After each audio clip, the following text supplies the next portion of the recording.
Introduction. Claimed by the Wrong Alpha. The complete anthology. Welcome to the 12-hour Megan MM Werewolf Shifter Romance Audiobook edition of Claimed by the Wrong Alpha, a collection of intertwined stories exploring love, power, and the dangerous pull of fate among shifters who were never meant to find each other, yet couldn't stay apart. This special edition brings together the entire Claimed by the Wrong Alpha playlist.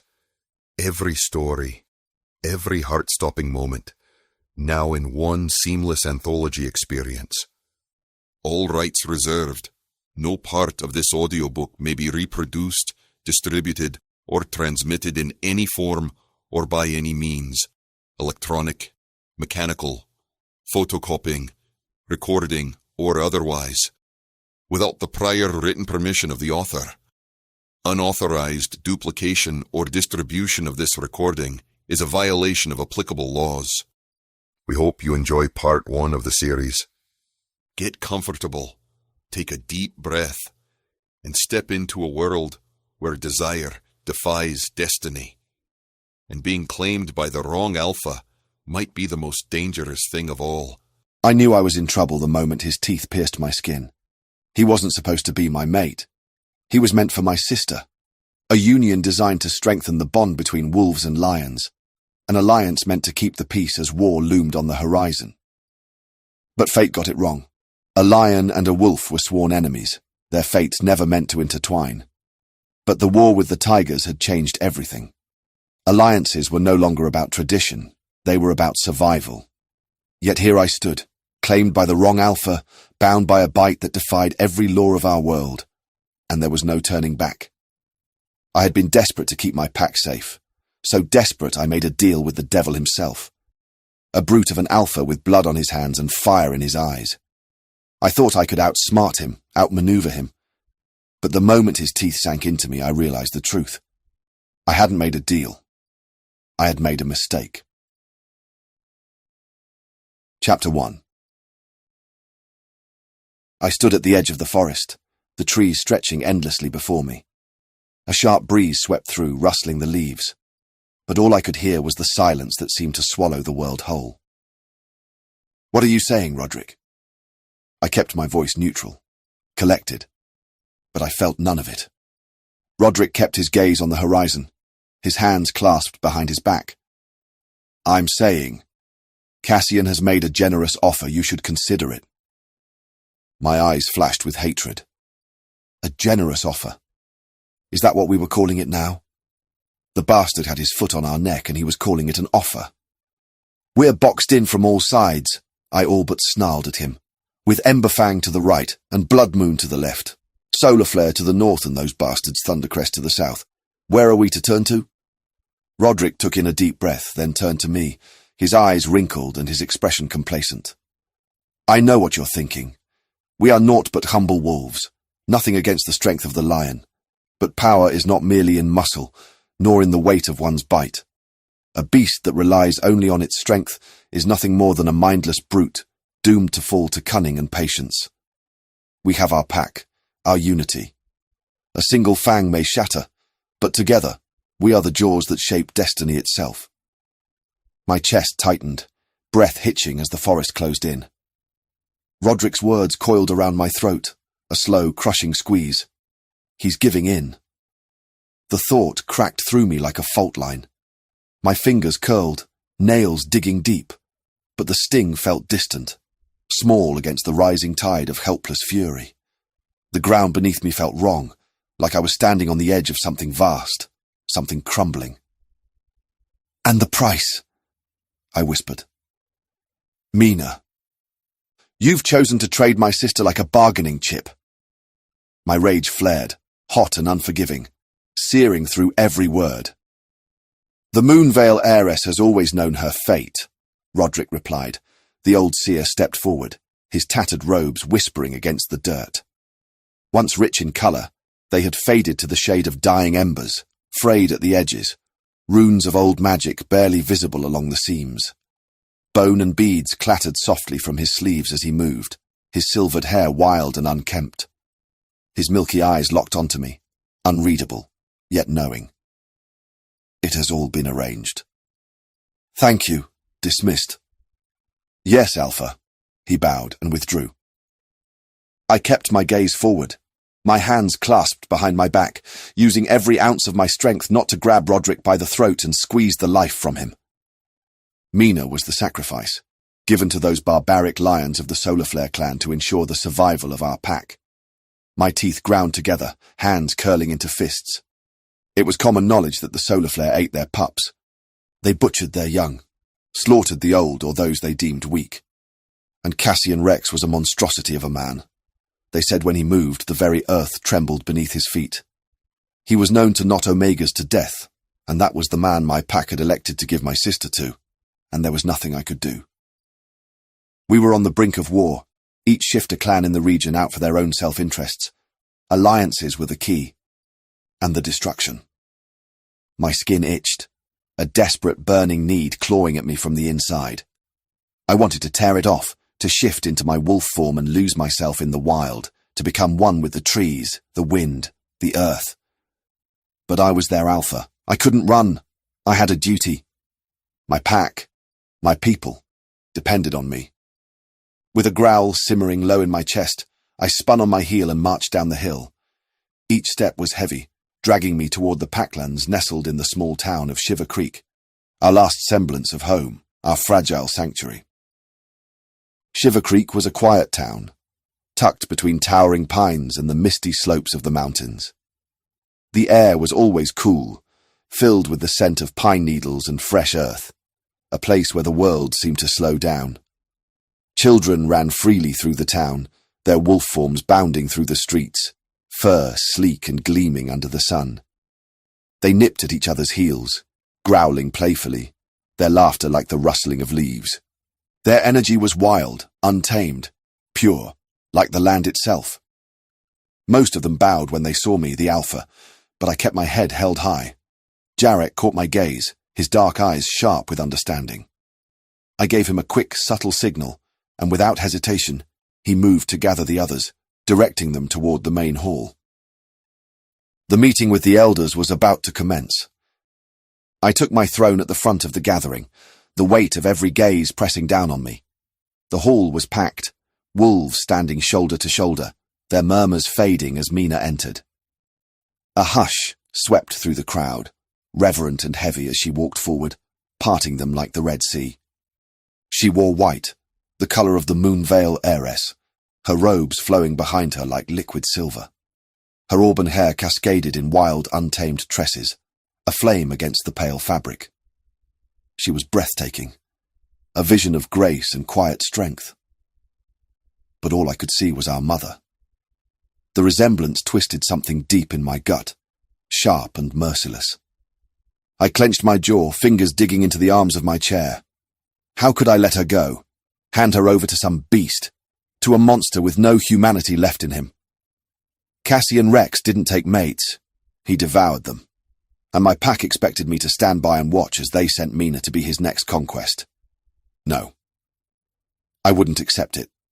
I couldn't. Beneath me, the councilmen sat at a long table, their faces lined with wisdom.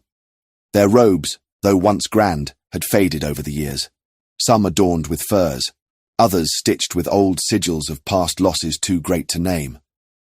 They bore the weight of leadership differently, some with quiet calculation, others with barely veiled exhaustion. Elder Hadrian, the oldest among them, sat stiff-backed at the table's centre, his silver hair pulled into a knot, his sharp, yellowed nails tapping against the wood in quiet contemplation. Beside him, Marek, broad and heavy-set, leaned forward with fingers laced, his thick brow furrowed in thought. He was a warrior first, a politician second. Then there was Elias, lean and fox-like, his gaze ever shifting, assessing, his fingers adorned with rings he spun absently, waiting for an opening to speak. The others, Orin, Darius, and Bram, sat in stiff silence, their gazes flicking between me and Mina. They already knew the outcome of this meeting. In their minds, the decision had been made. But I wasn't ready to let them speak it into existence. Above them all, I sat upon my makeshift throne of antlers, twisting, blackened things that curled and clawed at the sky. A relic of the first Alpha, reforged for me. A reminder to all who entered this hall that power was not given. It was taken. And if they thought I would simply hand Mina over to Cassian Rex, they had gravely underestimated me. I lifted my hand, and the murmurs died down. "Thank you, brothers and sisters, for gathering," I said. "A claiming ceremony is upon us." A ripple of excitement spread through the crowd, wolves breaking into hushed chatter. "All the great packs will convene within a fortnight. All eligible Omegas must visit the physician for breeding assessments. Those who wish to seek their fated mates may do so freely. Roderick will oversee preparations. Our laws will be upheld. Any violations will be met with exile." I paused, letting the weight of my words settle. Mina's gaze burned into me from her throne, but I did not falter. "Finally," I continued, silencing the last whispers, "the Alpha Cassian Rex of the Solar Flare clan has made us a generous offer." The hall turned to stone. Cassian Rex, a name that carried the weight of blood and terror. A ruthless, tyrannical lion shifter feared across the 5 clans. Gasps rippled through the pack, horror twisting their faces. Women clutched their mouths. Men surged to their feet in protest. The council remained still, their eyes unreadable. I raised my hand again and silence returned. "With a few terms of our own," I said, voice even. "I won't lie to you. War is coming. The Thundercrest pack will not stop. Their alpha grows more ravenous by the day. I will not risk our clan." I forced myself to look forward. This is our chance to end the slaughter, to end the suffering. That is why Mina— My throat tightened, but I didn't let it show. "Will be the Price heiress, mated to the Solar Flare clan's alpha, Cassian Rex." A heavy silence settled over the hall, thick as smoke. Mina's breath hitched, barely audible, but I felt it like a blade to my ribs. She didn't move, didn't speak. She only stared, her wide amber eyes burning into me with something between fury and betrayal. Around us the pack bristled, anger simmering beneath their skins, some shifting half-formed in their seats, claws scraping wood, teeth bared in protest. "No!" A voice cracked the quiet. It was soft, but it carried. Mina rose from her throne, her white robes whispering against the stone floor, her hair a river of fire down her back. She stepped forward, parting the space between us, the weight of the moment pressing on all who watched. Her chin lifted, her voice stronger now. "You would send me to a monster." I met her gaze, steady. "I would save our people." Mina let out a breath, shaking her head. "By throwing me to the wolves." A bitter laugh rose from the crowd, some muttering, others shifting in their seats. Yarek's jaw was tight, his hands curled into fists where he stood by the entrance, his fury barely contained. Roderick, still seated, exhaled through his nose. "The decision has been made." Mina turned on me. "Has it?" A long pause. The council knew the truth. This was no decision. This was a sacrifice. I forced myself to breathe, to hold firm. "Mina, this is how we survive." Her hands trembled at her sides, but when she spoke, her voice was calm. "No, brother. This is how we die." "Sit down," I said. "Do as your alpha commands." Mina sat, though I could see her bottom lip trembling. I went through the rest of the meeting feeling like I was out of my body. I could feel Mina's anger and resentment rolling through her, and as soon as the meeting ended, she shot out of her chair and darted out of the hall. "Leave her," Jarek said, coming to stand by my side. "She'll get over it." "And if she doesn't?" I rose with a sigh, pinching the bridge of my nose. "It's for the good of the pack," Jarek replied. "You've made the right decision." Jarek was tall and broad, built like a warrior with thick arms and a sturdy frame. His dark hair was always a little unkempt, strands falling over his sharp, weathered face. "I'll go see to her," I told Jarek and walked away. I found Mina sitting by the stream. Her white dress trailed behind her like falling snow. Her eyes, large and oval, glistened under the grey skies, and her mouth, shaped like mine in a soft heart, pulled into a tense line. She turned away, her hands clenched in her lap, shoulders trembling. The stream murmured beside us, its waters gliding over smooth stones, uncaring of the storm brewing in her chest.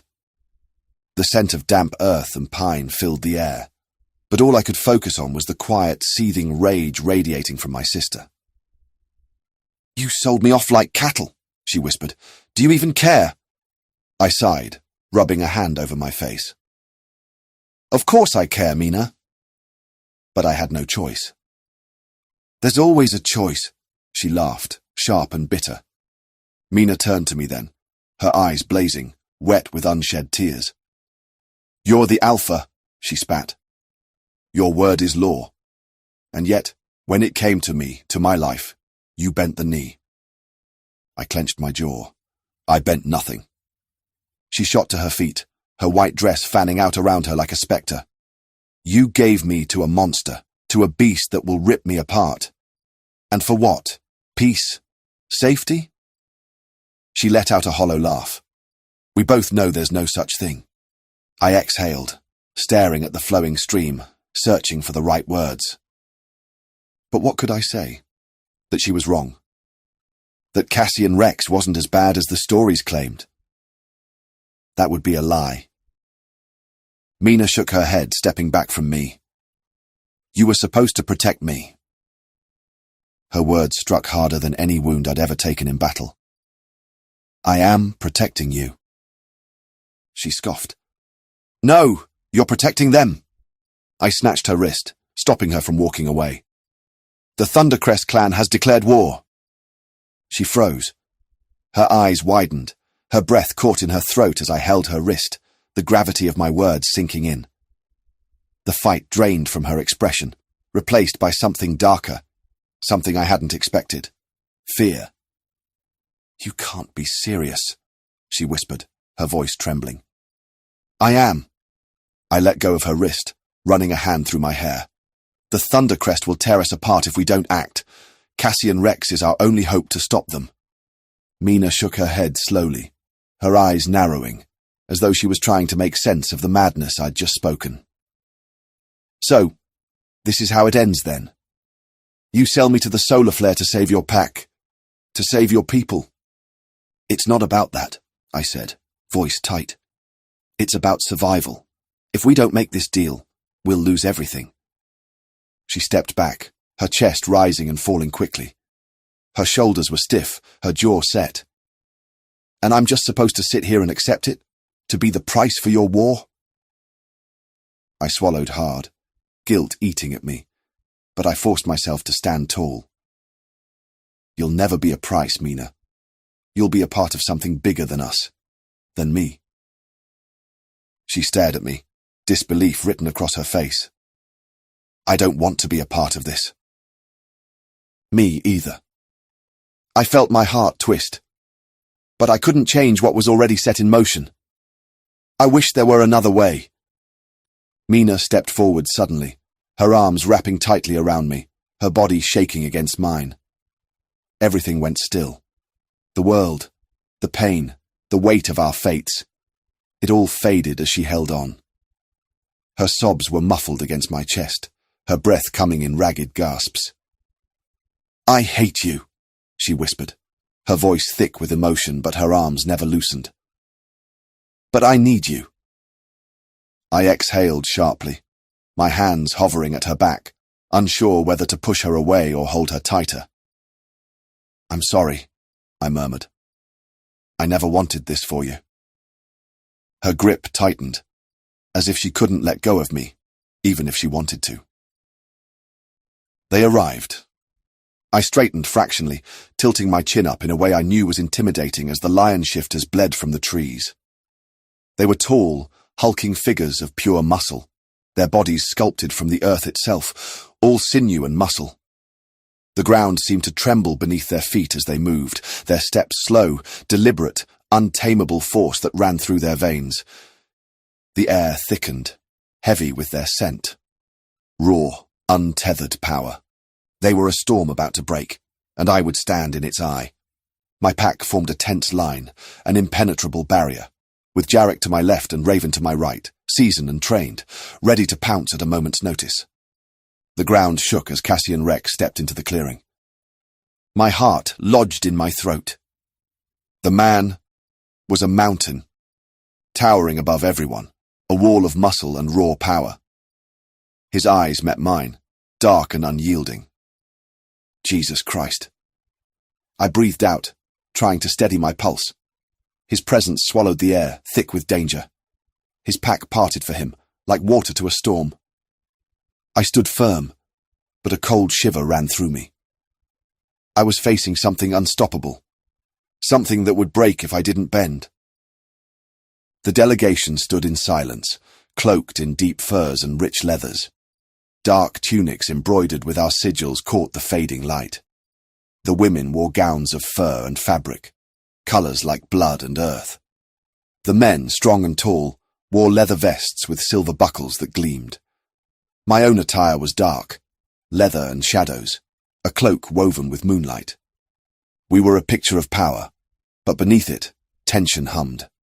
The air was thick with it, quiet, waiting for what would come. I gulped, stepping forward to meet him. Cassian's eyes were yellow, twin flames burning through the distance. "I am Noah Wellington from the Noble Wolves Pack," I said, tilting my chin up. "Pleasure to meet you. Where's the bride?" I balked, as did the rest of the delegation. "The... what?" "The bride. The woman I'm supposed to mount." "Where is she?" My blood heated. "My sister is in the customary waiting area." "Bring her to me. I want to see what I'm getting myself into." The other lions chuckled, and I almost saw red. "I apologize, but here in the Noble Wolf Pack we do not see the brides until the day of the wedding." "Well, it's a good thing we're the Solar Flare Pack, isn't it?" he sneered. "We don't have to adhere to your laws." Up close I saw the strong cleft in his chin, his sharp, angular jaw.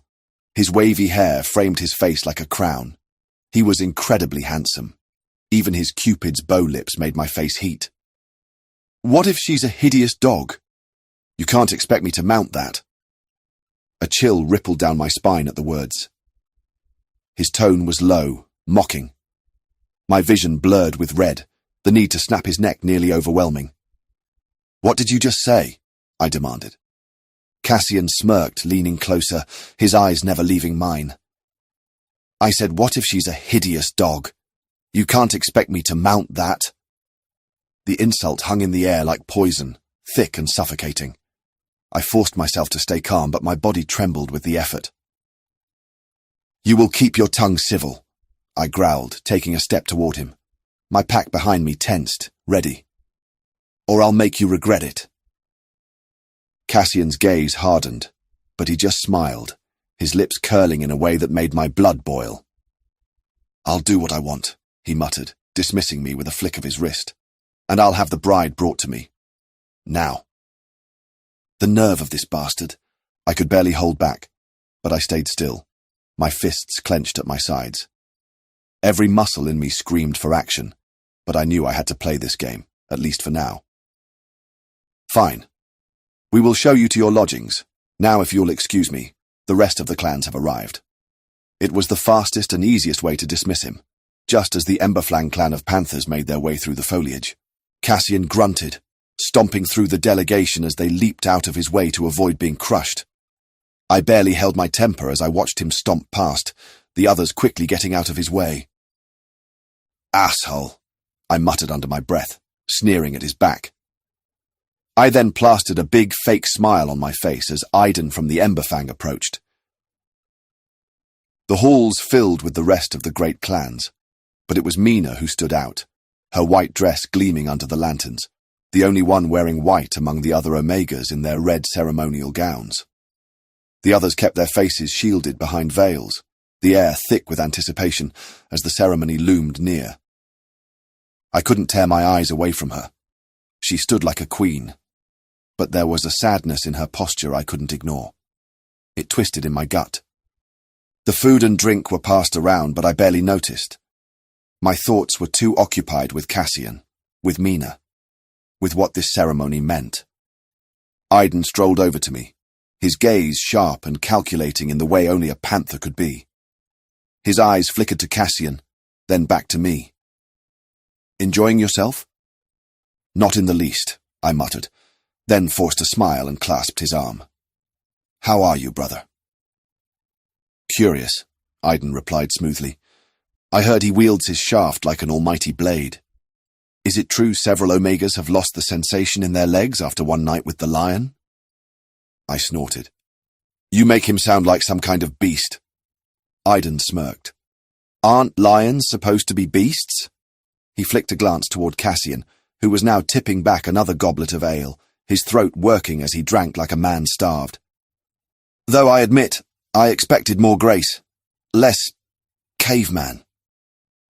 I sighed. Trust me, his personality does nothing to disprove the rumors. Aiden hummed. "So, have any of your Omegas tested the legend yet? Or are they waiting until after the vows to see if they'll still be able to walk?" I rolled my eyes. "You're disgusting." "Me?" He placed a hand over his chest, feigning innocence. "I'm merely asking important tactical questions. If we're tying ourselves to the solar flare pack, I think we all deserve to know what kind of, shall we say, performance we're dealing with." I pinched the bridge of my nose. "For the last time, Aiden, I don't know about Cassian Rex's legendary prowess, and frankly, I'd like to keep it that way." Aiden grinned, far too entertained. "A shame. I was hoping for a first-hand account." Cassian was already drunk, spilling beer down his chin like an idiot, barely noticing the mess. The other lions weren't much better, loud, rowdy, and utterly shameless. They tore into the feast like starved beasts, slamming their mugs together, roaring with laughter, and making crude jokes that had even the panthers grimacing. "You sure about this?" Aiden didn't need to elaborate. He knew. The whole pack knew. I just nodded. I had no choice.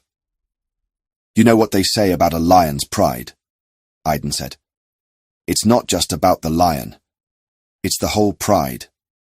Loyalty runs deep, even when the king's a fool." "Noah!" A voice cut through our conversation, and I barely resisted the flare of hatred that stabbed through me. The leader from Thundercrest, Jorin Hollowbone, had arrived, the boisterous man who declared war on us. "So, I guess if your alliance with Cassian works out, we'll have to hold back on the fighting." His voice was loud, arrogant. And I hated him with every breath. He was the reason we were forced into joining hands with Cassian Rex. He was the reason my sister might be crippled for life. It was him. The room went still, all eyes shifting toward the Thundercrest Alpha. His presence was like a rancid stench, strong, disruptive, and entirely unwelcomed. I clenched my fists at my sides, forcing a smile that didn't reach my eyes. "We're doing what's necessary to survive," I said, keeping my tone even. "Necessary, huh?" His grin was sharp, like a blade waiting to strike. "Well, good luck with that." "Why do they wear those stupid things over their faces anyway?" Cassian muttered, but his voice was booming, cutting through the room like thunder. "For all I know, they're dogs dressed in dresses." "You son of a—" I grabbed Jarek's arm, wrenching him back. "Don't. Cool it." The women in the room stiffened, their eyes narrowing with indignation. I could feel the heat rising in my chest, but I forced myself to remain calm, not wanting to escalate things further. I shot him a sharp look. "That's enough, Cassian. Show some respect." Cassian chuckled, clearly amused by his own words, but I didn't miss the gleam in his eye. He was testing me. "I think I'll retire for now," he said, rising. His sheer size made the entire banquet table groan, scraping across the floor. "I'll need all my energy for the claiming later. Wouldn't want to disappoint." The audacity, the degradation. We locked eyes, and his yellow gaze hit me like a thunderstrike, sending a shock through every nerve in my body. It wasn't just a look, it was a brand, marking me in ways I couldn't explain. I felt it in the pit of my stomach, a heavy pressure that spread through me, settling deep in my chest. Cassian Rex would plough through every Omega here. The hunt was on.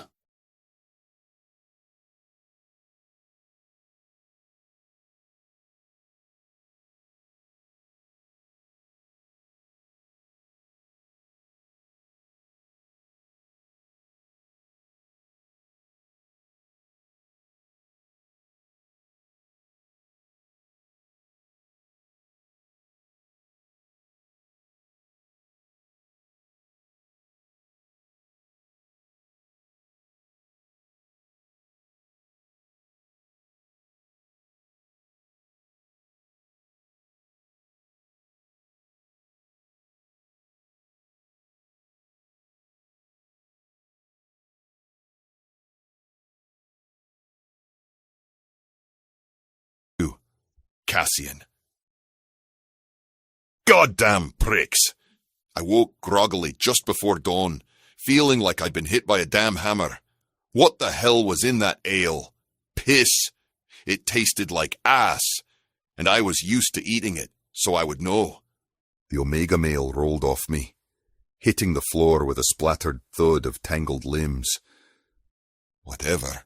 I only needed to mount the witch, and then I'd be back where I belonged, with the Solar Flare clan. A yawn cracked my jaw as I stretched, punching my fist into the air, narrowly missing Christian. What time was it anyway? I adjusted myself quickly and walked toward the bathroom, relieving myself into the bowl. I scoffed at all the mahogany wood and doilies in the bathroom, smooth and custom-made, like they had an entire design committee dedicated to making piss breaks feel luxurious. It was enough to make my eyes roll so hard they nearly got stuck. These damn wolves were all about aesthetics. If they spent more time patrolling their borders and less time fussing over their decor, they wouldn't be knee-deep in a ruthless war against the Thundercrest clan, a pack of malicious tigers intent on conquering all the clans. I could have laughed myself to death at the thought of a tiger ruling all 5 clans. What were they going to do? Enforce mandatory catnaps and start clawing up the furniture? Maybe declare war on laser pointers next? Hell, if they managed to pull it off, I'd almost respect the audacity. Almost. But Joran had his head so far up his ass, he could probably see daylight. And I was tired of seeing his smug, stupid face plastered everywhere like some kind of divine gift to Wolfkind. So, I made a deal with Noah Wellington from the Noble Wolves, the uppity prick who kept his nose so high in the air. I was surprised he hadn't drowned in a rainstorm yet. He was insufferable, but not as much as his witch of a sister, whom I wouldn't have even considered marrying if I didn't owe this damn clan a debt. Flushing the toilet, I stomped straight into the shower, ripping down their ridiculous lace-trimmed curtains like they'd personally offended me. In the Solar Flare pack, we bathed in the wild, rivers, streams, whatever nature provided. Of course, I also owned a golden shower to boot, but you didn't hear me bragging about it. I soaped up my wavy brown hair, which fell around my face, and didn't even bother shaving. The rugged look suited me. Besides, it wasn't like I was trying to impress anyone. The only benefit of mating with the Noble Wolves was that they'd come when needed. Mina could continue being a witch, while I continued to rule. It was the damn near-perfect plan. Smiling to myself, I hurried to get dressed, which consisted of a loincloth that left very little to the imagination, and headed back to the bedroom. The evening's conquest was still snoring loud enough to shake the damn floorboards. A beautiful boy named Christian, who I'd folded into a pretzel so thoroughly, I half expected him to wake up with permanent cramp damage. He had sweet honey lips and a mouth that could have been specifically designed for accommodating large objects. Nature really outdid itself on that one. The sun was just setting over the horizon, and I knew right now they would be preparing for the ceremony at midnight. "What time is it?" I yawned again. "Sire," a voice came from the door. "Are you awake?" "Come in, Caspian," I muttered, kicking Christian for good measure to shut up. He rolled onto his back, exposing himself, and I briefly considered taking him again, but changed my mind the second Caspian came in. "What the—" Caspian, my younger brother and advisor, glared at me. "Why did you say come in if you weren't decent?" he said, shielding his eyes. "I am decent," I grunted. "And what is he doing here?" He jabbed a finger accusingly at Christian. "You're about to be married and mated. You can't screw other people the day before. The noble wolves would take it as an insult." Yeah. They take everything as an insult," I waved him off. "I could sneeze in their direction, and they'd call it an act of war. Now what did you find out?" Caspian grumbled about killing me under his breath, real original, and pulled out his tablet. If it weren't for his obsessive reliance on technology, he could have passed as my twin.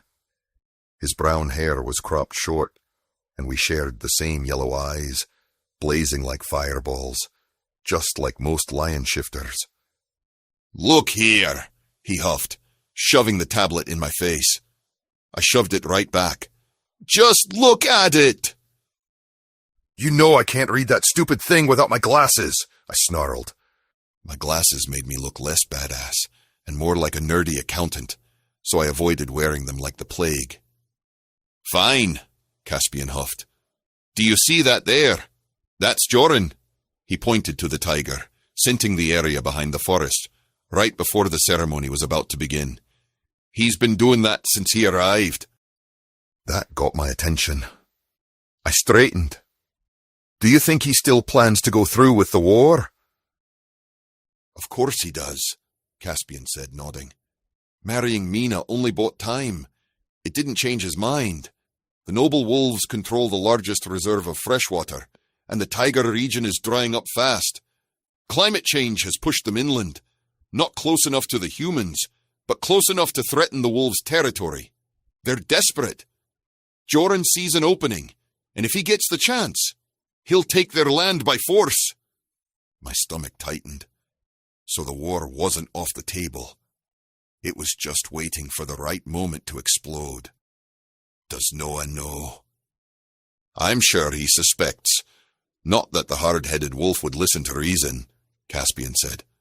"I've sent people to talk to him, but he dismissed them all. Apparently, he's not too pleased with your award-winning personality." I scoffed. "The guy's a damn pup pretending to be an alpha!" "Not helping," Caspian gritted out. "Stop provoking him. We're not in much better shape. And you know it. If this alliance falls apart, so do the lion shifters." Unfortunately, he wasn't wrong. I just hated when other people were right. We were in the same sinking boat. Climate change was pushing us inland, the hunting was drying up, and the plains were turning into dust bowls since the herds followed the last scraps of fresh water. Sure, we could survive in our human forms for a while, but even that was getting exhausting without hunting and shifting regularly.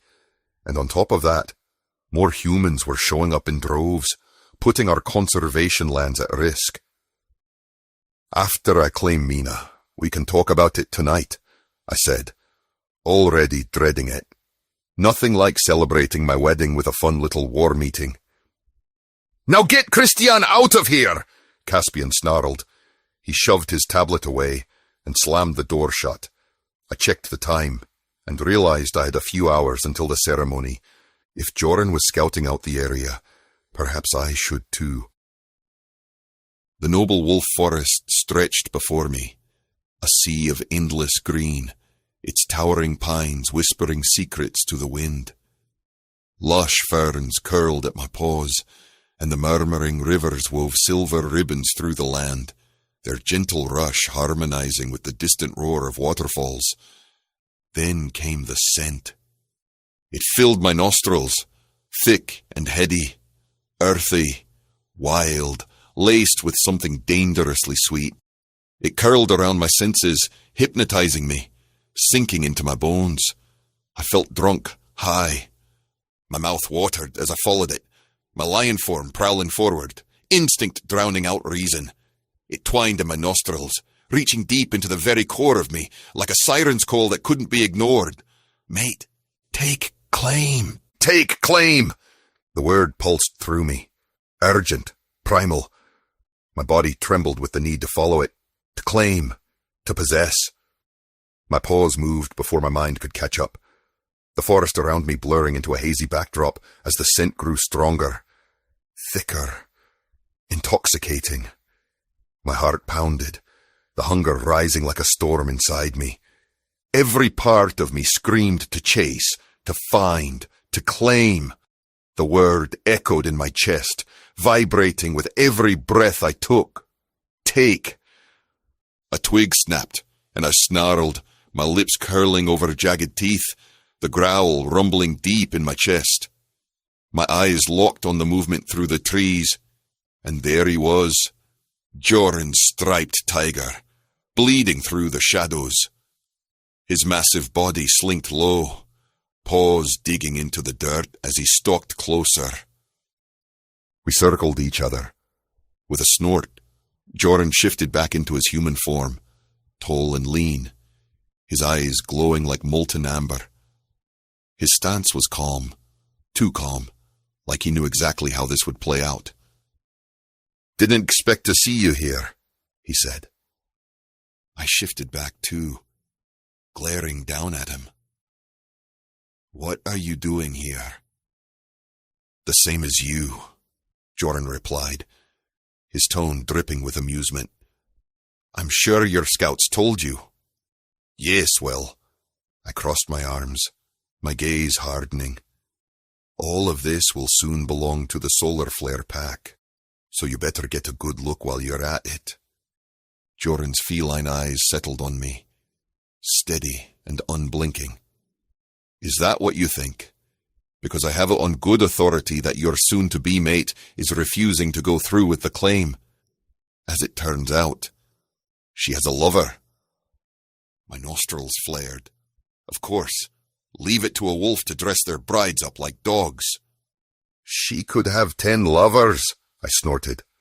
"What does that matter to me? As long as I mount her, the deal is pretty much done."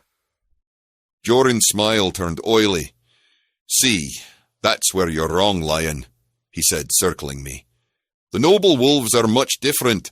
We believe mating is secret, and only the shifter animal can choose their mate. It's their ace card." Clever little wolf. I should have known they'd have a way out of this. Even if I were in a rut and Mina was in heat, if our animals didn't align, then the bond couldn't be formed. Smart. Very smart. If it didn't work, they could claim the ceremony was a failure and break off the alliance, leaving the solar flare pack high and dry. "What do you know?" Joran smiled that same infuriating smile. "A lot." "Spill," I ordered. Joran chuckled. Always so impatient, always so prideful. He touched my arm.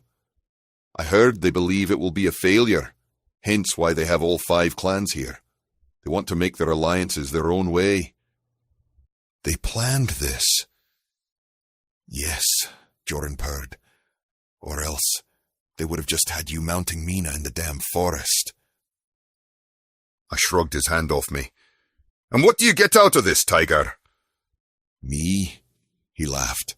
"Nothing. Just a chance to see if my tigers have any grit. Survival of the fittest. Fine, I could work with that." Scoffing, I stomped past him and into the forest. This wasn't over. If the wolves wanted to play dirty, then the lions could too. But no matter what, I was going to win. Yet something nagged at me. The delicious scent was like a pull, a tug on my very soul, and I hoped my lion would obey and follow Mina. The heat was sweltering, suffocating.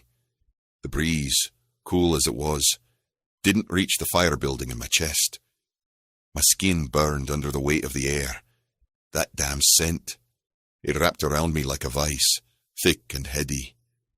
Amber, burnt hazel. It made my bones ache. The women moved in silence, their red and white robes flowing like blood and snow, their faces hidden, their presence as silent as the moon above. The sky felt too close, the moon heavy and swollen, like it might drop down and crush us all. I couldn't breathe right, couldn't think. "Do you smell that?" I hissed at Caspian. "Smell what?"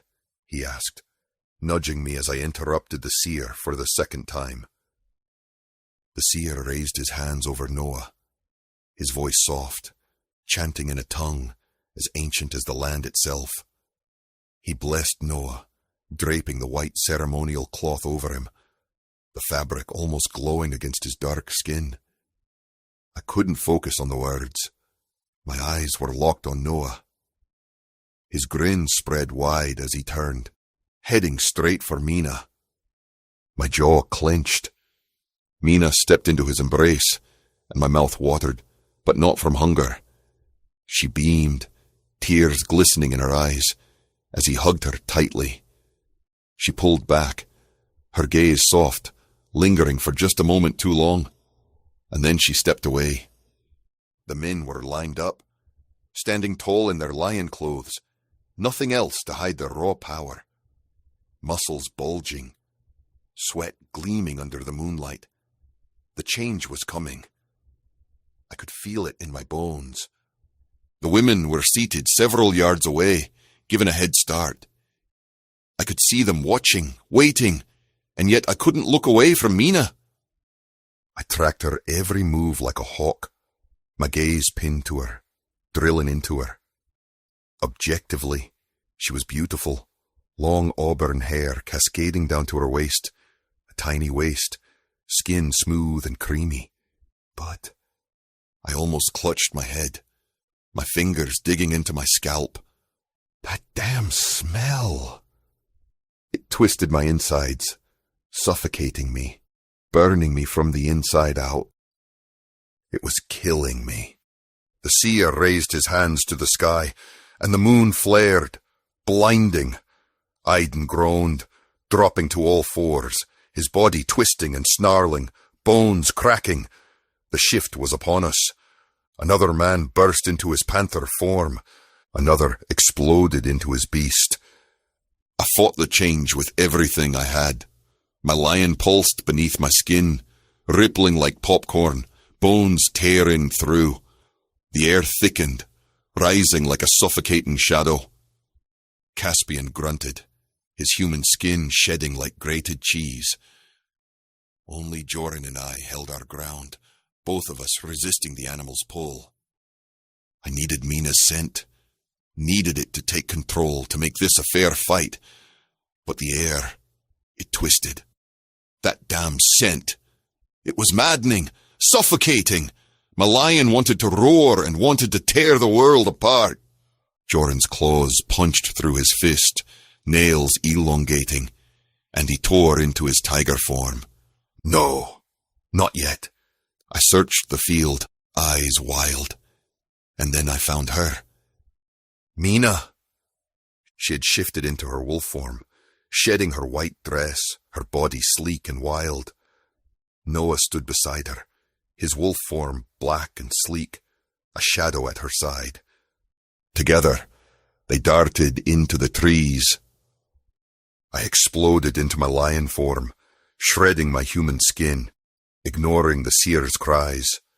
The women were supposed to get a head start, but I couldn't see. I couldn't think. The lion within me was hungry. I caught the scent by the stream and tore after it, claws ripping through dirt, my massive form thundering through the trees, the ground shaking beneath me. There she was, Mina. I lunged toward her, but then I saw him, Noah, slipping away, slinking like a shadow. My lion's instincts took over, and I dove after him. What the hell? I howled, trying to wrestle my wolf in the other direction, toward Mina, but my lion was having none of it. It was zeroed in on Noah. Shock flashed across his face as he leaped out of my path, darting with impossible speed. The little bastard was quick, too quick. I missed him by a hair, my claws raking air as he twisted and zigzagged, fast as lightning. I roared, my frustration bubbling. He was too damn fast, too agile.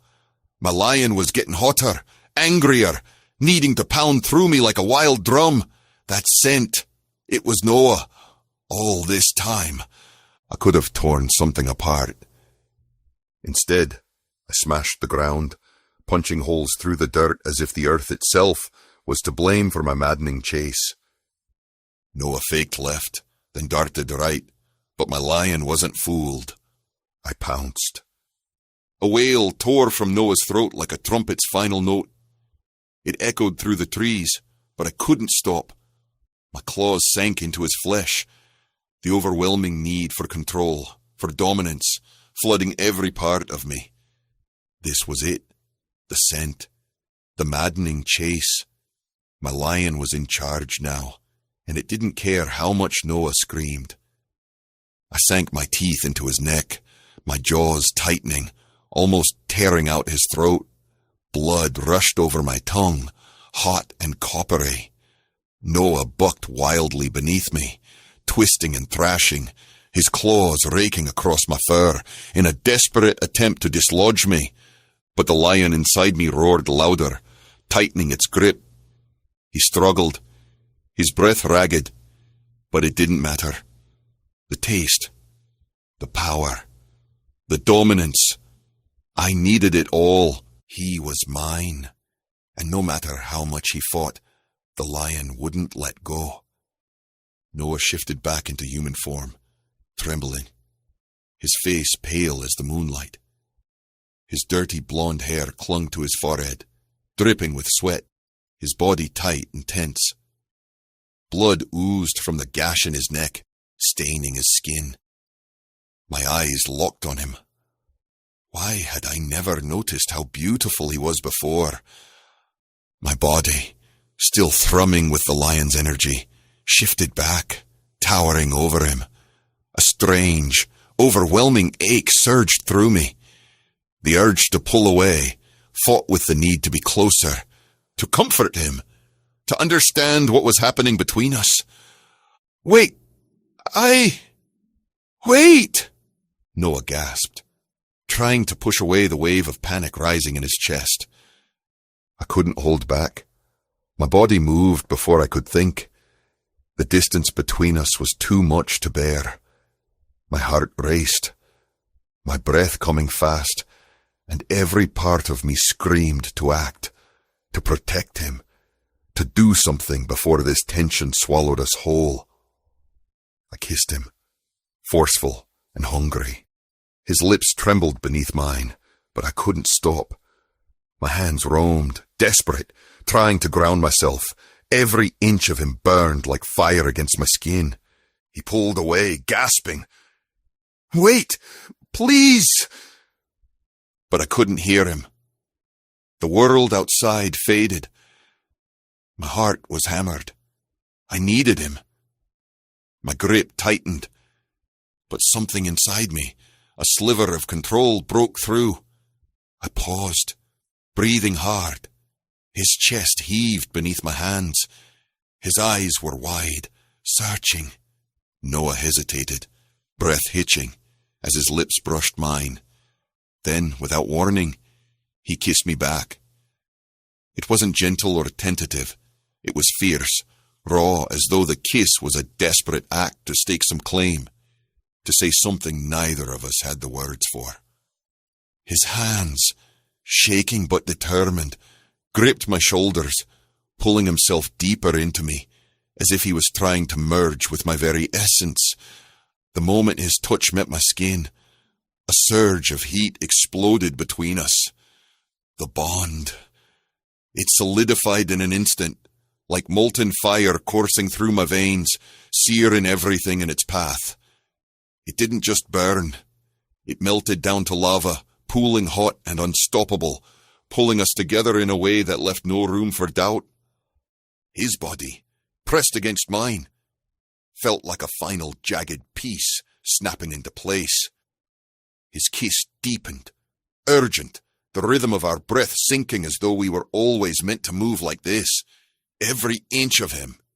His hands, his chest, his warmth, felt like a magnet I couldn't escape. And for the first time, I didn't want to. The world around us disappeared, and the moonlight swallowed the night. I woke with a strangled cry. My eyes tore open, and I stared at the destruction that was the guest room I was staying at. The furniture had been crushed, wood lying in splinters. Dust moots hung in the air, while sunlight streamed into the room. My head throbbing, my mouth stuffed with cotton. The room was spinning, and my body ached in the worst way possible. Mud caked my entire body, the sticky cold mess pressing against my skin. I groaned, rolling over onto my side, my muscles screaming in protest. And then I froze. Noah, he was there. I jolted, my heart hammering in my chest as I blinked, trying to make sense of the sight before me. His face was battered, bruises marking his skin, his breath shallow, but he was still there, still alive. Jesus Christ! I shouted, shooting up in bed, my hands tangled in my hair, yanking at it in frustration. What the hell had I done? The acid in my mouth burned, a bitter taste that soured the pit of my stomach. The memory came crashing back, our connection, the bond, the overwhelming need, the loss of control. I had claimed the wrong alpha. A curse slipped from my lips as I stared at Noah's unconscious form, guilt crashing down on me like a freight train. He wasn't mine to take. Not like that. What had possessed me to think I could just claim him? I wanted to rip the confusion out of my mind, the urgency that had twisted my every thought into a mess of primal instinct. But the bond, the damn bond, I could still feel it, solid and unyielding, like molten lava running through my veins. It wasn't supposed to be this way. This wasn't how it was meant to happen. I scrambled out of bed, my breath coming in short, ragged gasps. Panic clawed at my chest as I staggered, stumbling over the chaos that had been the guest room. The air smelled like dust, wood, and something metallic. What the hell had I done? I looked down at Noah, and my heart seized. The bond pulsed beneath my skin, sharp, electric, a river of molten heat. I couldn't look away. There he was, sprawled on the bed, his bronzed skin and tousled dirty blonde hair framing his face, and his pale blue eyes, like a wolf's, blinking in and out of focus, locking onto mine with the kind of intensity that left me reeling. What the hell was I thinking? Why the hell did I claim him instead of his sister? What had made me so damn stupid? Noah groaned, and I winced. The gash on his neck, it was like I'd torn into him like a savage, a bloody mess. It didn't even look accidental. It looked planned. I felt my stomach churn. What kind of animal had I been? What the hell was wrong with me? I ran my hand through my hair, a bitter laugh escaping before I could stop it. Look, Noah, I started, trying to sound all authoritative and calm, which was an impossible task, given that I was practically vibrating with nerves. I didn't mean to. Well, actually, no, I did mean to, but that's not the point right now. The point is, you're fine, right? You're not dead, so that's... What the hell happened? Did you... Horror filled his face. Oh my God! He leaped out of the bed, but then his legs buckled beneath him, and he crashed to the floor in a hiss. Heat crept over my cheeks. Maybe nutting last night hadn't been a good idea. Yeah, I should have warned you about that. Maybe you shouldn't move. What did you do to me? I can't feel my legs. The sensations will return, eventually. You animal! He hissed like a feral cat. I twiddled my thumbs. This didn't exactly go as planned. So what now? He looked at me like I'd lost my mind. What do you mean, what now? You just claimed me like I'm some stray dog, and now you're asking what's next. Do you not think you should have maybe asked first? He threw his hands up. I don't know, maybe a heads up before you start trying to eat me? It was a mistake. My lion, I was clearly going for your sister. And yet you ended up with me, he cried in disbelief. Just stay away from me. Don't come near me. His arms flailed uselessly at his side. And get out! I fled, slamming the door shut. It was a mistake.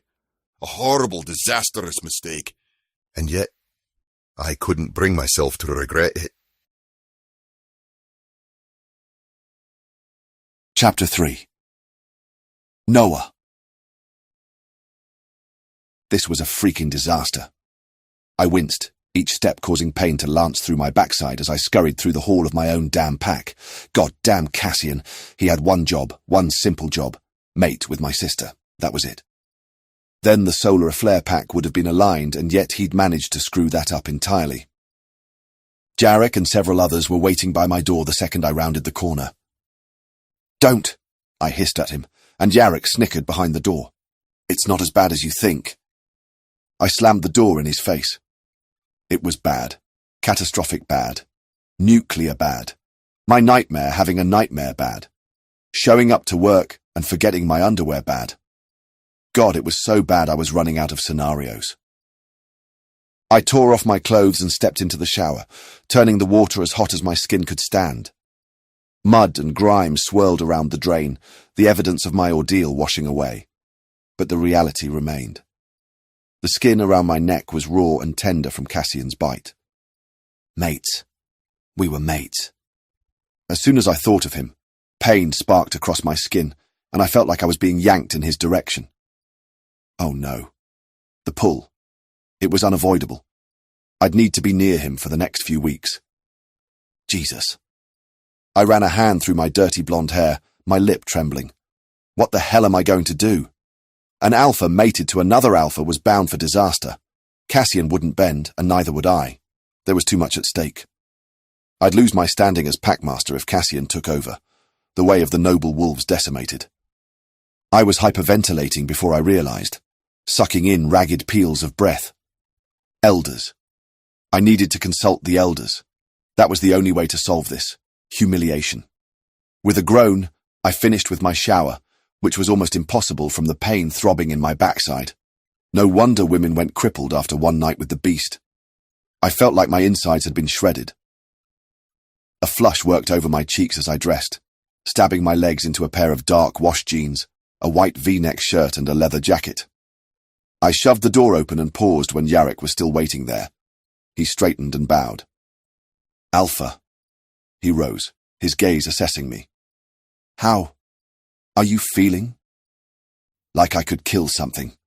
I growled and stomped past him. I need to meet with the elders and all the pack leaders. Gather them together tonight for the closing ceremony.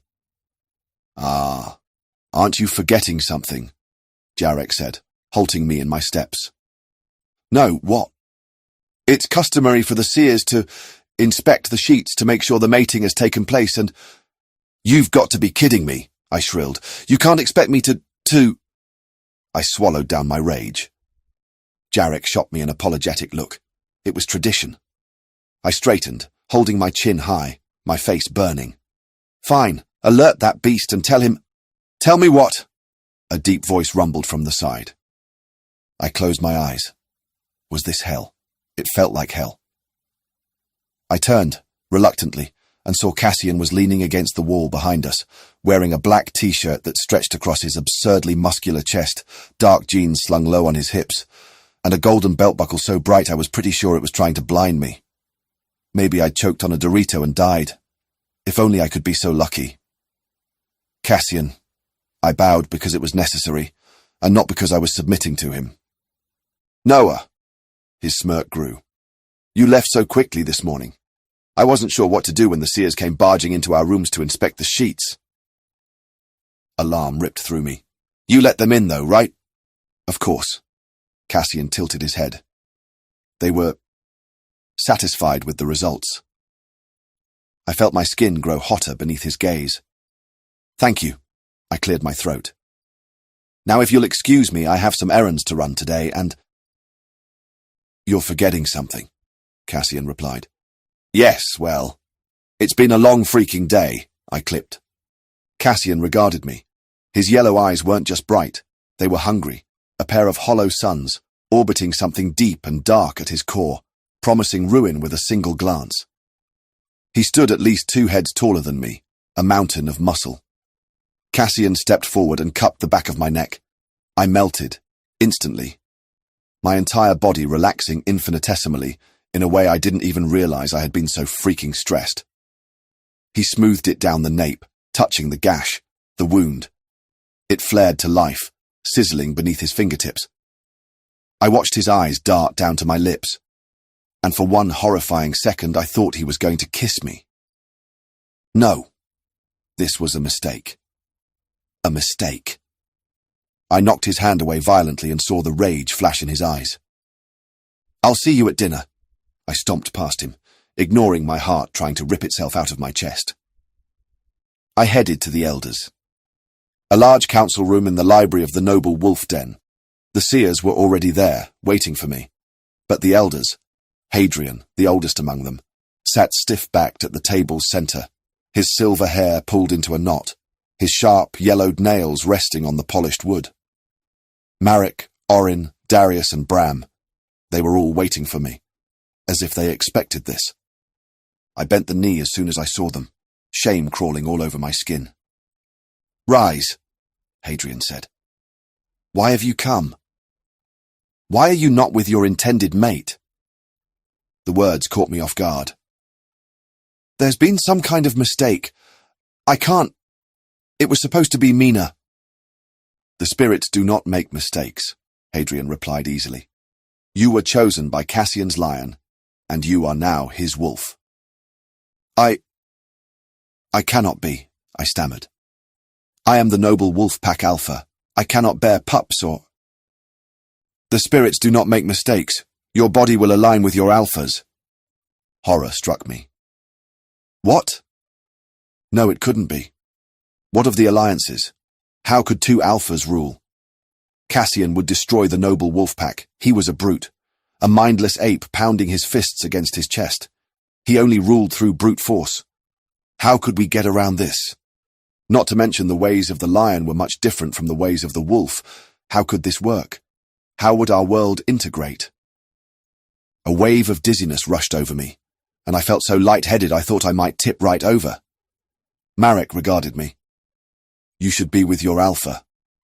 No, this cannot be. It's a mistake. The spirits messed up." "Come, have a seat, son," Orin, the most gentle of them, said, guiding me to a chair. I sank down, putting my head between my knees, forcing myself to breathe. "Have you ever heard the tale of the lion and the wolf?" I shook my head. Orin's voice was calm, laced with something ancient, as if he had told this story 100 times before. Long ago, when the world was still being shaped by the spirits, the lion and the wolf were the strongest of all beasts. The lion ruled the golden plains, where the sun always shone, and he was fierce, proud, and unyielding. The wolf ruled the endless forests, where shadows stretched long, and he was cunning, swift, and relentless. But though they were the greatest of hunters, their hearts were restless. The lion roared at the sky, demanding more land, more prey, more power. The wolf howled at the moon, longing for something he could not name. The spirits watched them and saw their loneliness. And so they sent a great storm, one that shook the land and broke the borders between their worlds. The plains burned, and the forests drowned. In the chaos, the lion and the wolf were forced to stand together. At first, they fought. The lion's claws were sharp, but the wolf was quick. They battled for days, neither willing to submit, until they collapsed from exhaustion, their bodies too weak to lift another paw. And it was in that moment, when they lay side by side, their breaths mingling, that they understood. They were not meant to rule apart. The lion needed the wolf's cunning to see beyond the battle. The wolf needed the lion's strength to protect what he loved. Together they built a new kingdom, one of sun and shadow, of power and wisdom, where neither ruled alone, and both thrived. Orin paused, watching me carefully.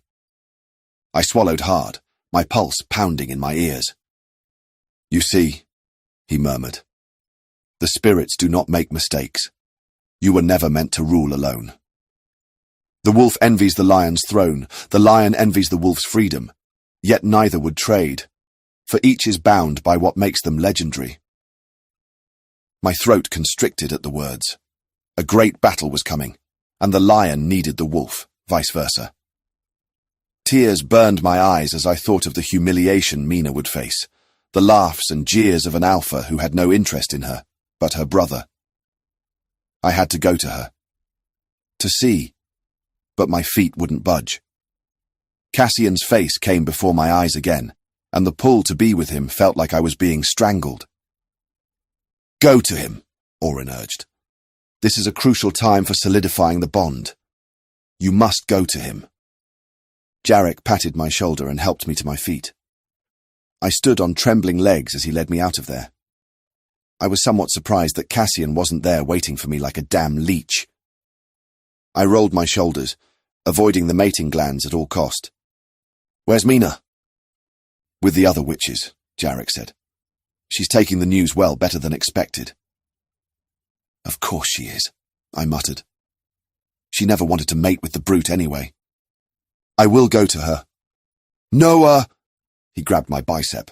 "You need Cassian. The pull will get worse until you're physically sick. He's your alpha." "He is nothing," I snarled, wrenching out of his grip. "Do you think just because he screwed me, he gets dominion over my life? Must we all break our necks for the lion? Never," I hissed. "I am the alpha of the noble wolf pack. I will rectify this mistake immediately." I shouldered past him. Pride was a dangerous thing. It toppled cities, destroyed civilizations, and yet I couldn't give it up. I was the alpha, not him. Seething, I headed to the witch's hut, where Mina was working with the other sorcerers. The air was thick with the scent of herbs and incense as I pushed the door open, the soft creak of wood echoing in the otherwise silent room. Mina was there, hunched over a large tome, her fingers tracing the glowing symbols that danced on its pages. The other witches were scattered around, murmuring to themselves as they worked on their own rituals. She didn't look up as I entered, lost in her magic, but the tightness in her shoulders told me she knew I was there. "Mina?" She finally looked up, her sharp eyes catching mine, a flicker of something unreadable crossing her face. "You came." "I need to talk to you," I said, my words catching in my throat. "About what's happening." She closed the book with a soft thud, her gaze never leaving mine. "I figured you'd come eventually." "You shouldn't have to be part of this," I muttered, stepping forward. "The lion, Cassian. They've made a mistake, Mina. This isn't what's meant to happen." Her lips curled into a small, understanding smile. "Noah, you can't change this. It's already been decided." I gritted my teeth. "I won't bow to him." She sighed, standing and moving closer. "You don't have to.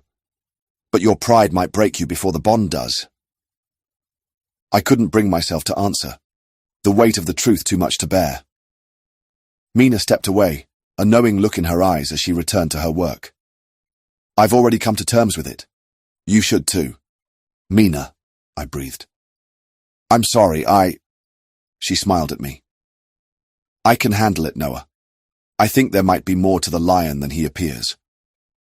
Her words settled into my chest like an anvil. But it didn't matter. I had to go. I had no choice. I left the hut and stepped into the open air.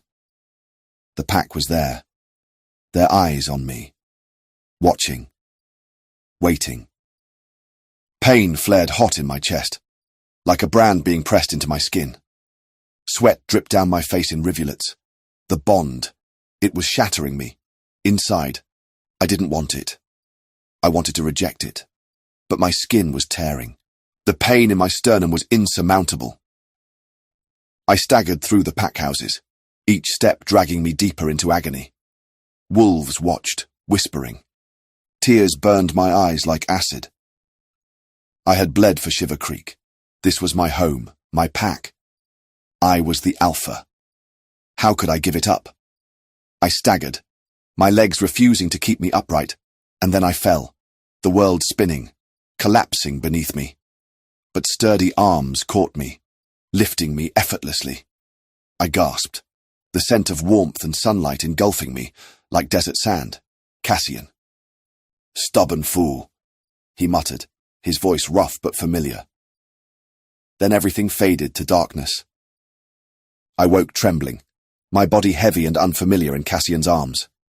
The cool spring kissed my skin, its touch soft, as if coaxing me back to life. The water shimmered with a strange glow, like liquid light. The forest murmured around us, alive, ancient. Cassian's face hovered above me.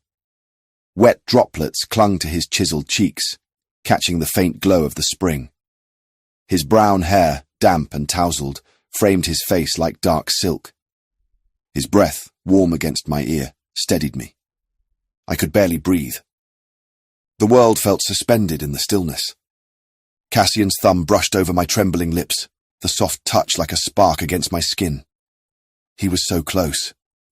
His eyes, those golden flames, burned into me, drawing me in. I couldn't pull away, not even if I wanted to. His lips met mine, warm and demanding. A kiss that claimed, that owned. My body sang with it. Every part of me ignited. He played me like an instrument, each stroke of his tongue pulling notes from my throat, low and needy, harmonizing with his touch. I was helpless, lost in the sound of my own desire, woven into his. When it was over, I was putty in his arms, gasping and flushed, my bones like jelly. Cassian's massive chest rumbled with satisfaction. The lion purred. "Stop avoiding me." I was... "You were," Cassian snorted. "Instead of fighting nature, why don't we figure out a way to get through this?" "Like what?" "You're a lion and I'm a wolf. There is no way through." "Not if that's all you'll ever see," Cassian replied. "And what do you see? A place to conquer? A new land to rule? The noble wolf pack will never bend." Yeah, I get it." Cassian rolled his eyes. "You're a proud race. Whatever. I'm not looking to take that from you." "Then what the hell do you want?" "What do all men want? A place to rule and keep our pack safe," Cassian replied. "We want the same thing." "But would the lions integrate with the wolves?" "We already have," Cassian said, cutting me off. "We set the guardrails, the boundaries, and the rest will fall in line." I gulped, thinking about his words. He wasn't wrong at all. He was right. We could lay down the law, and they would have no choice but to follow. "And you're in?" "Aye. Your heart's in the right place, even if your head's nay. The tiger will strike." Cassian stroked my hip. "And he will strike hard. They have a lot to lose, and he's past the point of negotiations. A marriage, perhaps. To Mina." Cassian's laughter interrupted me. "To the Omega not even the lion wanted. No, he would take it as a slight. Jorin doesn't want negotiation. He wants death, the slaughter, the kill. It is the tiger's way. No, our best bet is to present a united front. Prepare for war." A chill swept through me at his words, settling in the pit of my stomach. The inevitability of what was coming hit me like a thunderclap. War. It was coming, and there would be no escaping it. Not for any of us. Chapter 4. Cassian. I felt insatiable for Noah's touch, his warmth. It was a strange feeling, smooth and soft, like liquid fire in my belly. I wasn't the type to commit. I wasn't the type to linger. But something about the wolf made me realize he was far more calculating than he appeared to be. Once my knot had deflated, we finally left the hot spring. Noah, visibly limping and glaring at me over his shoulder, caused a laugh to rumble out of my chest. My little wolf. I chuckled inwardly as we went back into the bedroom, both of us tired from the day.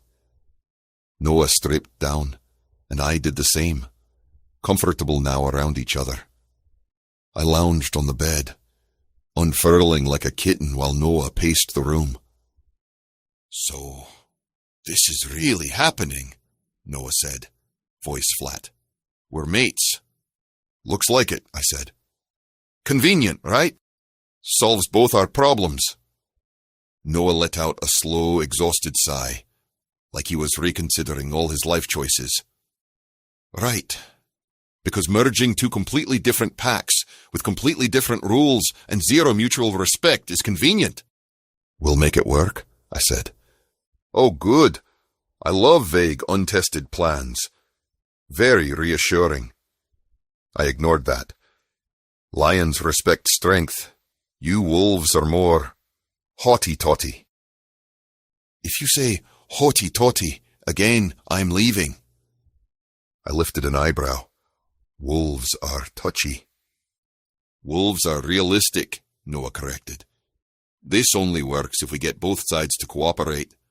But from where I'm standing, it looks like the lions will try to bully the wolves into submission." "They won't," I said.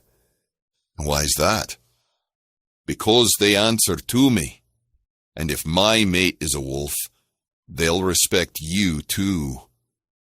Noah gave me a long, unimpressed look. "And the ones who don't?" "I'll eat them." He blinked. "Right, of course. Because that's a normal and measured response." I shrugged. "It's efficient." Noah exhaled sharply, pinching the bridge of his nose. "This is going to be a disaster." "Probably," I agreed. "But at least we'll be in it together." Noah glanced at me, eyes tired but something suspiciously close to amusement flickering in them. "Great! Can't wait." "Look, this shouldn't be your focus right now. Your real focus should be Joran and how to stop the tigers from taking over." "And how do we do that?" I played with a loose thread on the comforter, thinking. Joran wanted the territory. That much was obvious. He wasn't going to stop. Maybe the best solution was to hit him first. Take out the tigers before they had the chance to sink their claws into us. "We should attack," I said. Noah, who had been staring at the ceiling like it personally offended him, exhaled sharply. "Right. Brilliant. Let's charge into battle against an enemy we know nothing about. Very rational." "We know enough. He's testing me, sniffing around my land." Noah rolled his head to the side to look at me, expression unreadable. "Sniffing around? So, like what? A nosy neighbor? Because last I checked, we don't declare war on people for existing near us." "It's not just existing," I said. "He wants my land. He's testing how far he can push before I push back." "Or," Noah said, "he's all talk.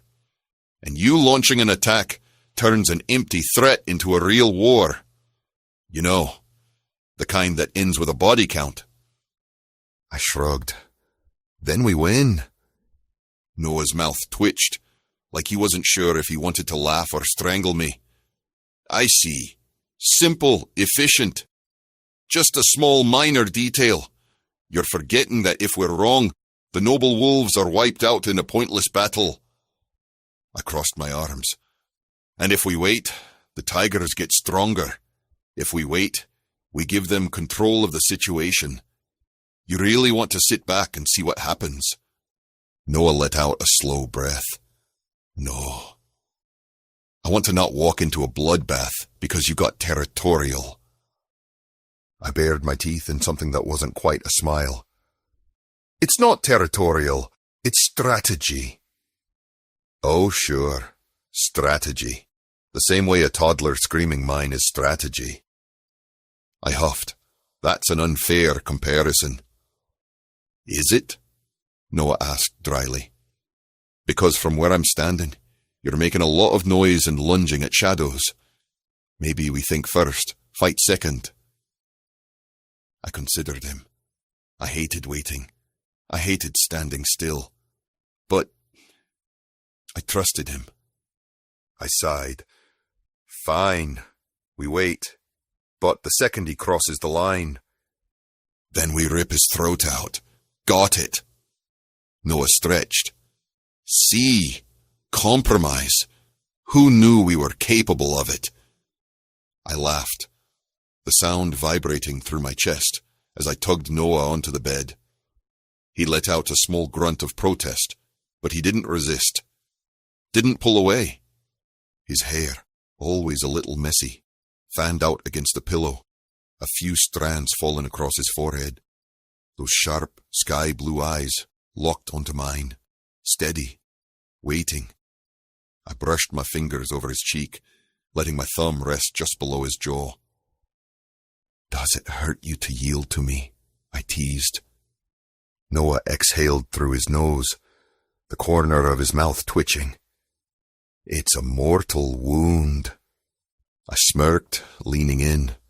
Tragic. Should I put you out of your misery? His fingers curled around my wrist, firm but not pushing me away. Might as well. Go for the kill. I closed the distance, brushing my lips over his. Slow. Testing. His breath hitched, but he didn't move away. Instead, his fingers tightened around my wrist, anchoring me to him. The kiss deepened, a slow pull like a riptide, dragging me under. A spark crackled through me, heat spreading from where our lips met. Noah sighed into it, his body softening beneath mine, like he was finally letting go. I pulled back, just enough to look at him, my forehead resting against his. Not so painful, was it? His eyes flickered open, the barest hint of a smirk on his lips. I'm still considering my final words. I chuckled, pressing another kiss to his lips, this one softer, lingering. Take your time. I woke to Knuckles, rapping on the door at the crack of dawn, and groaned. Noah was already up, strapping on his leather boots and combat clothes. Ah, what time is it? It's after 5, Noah whispered. Why the hell are you awake? I grumbled, spreading out on the comforter like a wet noodle. The pack needs to meet. Noah chuckled, grabbing a few things from the night table. I have to be there. He moved to walk away, but I snatched his wrist, drawing him into a kiss. Morning breath. So? Get used to it. A pack meeting. Why wasn't I informed? It's wolves only, just to clear the air about some things. You can come later, I promise. What about the mating dinner tonight? To celebrate our... I wiggled my brows. Noah laughed, shoving off me. Don't be late to that. We have to give Joran a show, eh? I smacked his ass, and he threw a wink over his shoulder as he strutted out of the room. A pack meeting, eh? I rolled onto my back and went straight to bed. I woke around 9, and Caspian came to get me. While I yawned and stretched into my clothing, I muttered, Even 9 is too goddamn early. Come on, Your Highness, Caspian drawled. Noah's waiting. I groaned. Why the hell is anyone awake at this hour? Because normal people have normal lives, Caspian replied. Now get up. Joran's been sniffing around the pack again, this time near the witches. I dragged myself out of bed, tugging on my clothes while Caspian gave me an exaggerated sigh. "You're practically nocturnal. I don't know how Noah puts up with you." "Because I'm charming," I said, dragging a hand through my hair. "Because you're a menace," he corrected with a grin. I shot him a lazy smile. "Same thing." By the time I was dressed and halfway functional, Caspian was already leading the way outside. The sun was far too bright for this early in the morning, and I scowled at the unfairness of it all.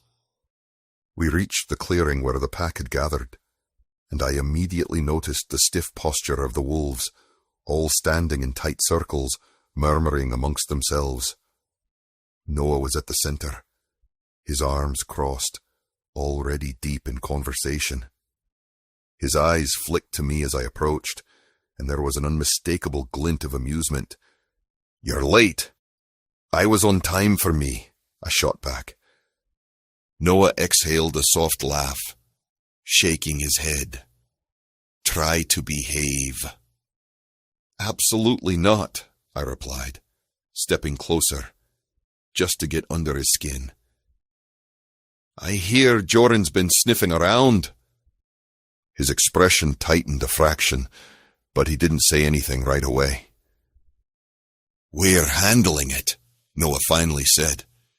I leaned in slightly, dropping my voice to a whisper. "Want me to eat him?" Noah's lips twitched with the hint of a smile, but he quickly masked it. "Not yet." "You let me know." Noah's face softened for a moment, but then he turned back to the group, taking his position as the pack leader. I stood back a bit, watching the exchange, my arms folded across my chest. Wolves, meetings, too early, but at least I had Noah to torment. We walked into the great hall, the weight of the room hitting me instantly. Packs from all over stared as we entered, waiting for us to take our places. At the front, there was a throne. My throne. It was massive, carved from obsidian with gold accents. Lion's claws formed the arms, and the backrest was engraved with images of lions, their eyes glinting. A thick lion pelt lay beneath it. Noah and I sat down, his presence a steady force beside me. I scanned the room, noticing some of the wolves shift uncomfortably. Even Mina looked uneasy. My lion stayed silent, stoic. "Introducing Noah Wellington from the Noble Wolves and Cassian Rex from the Solary Flare Pack. We welcome you all. The mating has been consummated and has taken." The room erupted in applause. I almost rolled my eyes. Wolves and their formalities. In Solary Flare, mates just wore their scent and marks. No grand proclamations. But this was bigger. An alliance between the lion and wolf packs. It deserved recognition. "An alliance like this hasn't been formed in over 100 years, the elder continued. "We ask that you bless them both." Pack members stepped forward, blessing us one by one. But I noticed Mina, her attention elsewhere, whispering to another witch. Something felt off. I signaled to Caspian. "Keep an eye on her." Joran approached, smiling as he kissed my knuckles, then Noah's. "In honor of such a bond, I propose a toast, a hunt with all the clans." I froze. My stomach twisted. Noah grinned. "An excellent idea! How about a stag or a boar?" "No," I interrupted, my voice sharp. The room fell silent. Eyes turned to me. I stood my ground. No hunt. Noah frowned, confusion in his eyes. "But the pack loves it. It's a bonding opportunity." "I said no!" I growled, my voice rumbling, causing Noah to pull back. His jaw clenched, but he straightened up, finding his composure. "Well, I said yes. We'll do the hunt." I couldn't stop the growl that rumbled deep in my chest. The alpha in me stirred, hackles raised. Nobody disobeys me. But Noah was my mate, and even the thought of upsetting him made me feel weak. "Can we talk about this?" I asked. "No," Noah whispered back. He waved Joran off with a tight smile. "The hunt's happening." I opened my mouth to argue again, but stopped. All eyes were on us. I had to let it go, for now. But I wasn't done. Not by a long shot. Molten gold bled into Joran's eyes, like a leopard's gaze, and I watched as his smile stretched wider. The hunt was a dangerous thing. A breeze ruffled my hair as I stared off into the distance, watching the other shifters get in line for when the stags would be released.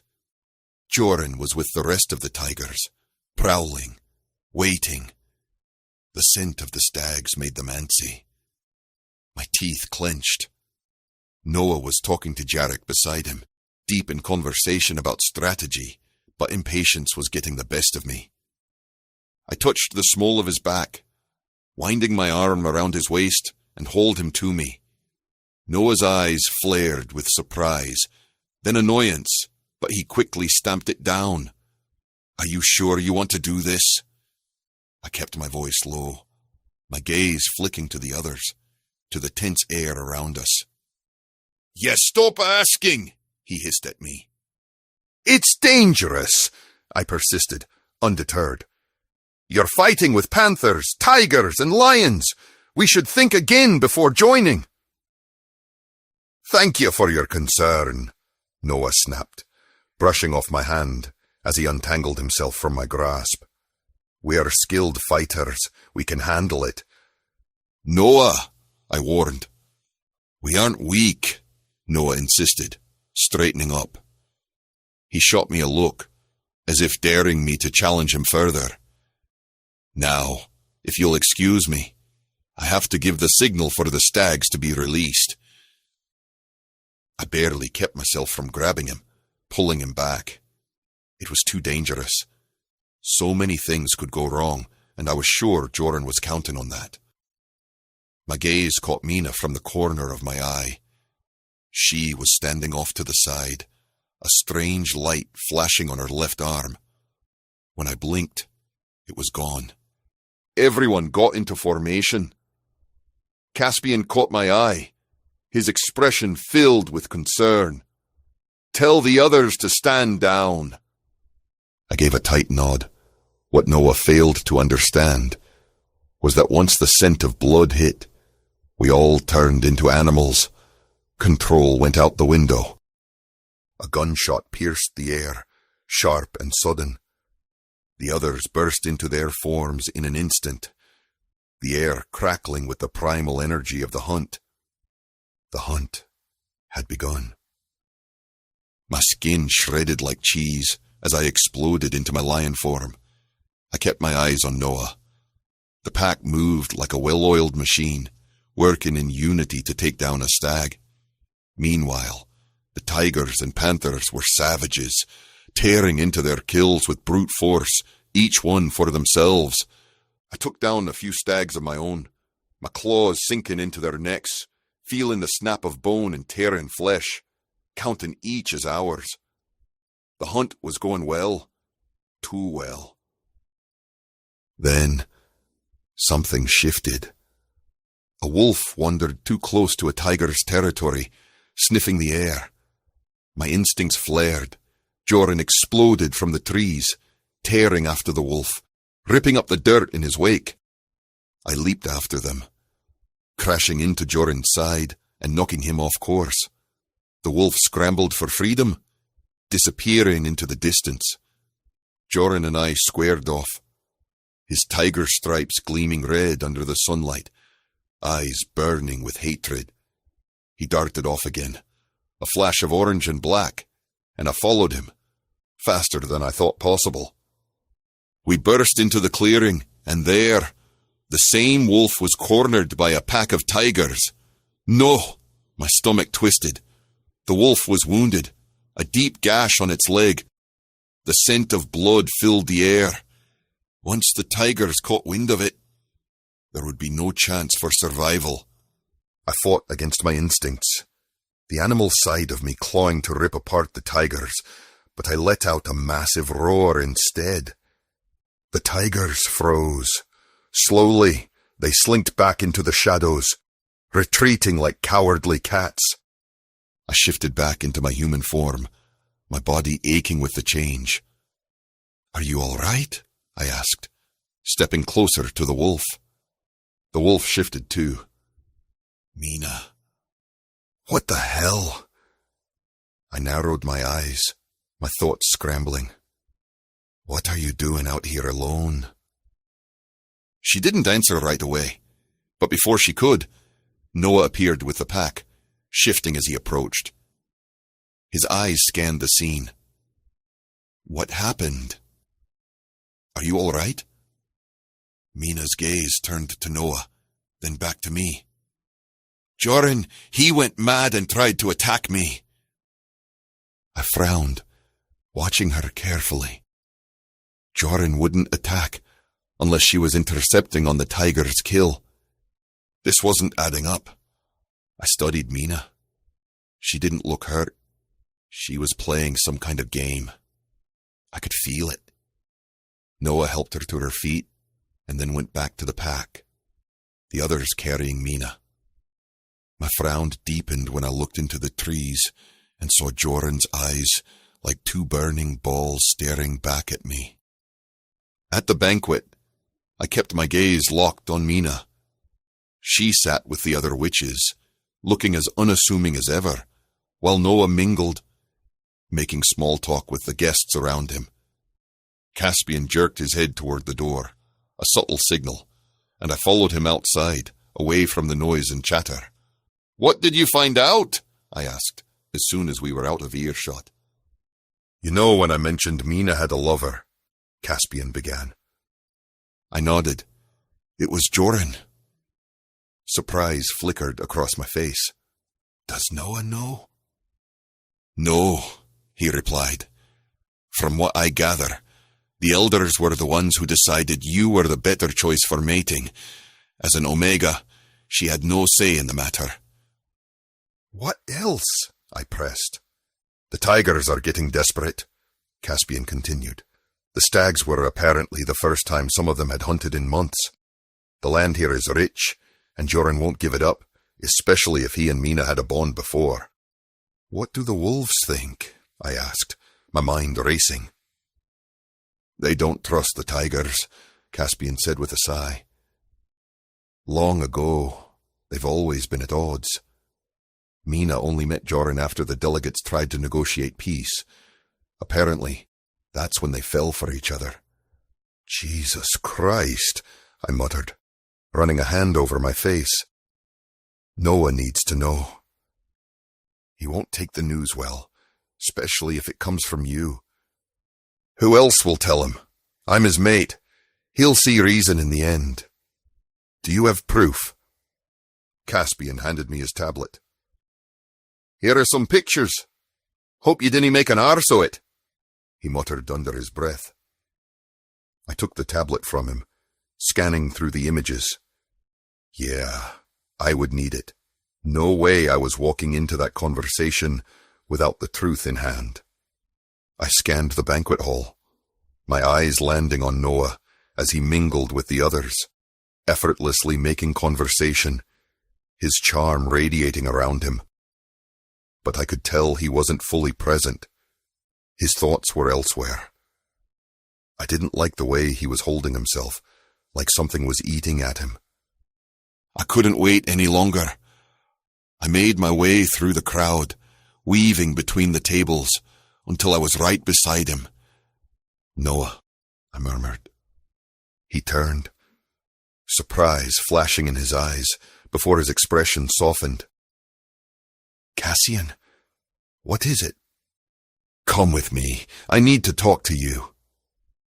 His brow pinched, but he didn't hesitate, nodding before excusing himself from the conversation. We moved away from the others, toward the exit.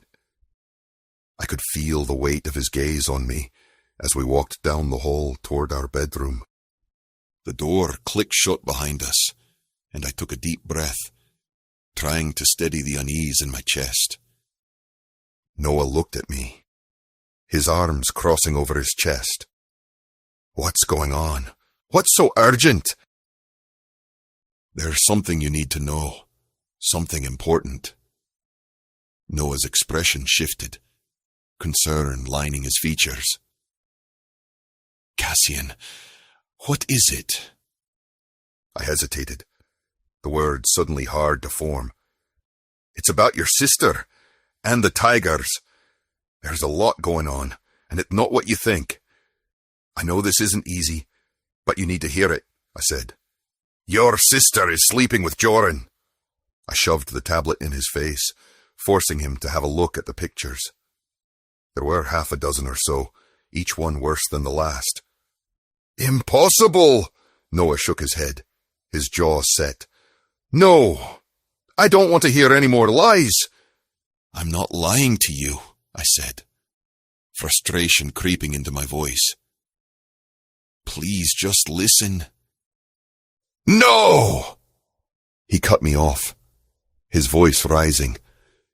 I won't do this right now. Not here. Not like this. I stood frozen for a moment, the distance between us growing thicker than before. He was angry, hurt, and I wasn't sure how to fix it. Noah, please. I said no, he repeated. Don't pretend you and Joran are different. You came here for your own agenda too. You were just better at hiding it. Do you know what? I don't want to hear it. You're lying, and I can't trust you right now. He turned to leave, and before I could stop him, he was gone, the door swinging closed behind him with a soft click.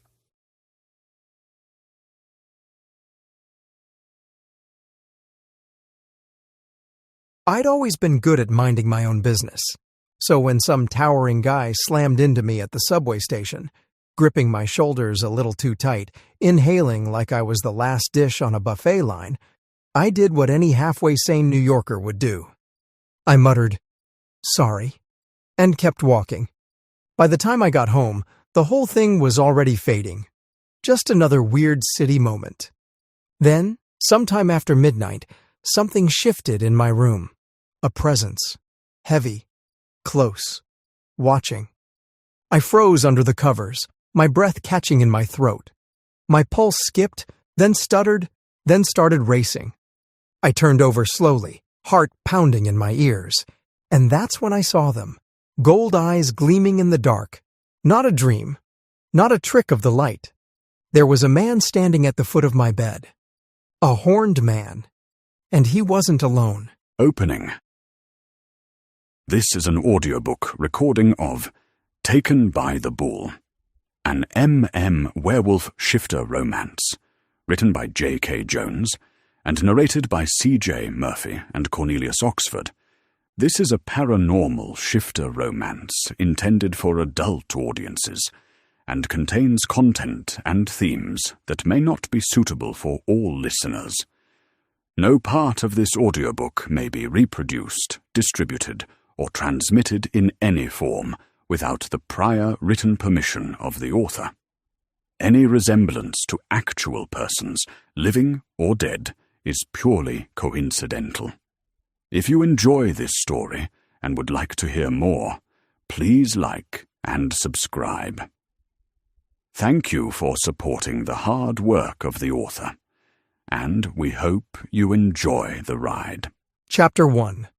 Elias. I didn't see him coming. That's the lie I'll tell myself later to save face. Because who actually admits to getting flattened by a human freight train and kind of liking it?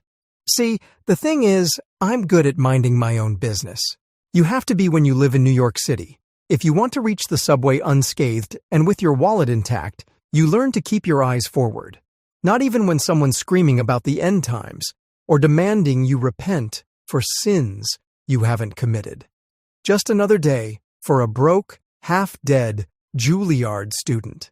It's not like I wasn't living the dream, just, one nightmare at a time. I was flunking half my classes and teetering on the edge of academic probation. But today was supposed to be my turning point. I had a meeting with my new professor. Miss it, and he'd flunk me out of spite. I'd been coasting in history and literature of 17th and 18th century music, which sounded interesting in theory. If your idea of interesting is being trapped in a never-ending slow-motion funeral. The lectures were so mind-numbing I was sure my brain cells filed for early retirement. Every time the professor opened his mouth, this ancient 93-year-old relic, I felt like my soul left my body. And now, with my grade tanking below 50%, I was out of options. Beg, bribe, grovel. Whatever it took, I had to get to that meeting.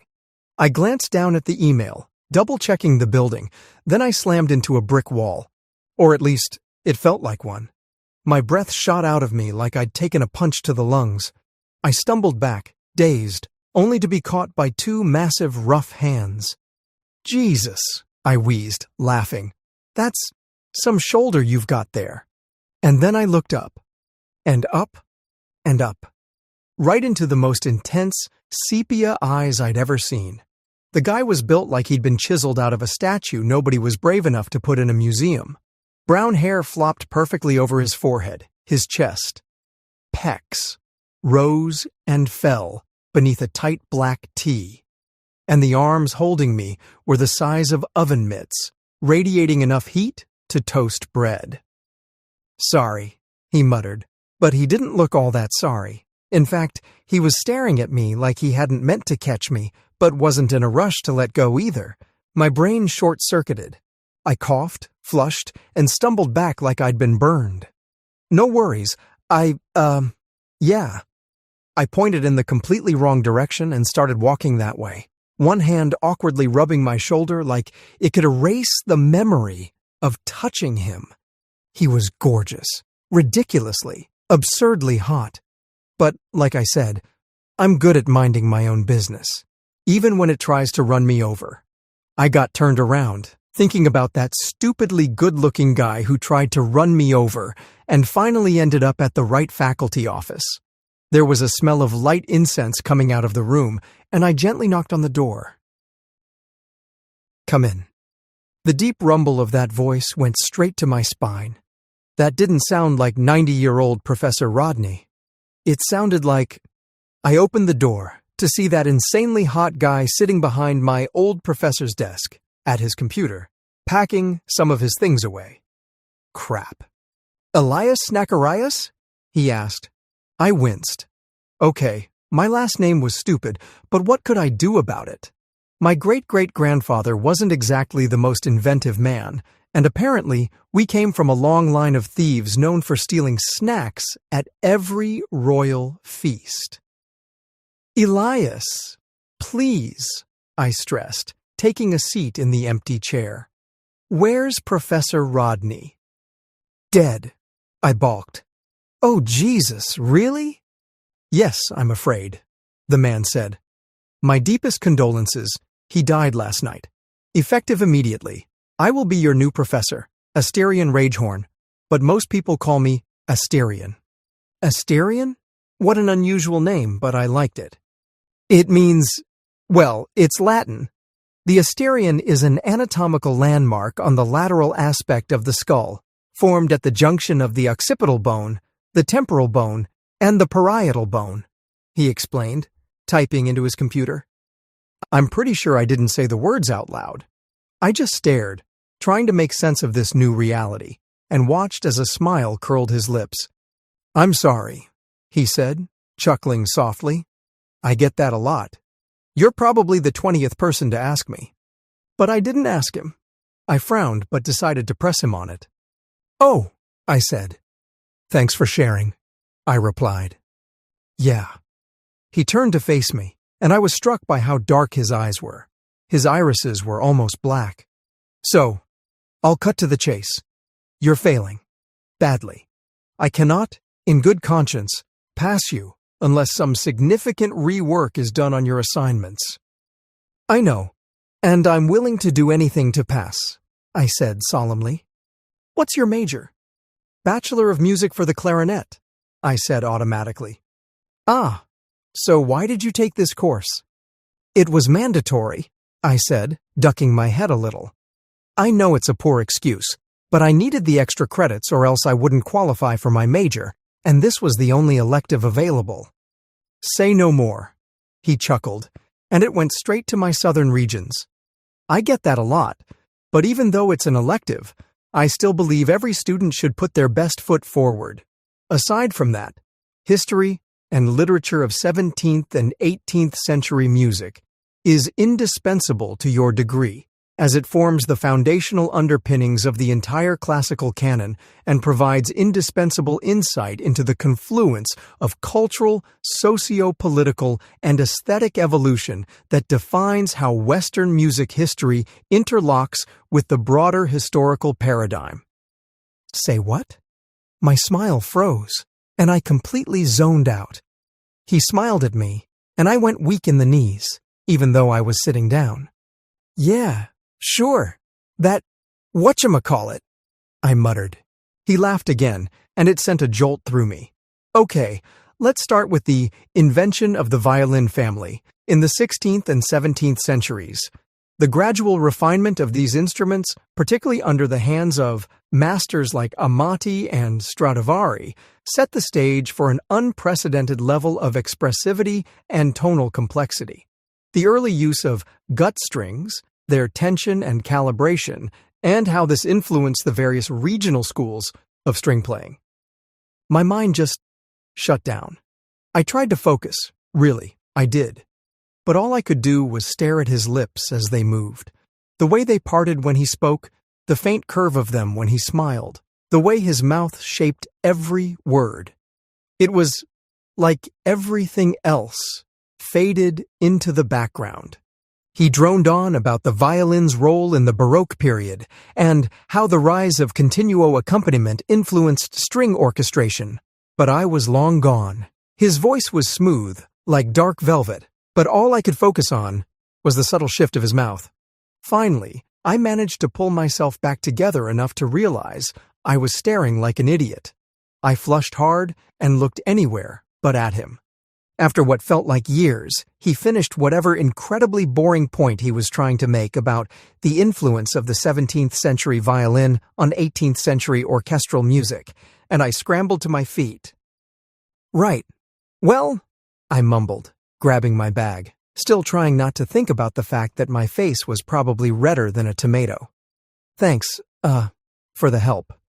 He nodded, his eyes lighting up. We'll talk more next week. Don't worry about it too much, Elias. You've got potential. I stepped out of his office with a flushed face, my heart racing, knowing I was absolutely screwed for the rest of the semester. I was practically drooling by the time my lecture came around, determined to take notes and listen to everything Asterion said, but the second he walked into the lecture hall, my eyes were glued to his tight slacks that practically clung to his bubbly butt. Were those pants even legal? He wore a white dress shirt tucked into them, a belt cinching his waist, a Rolex watch, which, let's be real, he definitely didn't get on a teacher's salary. And Doc Martens. You good, fam? Mandy demanded, kicking my shin. Ouch! I yelped, turning to glare at her. She laughed, tucking a pink strand of her hair behind her ear, a mischievous glint in her eyes. I see what you're looking at, she teased, nudging me. I flushed, trying to look anywhere but at her knowing smirk. Shut up. Theater majors were so dramatic. He's hot. Mandy fanned her face. Well, this lecture just got a lot more interesting, she added, a sly grin spreading across her face. You have no idea, I muttered, trying not to laugh at how obvious she was being. So, are you coming to the rave tonight? It's out in the woods near the enchanted forest. She winked at me. Yeah, sure. I'll be right there. I deadpanned. Why do you think I would ever go outside? Me and the outdoors just don't mix. Mandy threw her head back and laughed, causing several heads to turn. Come on, she said, fiddling with her fishnet gloves. You'll love it. Besides, I heard Tyler will be there. Don't you have a big hard? All right, everyone, Asterion said, causing the room to settle down. Mandy gestured for me to show up, or she'd kill me, and I flipped her off. As some of you are aware, unfortunately, Mr. Rodney has passed away unexpectedly. Not sure how unexpected it was, since the man was 90 and basically a bag of bones already, but whatever. And I'll be taking over. I tuned the rest out, my eyes zeroing in on his massive biceps. How is it legal to have such an attractive man teach this class? Before I could blink, the lecture was over. All right, a quiz next week on everything we discussed today will be 50% of your entire grade. 50%. Oh my God, I wasn't even listening. Crap, I was going to fail. I turned to Mandy, who'd been furiously taking notes, while my notebook had nothing but doodles in it. Does that mean I had to go to his office hours? I felt my face grow hot at the thought. So, Mandy probed, the Enchanted Forest tonight? Are you coming? I don't know, I sighed, packing up my stuff. I mean, it's not really my scene, and besides, with everything happening with my mom. That's exactly why you need this, Mandy protested. She pouted, and it would have been ridiculous, but with her hair in pink pigtails, jean shorts, fishnet stockings, and a plaid button-up, she somehow made it work. Come on. Fine, I conceded. Maybe Tyler will glance at me, or mistake me for the trash can again. That's happened before. Oh, progress. Mandy hooked her arm around mine, steering me toward the door. I looked over my shoulder, and for some reason, I saw Asterion looking back. For a split second, it was like his eyes were glowing, like two luminous bullseyes in the right light, before the moment passed, and the intensity was gone. We reached the campus gates, and as we walked through, "You know what the best part about tonight is, right?" Mandy asked. I raised an eyebrow. What? The Enchanted Forest, she said, eyes sparkling. You know the border, right? Where the human side ends and the supernatural world starts? I shuddered involuntarily. Yeah, I know the rumors. Shifter wolves, lions, all that nonsense. Complete nonsense, but it sure makes for a spooky night, Mandy grinned. The whole place is off limits for a reason. No one really goes past the marked line, and the locals get a kick out of it. You can practically feel the energy shift the closer you get. People swear it's full of things that shouldn't be there.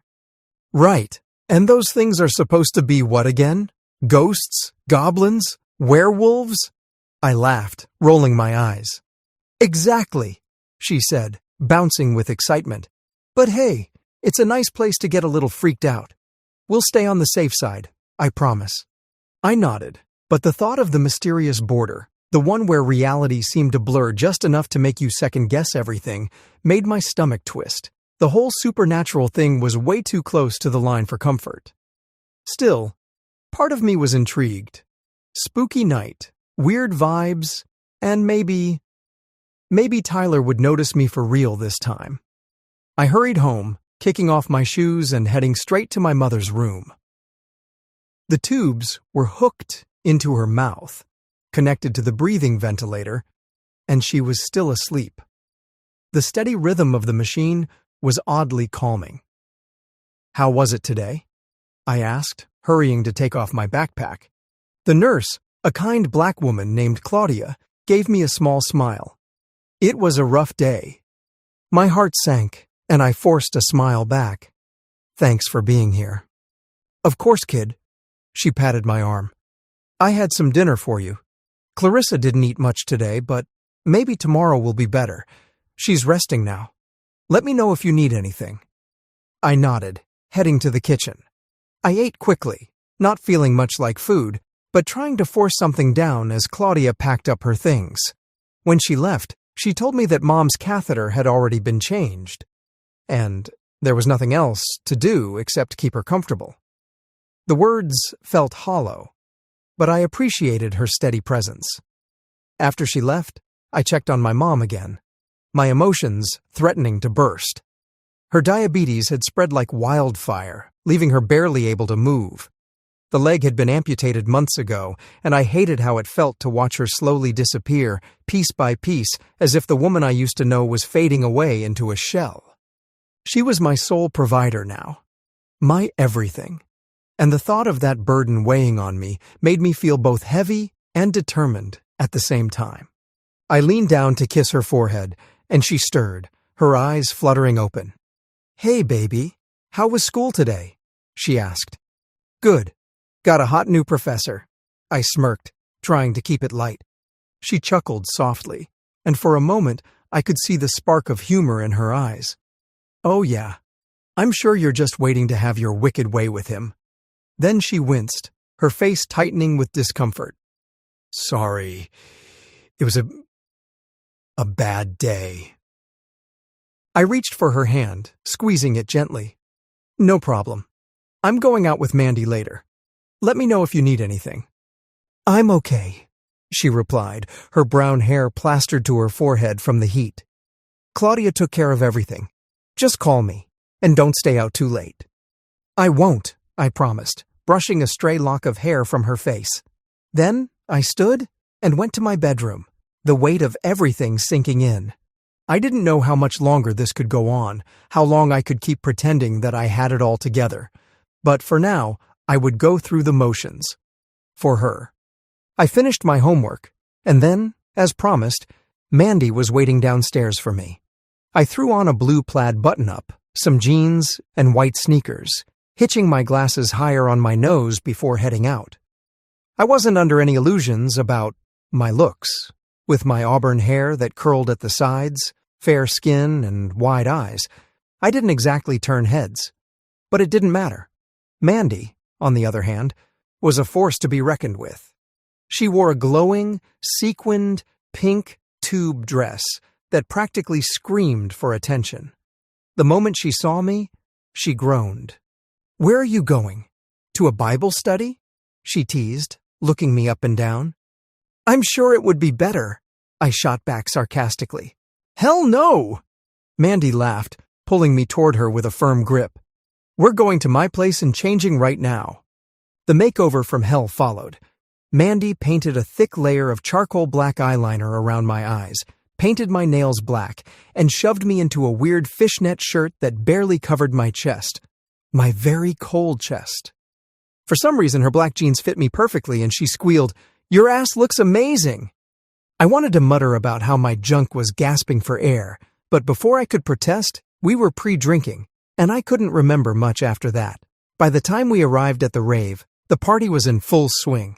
The outdoor rave hit me like a rush, deep in the woods near the enchanted forest. The air was a frenzy of energy, crackling like something just waiting to ignite, the ground uneven with dirt and grass, and the neon lights flashing in sync with the thumping bass. A massive bonfire crackled at the center, its warmth battling the chill of the night. The smell of burning wood and something sweet mixed in the air, hazy like the people dancing around it. Tents were set up along the edges, with groups laughing, drinking, and passing joints. The music vibrated in my chest, the crowd moving together like one pulsating being. Fairy lights hung in the trees, their glow adding an eerie touch, but the whole scene felt electrifying, lost in the beat and the night. Tyler was with a group of his friends near the bonfire, standing tall and radiant. He was a ballet major, and the way he could bend into positions that should be illegal made me wonder if his joints were made of rubber. He was hot too, tall, with Eurasian features, wide shoulders, and muscular arms. I'd been trying to get Tyler's attention all year for obvious reasons, but he barely ever glanced at me. "Shots!" Mandy screamed in my ear. "Yeah, I reached out blindly, and my hand connected with a solid wall of muscle. I looked up and up and up and found myself staring at a masked man. I almost screamed and leaped back, but he grabbed my arm to steady me. What the hell? The guy was wearing a horse head? He had glitter and glow sticks draped around his neck, so he looked like he was part of the party. "Oh, gotta catch already," Mandy squealed, hip-checking me into the man's arms. He caught me again. "Mandy!" I hissed. "Sorry, my friend's wasted," I laughed. So was I. "It's all right? Want to dance?" he asked, and I realized the grip he had on my hand was almost crushing. I gulped. Ah, sure. He took me onto the dance floor and immediately pressed our bodies together. I gasped, my hands coming to rest on his shoulders as we danced to the music. Mandy passed me drinks steadily, and the more time passed, the more I relaxed. Why are you wearing that? I pointed to the horse's head. Cosmetic reasons, he muttered. His voice was low, but oddly familiar. Do you come here often? Yes. Well, no. Mandy does. I'm just her best friend. Ah. The man snaked his arm around my waist.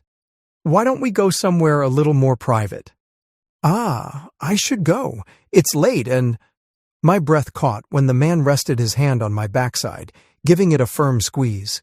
His hand was like fire on my skin. I don't think I can let you go wearing jeans like that, he muttered, and smelling as good as you do. He leaned in and took a long sniff of my skin. My face burned as I was pressed up against this half-man, half-horse thing. He could be a total troll beneath that mask, and if Mandy saw, she'd never let me live it down. Why don't you take off your mask? It's kind of hard to talk to the horse, I chuckled. I have to go, he said suddenly, dropping his arms and walking straight into the forest, leaving me there, baffled. What the hell? Mandy bounced over to me. So, she demanded. I don't know. He just left? Welp! You can't win 'em all, Mandy shouted, but I'm pretty sure she didn't realize how loud she was. Come on, let's dance. So we danced the night away, the music still pulsing, but my mind kept drifting back to the man in the horse mask. What the hell was that all about? I couldn't shake the feeling that there was something familiar about him. His voice, it was low, and something in it made me feel connected, almost. I couldn't help but think of Asterion, the way he carried himself, the way his deep voice had that same smooth, almost commanding tone. Why the hell did I keep picturing him whenever I thought about the masked guy? It was all so bizarre. What had just happened? I couldn't figure it out, but for some reason, I wanted to. I crawled into bed, exhausted, but my mind wouldn't settle. The events of the night kept replaying, especially the strange encounter with the masked man, the way his touch lingered, the warmth of his hands on my skin. But something about it felt off, like there was more to it than I understood. I pushed those thoughts away, pulled the blankets around me, and closed my eyes, hoping sleep would come. Then, in the dead of night, something stirred. A presence, heavy, watching. My breath hitched and my pulse skittered. My body tensed and I froze, feeling the weight of something in the room with me. The air felt different, charged, as if it was pressing against me.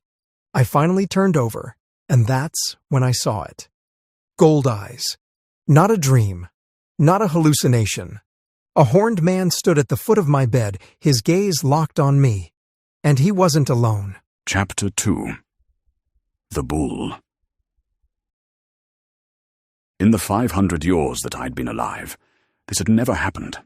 I stared down at the rumpled human, brown hair curling against his pillow, black makeup smeared beneath his eyes, his fishnet shirt riding up to reveal a sliver of taut, tempting skin. I watched the human, the others tittering quietly behind me. They thought it was funny, that I stood there, mesmerized. I didn't care. His chest rose and fell in a slow, steady rhythm, the curve of his mouth slack in sleep. He looked delicate, breakable. "Is he the one?" someone whispered behind me in our Brahunai tongue. I didn't answer. I didn't need to. I stepped closer. "Will he wake?" someone else said. "Present him to the Minotaur god, and—" "Did his milk come in yet?" "Will you please shut up?" I hissed at them, and they backed off immediately. The herd could be troublesome sometimes. His snoring. I heard they do that sometimes, Zorin said.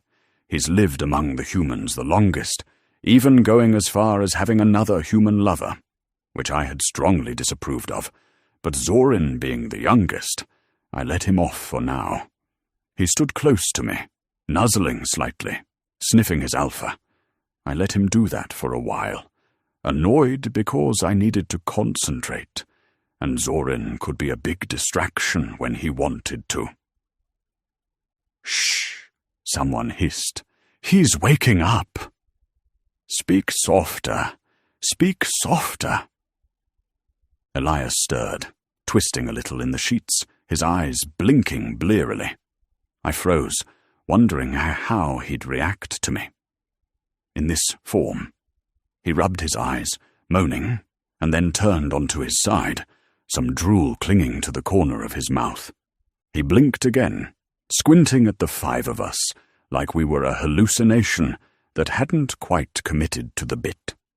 His gaze landed on me, on the horns, the snout, the fur, and to his credit, he didn't scream.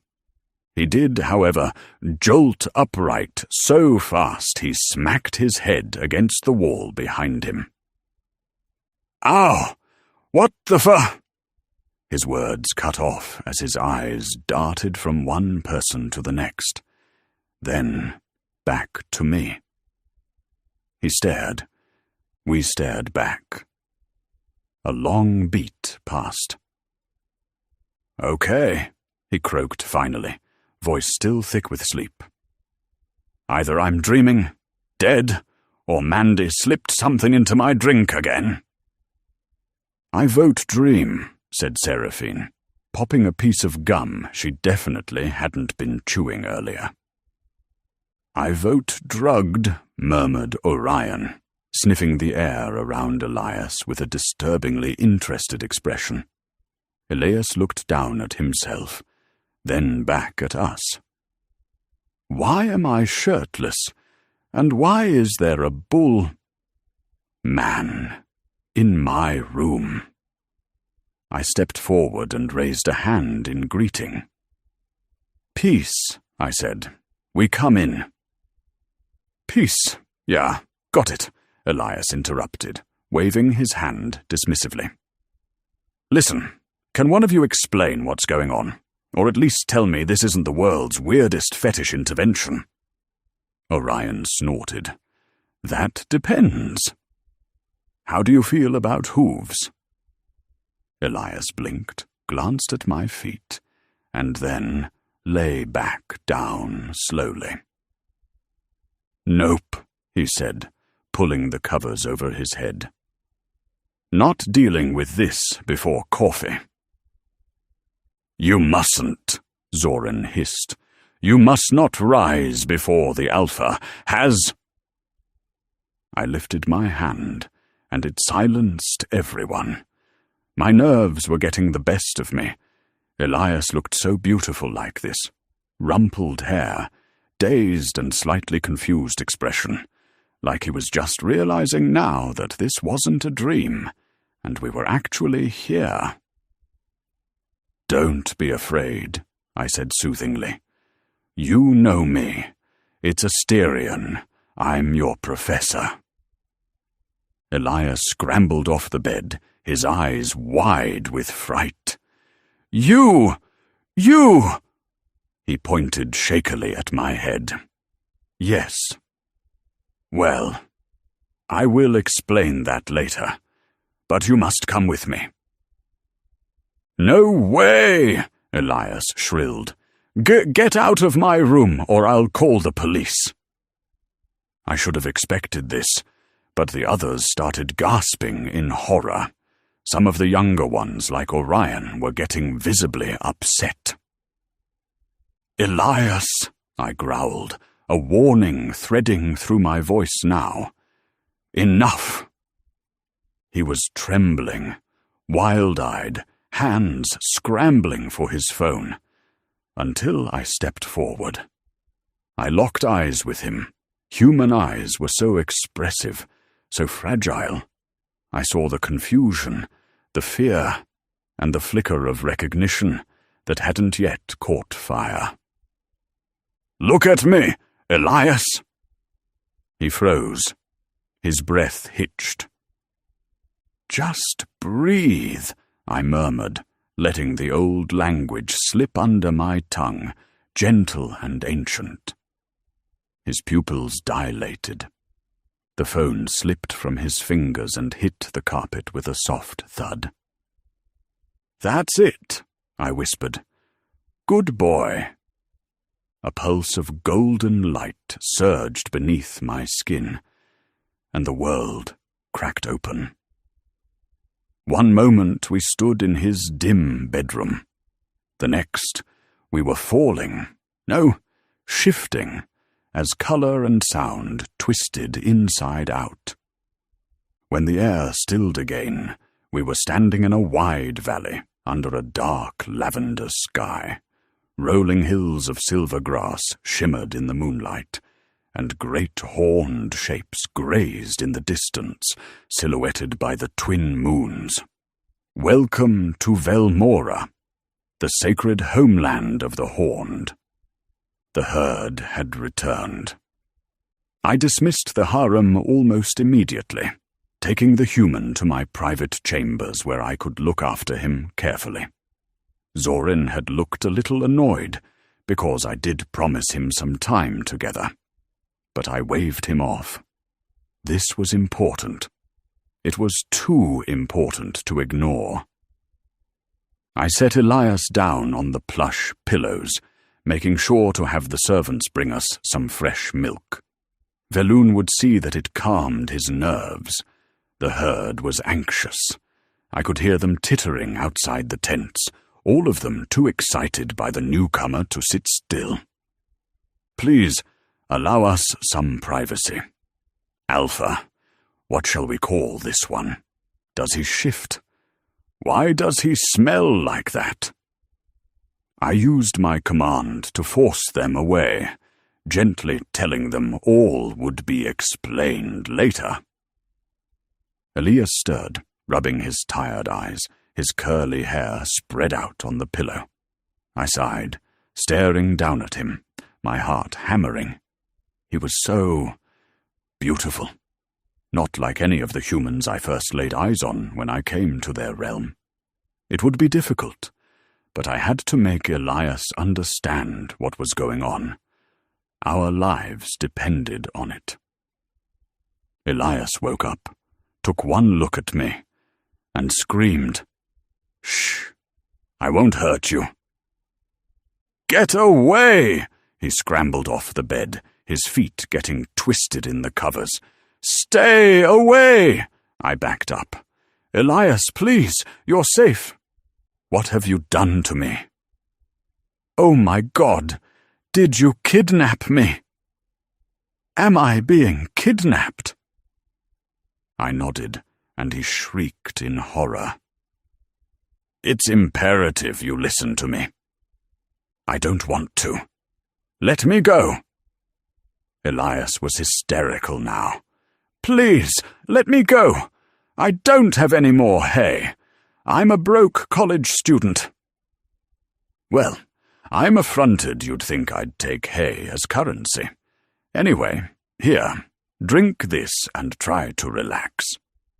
I moved to offer him the milk, but he lurched back, almost spilling it. Annoyance prickled through me.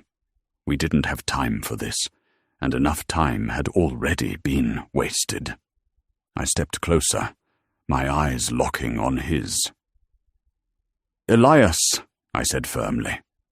His frantic breath hitched, his wide eyes meeting mine. I let the alpha power unfurl from within me, coiling gently through the space between us. Tender, but unyielding. "Look at me." He froze, his eyes stayed locked on mine, as if tethered. I saw it then, the daze begin to wash over him, softening the edges of his fear. His body eased, tension melting from his shoulders. His breath slowed, became more even. He blinked, confused. What did you do to me?" "It's called Calvaire," I said, folding down beside him slowly. "A calming command. Only alphas can use it." His brow furrowed faintly, lips parted as he tried to focus. "You hypnotized me." "I centered you," I corrected gently. "You were in danger of panicking yourself into collapse. I didn't hurt you." He still looked uncertain but not terrified any more. Just stunned. Are you even human?" I smiled, just slightly. "Not quite." I hastened my resolve. "Elias, I must speak with you. Our pack is in danger. The tigers are hunting us, and—" "Touching story. But I fail to see how that has anything to do with me," Elias snapped. I stared at him, heart pounding. "You are the reason we're in danger, Elias," I said quietly. "And you're also the only one who can save us." He looked at me like I'd grown 2 heads. I took a slow breath, keeping my voice steady. "You're not just some college student. You're our Matronis. The herd has been searching for you for centuries." "The what now?" Elias blinked. No, I think you're confusing me with someone else. I can barely afford tuition. What the hell is a Matronis?" "The Matronis is the spiritual heart of the herd," I said. "Chosen by instinct, guided by lineage, and reborn when needed. You're the calming presence, the tether. Without you, our bond fractures. Our protection fails." "You're insane." He backed up, hands trembling. "You're talking like this is some kind of prophecy, or magic, or—" "It is magic," I said. "Blood deep, bone deep. And I know you feel it, Elias. The way you reacted to me back in your realm. Why you couldn't look away." He opened his mouth, but no words came. "You are the Matronis," I said again. "You carry the power of restoration, of memory. You belong to the Velmora herd, and the herd belongs to you. That's why I had to bring you back. That's why they're all outside right now, whispering, waiting. They can sense you." He was shaking his head, but not as firmly now. His gaze had dropped to the milk cup, still warm in my hand. "I'm no one," he whispered. "I failed math 3 times. "And yet," I said gently, offering the cup again, "every apex in the 5 herds would bow if you walked among them. Drink. Let it come back to you." He knocked the glass out of my hand in an effort to get away. Milk splashed across the floor, the scent souring the air. I grabbed him before he could bolt, and together we fell onto the bed. I held him down, nostrils flaring while he squirmed and screamed beneath me. "Stop it," I growled, but he wouldn't listen. I forced him to look into my eyes, holding his flailing wrists against the mattress. His body arched once, tense, before slowly going slack. I sighed, watching the glaze dull over his gaze. It was no use. Elias went back to sleep. I crawled off him, slumping beside him on the bed, running a hand over my snout in frustration. The tent flap stirred. Zorin stepped in, his sleek body moving with caution as he knelt at my feet. "What did he say?" "It's no use," I muttered. "He's too frightened. I can't get through to him." "Let me—" "No," I said, my voice final. "I'll return him to the human realm." Zorin shook his head, his large green eyes wide with fright. "But the tigers are almost upon us." "I know," I hissed, standing. "We can cloak ourselves in the shadows, or I can bring Velmora closer to the gates of the supernatural world. But until then—" I trailed off, then huffed, patting Zorin's cheek.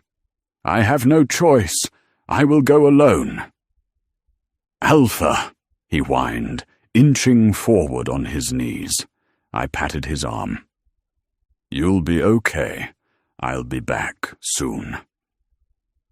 "But you promised," he squirmed, gaze darting to my waist, and I knew he was aching for my knot. Soon, including the Matronus, who was no doubt desperate for it, even if he didn't know it yet. "I know," I sighed, "but you must be patient with me." I gathered Elias in my arms, his body warm and limp against my chest. I exhaled slowly, grounding myself. The world folded inward. A blink. A rush of pressure. The cool scent of dawn dew filled my lungs. We stepped through. The tent vanished around us. In its place, cotton sheets, slatted blinds, and the faint pink of morning light spilling across the floor. We were back in Elias's room, the human realm, and the sun was just cresting the horizon. I lay him down on the bed, mesmerized just as the Alpha command was starting to wear off. I couldn't control myself. I needed a whiff of him. Just a taste. I swear he could feel it, my impatience, my sheer need. My snout grazed his chin, but he shivered, not in fear. "May I?" I asked, moving to cup his jaw. Elias nodded and relaxed. The moment my palm touched the side of his neck, something ruptured inside me, like a dam cracking wide open. My pupils blew wide, vision narrowing to nothing but him. His pulse thudded beneath my fingers, sharp and quick like a hunted rabbit. But his scent. Gods. The bull inside me stamped his hooves, a deep, guttural snort tearing through my throat. My body locked, every muscle seizing at once. The scent was like molten amber and crushed rosemary, sun-warmed skin, citrus shampoo, and the soft, worn cotton of his favorite hoodie. But beneath all that, something ancient stirred, something mine. My length thickened, trapped painfully between my thighs, as heat exploded in my spine, spreading out like wildfire. I bent over him, trembling, my massive head tilting instinctively, nostrils flaring wide as I took him in. Sweet, wild, addictive. The bull surged forward inside me, roaring. It was overwhelming, savage and sacred all at once. Then, without warning, my bones buckled.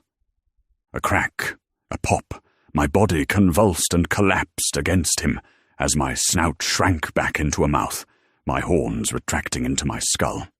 Skin and fur peeled away with an electric buzz until all that was left was me, my human self, bare-chested, slick with sweat, heart galloping inside my ribs.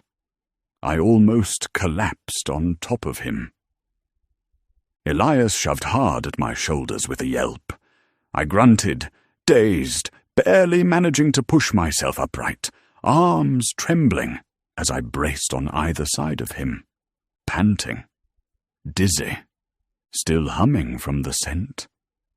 But finally, human again. I could see it then. His own need, straining, throbbing beneath the thin fabric of his sleep pants. My breath caught, so it had affected him too. The scent bond wasn't one-sided. It never was. His eyes met mine, wide and uncertain, pupils blown just like mine had been moments before. His lips parted, chest rising and falling in shallow pants. I could hear it, his heartbeat, wild like a war drum. Or maybe that was mine. "You felt that," I said quietly, not a question. Elias didn't answer. He just stared, stunned, like his body had betrayed him, and he didn't yet know what to do with the truth of it. My own limbs trembled. The bull inside me was silent now, as if satisfied, scented, soothed. But my skin still tingled with Elias's closeness, his warmth, the heat that had flared so bright between us it nearly burned. I shifted back onto the mattress, bracing myself on one elbow. "I'll go," I rasped, voice hoarse. "You need time. So do I." Elias still didn't speak, but as I rose from the bed, I heard him whisper behind me. What did you do to me?" I didn't turn back. I couldn't. My human form was still too new, too raw, my heart still racing. Instead, I said, "Nothing you didn't already feel." And then I vanished into the rising light of dawn. I headed back to my penthouse apartment, the air of the human realm still clinging faintly to my skin.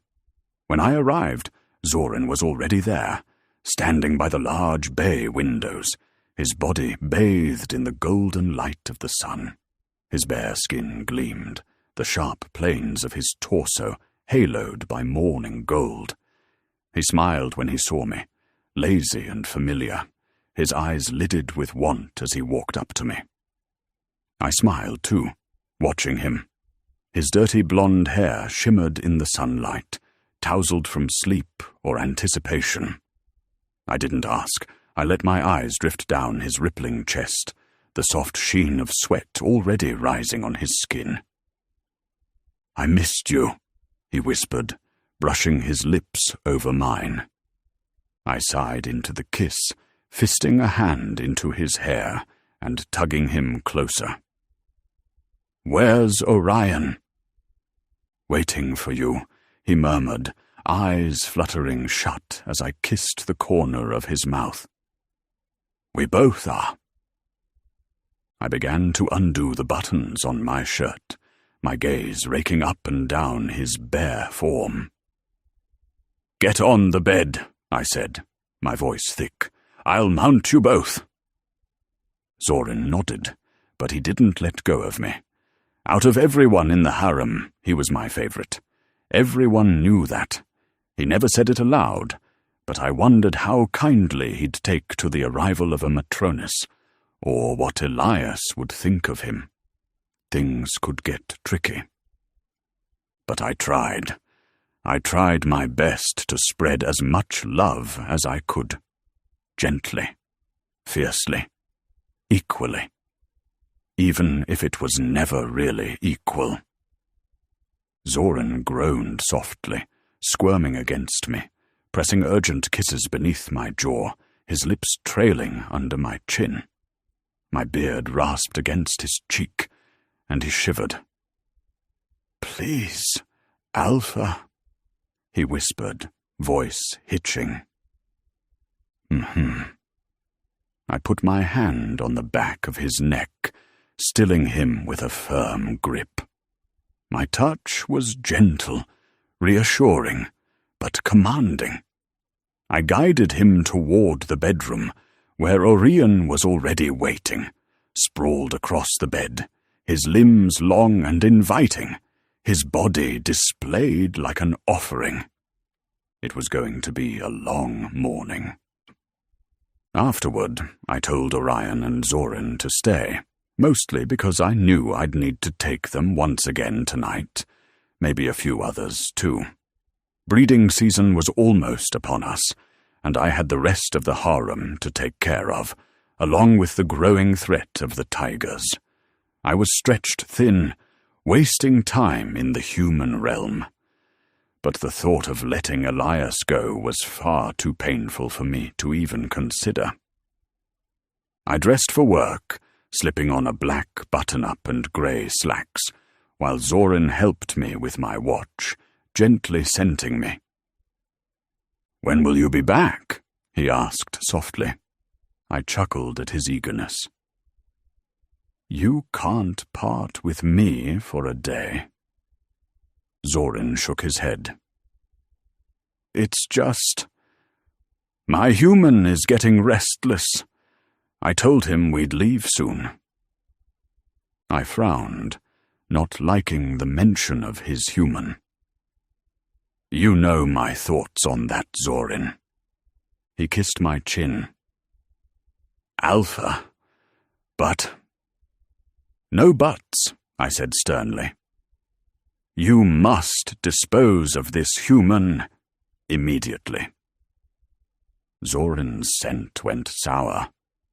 "How can you deny me my humans while you pursue your own?" he hissed. "Elias isn't just human. He's our Matronis." "Yeah, whatever. He hasn't accepted the bond, and yet I cannot be free with who I love." Guilt coiled through me. It wasn't that. I encouraged many relationships within the harem. But humans were dangerous. Zorin knew that.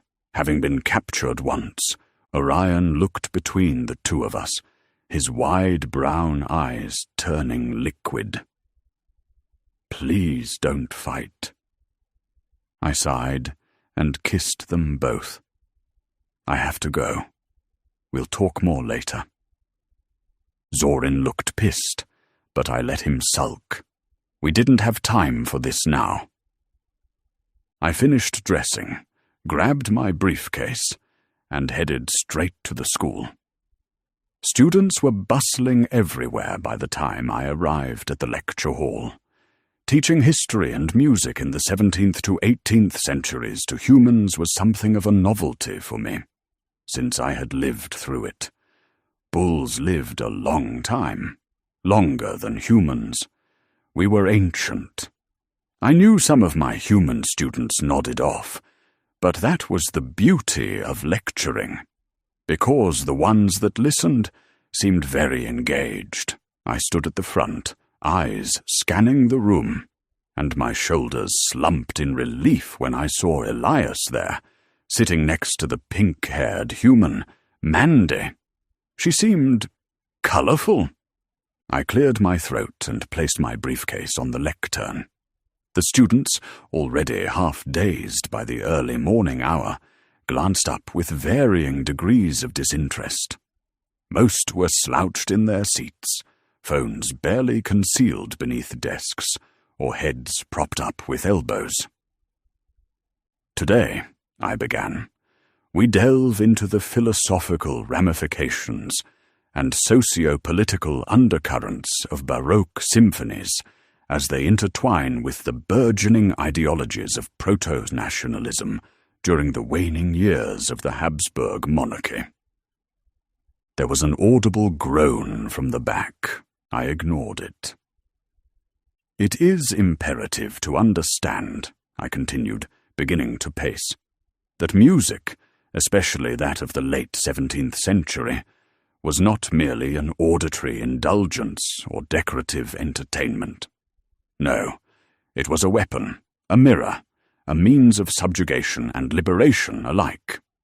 The court of Louis XIV, for instance, employed musical structures as political metaphors, reinforcing autocratic supremacy through choreographed resonance.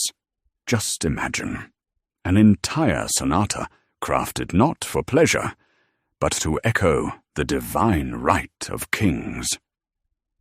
By now I could see several students slumped in their chairs, one girl fighting valiantly to keep her eyes open as her head bobbed. But Elias sat upright, alert, his eyes locked on mine, intense and unwavering. My pulse spiked. His scent drifted toward me again, maddening in its complexity, like crushed bergamot leaves, muddled with spice, and the warm scent of sun-baked skin, a fragrance that made my nostrils flare, involuntarily. My slacks grew tight, my voice wavered for a second, and I stopped myself, grounding the base of my palm on the edge of the podium. I couldn't lose control here, not in front of the humans, not in front of him.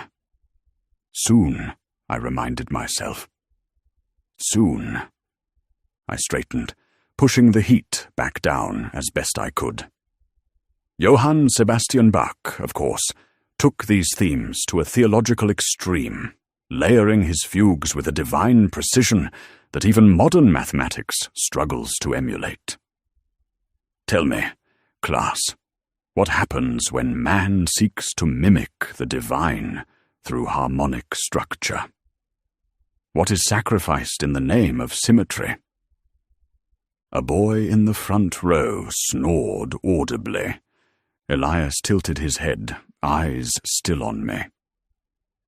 The moment the lecture ended, a smattering of applause followed, half-hearted, mostly from the front row. I stepped away from the podium, answering a few scattered questions about the reading assignment and upcoming essays. Students shuffled out, some mumbling thanks, others avoiding eye contact, like I'd just stolen an hour of their life they'd never get back. But my attention wasn't on them. It was on Elias. He moved slowly at first, descending the stairs with that same flush still painted on his cheeks. His eyes flicked toward me, just for a second, and then, without warning, he turned and darted out the door, like something had snapped inside him. I blinked. What? I'd told him we'd speak after class. He agreed. He nodded. So why was he running? "Excuse me," I muttered, brushing off a particularly chatty student who wanted to compare Vivaldi to techno. My stride was purposeful, long, and with each step I took toward the lecture hall exit, something gnawed deeper at my gut. Was he scared of what happened this morning? Embarrassed? Or was something else wrong? The hallway was nearly empty now, students clearing out between periods. I scanned the corridor and froze. Just beyond the archway, Elias was backed against the wall, shoulders hunched, his books clutched tightly to his chest. Towering over him was a man, older, broader, with a smirk that made my skin crawl.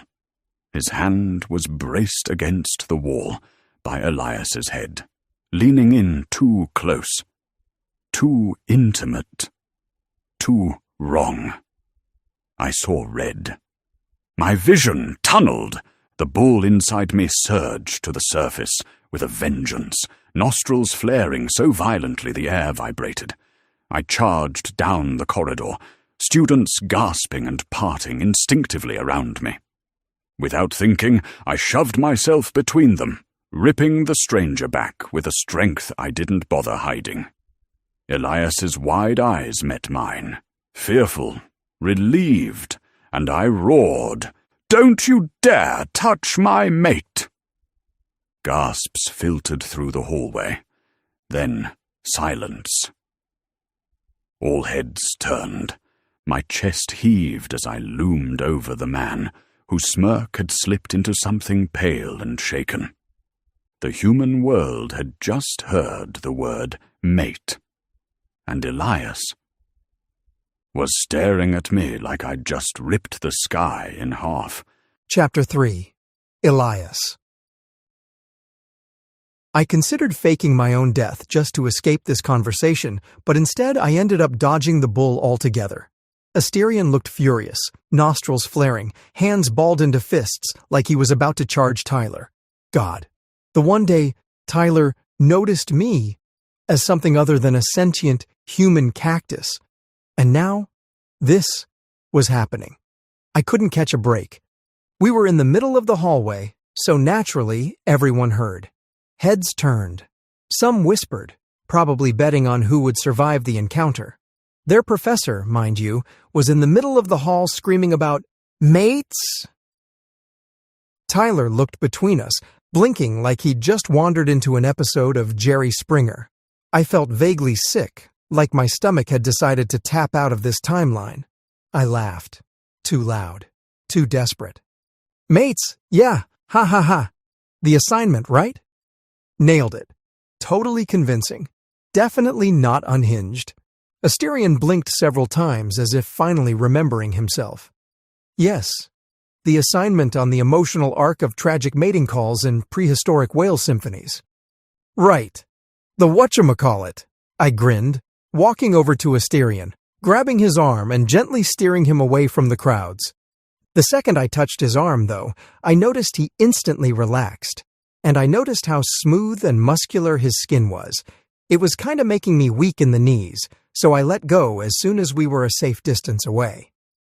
Asterion sighed, smoothing a hand over his face, and it was the first time I noticed how exhausted he looked, like he'd been up all night, which he probably had, teleporting from realm to realm.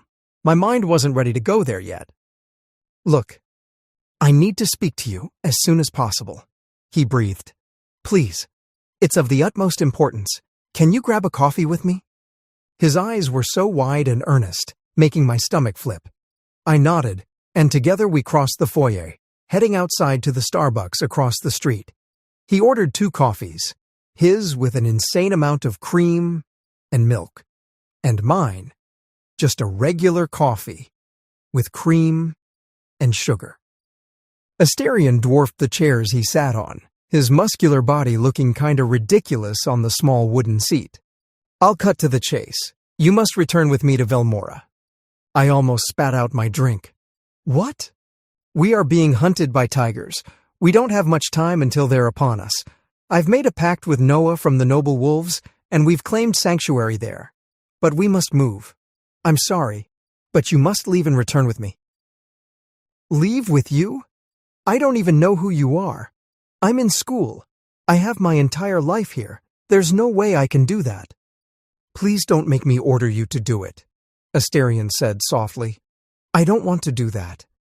My face flushed, and I gripped my coffee cup until my knuckles were white. "You can't just— I'm a person too. I have a life, and I have— The herd will die if we do not act now," Asterion said firmly. "I've made all the arrangements. Now we must go, within the fortnight." This was insane. Utterly insane. "And if I refuse?" "I'll force you," Asterion said.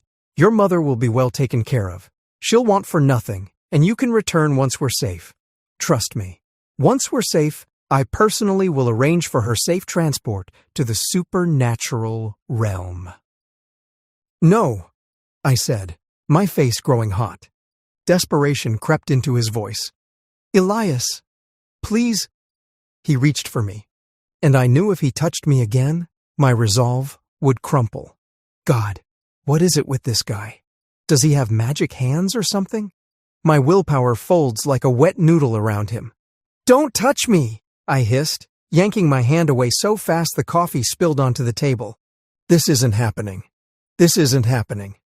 What about my friends? Mandy and— well, I guess just Mandy. But still, she was my best friend. And my mother. Would she even be safe for transport?" I stood so fast, the chair scraped back, glaring down at him. "Don't come near me again." I fled, my heart hammering. I went to the rest of my classes in a daze, my thoughts spinning as I tried to figure out what the hell was happening. I wasn't stupid enough to think Asterion wouldn't go through with his threat. The way he was acting was completely unhinged. He went from super hot guy to super psychotic guy. I looked for Mandy, but she wasn't at school, so I headed home as soon as I could. My mom was resting, and I sighed, relaxing. "Hey," I said, touching her hand. "How are you?" "Hey, baby. Good day at school?" She beamed. "Yup, you could say that." I lied. Your friend's waiting for you in your room." Claudia answered the door, but I said he could just go in and wait. Handsome guy. She winked at me. I was one cringe away from digging a hole with a spoon and living there rent-free. Don't tell me. Asterion was in my room waiting for me. I was on my feet in seconds, sprinting to my room and ripping the door open. The man who stood there wasn't Asterion, but I recognized him from the night Asterion was standing over my bed. We stared at each other, and I was startled to realize my mom was right. He was handsome. Stunning, even. "Hello," he spoke. "My name is Zoran and... let me guess. You're a cow from Velmora, and I must return because of some crazy prophecy. Is that right?" Zoran's mouth twitched into a smile. "I see why he likes you." "Well, I don't. You guys are crazy, and now if you'll excuse me, I have homework to do." "Ah!" I screamed when my closet door opened and out tumbled a guy with curly black hair, rubbing his elbow and pouting. "Zoran," he whined. "It's too cramped in there." "I told you to stay out here with me, idiot," Zoran hissed. "If you hurt yourself, Alpha will be pissed. Orion, this is Elias. Elias, Orion." The man, Orion, stood on shaking legs. He was also stunning, with wide blue eyes and a mop of black hair. He was so damn cute, I felt my heart soften. "Hi." He bit his lip and sniffed. You're our Matronus." For some reason, I felt the overwhelming urge to take him into my arms and never let go. He was precious. So freaking precious. And Zoran, too. I turned to look at him and felt like I knew him. Despite his bravado, there was something else there. I swallowed hard. "Look, I'm not interested in whatever game." "It isn't a game," Zoran said. He walked over and sat on the bed as Orion went rifling through my things. "It's true. Asterion is our Alpha. You are our Matronus. I feel the pull, even standing here beside you. But Asterion is right. We cannot delay. The tigers—" "Tigers!" I huffed. "You can't expect me to believe—" "I don't expect anything," Zoran cut me off. "I think you should listen and hear me. We are all in danger. The tigers are relentless. They will not give up. We must go. You're in danger, including your mother. We must leave. Whether you believe Asterion or not, we have to go." "And if I refuse?" I said, thrusting my chin in the air. "If I don't go, then what?" "We'll all die." Orion spoke this time, his voice so soft it made my heart ache. "My calf, Misha. Everyone will die." His eyes were so wide and liquid. My throat clicked as I swallowed. The thought of this sweet creature dying twisted up my stomach. I took a deep breath. Despite my initial shock and dismay, I didn't want anyone to die for me, and I knew Asterion didn't want to order me to come or hurt me. "And you'll bring my mother too?" I asked cautiously. "Yes," Zoran said. "She'll be well taken care of. We even have some medicinal properties that might aid her healing. Asterion is a good Alpha. You'll be well taken care of." "And how long?" I said, feeling helpless. "Forever," Zoran said seriously. But something like agony flickered in his eyes, and he forced a smile. "Come on, we'll pack your things. The good news is that the noble wolf pack isn't that far away. We just need to cross the border into their territory, and we'll be safe." He sniffed, and I caught his wrist. Zoran stilled, his eyes wide. He was mourning something. I didn't know what, but I felt it. His pain. Orion's too, for being away from his calf for so long. God, this was so strange, but it didn't feel wrong. We stared at each other, and I wanted to take him into my arms, but refrained, because I hardly knew him. But Asterion was right about the pull. "I'm sorry." His lip trembled, and he shook his head. "I don't know what you're apologizing for. We're the ones upending your life. Anyway, we've stayed here long enough. It's time we go. Come on, let's get started." We started packing all my things in silence. Once it was done, I had 3 duffel bags worth of clothing and some of my supplies. Then I went to my mother's room. I sat with her for a long time, and nobody disturbed us. I took her hand gently in mine and kissed her knuckles. "I love you. I'm sorry." Tears dropped onto her palm, and I stood. It was better this way. As soon as she opened her eyes and I had to explain, I knew I'd never leave. Orion and Zoran took my stuff outside, and I wasn't surprised to see Asterion waiting for us, his shoulders visibly relaxed when his eyes landed on me. He wore a long black coat that fell to his ankles. Underneath, he wore a gray button-up and slacks. I stopped right in front of him, staring into his deep brown eyes. I wanted to muster hatred, any kind of bitter emotion, but I couldn't. Asterion opened his arms, and I went to him, my pulse thundering as he cupped the back of my neck. "I'm sorry. I never meant for this to happen." He was so sincere, and I knew he meant it. "I wish we had more time." I nodded and stepped back. Orion and Zoran were waiting for us in the car, and I reluctantly got in. Pressing my temple to the glass, I closed my eyes and let the tears fall. The trip to Velmora wasn't as horrible as the first time. Granted, my stomach did drop, but I was slowly beginning to get used to the constant change in the atmosphere. The air smelled clear, like freshly cut grass, and I was finally able to look around at the plains of wheatgrass that seemed vast and endless. The perfect area for a herd. But why were they leaving? Surely the threat of the tigers had always been there for them.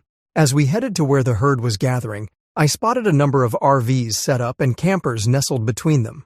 Some larger tents were pitched, clearly made for travel. Cows grazed peacefully in the fields. If I hadn't seen Asterion in his true form, I would have thought someone was trolling me. But looking around, I realized how wrong I'd been. Orion bounced ahead of me, smiling so wide his cheeks must have hurt, and he and Zoran chased each other into the herd.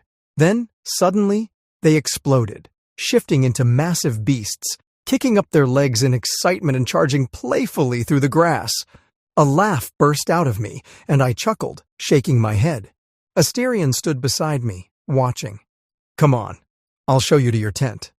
He carried all of my stuff, nodding to the other shifters who, I could tell, wanted to speak to him, but stayed back. Their glances were curious as they looked at me.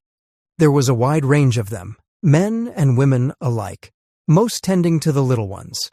I felt a strong pull beneath my ribcage, and it only strengthened the deeper I walked toward the tent. Their whispers brushed against my skin, but it felt like more than that. Like I was connected to these people somehow. The tent was large and spacious, very different from what I'd imagined. A large bed lay on the ground, strange markings and symbols decorating the space. Images of golden calves lined the room like gods. I knew many cultures worshipped the bull. "This room is yours until I can find proper accommodations," Asterion said softly. "You must be patient with me. We're nearing our mating season, so some people in the harem are restless." "Harem?" I asked, brows furrowed. "Yes. I'll have Thursa and Zoran explain when you're all settled in, and we can start moving. We'll mostly be staying in the campers, but have you ever tried shifting?" Was he asking if I'd ever tried shifting into a 1,000-pound cow? I balked at the question. "No!" Asterion chuckled. "Okay, we'll work on it. As for the—" He gestured vaguely at my shirt, and I stared down, confused. "Milk. Don't worry. It happens to all of them." "Milk?" I repeated, alarmed. He cleared his throat and dropped my bags at the door. "I'll leave you to it. I'll collect you later. We're having a small ceremony. I'll be introducing you as our matroness, so get some sleep. They tend to get overexcited." He smiled at me, and my face went hot. Asterion was something else. I had no idea why, but ever since we met, I felt so drawn to him, like he was slowly becoming the center of my world, which felt dangerous, because I hardly knew him. 2 hours later, Orion and Zoran dragged me out of my tent, chattering excitedly as they yanked me into a whirlwind of preparations. They dressed me in a silk-white skirt that shimmered in the light and pressed a crown of delicate white flowers onto my tangled curls. Strange symbols were painted over my face in gold and ochre, tracing down my neck and collarbone in a pattern I didn't understand. I balked when I caught sight of myself in the mirror. I hardly recognized the person staring back. "Matronus!" Zoran beamed, clearly already drunk from the bottle being passed around. His face was flushed, eyes glassy, but the joy was undeniable. It was so hard to keep up with everyone's name, and my head was still spinning. Seraphine leaned in with a radiant smile and kissed the back of my hand. "You're most welcome," she whispered, nuzzling her cheek against mine in affection. I laughed. My face was flushed from the wine, cheeks red, blue eyes bright. My hair was a wild mess of curls, and the white gardenish flower crown made me look goddess-like, untouchable, divine. "Come on, everyone's waiting." Orion hiccuped, grabbing my arm as laughter echoed behind us. He yanked me outside with Zoran trailing beside, both of them gleeful and barefoot. It was strangely primitive, the scene that unfolded before me. A fire roared at the center of the field, its flames dancing high into the darkening sky. Drums pounded like a giant's heartbeat, deep and thunderous. The air sizzled with energy, with anticipation, with something ancient. Asterion sat at the edge of it all on a makeshift throne of carved bone and cedarwood, half-shifted, his great bull head and horns twisting toward the stars. His chest was bare, etched with more glowing symbols, and his eyes burned gold beneath the smoke and moonlight. For some reason, this form didn't frighten me. Not like it should have. Not like it used to. I glanced around and saw others half-shifted too. Horns, hooves, golden eyes, thickened limbs. Their bodies shimmered under the firelight. "Over there, we have the council," Orion whispered dramatically, leaning heavily against me as he pointed to a semicircle of robed figures standing at the edge of the light. "That's High Seer Malrix of the Skyhorned," he whispered. "Scary guy. Don't look directly at his eyes." "Don't listen to him," Zoran laughed, bumping his shoulder into Orion. "They're not that scary. They just keep the peace." "That one there with the silver veil is Jeshra," Orion added. "She oversees tradition and blood rites. Then you've got Thursa. She's in charge of birthing and mating schedules. And Seraphine. She does food, supplies, all the boring stuff." I tried to keep up, but I couldn't. The heat was rushing to my face again, not just from the fire or the wine or the crowd, but from the way the drums shook the ground, rattling something loose inside my bones. Around the fire, they were dancing, limbs moving in impossible ways, twisting and spinning, undulating like waves caught in an ancient tide. Their forms flickered between human and beast, shadows stretching long behind them. It was otherworldly. A pull yanked on my ribs again, stronger this time, and even though I didn't know how to dance, my feet moved anyway. Compelled. Like my body was being pulled by a string, answering some unspoken call. "Come on," Orion said breathlessly. "It's almost time." He yanked on my wrist, and he and Zoran dragged me into the thick of it. My feet hit the ground before I even registered it. Twisting, stomping, spinning in rhythm with the drums. The fire blurred in my vision, the flames roaring taller. The world became music and motion. My breath came fast, my laughter uncontrolled, my heart soaring. We danced in a circle, hands joining, heads thrown back. The stars wheeled above us like watchers. The fire cracked, the earth hummed.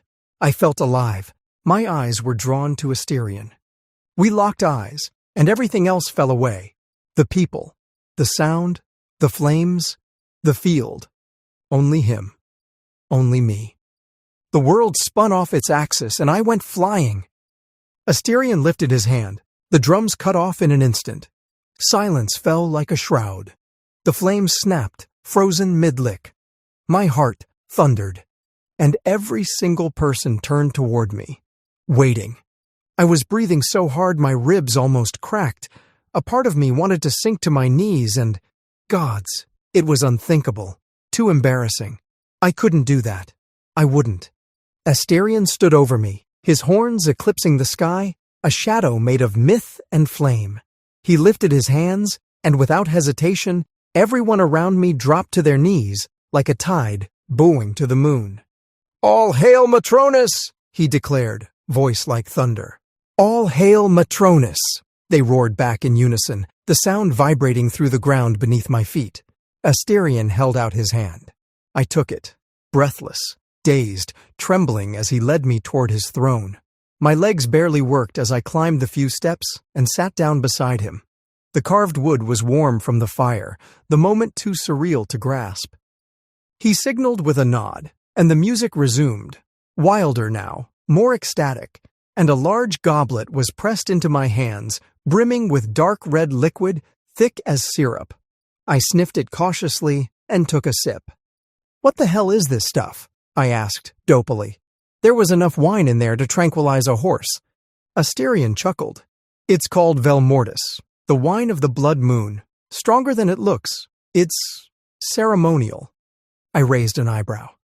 "Ceremonial my ass," I mumbled, already feeling the way it wrapped warm tendrils through my limbs, softening everything it touched. Asterion grinned, his golden eyes gleaming in the firelight.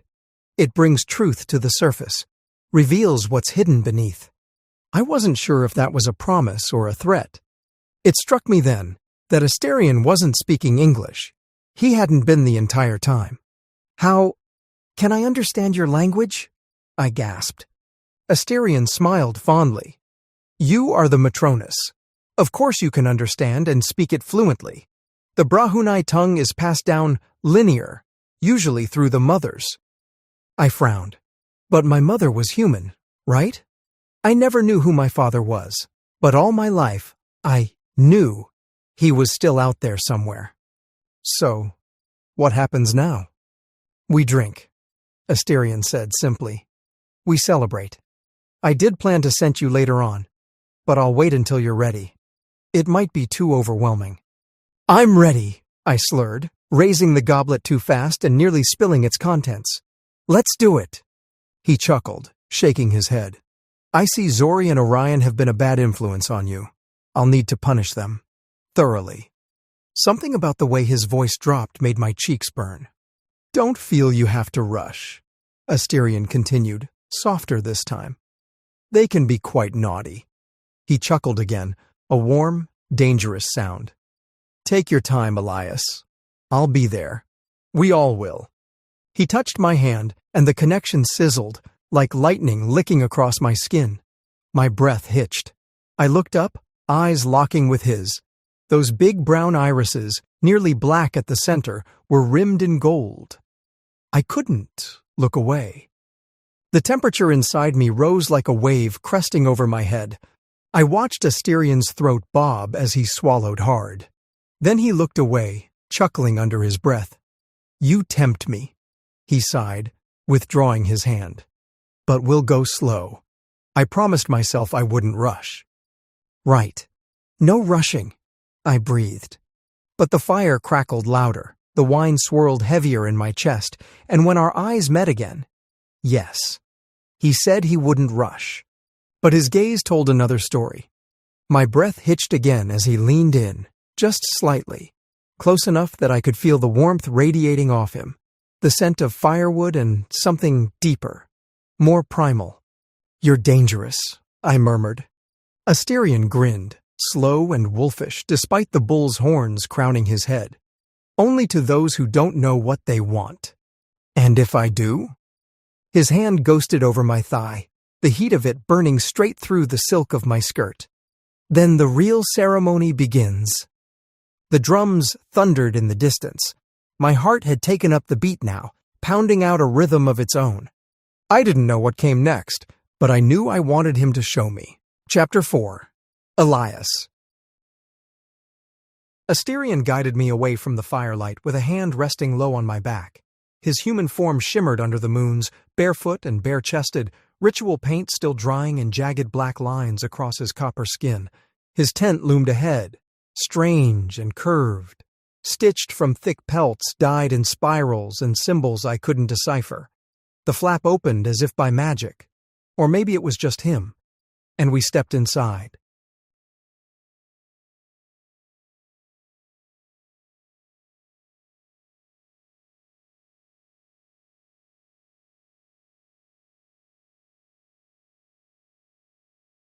His scent was the first thing I noticed. Thick, spiced earth, sweat, smoked cedar, musk, and something wild that curled around my lungs and made it hard to breathe in the best possible way. The tent was filled with relics, carved bull skulls, blades made from horn, old Hunai talismans wrapped in sinew and crystal. Faint alien symbols glowed along the seams of the walls, etched in what looked like ink and stardust. "You're buzzing," he murmured, hand brushing the curve of my waist. "Still caught in the Velmortis?" "I don't think I ever left," I whispered. He laughed and guided me to a low-cushioned bench piled with throws. I sat. He didn't.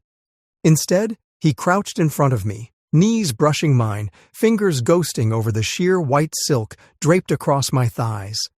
"I need to scent you," he said. "So they know. So they all know."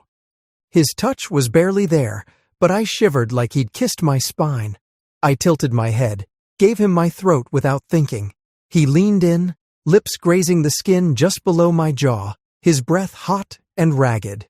But instead of biting or claiming me, he lingered, just lingered, and whispered in a reverent hush, "Did they tell you where this all began? The Matrones? The bull? Our tongue?"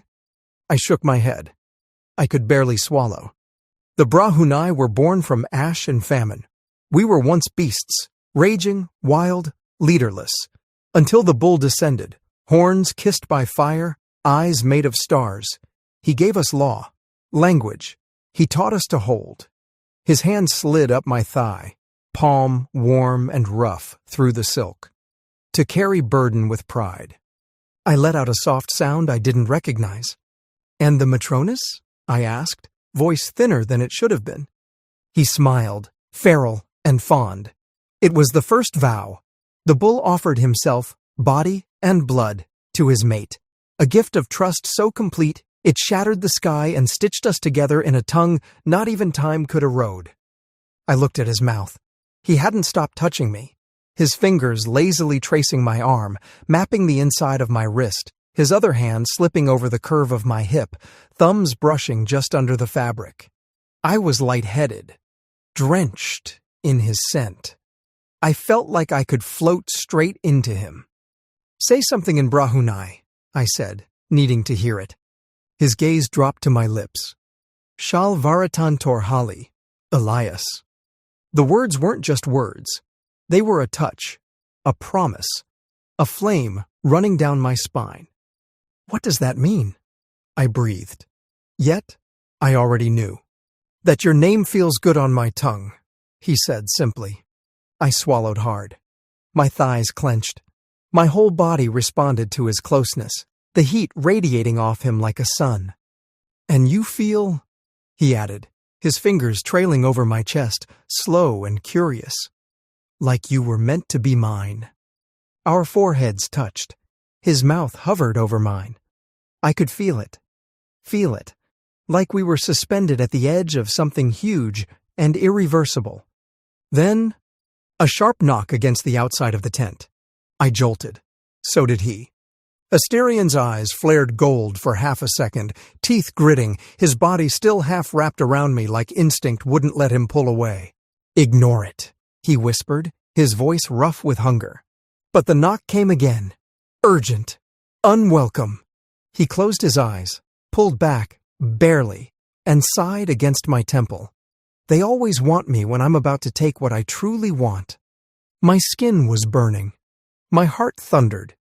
And for the first time, I wondered if I was already his. The morning after the ceremony, the herd was already on the move. The plains rolled out in gold and green, the wind warm and playful. I walked at first, trying to act like my thighs weren't sore from sitting so stiffly the night before, wrapped in silk and nerves and temptation. "Hey, Moon Boy," called a voice behind me. I turned to find Orion, grinning like a menace from atop Thursa, who had transformed into a towering silver-white cow with eyes as intelligent as any person I'd ever met. "You're walking?" Orion gasped, clutching his chest. "On those little legs? No, I won't allow it." "I'm fine," I muttered. Zoran passed by riding another cow, tossing me a look like I'd just insulted the gods. "You'll slow us down. And you're wearing sandals. Who travels in sandals?" "They're ceremonial," I said, instantly regretting it. Orion clapped. "Aw, he said it like a priestess. They're ceremonial. Gods, you're precious." Before I could protest again, Thyrsa had lowered her body, and someone, probably Asterion, lifted me like I weighed nothing and placed me on her broad, warm back. "She likes you," Orion whispered. "She only lets hot people ride her." He wrapped his arms around my waist, holding me close. Nope, this wasn't weird at all.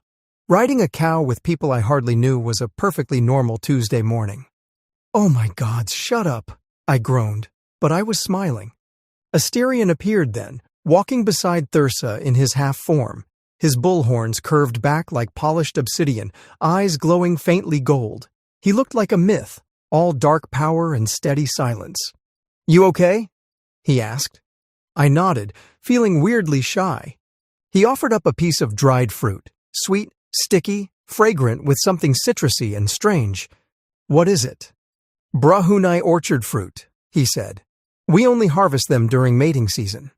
Orion leaned over with a loud stage whisper. "He's definitely courting you." Asterion didn't deny it. Behind us, a younger calf shifter, Luca, shouted, "He carved your name into a protection charm." "I saw it. He gave it to the fire last night." "Did not," Asterion muttered. "Did too."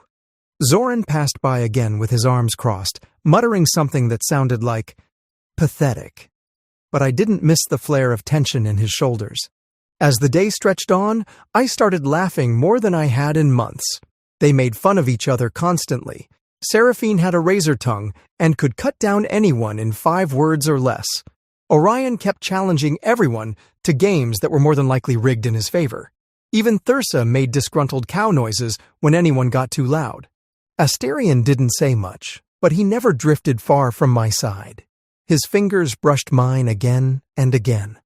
Once, when Thyrsa stumbled slightly, his hand came up and cupped the back of my thigh without thinking, steadying me. I felt it long after he'd pulled away. During a break, we sat together on a sloped hill overlooking the distant mountains. "Your herd's kind of insane," I said. "Only because it's Tuesday," he chuckled. "But I'm glad you guys are getting along. They're everything to me," he replied simply. He handed me another sweet I couldn't name. It tasted like honey and starlight. I sucked it off my fingers, and his eyes tracked every movement like it was sacred. When I looked at him, really looked, I felt that pull again, like I knew him. Not just him, but the parts he didn't show the others. The way he paid attention without speaking. The way he held silence like a gift. "You're always watching me," I said. "Only when I think you might vanish." That shut me up for a good, long while. The herd called us to move again. Asterion walked beside Thyrsa, close enough that our fingers brushed again. And this time, I didn't pull away. The night was soft and glowing. The stars smeared across the sky like powdered sugar. The herd had stopped to rest in a valley, and the scent of wildflowers and smoke from the fire pits drifted around me. I couldn't sleep. The silk of my new travel robes, gifted by the matrons, clung to my skin in all the wrong ways. Or maybe it was the way Asterion kept looking at me across the fire, like I was something to be worshipped. Or devoured. Ugh. It was killing me. I hadn't felt this much attraction to anyone since Tyler. But even that didn't come close to this. People were always around, and for some reason, I felt desperate to be alone with him. Gathering my courage, I walked over, feeling shy and awkward. "Come walk with me?" I asked, my voice quieter than I meant it to be. Asterion followed without a word. We drifted along the ridge, his horns catching starlight, his golden eyes soft. "I haven't told anyone about my mother," I said, and the words surprised even me. Asterion didn't interrupt. He just waited. She lost her leg due to medical complications with her diabetes. It happened so fast, I don't even remember it. The words tumbled out before I could stop them, like something had broken loose inside me. Maybe it was the way Asterion looked at me. Quiet, steady, like he wouldn't turn away, no matter what I said. She used to be strong. The kind of strong that doesn't flinch when there's blood or bone showing. But after that, after she lost her leg, it was like a piece of her disappeared too. My voice cracked, and I rubbed at the back of my neck trying to steady it. We spent more time in hospitals than at home. Constant checkups, specialists, social workers. I got used to the smell of antiseptic before I learned to ride a bike. I gave a weak laugh, but it didn't reach my chest. I never knew my dad. Not even a picture. It was always just her and me. And then her and the doctors. And me. Watching. Trying not to need too much. Trying not to get sick. God, I was so scared all the time. I shook my head, blinking hard. Every cough, every scraped knee, I thought. What if this is the thing that ruins everything? I looked down at my hands, ashamed of how much I'd just spilled. But Asterion hadn't moved. He just stood there, still and solid, like a wall I didn't know I needed. I don't talk about this. Ever, I said quietly. But I don't know. With you, it just came out. His brow furrowed like it hurt him to hear. She used to say that I was the best mistake she ever made. I laughed softly, bittersweet. But I might never see her again. And just like that, it cracked open. The tightness in my chest, the fear, the guilt. I looked up and blinked fast, but tears still came, hot and sudden. Asterion stepped closer. One of those big hands reached out, rubbed the nape of my neck. Slow circles. Gentle. Steady. Gods, it felt good. I leaned into it, leaned into him. His forehead touched mine. I'm sorry, I whispered. For what? I don't know. For this. For falling apart. For needing this touch. For wanting more. You don't have to apologize to me. His voice was rough silk. You don't ever have to apologize to me. His thumb brushed my jaw, my mouth. And that was the moment. Right there, where I almost kissed him. God help me. I wanted to. We hadn't known each other long, but I knew him. I knew him the way you know a storm's coming before you smell the rain. I turned my head away, just barely, and whispered, Tell me about the herd. It took him a moment to speak. When he did, his voice came slow, like I was the only one who'd ever asked. He told me about Seraphine and her youngest calf who still couldn't shift properly, about Orion's obsession with stealing milk to feed the orphans, about Zoran's wandering heart, and the human man he loved who didn't love him back. And then, softer, about his fears, about Orion's milk, the cursed prophecy no one wanted to speak aloud, about what would happen if the herd splintered, if the calves starved, if the old ways died with the last of the matrons. About him. He was quiet for a long time. Then he said, They look to me like I have the answers, but I don't. I don't sleep some nights, thinking I'm leading them straight off a cliff, that I'm just some bull born in the wrong era, too stubborn to admit he's out of his depth. The matrons said I would lead. But what if they were wrong? What if I'm the one who ends everything? You won't, I said firmly. He laughed like he didn't believe me, and maybe he didn't, but I had a feeling he needed to hear it. The wind whistled gently between us. Tell me something true, I whispered, desperate to keep the conversation going, to keep Asterion all to myself. He blinked, then said, I'm afraid. I wake up scared. Not for myself. For them. For the calves. For the future. They don't know they might lose. We sat beneath a willow tree, our shoulders brushing now. I think time slipped by us because the sky had shifted to violet and the stars were beginning to fade. Asterion blinked, surprised. I'm sorry, he said. I've been carrying this burden for so long. It's good to finally let it all go. I turned to look at him. He was blushing. I smiled and reached for his hand. He didn't hesitate. His fingers slipped into mine, bigger, calloused, warmer than I expected, like they'd been waiting for this. "I promise you, Elias," he said, "whatever you need, whatever it is I need to do, I'll do it. Not just because we're mates." He leaned in, lips ghosting mine. "But because I adore you." My heart stuttered. I think I adored him too. The clearing buzzed with a quiet, electric sort of energy. Silver lanterns hung from branches, catching moonlight and spinning it into threads across the grass. The herd had been working all day to prepare for the moon ceremony. Stringing blossoms, burning herbs, laying woven mats and spirals that radiated out from the central fire. Zoran lounged with his arms behind his head, his dirty blonde hair tangled with flower petals. His amber eyes glinted as he watched me take in the scene. "This," he said, gesturing to the moonlit setup, "is where the ceremony begins. It's the start of our mating season. Big deal for a herd. The energy shifts. Bodies get restless. Spirits too." At that, everyone burst into giggles. Even the normally stoic Thyrsa rolled her eyes and gave a loud, disapproving tisk. Seraphine, sitting beside her with a basket of dried berries in her lap, couldn't stop laughing behind her pale fingers. Her skin was like porcelain, glowing faintly in the night, and her curls fell like spun silver down her back.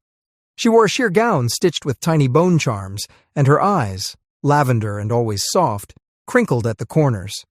Thyrsa was built like an ox, tall, all muscle and sharp angles, with coppery skin and cropped platinum hair that framed a perpetually unimpressed face. Her ceremonial wraps were simple, but the staff across her back marked her as a high-ranking guardian. "He will request you tonight," Orion said, appearing behind me and brushing the curls from my brow. His fingers were cool and sure. "You are his Matronus.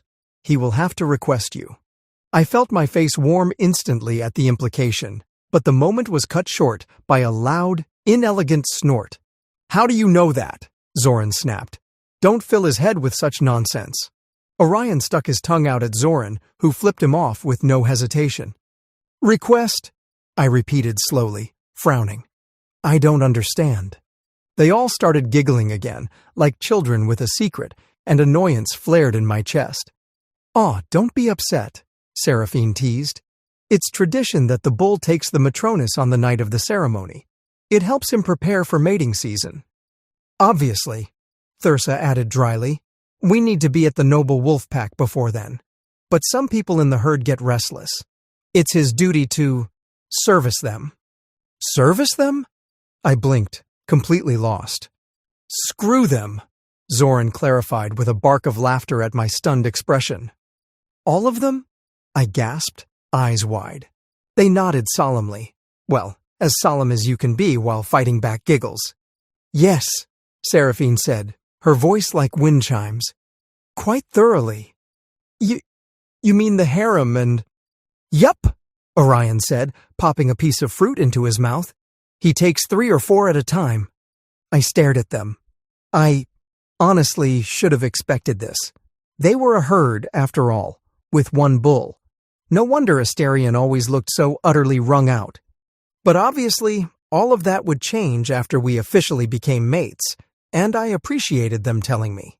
Strangely, it didn't frighten me, not the way I thought it would. Knowing them now, Zoran's sass, Seraphine's kindness, Thyrsa's strength, it felt more like biology than betrayal. "Obviously, the Matronus will take the brunt of his frustration," Orion snickered. "Me? What did I do?" I asked, feeling a little dazed. Everyone exchanged looks before bursting out laughing again. "Asterion doesn't— Thyrsa began, a grin slowly curling across her usually unreadable face, "spill inside us." "Not always," Seraphine added. "Unless it's mating season. It's mostly about our pleasure." "So, you all use Asterion," I said, incredulously. "Something like that," Zoran said, smirking. "Only when our numbers are low and we need calves. Then he does. But never, rarely, Does he release? Oh, I said dumbly. That's why he needs you, Zoran continued, his voice a little more serious now. Only with the Matronus does his not catch and release. That's why going without one for so long has strained the herd. It's also the Matronus's job to look after the harem, first and foremost. But all of that would stop, right? After we're mated? I asked, and everyone else just collapsed into heaps of giggles.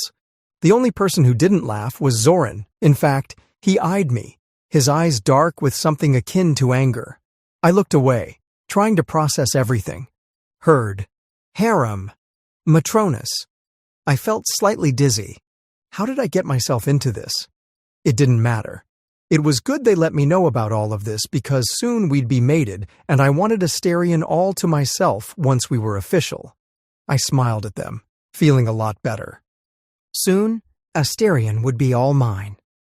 The fire crackled high in the center of the clearing, sending shadows dancing across the herd's faces.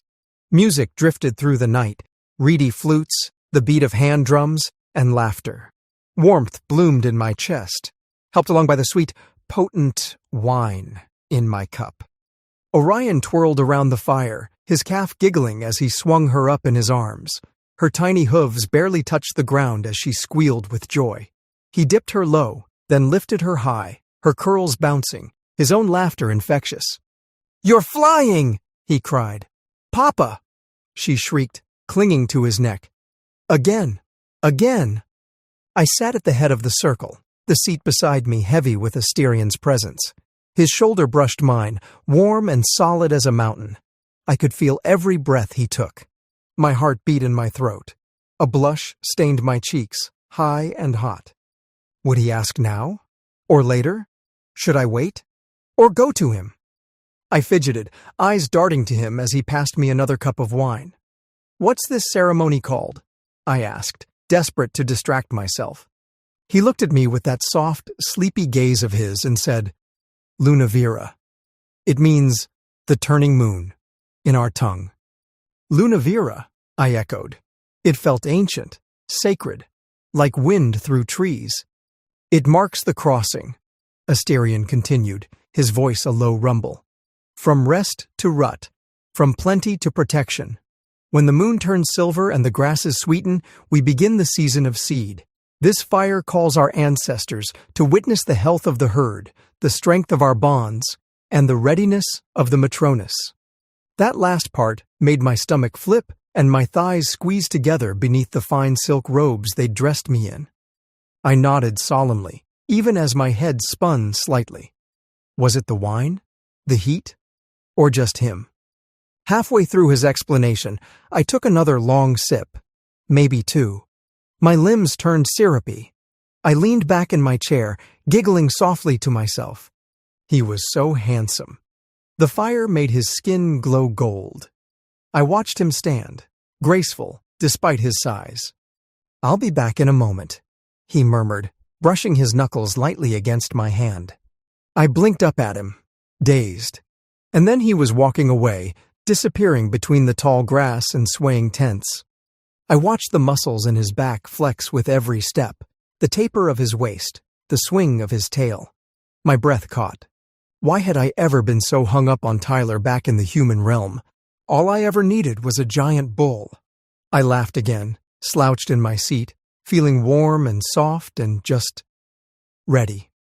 Well, I was the Matronus, wasn't I? Why wait? If we were going to be doing the dance tonight, we might as well get started. I stood, or tried to. My legs wobbled like jelly. Several members of the herd stepped forward instinctively, concern in their eyes, but I waved them off with an exaggerated sweep of my hand. "I'm fine. I'm going to see—" I hiccuped. Him.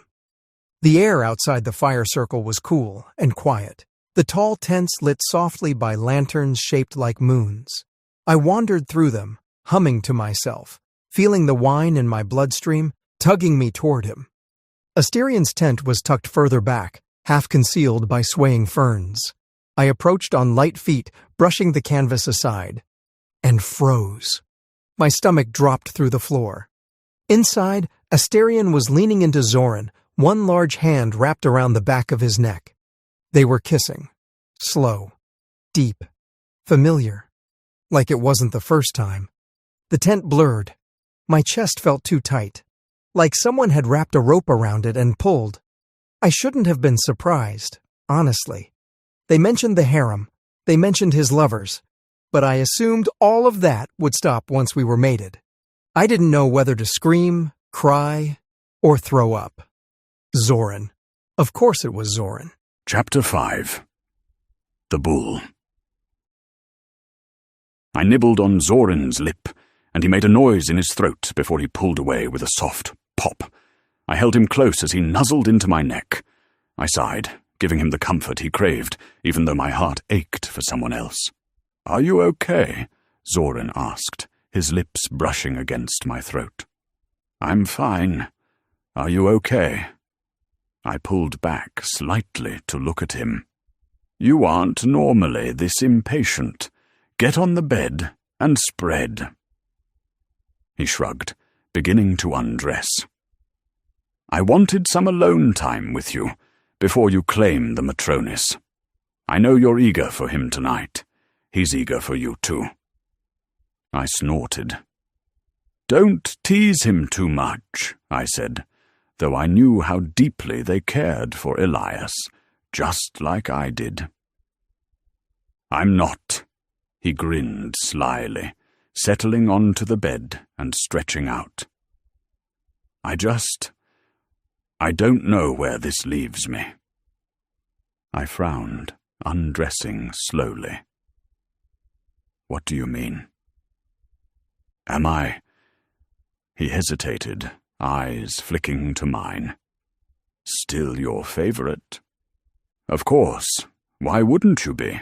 Having a Matronis doesn't change what you mean to me. You, all of you. The herd means the world to me." "Asterion." He used my full name. That alone caught my attention. Zoran never used my name unless he was truly serious or hurting. Jealousy.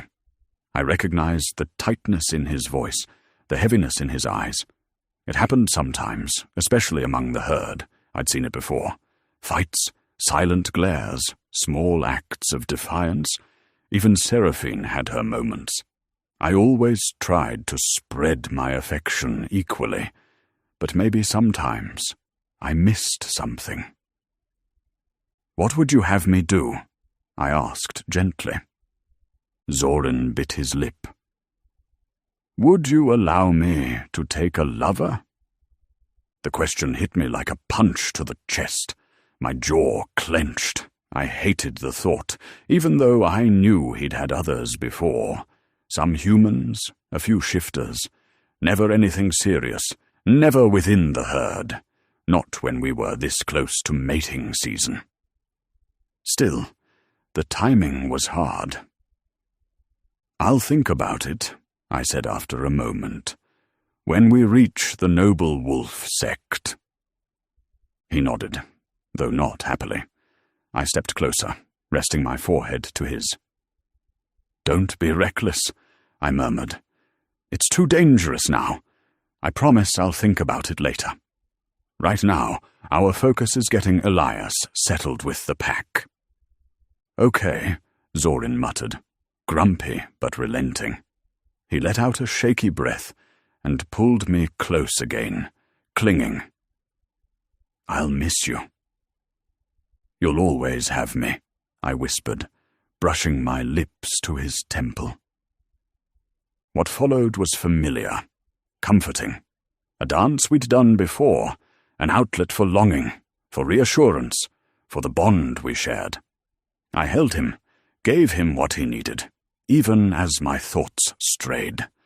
To Elias, to how everything had shifted the moment I met him, how the world tilted, cracked open, and suddenly I saw a future that terrified me and thrilled me all at once. He didn't just feel like fate, he felt like mine.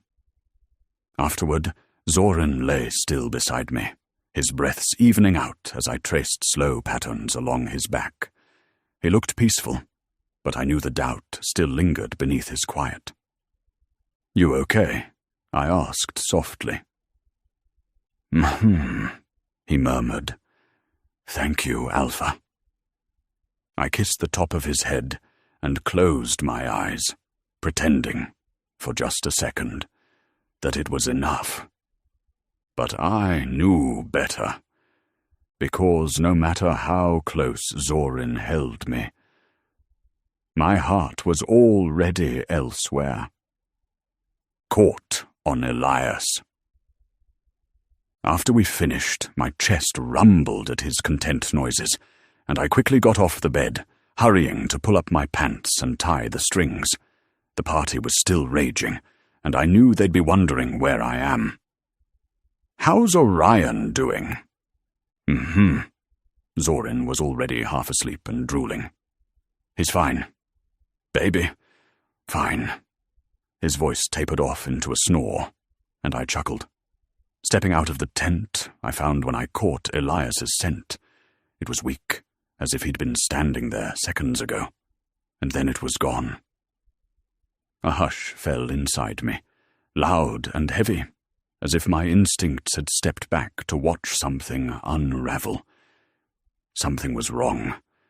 I marched back to the bonfire. Everyone was still dancing and having a good time. I spotted Orion first, who was with his calf. "Hey, have you seen Elias?" Orion beamed, looking up at me. Little Misha was tucked into his arms, squirming, clearly looking to be fed. "No, he said he went to find you." My suspicions were confirmed when 3 other people said the same thing. I frowned, following his scent after it left my tent, and stopped dead when I scented the air, and it continued outside our border for protection. "Damn it!" I hissed. I went back inside my tent and woke Zorin up. "Elias is missing!" "Huh? What?" Zorin woke with a start, wiping the drool from his face. "What do you mean?" "He's gone," I snapped, grabbing my coat and stabbing my arms through it. "Gather the strongest you can find in the herd. It's too dangerous out there. I'll be back." "But, Asterion!" Zorin scrambled off the bed. "The tigers! What if they see you leaving?" "I'll be quick. You're in charge until then. We must read the noble wolf pack as soon as possible."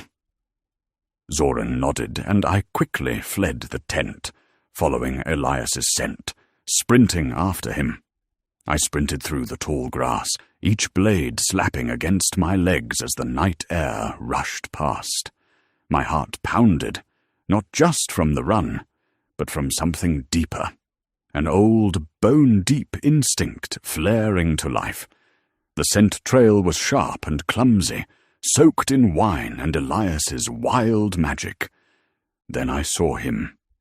He was staggering through the wheatgrass, his silhouette swaying like a drunk shadow under the moonlight. Relief hit me hard, cooling my panic for a breath. "Elias!" I called, moving fast. I grabbed his arm, steadying him just as he nearly tripped. "Don't touch me!" "Be quiet." My eyes darted through the grass, too tall, too still.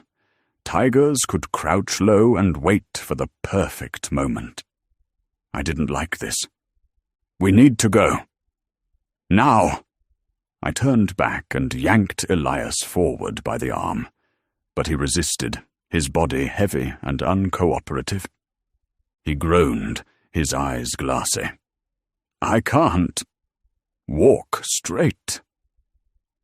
"You don't have to. Just move."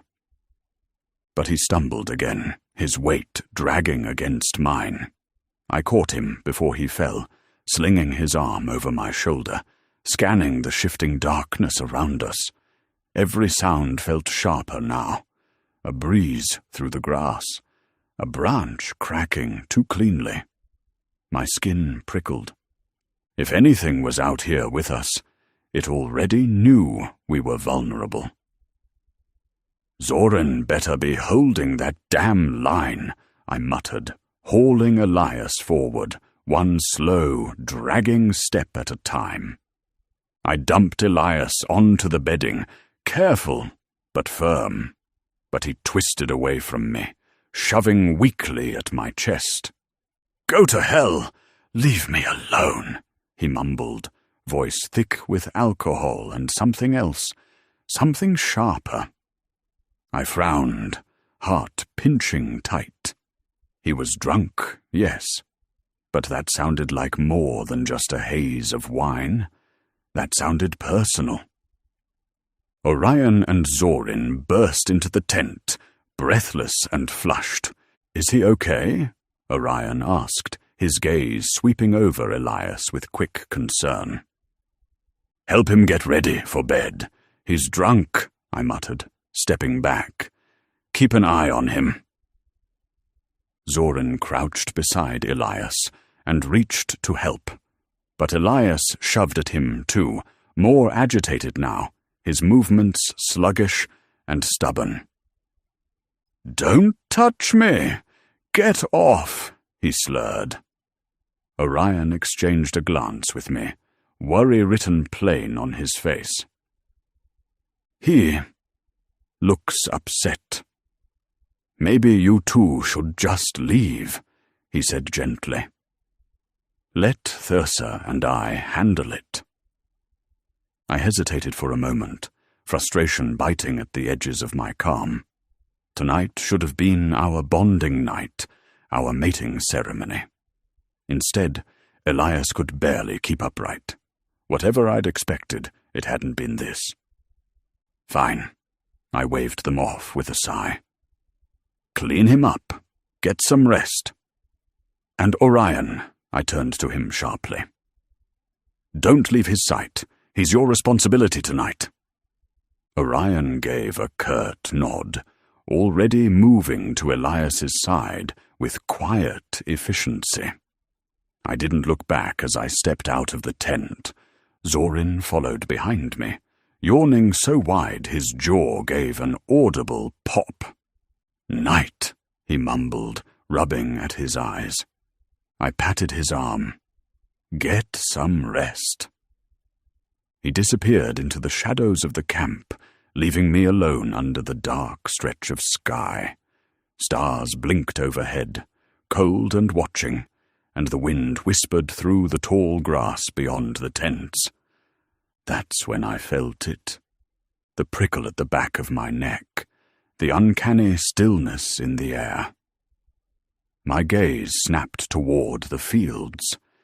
Nothing, just the wheat, swaying gently.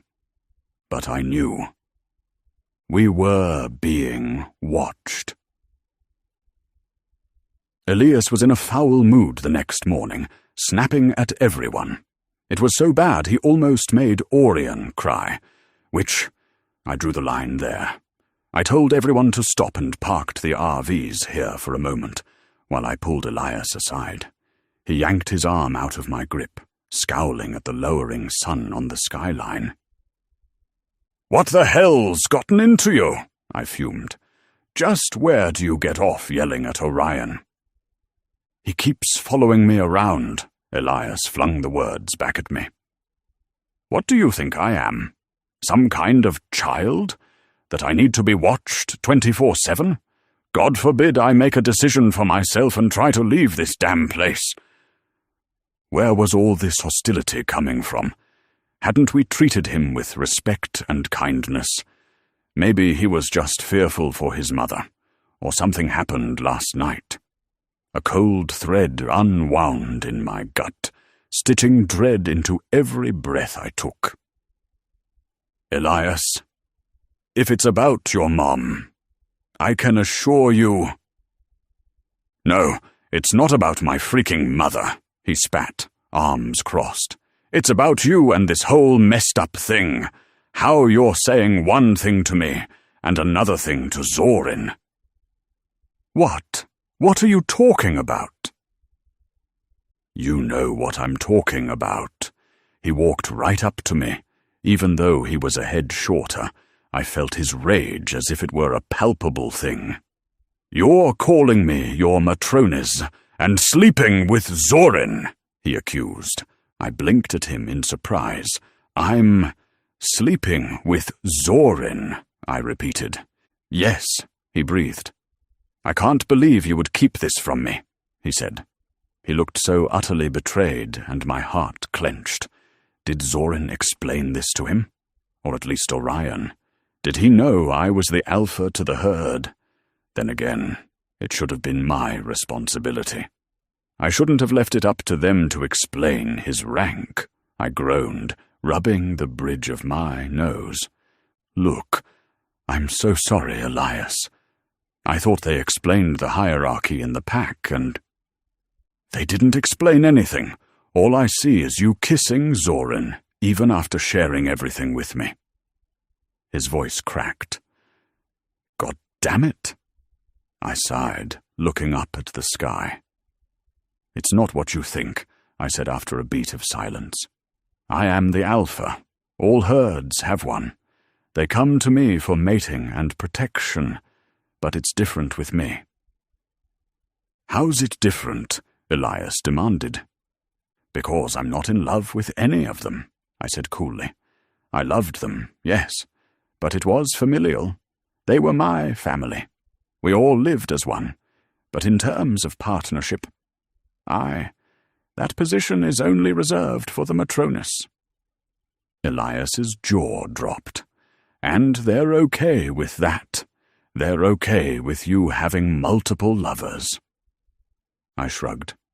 "Yes, sometimes jealousy can arise, but I try to spread my time out with everyone. I'm sorry. I thought you knew." Elias swallowed, looking away, his curls gently blowing in the wind. Maybe I just didn't want to know. They were telling me something similar, but He sighed. "Okay, fine. Like I said before, Zorin had a human lover, and I allow them to take lovers as they please, as long as it doesn't interfere," I explained further. "I'm sorry if it wasn't clear in the beginning." "Right," Elias said, but he was scowling. I looked back to the herd and saw most of them were watching while trying not to watch. Orion's eyes were wide as he held Misha, and the others were milling about, some grazing in the field. "We should probably rest here tonight and get started early tomorrow morning." I gestured to the herd, and he gave me a curt nod. "We'll talk more later, I promise." I walked away, cursing myself. How could I have overlooked something so stupid? I shouldn't have expected Elias to become aware of all our customs in a few short days. Zorin strode over to me, his face thunderous. "What the hell is going on? Why is Elias yelling at Orion?" "It's a misunderstanding," I breathed, and sent a wave of my scent to calm everyone down. He thought we were lovers, and it upset him. "We are lovers," Zorin frowned. "I mean, you and me, and the entire herd." He said nobody explained that to him, I said gently. Zorin wrinkled his nose. "Yes, we did. We told him." He paused. "Huh. Maybe we weren't as explicit as we should have been." "Don't worry about it," I said, patting his back. "Get everyone settled for the night. I need to lie down." "Are you okay?" Zorin grabbed my bicep. "I'm fine. Tired and on edge. I'll rest a bit. Alert me if there's anything, eh?" I headed to my tent, the stress of it all making me sick to my stomach. I never wanted Elias to feel like I deceived him. The pack just didn't love in the conventional way. We were shifters, but we weren't monogamous like the wolves.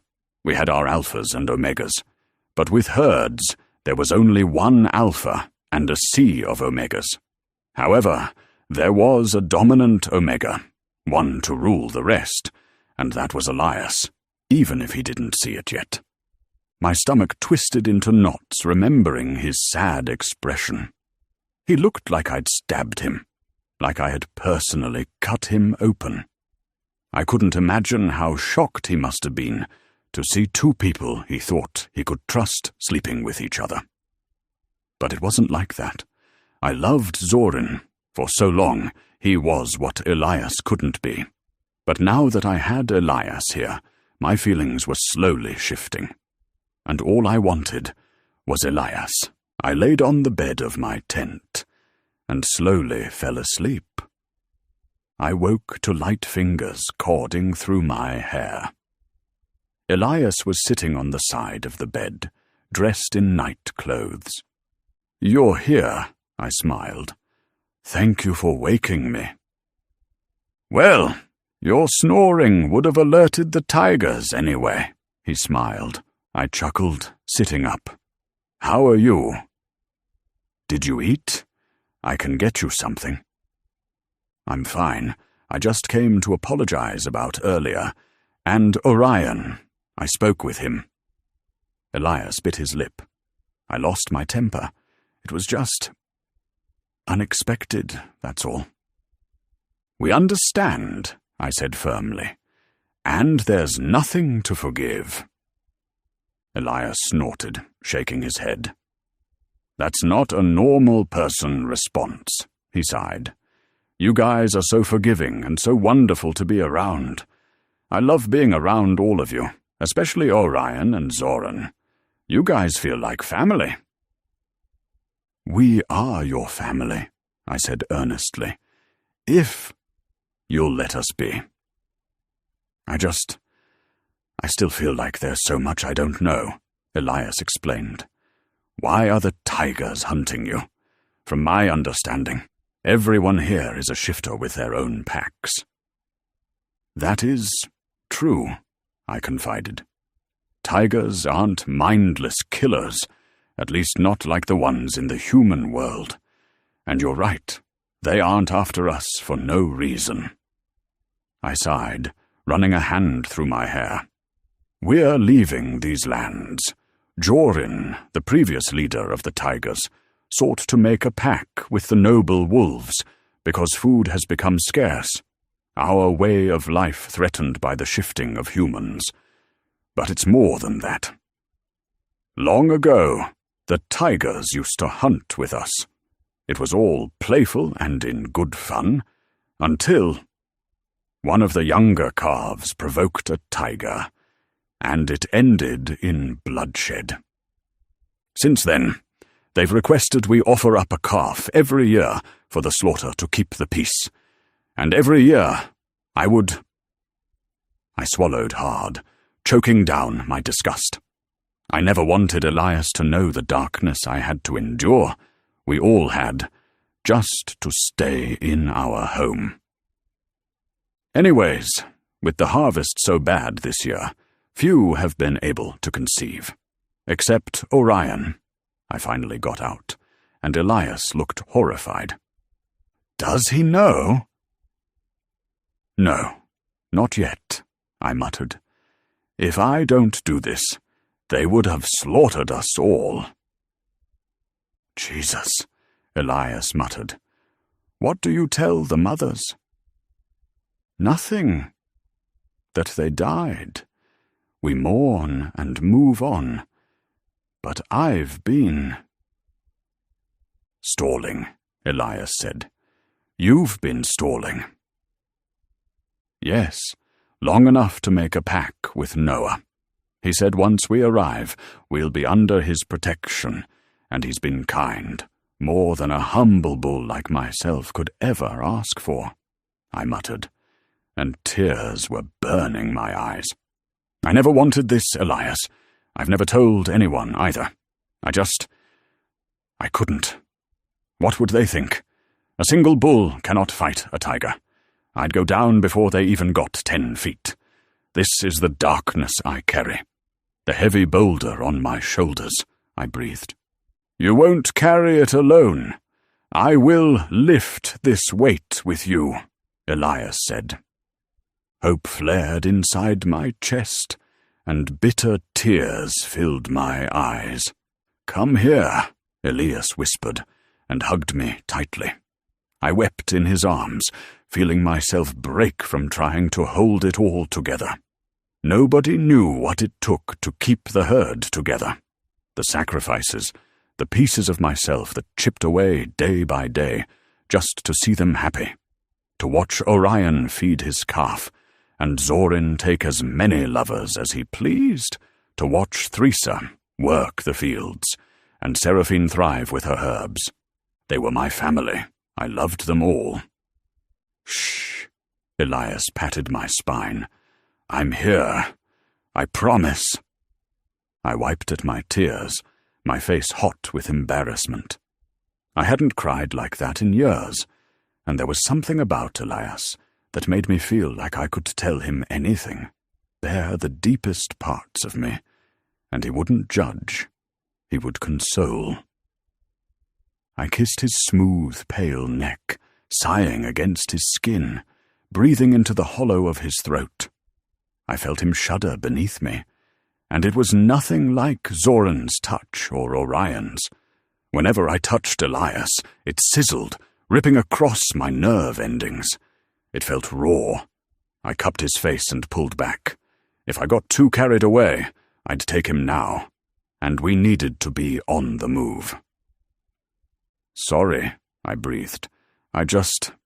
Thank you. You're welcome, he smiled. Come on, let's get something to eat and... An ear-piercing scream made us both jolt. I leapt off the bed, sprinting out of the tent just in time to see little Misha in her calf form, screaming as a massive tiger advanced on her, jaws wide, talons extended. I was too far away. I wouldn't get there in time. And I could already see the blood in the beast's eyes. Chapter 6. The Bull. Run! I shouted, then shifted into a massive bull, shredding through my skin with a wet rip that shrilled across the camp. My bones cracked and twisted, muscles ballooning with power. The moment my hooves hit the earth, I was charging, a shrill bellow tearing from my throat like a war cry. My heart squeezed in panic. Misha was still screaming, too small, too slow. The tiger lunged. And then Thyrsa came out of nowhere, her hooves launching into the predator's face with a sickening crunch. Bone shattered. The tiger howled and staggered back. I barreled through the fray, horns down, ramming into the tiger's ribcage and sending it flying. I felt bones snap around my horns. It didn't stop the bloodlust roaring through me. But more came. Shadows with eyes like wildfire burst from the trees. 3, 4, maybe more. I couldn't count them fast enough. They surrounded me, their growls vibrating through the air, like a chorus of death. Zorin darted into the fray, grabbing Misha in his arms and shifting mid-run, his form glowing as he darted through the grass. Orion followed, rounding up the rest of the herd, shouting commands with desperate urgency. And I was left to hold the line. Claws slashed across my flank. I roared and kicked, one tiger flying back into a tree with a wet snap. Another leapt onto my back, tearing into my shoulder. Blood spurted, hot and fast. I twisted, throwing it off, but my hide was in tatters. Strips of flesh hung from my body, fur matted with gore. I'd heal. I had to heal. But if they went for my throat, if they tore deep enough, I could die.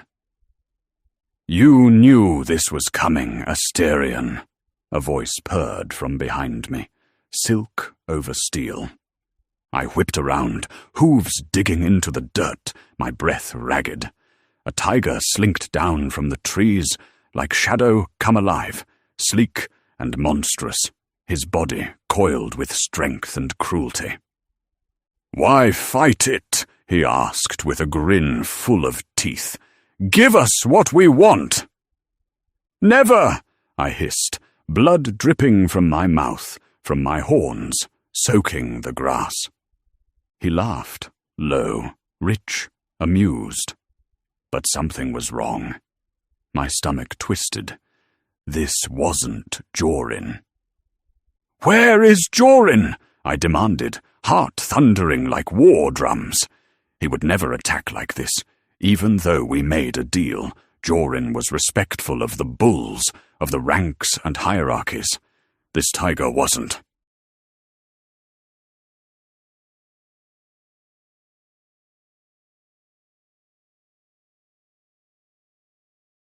"Dead," the tiger said with gleeful malice, licking blood from his paw.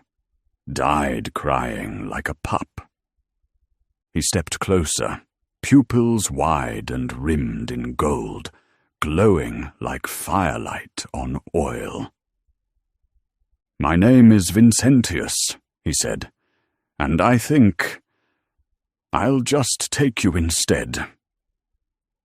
"Over my dead body," a voice cut in, strong, unshaking, filled with fire.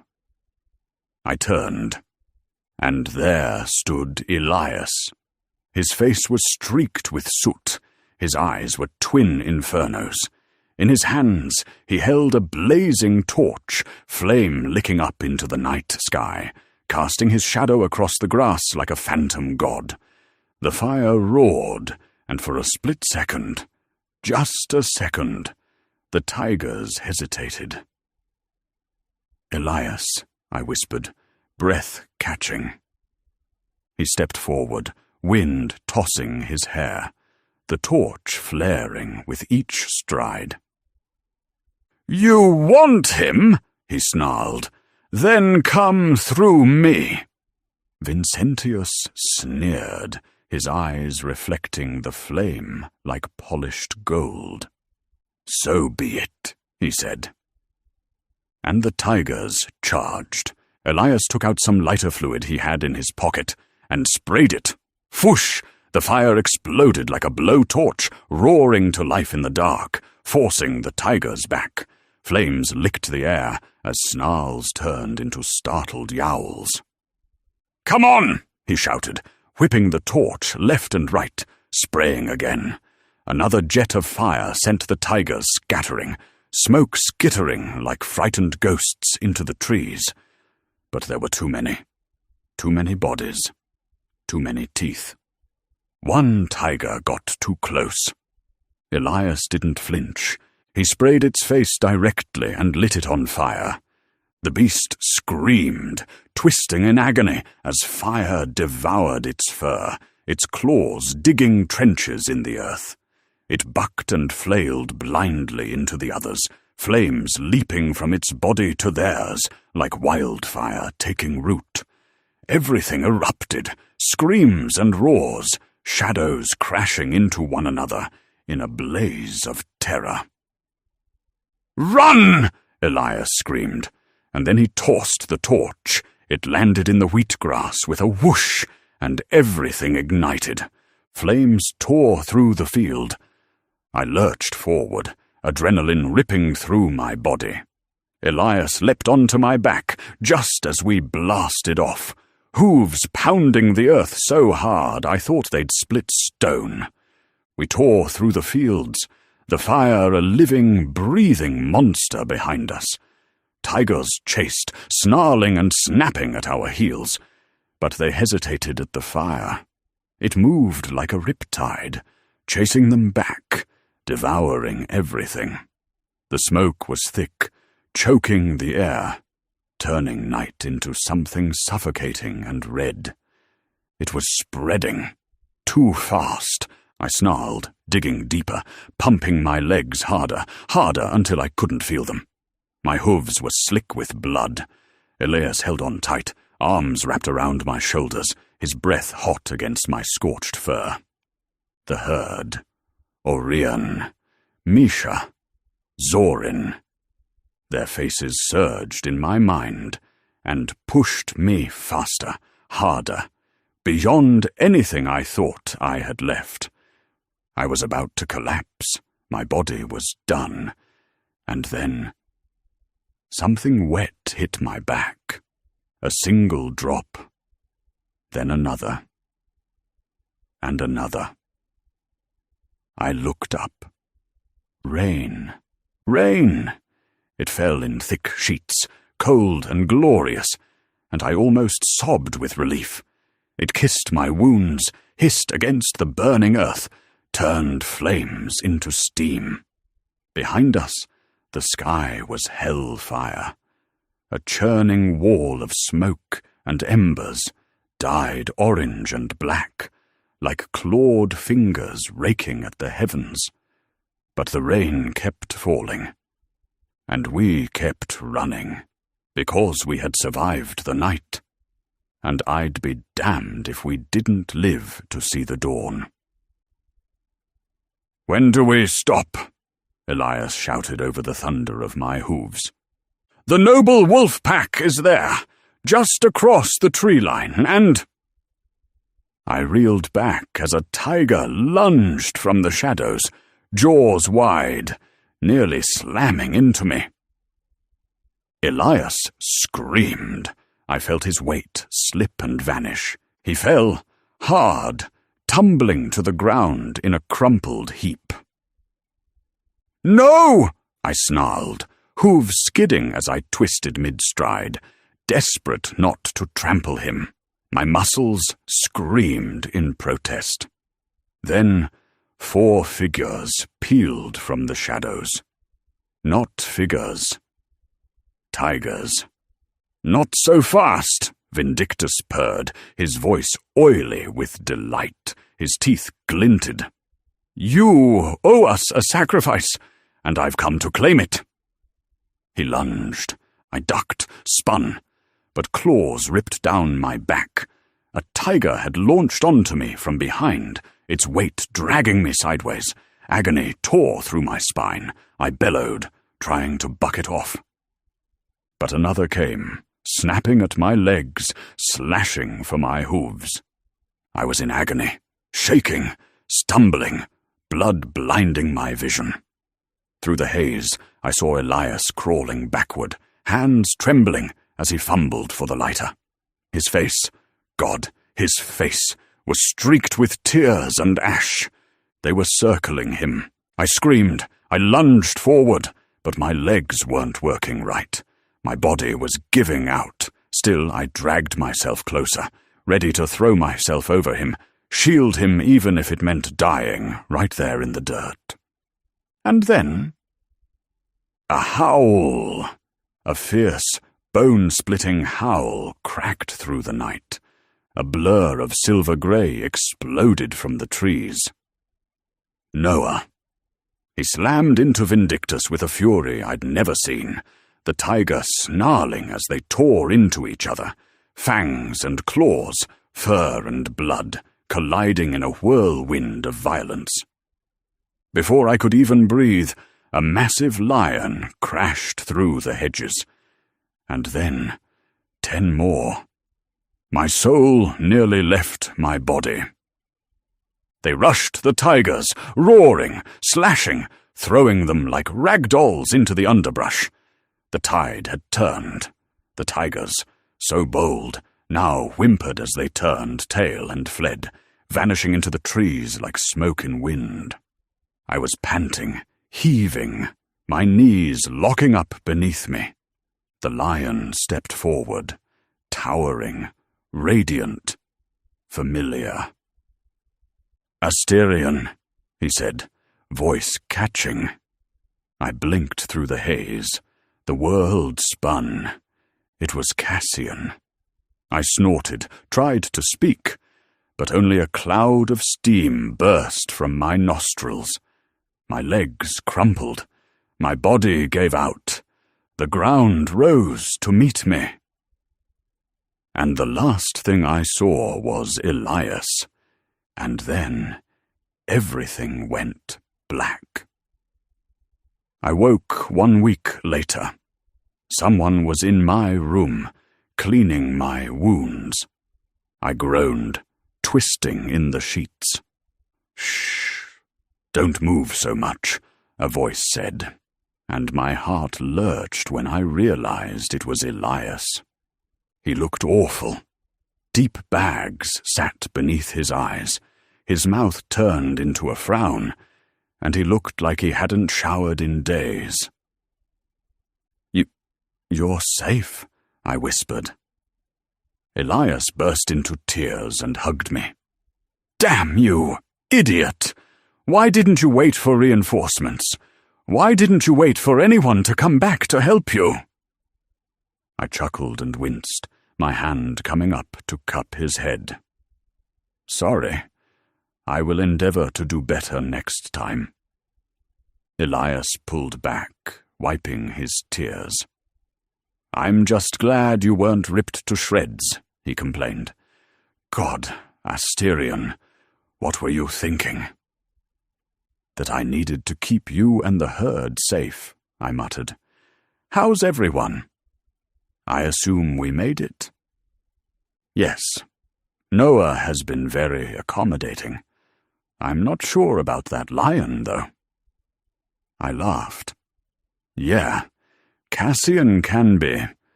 A lot." I sighed. "Are you okay?"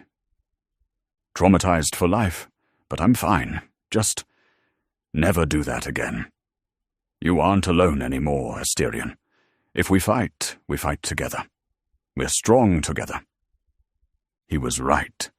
If I'd been left alone, I would have been dead. "You saved my life." Elias's eyes watered. "I can't see anyone else I love die." "You love me." Elias looked away, wiping his tears. "I wouldn't go that far." "Do you love me?" I beamed, gathering him up in my arms. "Do you?" "I accept you," Elias breathed. "I don't know if it's love yet. I still need to work through my jealousy, but yeah, I care about you, Asterion. A lot. Maybe it is love. I don't know. I cut him off with a kiss." My heart lifted. I felt weightless, and Elias moaned as he kissed me back. I explored his mouth tentatively, tasting him for the first time since he came. When we broke apart, he looked slightly dazed, panting. "No wonder everybody's crazy about you," he muttered. I laughed, kissing him again. Everything was going to be all right. We traded kisses as I slowly began to heal. A few days later, I was able to walk down to the main cabin, and there I found the rest of the herd. Orion burst into tears when he saw me, running up and hugging me so tightly my ribs ached. "I'm all right, little one," I said, stroking his mop of black curls. "You were hurt so badly. I was so scared." Zorin came too, tears in his eyes, and I hugged him and kissed him gently on the lips. After we pulled apart, I froze, my eyes darting to Elias to see his reaction. But he seemed oddly patient, like he expected this. The others came too, Theresa and Seraphine, giving me hugs and kisses. "How have you been treated here?" "Very well," Zorin said. "Noah set us up with new cabins and a field to graze. He says we're safe in the Packlands, along with Jarek." I saw Zorin blush when he said Noah's friend's name. I chuckled. "Don't be naughty," I chastised, and his flush deepened. "Where is he? I will speak with him now." "Through there," Zorin pointed, and Elias helped me walk the distance. Even though I had a cane, he still offered support. I chuckled, stroking his hair. I'm fine, really. You aren't. You look like the mummy, Elias replied. But the doctor said you should be healed in a few days. I snorted as we reached the council room. Cassian and Noah were deep in conversation when I rapped my fingers on the door. This is where I leave you, but we'll talk soon, I promise. Elias huffed, then paused for a moment like he was debating something. Determination flashed in his eyes, and he leaned up on his toes to kiss me. I gasped in surprise, kissing him back before he pulled away. Don't hide anything from me, he warned. I chuckled. As you wish, Matronus, I called after him. Asterion, Cassian boomed. Good to see you. He clapped me on the back. And you as well, although you could have told me you were here, I said, eyeing them both. Noah smelled like Cassian, and my eyes narrowed. Unless... Yeah, I was meaning to talk to you, but I got carried away. Turns out Noah's my mate, and I've taken up residence with the noble wolf pack. My eyebrows climbed my forehead, and I turned to Noah, who looked extremely uncomfortable about this news. The wolves didn't normally mate with such dominant creatures like the lions. It's a work in progress, Noah said, as if reading my thoughts. Things are perfect, Cassian grinned and pinched Noah's backside. Noah yelped and shot Cassian a dirty look, while the lion snickered. Anyway, Noah turned to me. How are you, my old friend? Tired, I said honestly, slouching, and Noah offered me a chair.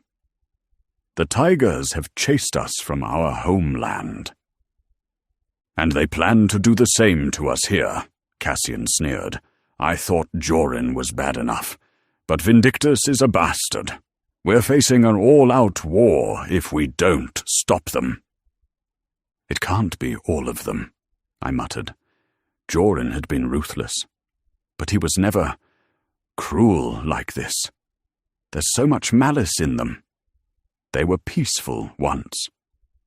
There isn't time for peace, Cassian said. Now is the time for war. But there could be peace, Noah interjected. We can work with them. Negotiate. Not happening, Cassian said firmly. We tried that last time, and he attacked us. Mina is with them, Noah hissed. They have my sister. She went willingly, Cassian said, hackles rising. Is that all you have to say about your sister-in-law? No sister-in-law of mine would run away with the enemy and tell them our secrets. You pompous son of a gun, Noah hissed, and how dare you cut me off in front of my good friend Asterion? He was my friend first, Cassian beat his chest like a gorilla. We've lived in the Central Plains together for centuries. Oh boy. I watched them, my eyes moving like a ping-pong ball. There was a reason two alphas rarely ever mated, and this right here was evidence enough. The wolves would always choose diplomacy, but the lions were born to fight, to rule. They would demand the tiger's submission, no matter the cost. If I may interject, I said, stopping them from killing each other. How about both? They looked at me like I'd grown a second head. We try diplomacy. In the meantime, we prepare for war. Cassian snorted a laugh. What of the way of the bulls? You guys never liked confrontations. I smiled, thinly. "Just because I don't like it doesn't mean I won't do it.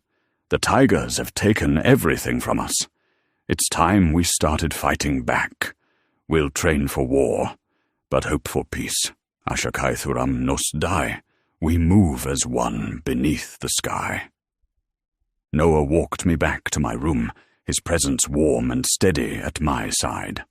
I moved slowly with the cane, each step a small victory, but it felt good to stretch my legs, and even better to catch up with an old friend, newly mated and glowing from it, whether he admitted it or not. "So, Cassian," I said, raising an eyebrow. Noah groaned. "Don't start." I chuckled.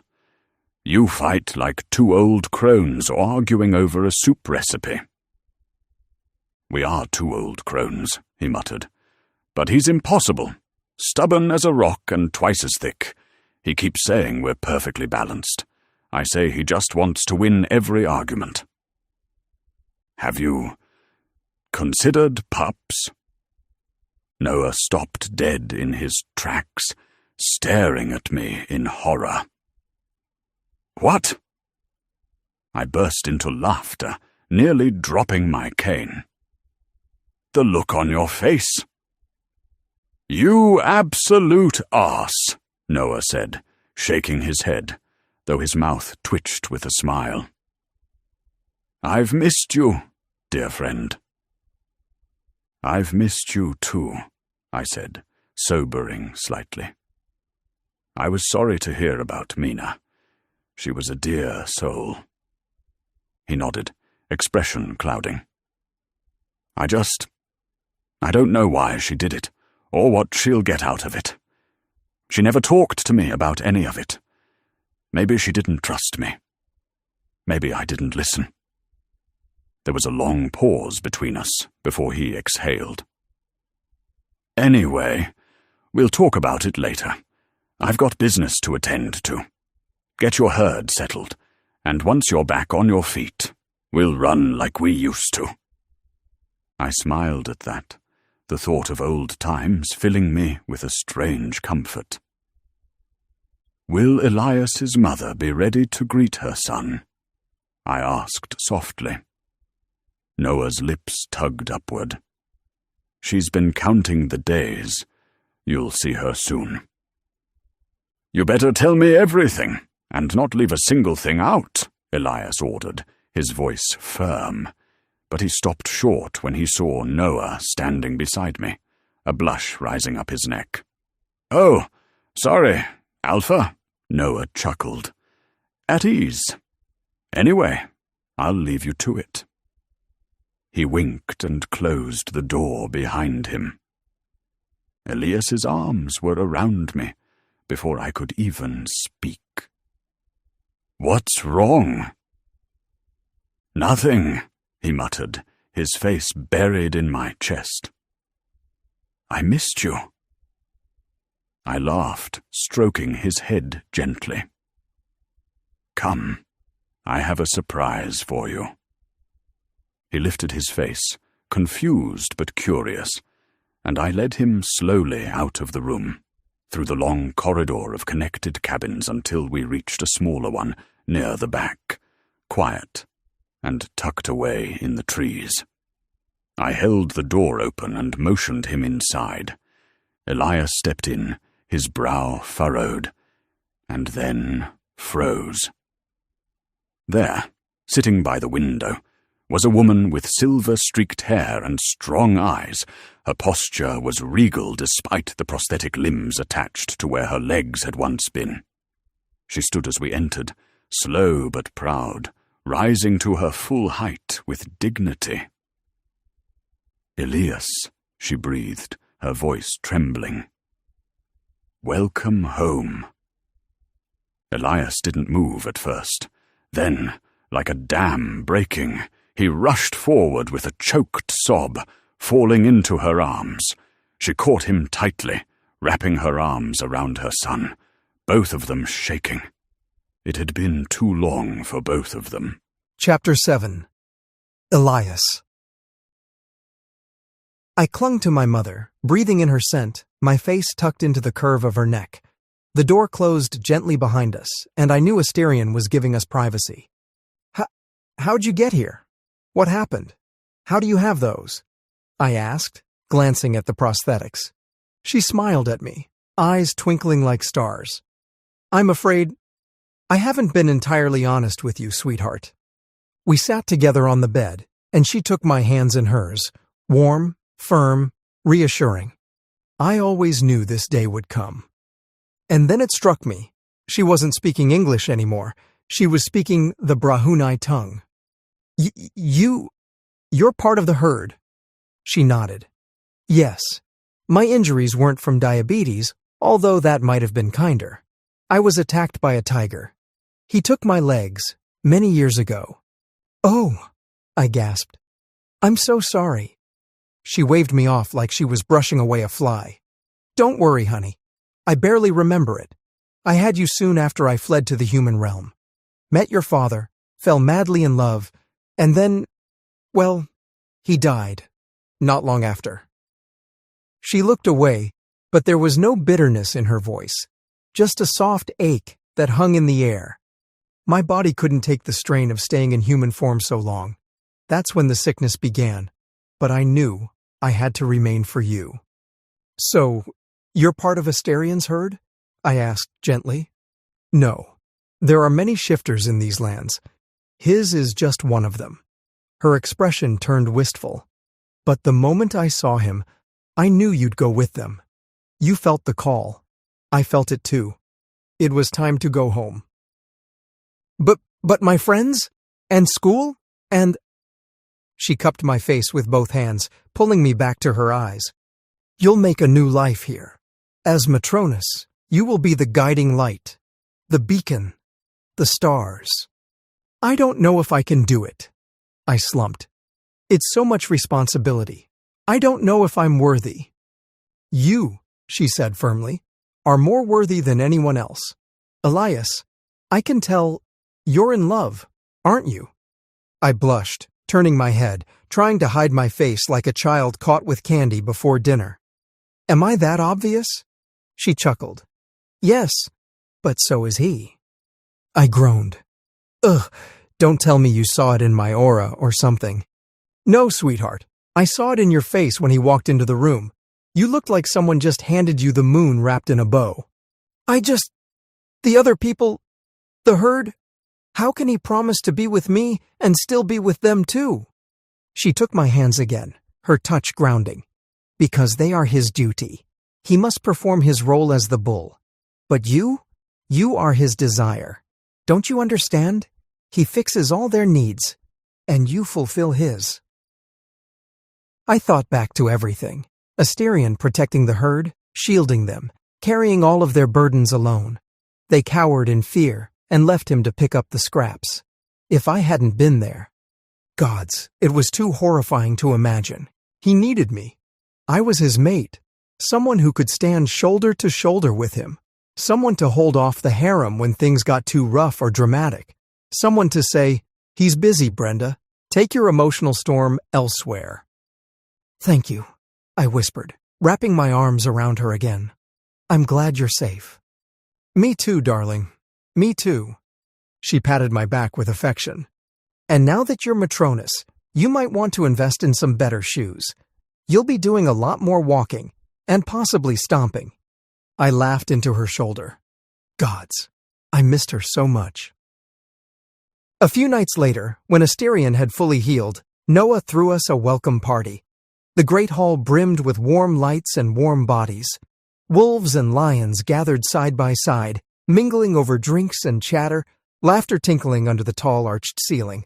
I stood off to the side, talking with Orion while a soft pulse of music played beneath the conversation. He held baby Misha in his arms, his touch gentle, almost reverent. Caspian stood across the room, talking to someone, but his eyes kept flicking over to us. Well, to Orion, with barely restrained hunger. Orion flushed pink every time their gazes locked, cheeks burning under his pale skin. He shifted Mika to his other hip and stared resolutely at the floor, only sneaking shy glances toward the massive lion who was clearly trying hard not to look back. I couldn't help but smile at the quiet, budding tension between them. But when I turned, my breath caught. Asterion stood in the middle of the fray like a god among mortals. Tall, magnetic, stunning in ceremonial Brahunai robes that cinched around his narrow waist and flowed like midnight silk to the ground.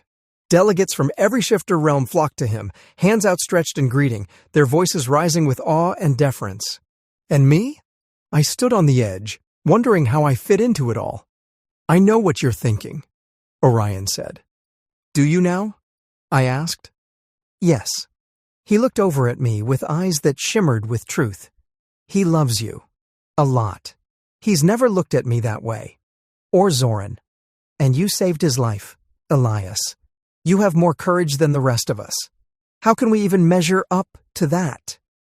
I blinked, stunned silent by his honesty. Orion patted my arm, his smile tender. "Go to him. He's your alpha." Swallowing around the sudden lump in my throat, I nodded and stepped forward. But before I could reach Asterion, Zoran beat me to it. I froze. Jealousy surged like wildfire, curling hot through my stomach. My jaw tensed, my hands clenched. But then I watched closer. Zoran wasn't flirting. He looked upset, shoulders stiff and tense. Asterion leaned in, speaking softly, then rested a hand on Zoran's back, consoling him.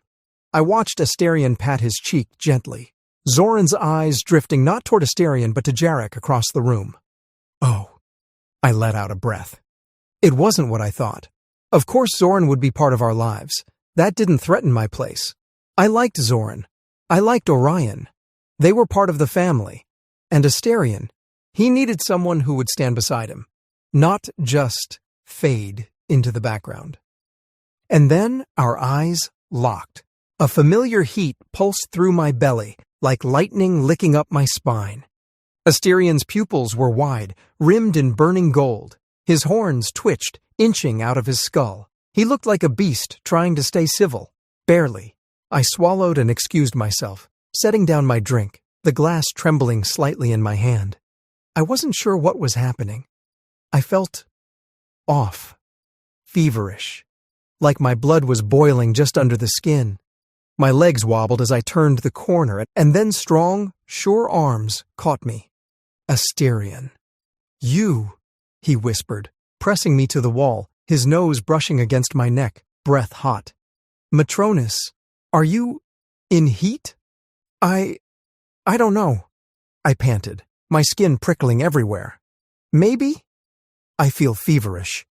He groaned, eyes heavy-lidded, wild with restrained need. "You must permit me to. Please, allow me the pleasure of... Oh, hell. Can I ride you? Like a bull?" I burst out laughing, the moment breaking open with startled joy. "Gods, Asterion!" He shook his head, cheeks flushed, laughing too. "Sorry, that came out very wrong." "No," I said, pulling him close, voice low, trembling with desire. "I think it came out just right." I looked up at him, fierce and breathless. "Yes, Alpha. I want it to be you." Asterion growled, hoisting me into his arms like I weighed nothing. He moved with purpose, with command, with the hunger of a bull who had waited long enough. He carried me to our bed, and that night, and well into the next, I was claimed, taken, worshipped.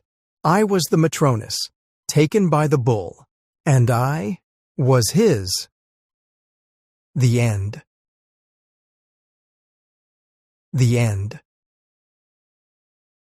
Welcome to the official YouTube channel of J.K. Jones, where listeners can enjoy Romance audiobooks for free. Please like and subscribe to stay up to date with the latest releases. This audiobook is protected by copyright law. No part of it may be reproduced, distributed, or transmitted in any form or by any means, including recording or electronic methods, without the prior written consent of the author. Any resemblance to actual persons, living or dead, is purely coincidental. To support ongoing content creation, consider joining the Patreon. Every contribution helps keep the stories alive. Opening. This is an audiobook recording of Claimed by the Wrong Alpha, Shifter Romance Book 2, written by J.K. Jones and narrated by Tosh Stone and Rowan Miller. This is a shifter romance and contains mature themes intended for adult audiences. No part of this audiobook may be reproduced, distributed, or transmitted in any form without the prior written permission of the author. Any resemblance to actual persons, living or dead, is purely coincidental. If you'd like to hear more audiobooks, please like and subscribe. Thank you for respecting the hard work of the author, and we hope you enjoy this story. Prologue. Noah. I was in trouble, again. Cassian and I were neck and neck, and this time I wasn't going to be the one to bend. We were two alphas, and I'd been claimed by the wrong one. He was meant for Mina, but she was nowhere to be found, and I was stuck trying to hold it all together. The fight with the tigers had nearly torn us apart, and now they were circling again, eager for us to fall. Cassian was still fixated on alliances, on the bigger picture, while I was suffocating in the cracks between us. I was done bending. Our pack was falling apart and I could feel the pressure building. The tigers would strike soon, and when they did, there'd be no turning back. Chapter 6. Cassian. No, I said to Caspian, who was already pouting. Asterion hadn't even been here 3 weeks before he started thinking about claiming the Spitfire Omega Zorin, one of Asterion's most beloved cows. Yeah, that sounded exactly as weird as it is. I've known Asterion for a long time. For hundreds of years, we've lived in the plains of Ilmora, the sacred homeland of the Horned. The lions roamed not far, across the obsidian dunes of Karethzai, where the wind always howled and blood soaked into the sand like it belonged there. But, no buts, Caspian, I snarled. We have enough problems as it is. But when the time is right, and you and Zorin truly love each other, then we'll see about a proper mating ceremony.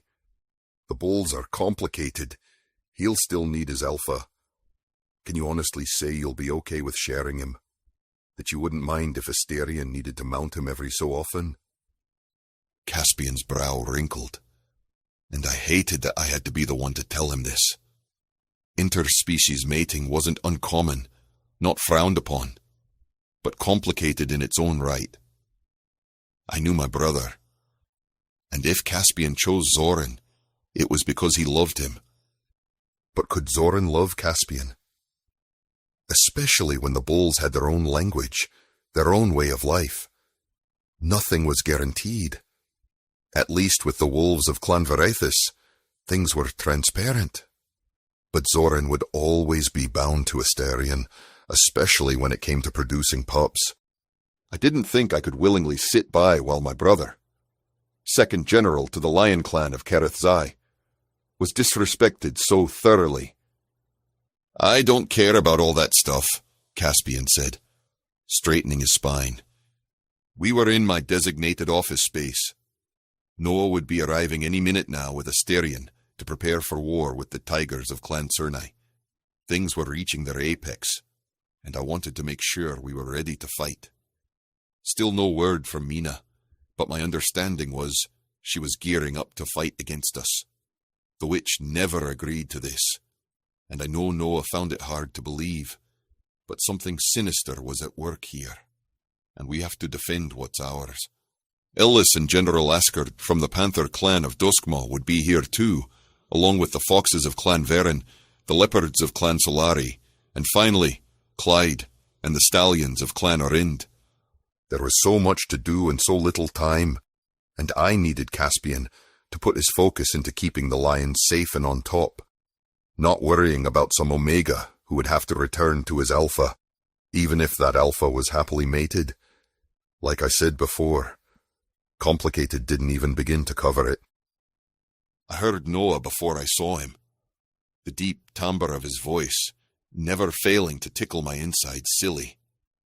This morning, he'd been in a foul mood after I mounted him 5 times during the night.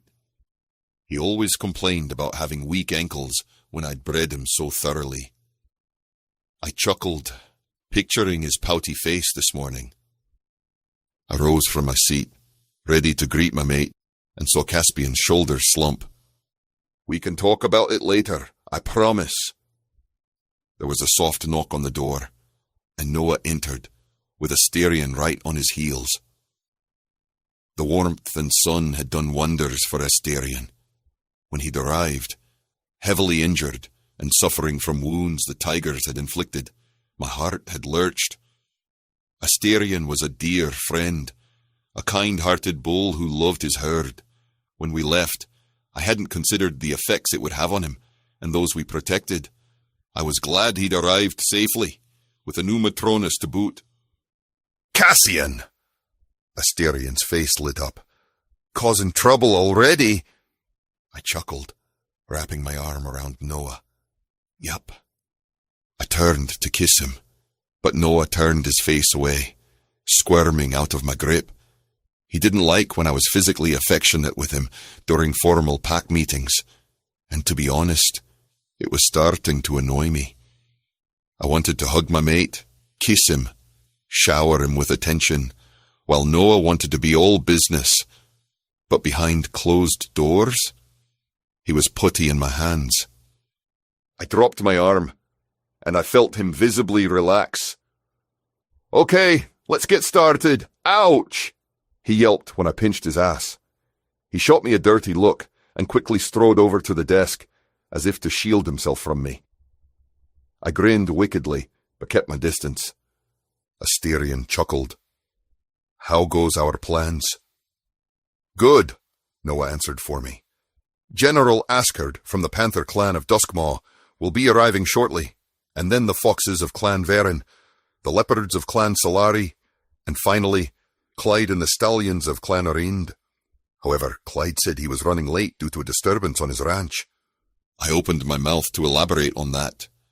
Clyde's disturbance was probably just his prized stallion kicking down the barn door again, but Noah raised a finger without looking at me.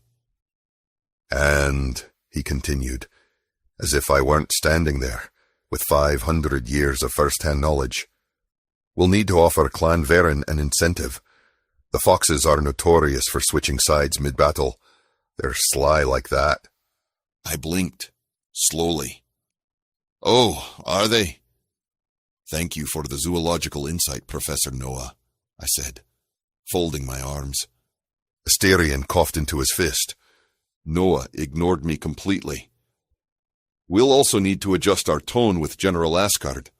The Panthers of Duskmaw don't respond well to direct confrontation."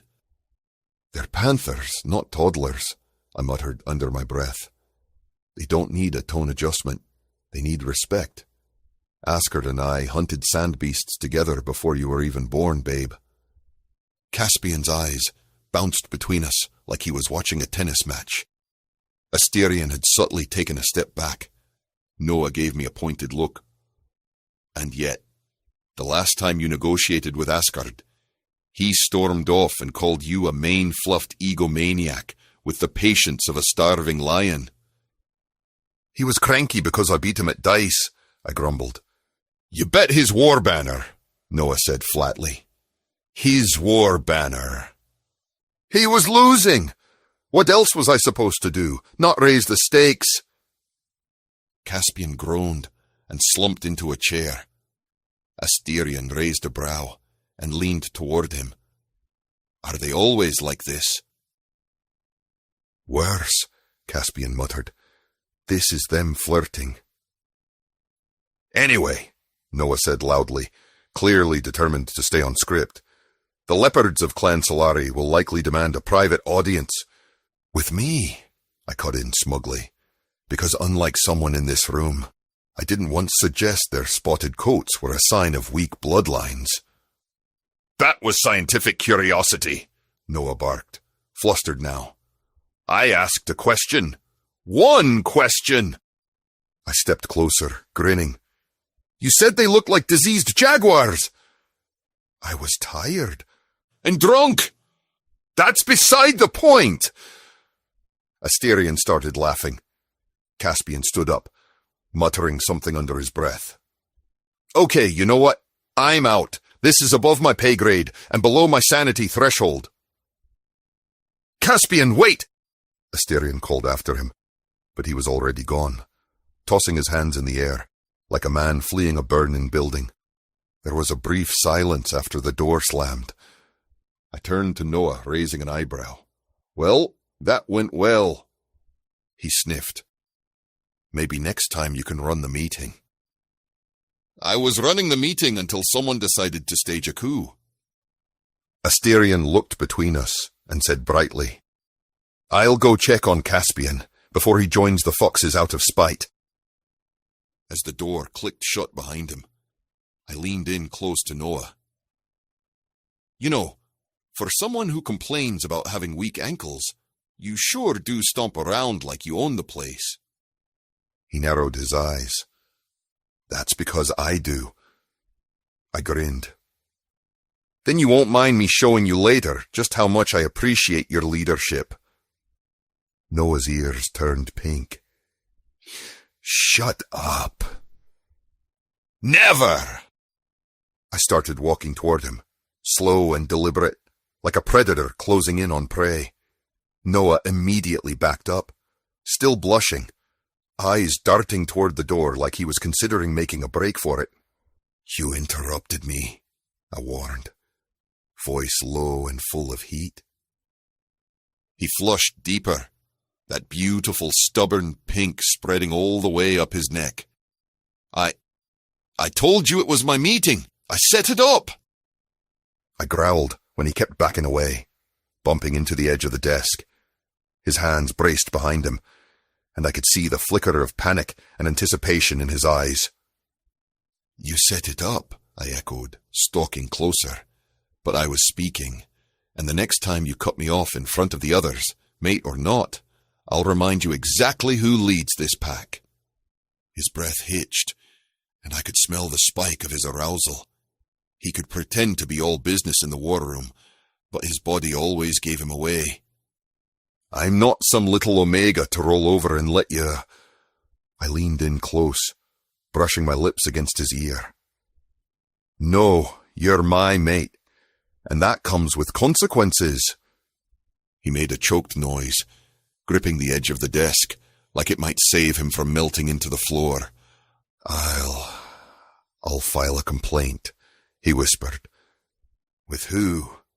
I smirked, placing my hand beside his head and effectively caging him in.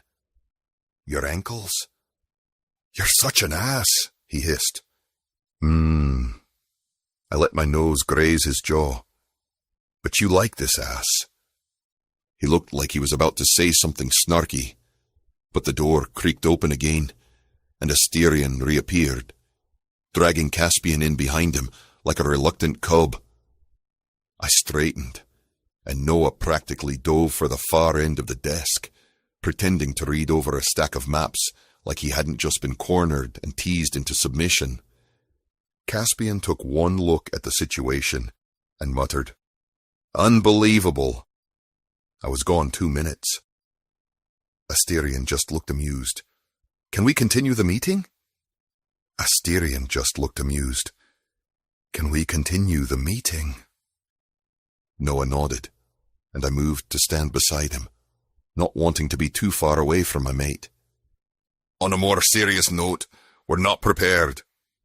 Asterion's voice rang through the office, and I realized, with a cold sinking feeling, that he was right. We weren't prepared. The wolves, although noble, were few in number.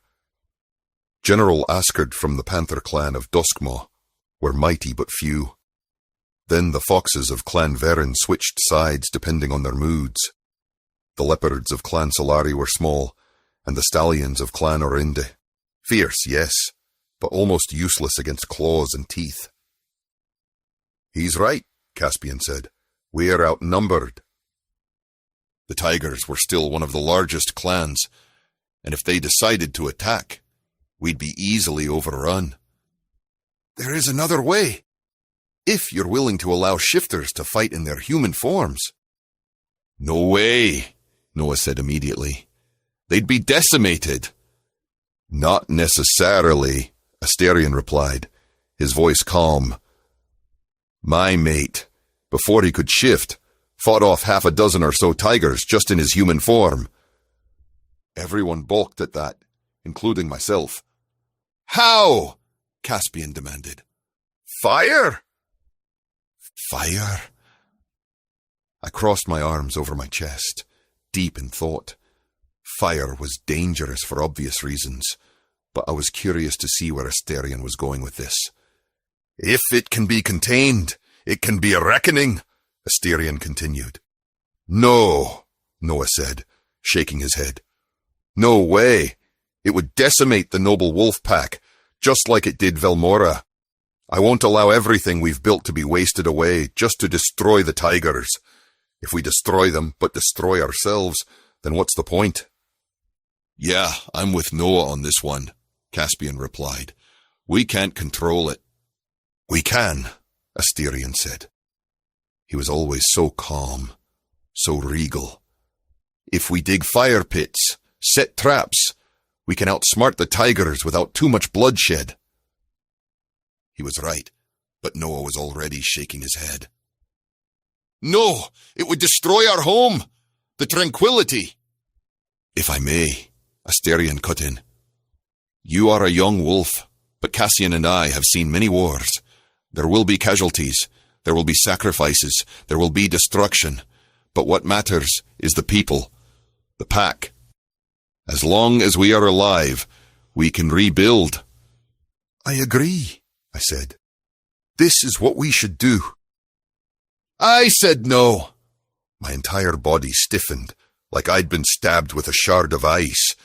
Noah's eyes were glowing yellow, blazing with a fury I hadn't seen since the day we mated. With 2 other alphas in the room, my hackles were already rising, gearing up for a fight, but I forced myself to calm down.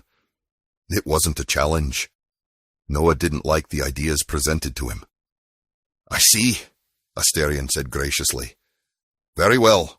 We can revisit this later, if you'll excuse me.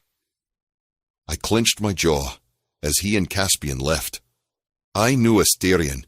He wasn't one for big fights or confrontation. He would relent, but I knew Noah's reaction had deeply offended the bull. What the hell's gotten into you? I snapped at Noah. It was a good idea. To destroy my entire home with fire? Oh yeah, great plan, Noah hissed. He wasn't saying that. We can outsmart the tigers. They won't be expecting us in human form. Just let me handle it, Noah snapped. I'll consult the council and the pack, then we'll make the right call. There it was again, that subtle exclusion. We'll make the call, meaning him and the wolves. I wasn't a fool. I knew he'd already had secret meetings, held discussions behind closed doors where my voice wasn't even considered. He'd return with decisions already made, ready to inform me, not include me. It was unsettling, unnerving, and more than that, it was insulting. My temper clawed up my throat, hot and sharp, demanding release. So what? I said tightly. My opinion doesn't matter. I didn't say that, Noah hissed. Why are you always putting words in my mouth? Because I'm your mate, I barked. And you always do things separately. Always. You leave me out. Make decisions with your pack, your council, your little war room, and then I get told like a foot soldier. Just because you're my mate doesn't mean you get to rule, he bit out, eyes flashing. I took a step back like I'd been struck. For a second, the breath left my lungs. He may as well have clawed open my chest. Rule? He thought this was about power.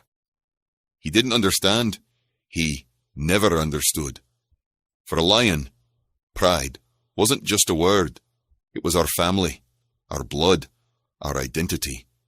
We didn't keep secrets from each other. We didn't shut each other out and then call it love. In my pride, no one was left behind. Everyone's voice was heard. And my mate, had just shoved me out of the circle I thought we shared. You think I want to rule you? I said, voice low and bitter. I wanted to stand beside you, Noah. Not behind, not beneath. Beside. But I guess lions don't get a seat at the wolf table unless we stay quiet and nod. Noah's expression faltered, just for a second. His mouth opened, but whatever he wanted to say died in his throat. I turned away before I said something I couldn't take back, my heart pounding behind my ribs like a caged beast. My claws itched, but it wasn't from rage. It was from hurt, and maybe something worse. Doubt. Don't! I'm sorry! Noah hurried around the desk and grabbed my bicep, stopping me from leaving. He pressed his forehead to my shoulder, breathing hard. Sorry, I've been the leader for so long, after my parents died. Mina was all I had left, and now I have you and I'm sorry.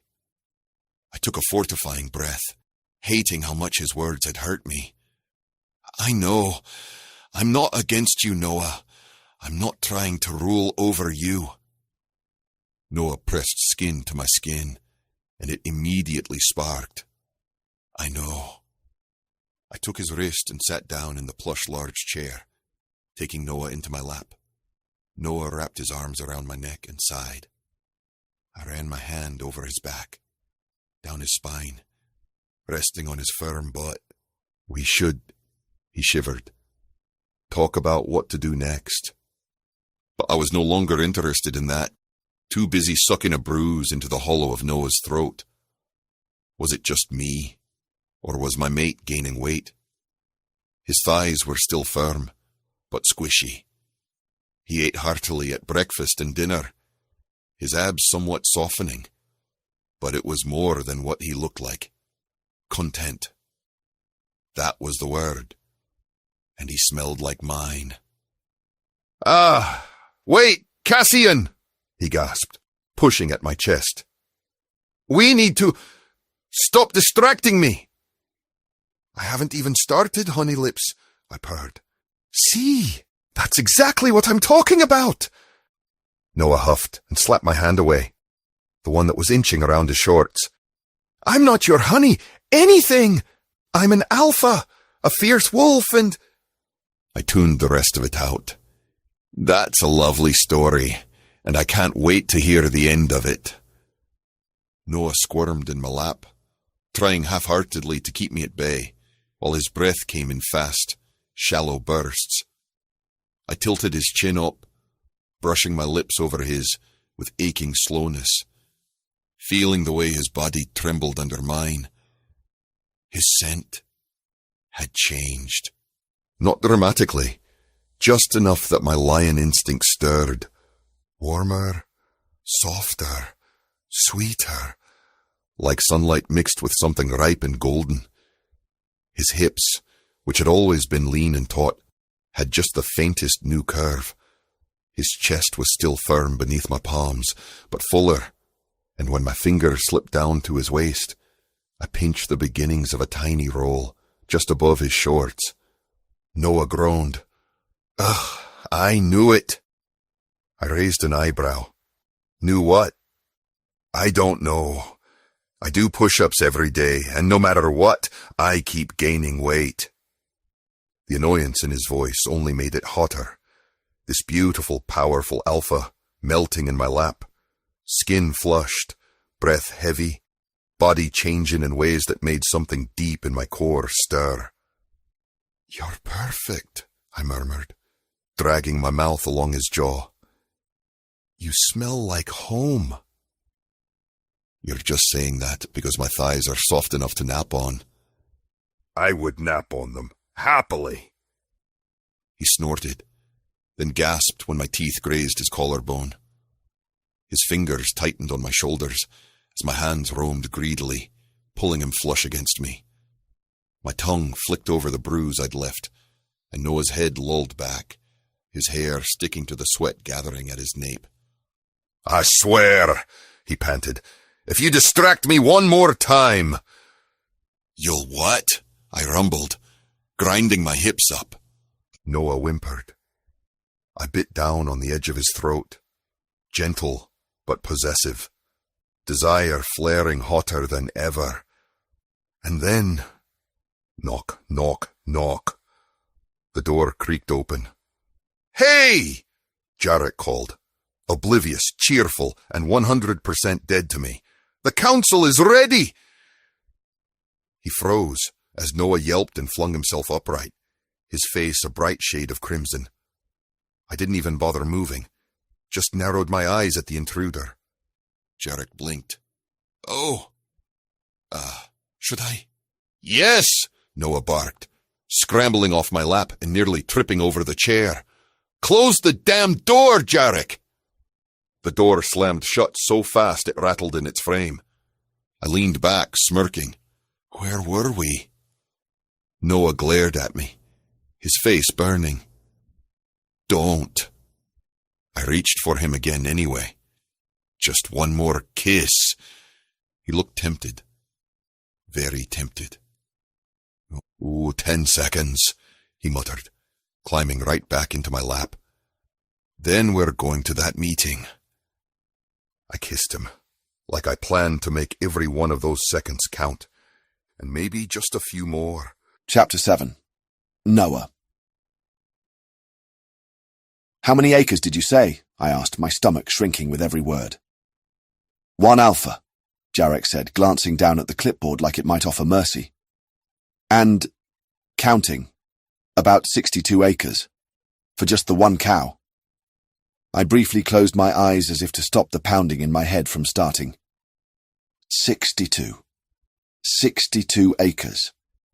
That was nearly the size of a small village, for one Spitfire Omega cow who couldn't even stay in his pen without biting the fence.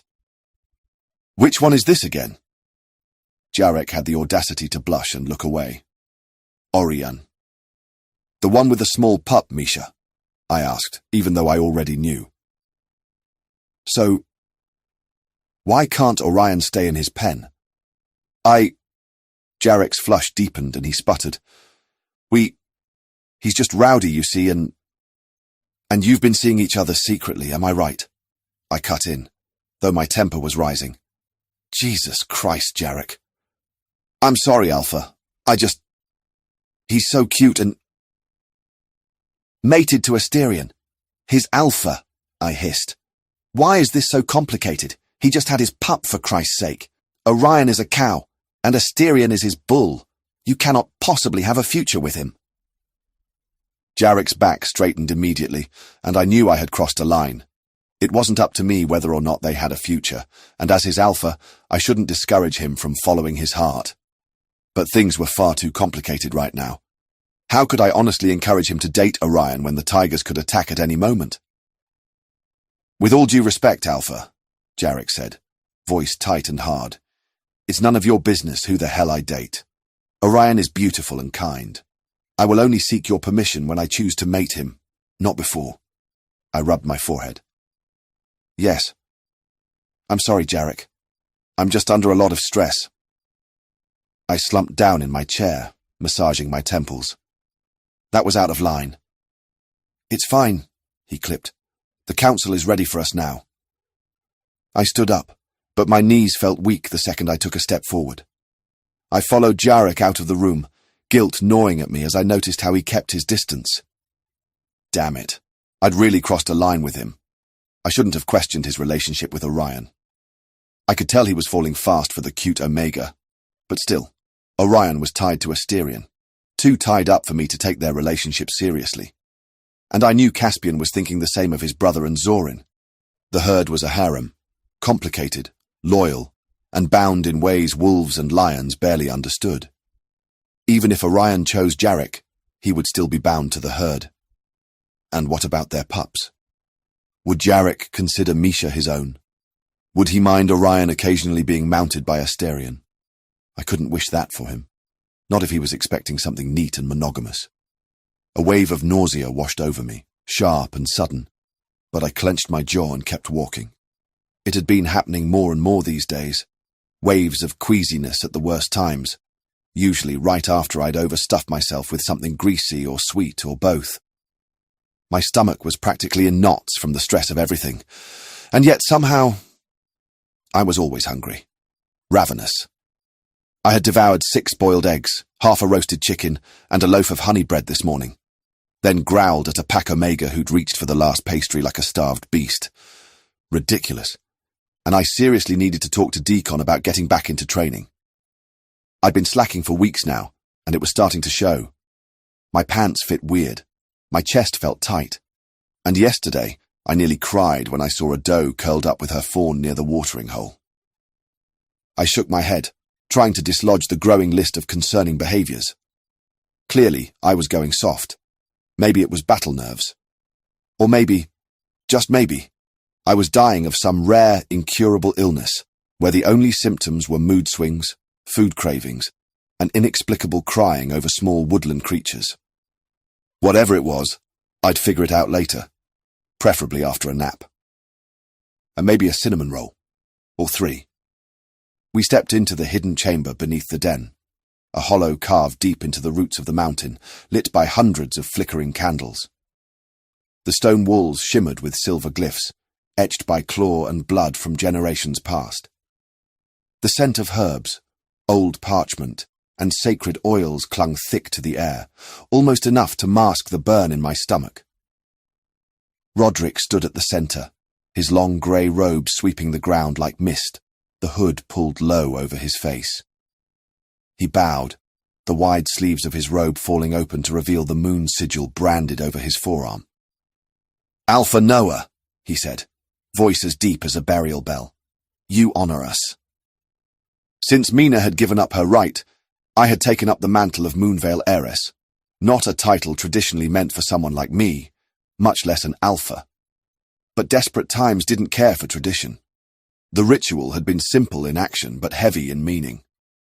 The Moonvale Heiress ritual had always been passed from mother to daughter, generation after generation, a sacred line preserved through female Omega heirs of the noble wolf pack.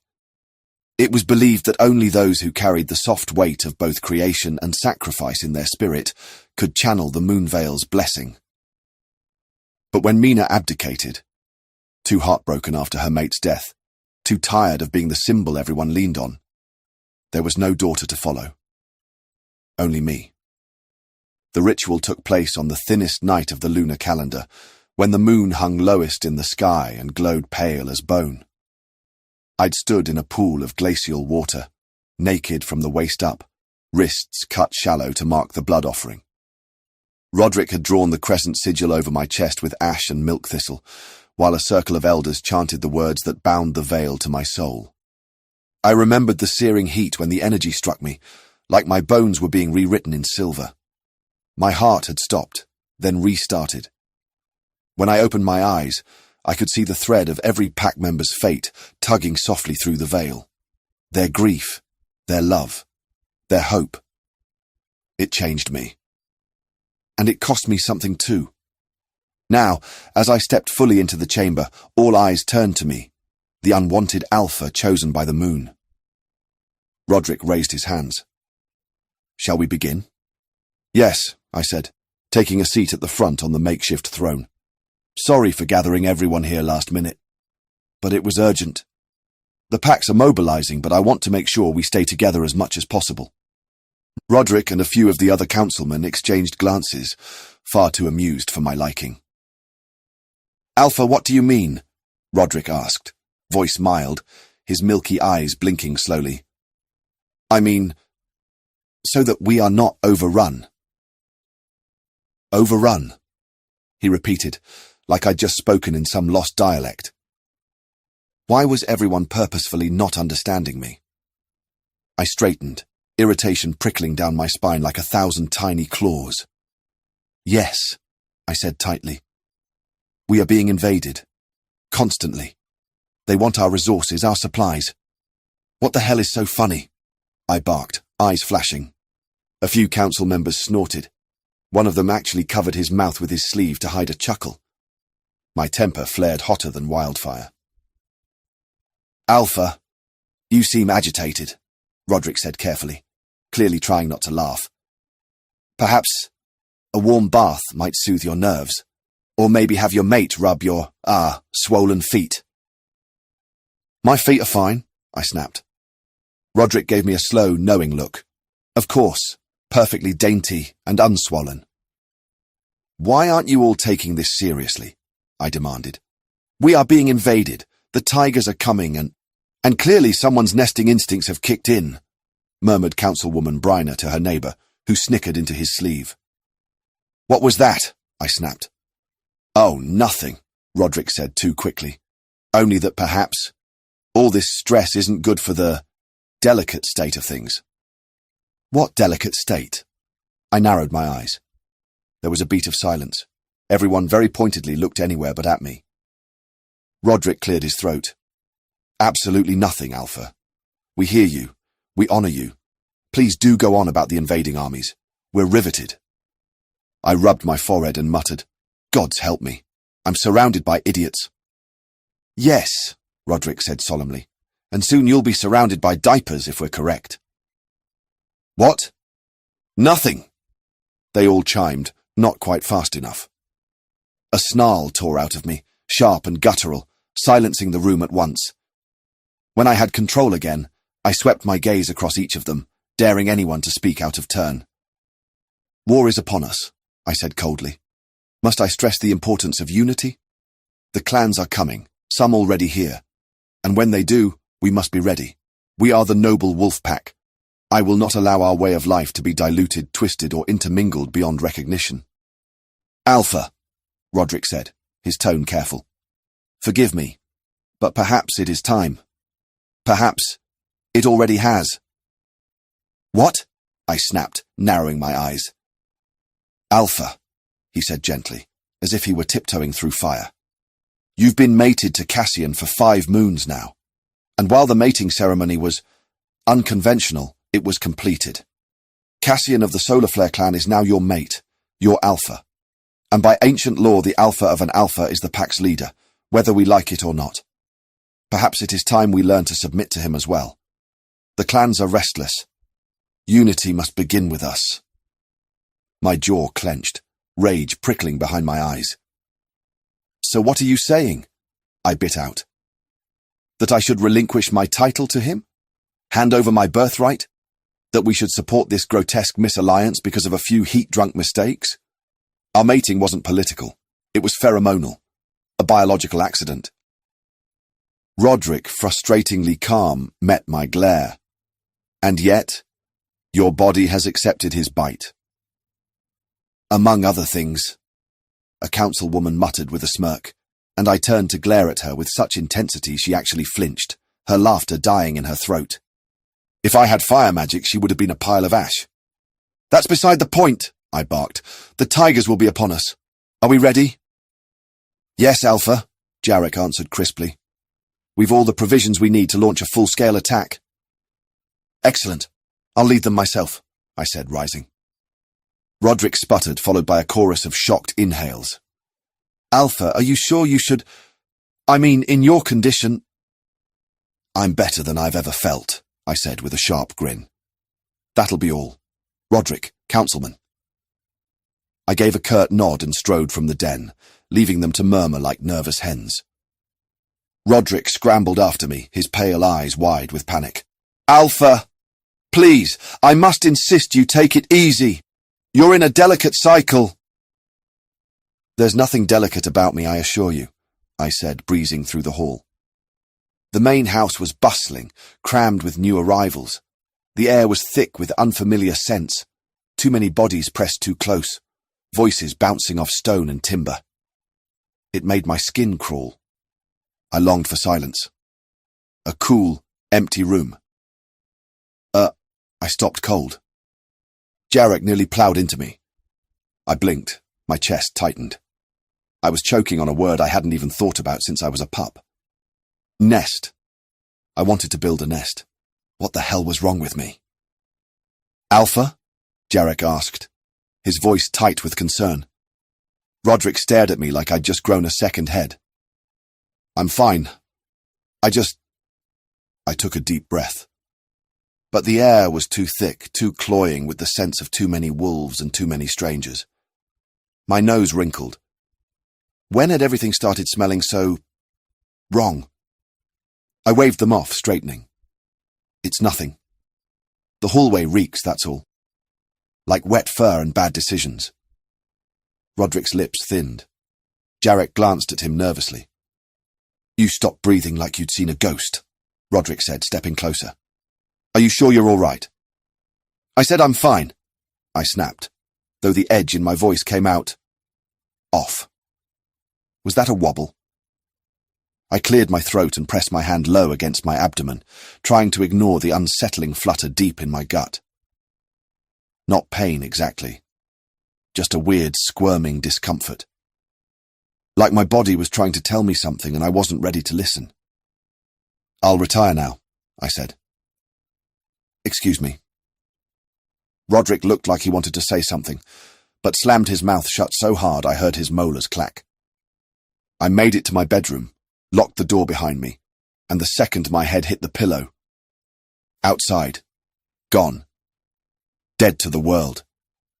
When I woke, strong hands were rubbing my feet, working slow circles into my sore arches.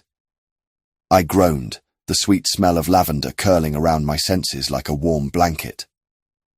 I cracked an eye open.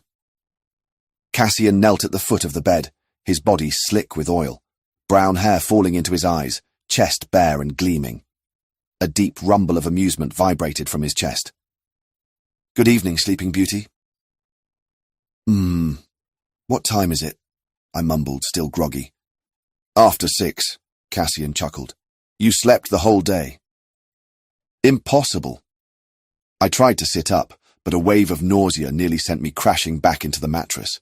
No, I missed dinner and... I brought it for you, don't worry, sweetheart, he said gently, still rubbing my feet like I was royalty in a fever dream. He reached over to the table and pulled a tray closer. I blinked. It wasn't a tray, it was a banquet. There was an entire roasted chicken. Just for me. Mashed potatoes piled like they were trying to breach the heavens. A mountain of garlic butter rolls stacked so high they needed scaffolding. Something with gravy, something else smothered in cheese and... Was that a chocolate tart? 2. My stomach growled so loudly I thought it echoed. Trying to feed an army? I asked, voice hoarse with disbelief. Just one very demanding alpha with shifting moods and unpredictable cravings, Cassian said sweetly, kissing my ankle. I do not have cravings, I snapped. You threatened to exile a kitchen boy for serving the wrong kind of jam. It was blackberry, I growled. I hate blackberry. Cassian's eyes sparkled as he handed me a fork. Eat, before you start a civil war over pudding. I ate like a starved beast, shoveling food into my mouth while Cassian rubbed my feet. It felt so good my eyes nearly rolled back in my head. If the apocalypse came right then, I'd die happy, stuffed and foot-pampered. Cassian chuckled as I groaned through a bite of mashed potatoes, then took the tray away once I'd demolished the battlefield of carbs and cheese. I let my head fall back with a sigh, my eyes fluttering closed. Peace. Finally. And then... The foot-rubbing stopped. I frowned. The bed dipped. I opened one eye, then both, because holy hell. Cassian was hovering over me, his mouth curled into a dopey, affectionate smile. His long brown hair framed his face in soft waves, making him look like a painting, if paintings could also make your pulse spike. His strong jaw, clefted chin, that stupidly kissable mouth. It was all doing things to me. In the months we'd been mated, I'd never told him how attractive he was. Never told him how he made my heart flutter. How some days I could barely breathe if he wasn't beside me. But people beside me always left. They died, just like my parents. I could never let him get too close. Being close to me was dangerous. You smell amazing, Cassian murmured, rubbing his hands down my arms. Like mine, but something else. Something sweeter. I was too tired to overthink it, but he wasn't wrong. I did smell different lately, and I couldn't put my finger on it.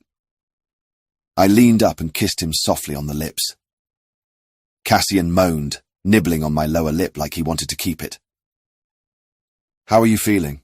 He asked. Tired, I admitted. I don't know what's come over me, The thing with the tigers, I'm afraid we'll lose our way of life. Resources are stretched too thin. Cassian cupped my face, gently brushing my blonde hair from my brow. You've been running yourself ragged. Why don't you let me take care of a few things? I stiffened immediately. No, I'm fine. Noah, I'm your alpha. And I'm yours, I snapped. So what? You think I can't handle things? That I'm weak? Just because you top all the time doesn't mean you get to control me. Cassian reeled back, his jaw clenched. Jesus, what the hell's gotten into you? I say one thing and you're ready to bite my head off. I just want to help. I don't need your help, I said, fierce as wildfire. Whatever, Cassian grunted. He moved to get off the bed. My heart lurched. No, no, no. I grabbed his wrist. He froze. So did I. Slowly, Cassian turned to face me, his yellow eyes burning. He didn't say anything, just watched me, waiting. And I hated this. Hated how I always pushed him away, only to drag him back the second he looked like he might leave. He saw it. Felt it. That sharp tug between us neither of us could sever. Cassian crawled back over me, pressing me gently into the mattress. His lips crashed into mine, harder this time. No hesitation. I threw my arms around his neck, pulling him down like a lifeline. The ache in my chest eased, just a little. I hated feeling inferior. I never asked for help, never needed it. I was stubborn, through and through. But Cassian, he made me want to ask, made me want to relent. And that was the most dangerous thing of all. Chapter 8. Cassian. Noah's been acting strange. My eyes narrowed as I watched my mate fluff his pillow for the third time, then get up, toss it on the ground with a growl, and grab mine instead. He sniffed it, frowned, then shoved it into the growing mess he'd made in the middle of the floor, right on top of 2 blankets, a hoodie, and what looked like my missing gym shorts. I watched in baffled silence as he crouched, rearranged the pile, stood back, shook his head, and then did this awkward little shimmy that looked like a dance, but with the tragic energy of a confused chicken trying to tap dance. He paused, hands on hips, assessing his work like he was trying to summon divine inspiration from a lumpy pile of fabric. Then it hit me. My nostrils flared. Is he nesting? The word lodged itself in my brain like a lightning bolt. Noah, my alpha mate, who once said, "Throw pillows were a government scam," was making a nest. Curious, I took a cautious step forward. Noah! He turned to face me, hair wild and eyes wilder. Don't touch the pile! I froze. He'd bared his teeth. Bared his teeth. Hands up, I took a step back. Okay, love. Easy. At the word love, Noah's nostrils twitched, and he stiffened like I'd slapped him with a bouquet of emotions he wasn't ready for. His ears turned pink, followed quickly by his cheeks. We hadn't said it yet, those words. Not out loud, but I'd already fallen. Hard. He spun away from me like a flustered tornado and dropped to his knees, muttering, "Something's wrong with the layout. It needs, balance." He yanked another blanket off the bed and tucked it under the hoodie, then flopped on top of the whole thing, like a starfish in distress. I bit my tongue, watching as he scooted around until he was just right, arms folded tightly over his chest. "Are you okay?" "I'm fine," he mumbled. "The floor just felt better, like it made sense." Right, because floors are famous for their emotional support. He groaned, dragging a pillow over his face. "Don't analyze me." I sat beside him. careful not to breach the sacred perimeter of the pile. I'm not, just observing. You seem a little... I don't know. Insane. Cozy, I said gently. Very domesticated grizzly bear. He snorted, still hiding under the pillow. I don't know what this is. It just felt good. I want everything close. Smells right. Feels right. My heart stuttered a little. I glanced down at the pile again. My scent was all over it. You're nesting, I said under my breath. What? Nothing, I said quickly, trying to hide my smile. Nothing at all. Noah peeked out at me, suspicious. What? I leaned over, pressing a kiss to his cheek. Just love your weird little floor kingdom, that's all. He grumbled something unintelligible and buried his face in my pillow. Yup, totally nesting. And completely, accidentally, mine. Arousal burned within me watching him. Noah, oblivious and grumpy in his pile of blankets, had no idea how utterly edible he looked. All flushed cheeks and possessive snarling. I scented the air again. There it was. Thicker, sweeter now, like warm milk laced with honey and temptation. I swore my pupils dilated on instinct, and Noah had no clue. I slid to the floor, movement slow, unthreatening, predatory. He cut his eyes at me, narrowing them into dangerous slits. I grinned. Baby! Don't! No! Come on, I purred, dragging one finger along the swell of his bicep, like I was tracing the outline of my next mistake. Noah shivered. Gotcha. I am but a lonely lion, I murmured theatrically, pressing a hand to my chest. A lion with needs.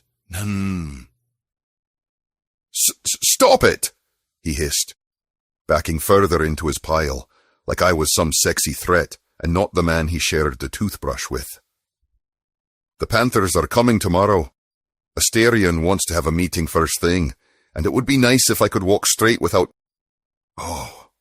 Noah's protest died in a shudder when I leaned in and kissed the back of his neck. Just a soft brush of lips at first.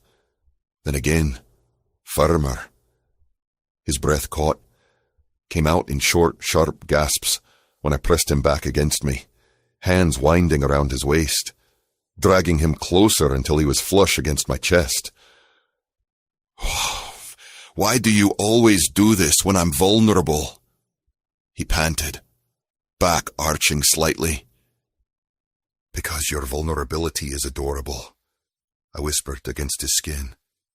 I kissed lower, licked the salty kiss of his nape, tasted that intoxicating scent straight off his flushed skin. And you're nesting, baby. You literally made a cuddle trap. I did not make a cuddle trap, he groaned, breath hitching again when my hands roamed under his shirt. This was a tactical pile. Uh-huh, for tactical snuggles. I hate you, he gasped, though he was already tilting his head to give me better access. No, you don't, I said, smiling against his skin. Okay, but I need to walk tomorrow. No promises, I murmured, letting my teeth graze just enough to make him whimper. The pile shifted, blankets slipping as we tangled into it. Somewhere, his hoodie sacrificed itself to gravity, but Noah didn't notice. Not when I was kissing him, like he was my favorite dessert. Which, frankly, he was. Nest or no nest, Noah was mine. And tomorrow's panther meeting? Well, they just have to accept a slightly wobbly alpha. I kept kissing him, unable to stop myself, unable to think straight, with the way his scent was driving me mad. Warm and thick and honey sweet. Every brush of my lips against his neck made him shudder, and every sound that left his mouth made heat coil low in my belly. Then my hand slipped under his shirt again, and I froze. His stomach was softer than I remembered, rounder. Not in a bad way, no. It was perfect, but it startled me. I skimmed lower, tracing the slight swell with my fingertips, and my breath hitched. His hips, too, just a little wider, and when he rolled under me with a frustrated growl, I felt the plush weight of his ass settle against my thighs, and my world tilted sideways. Jesus, Noah was. My heart was hammering. Adrenaline and want tangled up with a knot of something tighter in my throat. Excitement and fear. Mostly fear. Because Noah was an alpha. He had always been an alpha. That had never changed. He hated labels, but he never denied it. We'd fought side by side, lived as equals, wrestled and rutted like equals. But now he was nesting, glowing, scenting sweet. I needed answers. I needed to ask. But right now, I just needed him. Noah let out a low moan and twisted in the nest, grabbing my shirt and dragging me down, mouth claiming mine in a hot bruising kiss that left no space between us.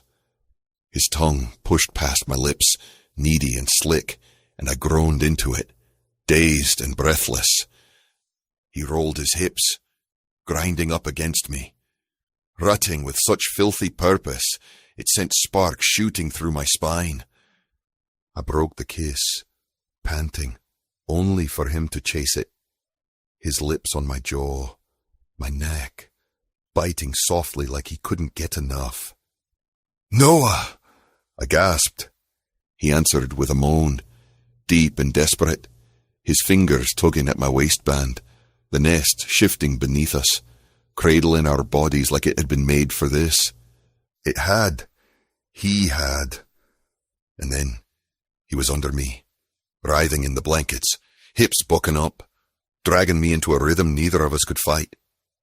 My hands clenched at his waist, rounder, softer, different, and I moaned too, unable to stop it.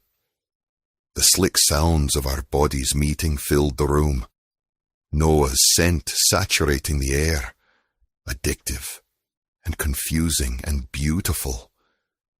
I pressed my forehead to his, dazed. "Noah," I whispered, voice trembling. "What's happening to you?" He blinked up at me, lips kiss-swollen, chest rising and falling fast. He didn't answer, but the look in his eyes, terrified, tender, and full of need. Clothes disappeared between frantic kisses and fumbling hands, shirts tugged over heads, pants shoved down, tossed aside, forgotten. The world narrowed to the heat of his skin against mine, the thick, heady scent of him flooding my senses until I could barely think, barely breathe. Noah lay back on the nest, glorious and flushed, chest rising with ragged breaths. Sweat clung to his skin, making him gleam in the low light like something sacred, something wild and just barely in control. His blonde hair clung damply to his forehead, tangled and messy, and his eyes, God, his eyes were wide and blown black with need, lips parted around shaky exhales. He looked up at me like I was the only thing anchoring him to earth. After it was over, we lay like that, tied and trembling. His fingers tangled in my hair, my arms wrapped tight around his waist. The nest cradled us, warm and soft, and for the first time in what felt like forever, everything felt right. Noah nuzzled my temple, voice raw. I smiled, breathless, Yeah. Still think this isn't a nest? I chuckled, tightening my hold. Shut up and kiss me, pretty boy. And he did. I woke in the middle of the night, my throat tight with fear. I had dreamed we fought Vindictus, and Noah was... I gulped, not daring to utter the word. When we fought Jorin, things had been dire, and luckily I arrived just in time, but one tiger against a wolf. It was too horrifying to think about. I knew Vindictus would be out for blood. Asterion had escaped his clutches, and now Noah had killed his brother. The tigers wouldn't rest until we were all brought to ruin. I gently peeled away from Noah, sitting at the edge of the bed. I ran a hand through my hair. Noah wouldn't accept this. We both knew it. This would be the war of the century. And if I forced him to sit it out, if I, as his alpha, commanded him to, he would never forgive me. It didn't matter if it was for the pup. Noah was a proud wolf, forged in the fires of the noble wolf pack. People would expect him to lead. But at what cost? We never talked about pups. I honestly always assumed Noah would take another lover, another wolf from his pack, an omega, and breed him or her, not carry the pup himself. Then again, who could have expected two alphas to mate? I stood, body drenched in sweat. I needed to shift. I closed the door behind me and broke into a jog, heading straight for the woods. My feet carried me into the forest until I exploded into a massive lion, taking off into the trees, my paws tearing up trunks of grass and dirt. The moon lit the canopy above me in silver streaks. Shadows scattered as I tore through the forest. My breath came in great plumes, legs pumping harder, need in the run, the release, the space to think, to feel, without being crushed beneath it. I didn't know how long I ran, only that the thunder of my paws gradually slowed as something shifted in the air. Magic, old and cold.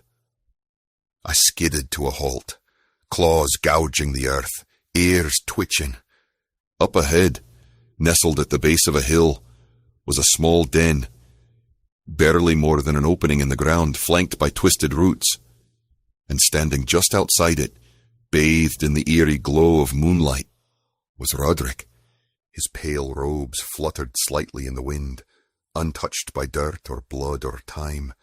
Strange runes shimmered across his skin, glowing faintly like embers buried under ash. His eyes, normally dark and sharp, were as pale as chalk, distant and unblinking. He saw me, saw through me. Roderick gave a single nod of his head and turned without a word, walking slowly toward the edge of a nearby cliff. His movements were dreamlike, each step measured, deliberate, as though he were walking through water only he could feel.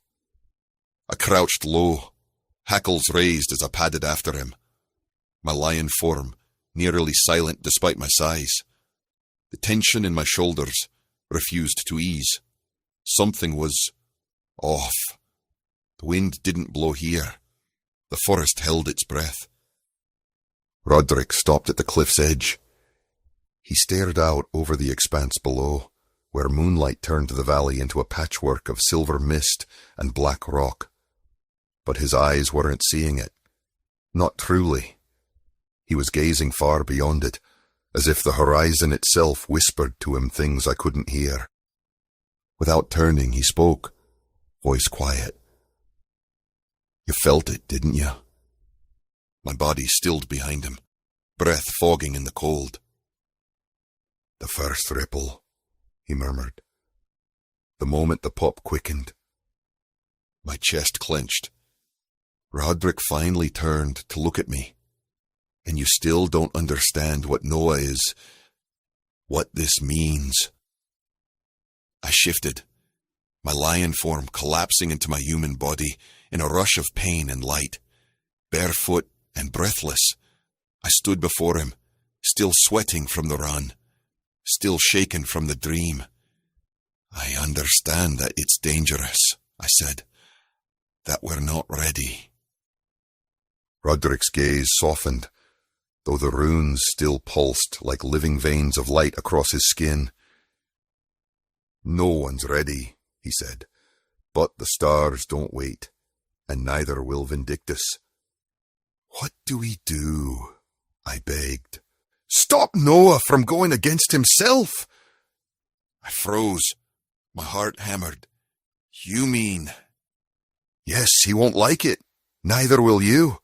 But when two alphas are involved, naturally one must be dominant and the other submissive. Noah will not relent easily. He will fight. He will scheme. This is his worst fear manifesting before his eyes." "How do you know?" Roderick smiled, thin and painful. "I know. His parents died. Mina was all he had left, but now she isn't. He has you. He has the pack. He has life. Sooner or later he will realize that being hard and being soft aren't enemies." Roderick finished gently. "They are both survival. One protects the body, the other protects the heart, and Noah has never learned the difference." I swallowed, the weight of it all sinking into my bones. "The question is, does the lion have what it takes to tame the wolf?" Roderick whispered, but it carried the weight of ages. I looked at him, the forest quiet around us, and thought about what that meant. To tame a wolf was not to break it. That much I understood. Wolves were proud, fierce, and wild.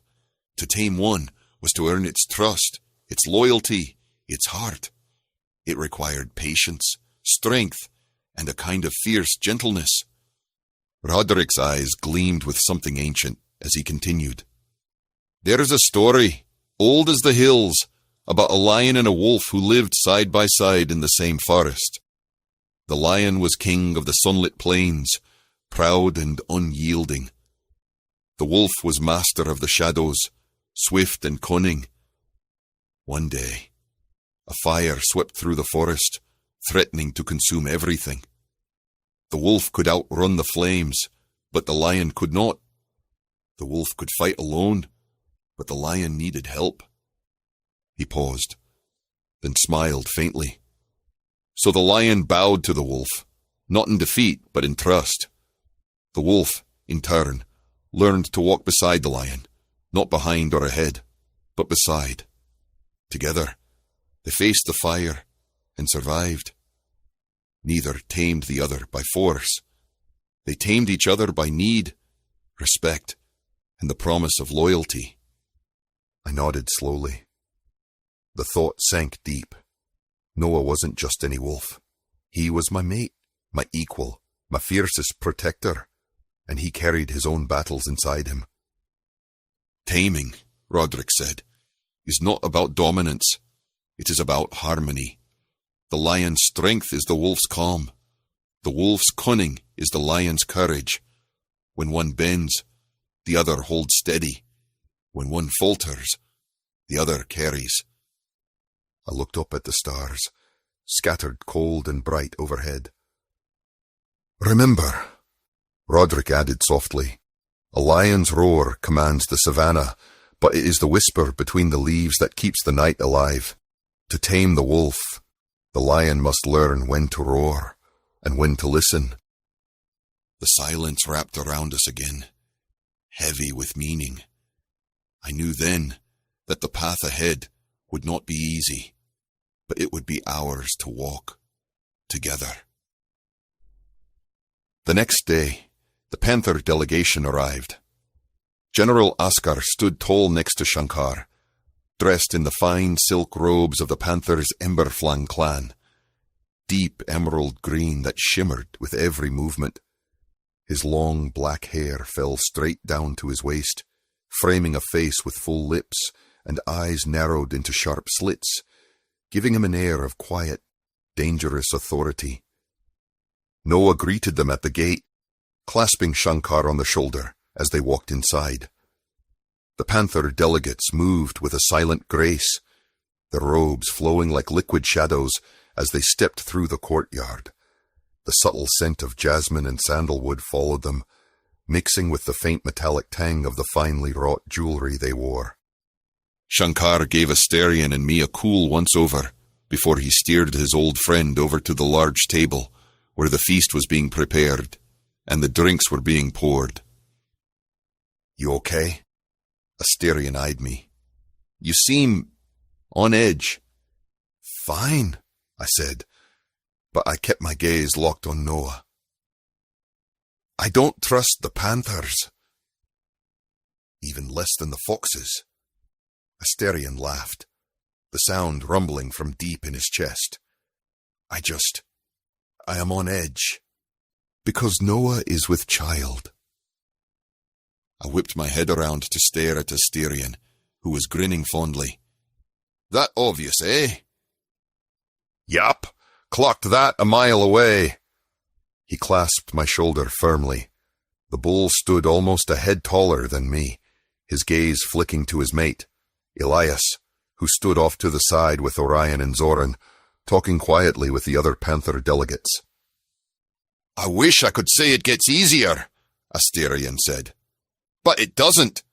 9 times out of 10, you're sweating bricks, thinking you're failing, and they blame you for almost everything, but the day you hold your pup in your arms, you become a better man." He turned to look back at me, pupils wide, a large molten ring around the iris. "Elias is expecting too." A laugh burst out of me. "You old dog!" I clapped him on the back. "Why didn't you say so?" Asterion blushed and shrugged. "He doesn't know, and I'm hoping he and Noah will figure it out at the same time." He snorted a laugh. "If you need anything, my friend, let me know." I smiled at him. "For many years, we've lived together in Vilmora. Why did you never tell me of those deals with the tigers? I would have stopped them." Asterion looked away, shame crawling over his face. "Cassian, I am not your mate. I would never submit myself to you," he said firmly. "I deal with my problems my way." I nodded and backed off. The bull was proud, and I wouldn't demean him by stepping over him. "Hey," Noah touched my lower back. "Can we talk? I'd like to call a small council meeting before the foxes and leopards come. That way we're all in sync." I nodded, signaling for Cassian to stop mooning over Zoran and come here, while Jarek, General Askar, Shankar, and Asterion followed us into Noah's study. General Askar walked toward the large bay windows, his silk robe whispering across the floor, long black hair trailing like a curtain down his back. Up close, he was breathtaking, an otherworldly blend of elegance and power. From the side, his features bordered on androgynous, high cheekbones, sculpted jaw, full lips, a predator in silk. Beside him stood Shankar, slightly shorter, his short cropped black hair, neat, his arms folded with militant stiffness. His expression was unreadable, eyes flicking between Noah and Askar. There was history there. Noah and Shankar shared a closeness I couldn't place, and it made my teeth grit. "I know why you've called us here," General Askar said, voice calm but heavy with implication. "But we cannot fight with you." The breath caught in my throat. I turned to Asterion, eyes wide in disbelief. His jaw clenched, but Noah didn't even flinch. "I understand," he said. Askar turned, slowly, his eyes narrowing. "Do you?" "Yes," Noah replied. "But as long as you understand that, with your refusal, all existing pacts are now null and void." A flicker of anger passed over Askar's face. "You think you can bargain with that?" Noah stepped forward. I can bargain with a lot more than that, and you know it. Askar's lips tightened. Careful, little wolf. No, Noah said. You be careful. We both know the Emberfang clan is fracturing. You're drowning in debts, torn by internal war. Disease, famine, political infighting. Your people are eating themselves alive. You can't fight because you're too busy bleeding out. Askar's face twitched. Didn't the Emperor strip your title? Didn't he exile you from your own city? You're not here because you want an alliance, Noah continued. You're here because you're hoping we'll beg, hoping we'll sweeten the deal to save you. But this isn't a rescue mission, General.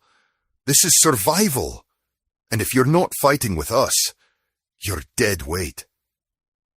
The room went quiet. Even I had to take a second breath, heart pounding, slowly realizing how good Noah was. Not just good, deadly in the way that mattered. He had exposed Askar in front of everyone without lifting a finger. Askar's jaw worked. Behind him, Shankar looked away. If you're done posturing, Noah said, voice steady, we still have a war to prepare for. You can leave, walk out that door and return to your dying clan, or you can sit and negotiate like a man who's ready to survive. Askar didn't move, not yet, but his silence said everything. And I was in awe. They gathered around the table. The map of the continent stretched between us. Little markers lined in neat rows. General Askar stood with his arms crossed, impassive. Asterion leaned on his fists, studying the terrain. Shankar and Eren flanked Noah, murmuring quietly.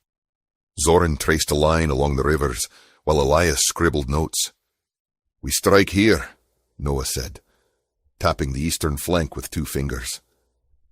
The tigers are weakest here, spread thin, no reinforcements for miles. If we move quickly, we break their spine before the rest of the army can form up. He looked up, eyes alive with fire. I will lead the charge against Vindictus. My stomach twisted. The world felt like it was shrinking, pressing in from every angle. I couldn't breathe. Roderick's voice echoed in my head. Protect Noah from himself. I cleared my throat. No! Everything stopped. All eyes turned to me, but I did not look at them. I kept my gaze on Noah. He blinked once. What? I said no, I replied, firmer now. Someone else will lead the charge.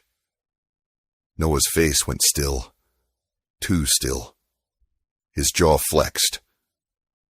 And who do you suggest lead it? He asked softly. You. I swallowed. Yes, the Lion Clan. Solar Flare will lead the assault against the tigers. Noah was already shaking his head before the words had fully left my mouth. Never. I will not allow it. This isn't a request, I said quietly. You don't get to make that decision for me, Noah snapped, stepping forward, fury igniting in his eyes. I am the battle commander of the noble wolf pack. My soldiers, my strategies, my responsibility. I will not sit on the sidelines like some glass doll. You're not a doll, I said, voice low but steady. You're carrying my child.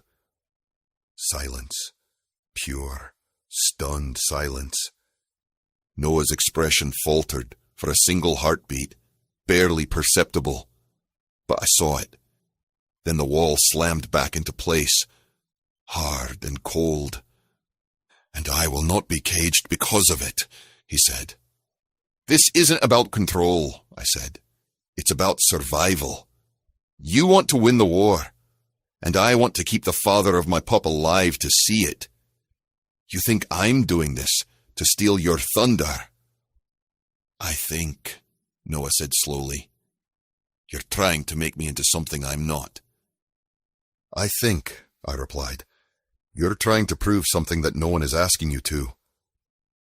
Asterion let out a low breath.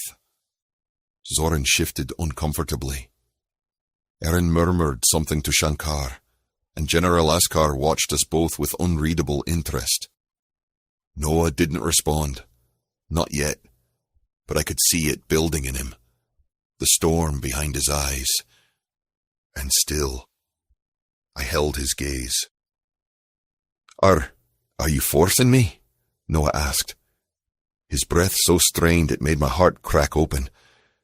I hated the look in his eyes, like he'd never forgive me if I did. Yes, I said quietly, my chest aching, voice barely steady.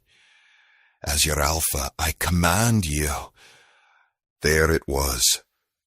The words hung between us like a guillotine. Noah reeled back like I'd struck him. His jaw clenched, his entire body going rigid. Fury, betrayal, and something even deeper, hurt, flashed through his eyes. His hands balled into fists at his sides. You said you'd never do that, he whispered, his voice fraying at the edges.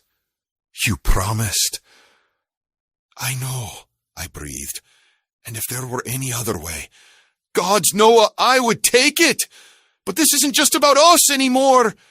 If you go into battle like this and something happens to you... I couldn't finish the sentence. My voice broke.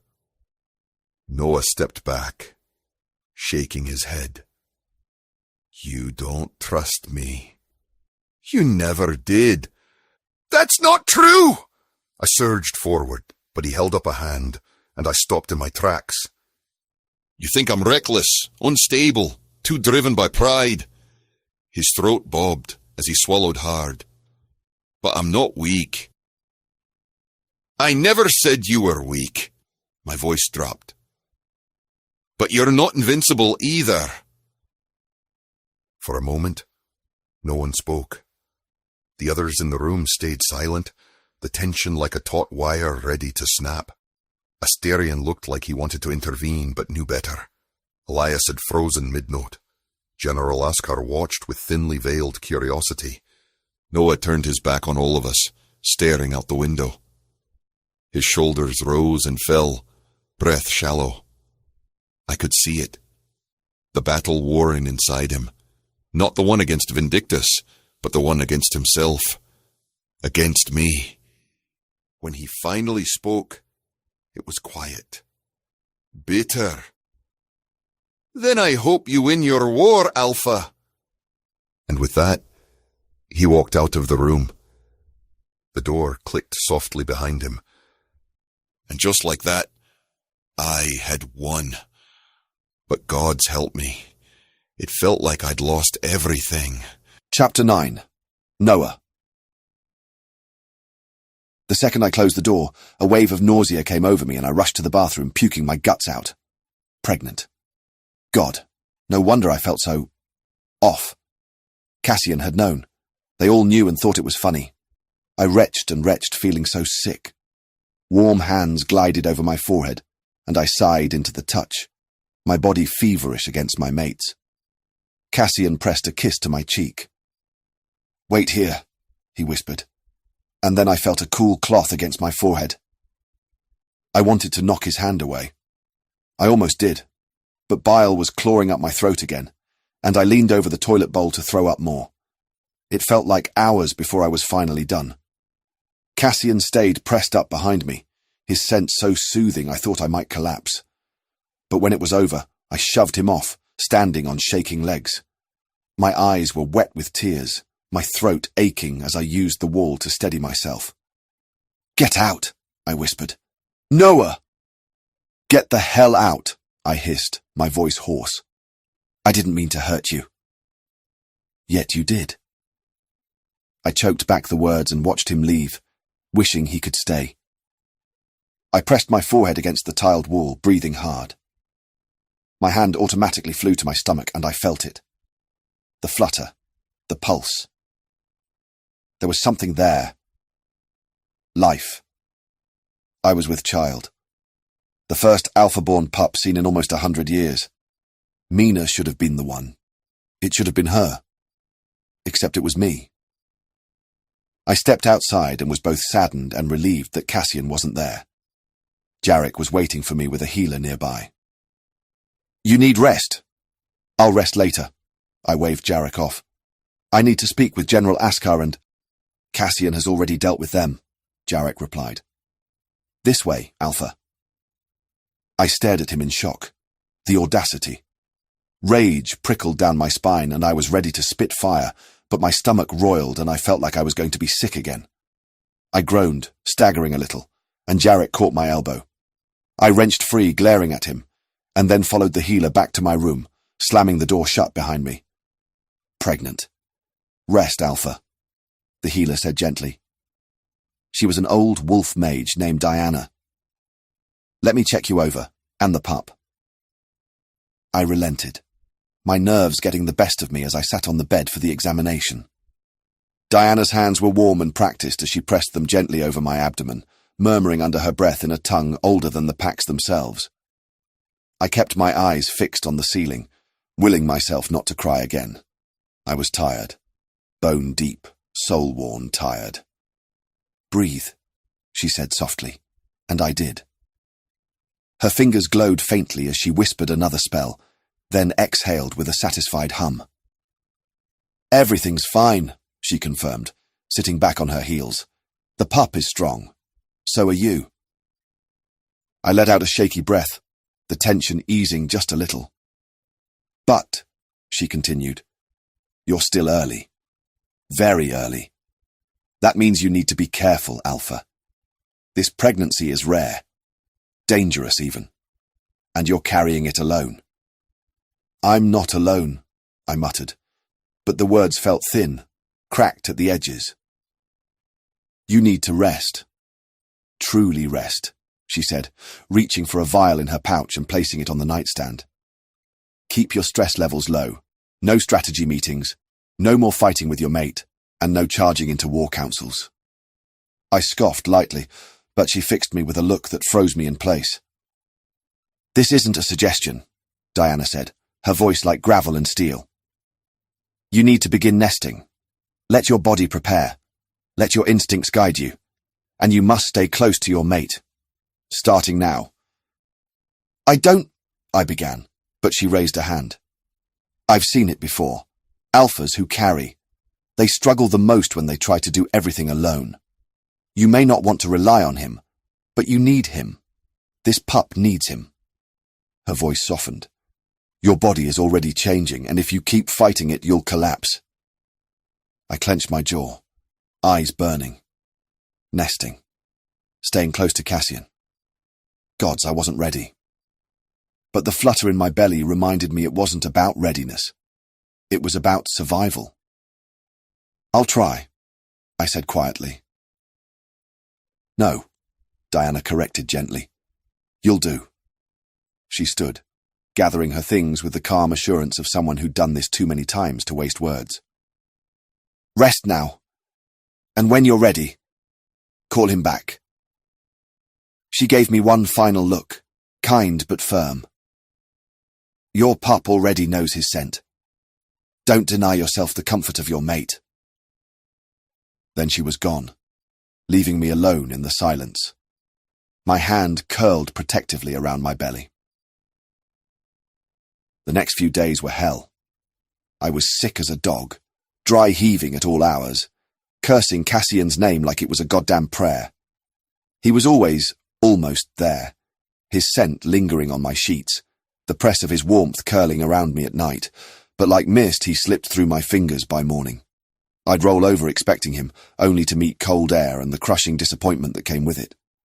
My nest had become an abomination of pillows, blankets, 2 of Cassian's shirts, which I'd never admit to stealing, and a weird fuzzy thing Diana said would help regulate my scent. Honestly, it looked like a dead sheep and I loved it. I ate like a pig.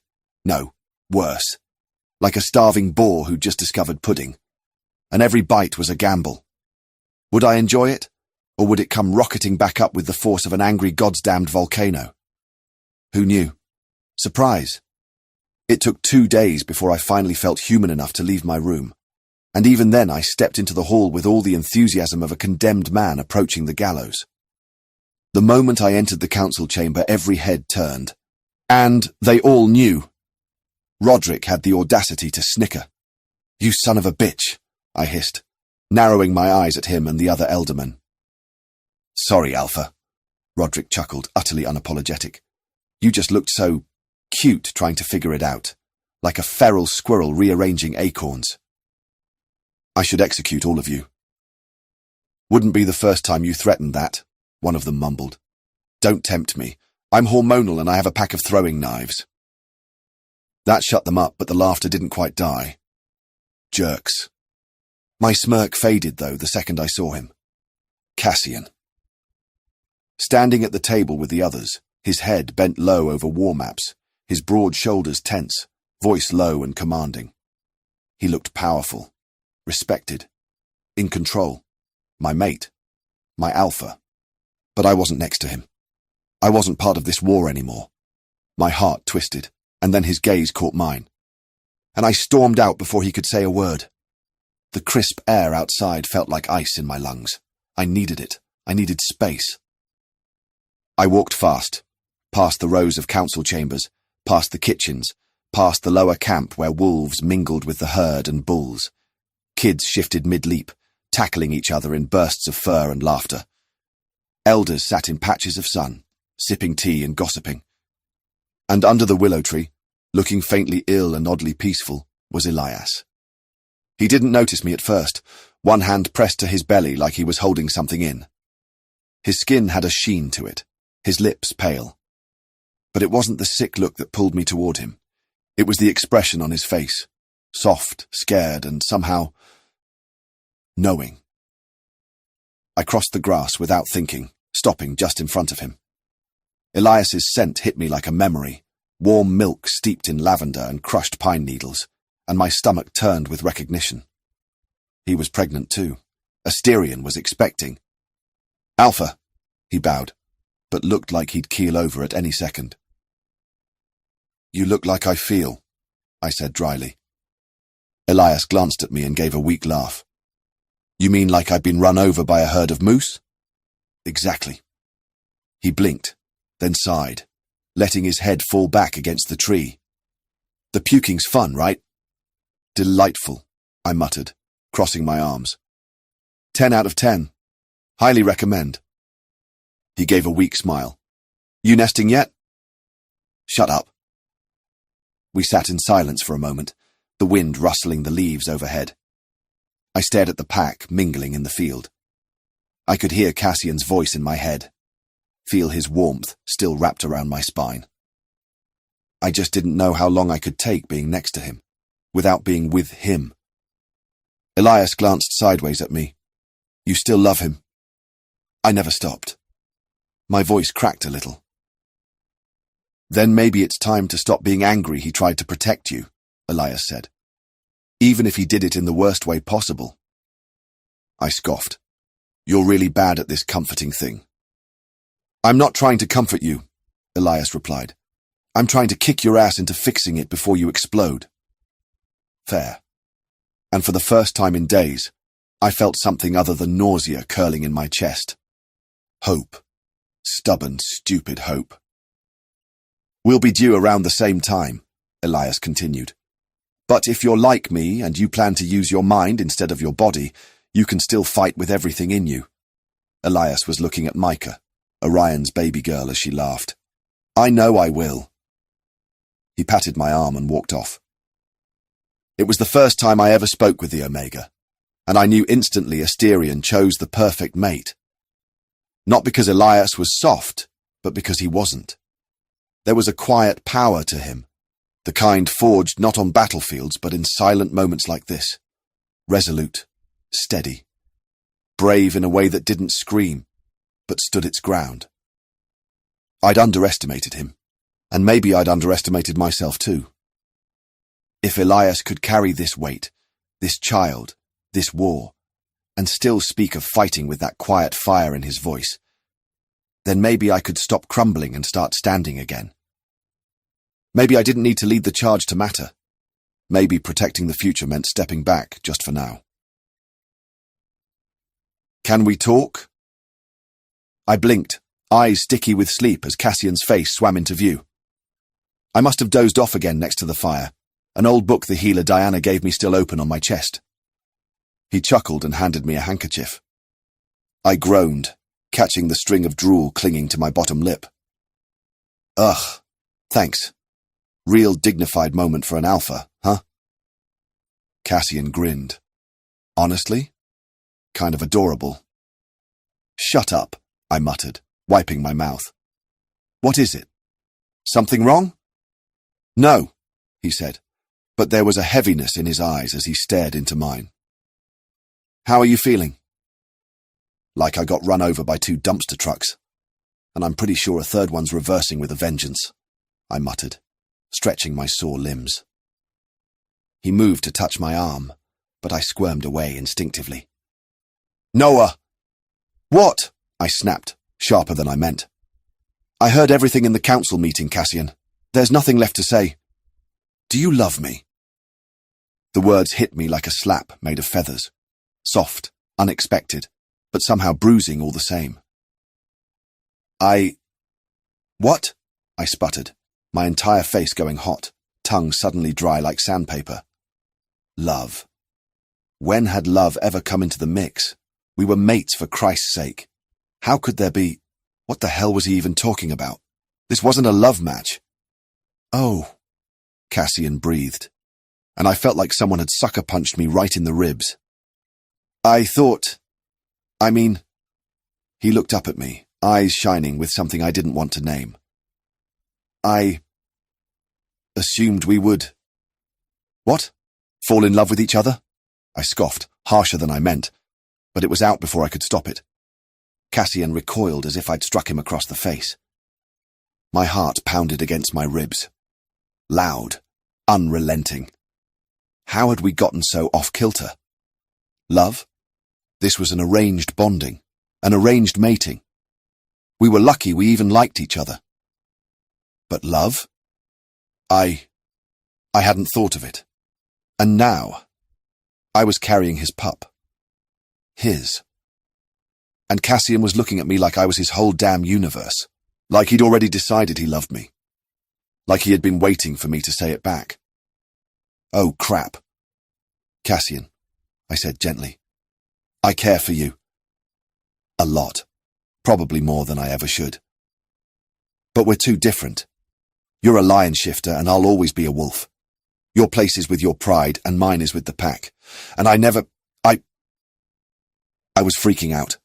My entire body felt feverish and hot. Why was this driving me crazy? I looked into his yellow eyes, saw the slump in his shoulders, and then he was pulling away from me, drawing back, and I did nothing to stop him. I understand, he said, standing and keeping his distance. Call me if you need anything. Cassian, I'm sorry. It's fine. I think I've always known, he said sadly, then walked out the door. I slumped into the chair, my face burning and tears stinging my eyes. Did I love Cassian? I didn't know. But why did it feel like yes? Why was the answer screaming at me plain as day? And worst of all, why didn't I tell him? Cassian spent the night with his brother and I felt like crap. The next morning when I saw him at the council meeting, he barely looked at me, and somehow that made it worse. Did I love Cassian? I hated when he was away from me. I missed his bear hugs and the way he always watched over me like I might break. I missed the thing he did with his tongue that had my toes curling in pleasure. Alpha? Huh? I jumped, blinking as Jarek stepped up beside me. He looked upset, my brows furrowed, wondering what I'd missed. Can you... He paused, glancing at Orion who stood in the great hall with us. We were all gathered to greet the Fox and Leopard clans arriving today. Give me your answer. For? Whether or not I have your blessing with Orion. I closed my eyes. Jarek, this isn't really the time.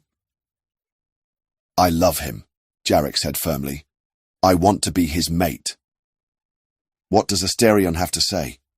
He told me to ask you. I grit my teeth. Typical Asterian. Then my answer is no. Jarek looked crushed. Completely, utterly crushed. And damn it, I hated being the bearer of bad news. But Asterian should have known I'd say no. Orion wasn't a wolf. He was a bull. He belonged to Asterian. Christ, he just had Asterian's child. The herd was different. They bred their calves. Why would Jarek chain himself to a life like that? He'd father no children, and Orion would always be bound to Asterian. How did he think this would end? With him on the sidelines while Orion popped out baby after baby with his alpha. Sure, the herd took lovers, but the herd bonded with their alpha. They craved them.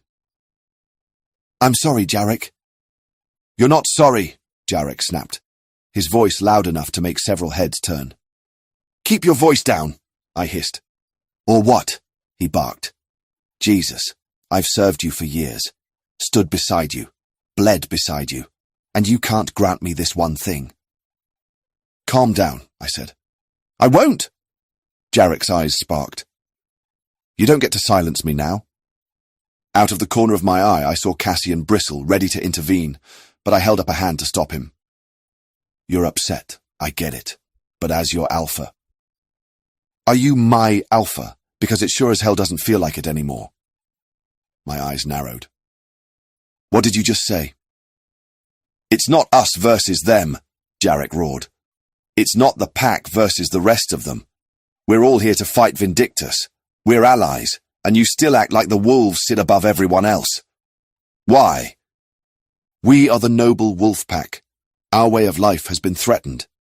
Look around you, Noah, he screamed. There is no noble wolf pack anymore. We've integrated. We've changed. We've evolved. The old ways? They're sacred, sure, but they're dying. You're clinging to the ashes of a burned-out legacy, and for what? Pride? Hey! Cassian barked, stepping between us. His voice dropped like thunder. Don't you ever speak to your alpha like that again. Take a freaking walk before I lose my patience. Jarek's face crumpled, and he looked around to see everyone staring at him. Shame crept across his expression. Forgive me, Alpha, he muttered. He bowed low and walked away, stiff-backed and broken. I stood there, breathless with rage. Humiliation crawled over my skin, burning like a rash. I could still feel every pair of eyes on me, my right-hand man, my most loyal companion. Are you okay? Cassian touched my arm gently. Your heart's beating too fast. I swallowed. I'll lie down for a bit.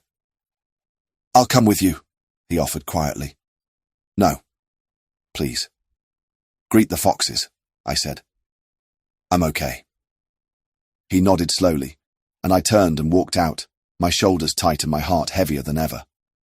I woke to cool hands touching my forehead, and I groaned when Cassian's face came into view. Sorry, he muttered. I'll leave you. Stay. I reached for his hand, holding on to it. The bond zinged between us. Please. Cassian sat back down at the edge of the bed. How are you feeling? Exhausted, I breathed, and Cassian nodded. We lapsed into an awkward silence. How's Jarek? He feels awful, but I'm sure he'll come around. Cassian regarded me closely. Look, far be it from me to question your decisions, but why did you refuse him? Cassian, I'm really not in the mood for this. Humour me, he said, taking my hand and intertwining our fingers. I felt my entire body relax, and I snorted a laugh. Fine. They aren't like us. We're wolves. They're bulls. One day Jarek will want his own pups, his own life. Orion can't give that to him. Have you spoken to Orion? I balked. What? Have you spoken to Orion? Cassian said slowly, like I was some skittish dog. No. Why would I need to speak with him? Because it might not be what you think, Cassian replied. I've known Asterian for over 500 years. Orion and Zorin have never left his side. But that was before Elias. He loves them, yes, but he loves Elias more. Elias is his Matronis. The herd needs their alpha, sure. But Asterion is only one alpha. He encourages them to look elsewhere. "I know that," I snapped. "I'm not an idiot." "Never said you were," Cassian replied gently. "I just think maybe instead of seeing it as us versus them, you could start seeing it as people. And people can fall in love, regardless of whether they can have pups or not." I sat back, stunned into silence. I hated how his words struck a chord with me, because he was right. I had always seen things as wolves versus the other clans. Even with Cassian, I'd kept him at arm's length, terrified that if I gave in, I'd lose the identity of the noble wolf pack entirely. "I am an idiot, aren't I?" I sighed. Cassian laughed. "You're not. You're a good alpha, Noah. One of the best I've ever seen. But maybe try leading more from here." He pointed to my chest. "Instead of here." He tapped my forehead. We stared into each other's eyes, and I wanted so badly to kiss him, to close the distance between us. But then he was getting up, clearing his throat. "Sorry, I'll let you get some rest." "Wait, Cassian, we can talk tomorrow." And then he was gone, leaving me alone with my thoughts, and the ache of his absence. The grand hall smelled of jasmine and fresh pine, the wide doors flung open as 2 new delegations poured in. The leopard clan of Solari were elegance personified, tall, lean-bodied shifters with golden-hued skin and slitted amber eyes that sparkled like firelight. They moved like liquid silk, each step purposeful, each gesture calculated. The males wore long embroidered robes with gold-threaded vines that shimmered as they walked. The females were no less formidable, clad in structured armor stitched with sapphire beads, their hair adorned with obsidian pins and bone combs. Even their smirks looked expensive. Trailing just behind them, the fox clan from Aruoki were smaller, with quick feet, twitching ears, and expressions that suggested they already knew your secrets and planned to sell them for sport. Their coats were patchy bronze and cream, their garments layered in asymmetrical jackets and belts with hidden daggers. One fox yawned so wide I saw his molars gleam like pearls. Another gave me finger guns. And I wasn't paying attention to any of it. Because Cassian stood across the room, talking with Asterion, arms crossed over that muscular chest like a deity sculpted from sin and salt. His black shirt was pulled tight across his shoulders, and his trousers. God. Those pants. They clung to him like they'd been painted on. Every time he shifted his weight, the fabric cupped his arse like it had a license. Did I love him or not? Did I love him or not? Did I... Ugh! Noah! My brain screeched like a rusted door hinge. I blinked rapidly, turning to see a very amused leopard shifter staring up at me. "Yes, right," I barked, far too loud. "Clan Varen, of course. Welcome, very decorative." The head of the leopard clan arched a single brow. "We are honored, Alpha Noah," he said in a voice that purred with honey and claws. "Great. Wonderful. Love your beads." The fox standing beside him snorted, clearly delighted. I was definitely losing grip. Just as the applause faded, and my heart remembered how to beat at a non-lethal pace, Jarek approached me, holding out a warm clay mug. "Honey milk," he said, his voice softer than I expected. "You look like you could use some." I took it with a grateful nod, the sweet scent already soothing my nerves. "Thanks," I muttered, taking a sip. It was creamy and floral, the kind of comfort I didn't know I needed until it hit my chest like a warm hug. Jarek stood quietly beside me, not pushing, not pressing, just waiting. I sighed, lowering the mug. "Listen, about earlier. I should have taken the time to get to know Orion. I let my own prejudices get in the way." Jarek blinked, clearly caught off guard by the apology. "Noah, I'm not finished," I said, holding up a finger. "He's not a wolf. That's true. But that doesn't mean he doesn't deserve a chance. You deserve a chance. So here's what I'm thinking. Jarek straightened like I'd just handed him a sword. A trial run, I said, locking eyes with him. A moon cycle. Orion integrates with the pack, joins runs, eats with us, spends time with the others. If there are no major clashes, no stampedes. I gave him a wry look. I'll consider blessing a formal bond between you two. Jarek's mouth fell open. Wait, seriously? Don't make me regret it. He laughed, full and bright, the tension between us cracking like old ice. You won't. Thank you, Alpha. I mean it. I know you do. I clapped him on the shoulder. Just don't make me officiate anything in the middle of a heat cycle. I'll throw myself into the river. No promises, he smirked, already walking off, clearly delighted. I turned just in time to catch Cassian watching me, arms crossed, a grin tugging at his lips. What? I called out. He shrugged. I'm just wondering what else you're going to confess before lunch. Shut up, I muttered into my mug, but I was smiling too. Cassian's deep laugh floated across the room and I found myself staring again, caught in the orbit of that smile, the way he leaned slightly toward Asterion when he talked, always so in control. My heart thudded like a war drum. My stomach flipped. My palms were sweating. I couldn't hold it in. Cassian, I shouted, interrupting 3 conversations and maybe a minor treaty. He turned, startled. Everyone turned, startled. I love you, you idiot! The Fox clan immediately broke into applause. One actually wiped a tear from his eye and whispered, Finally. Cassian blinked, then broke into the softest, most relieved smile I'd ever seen.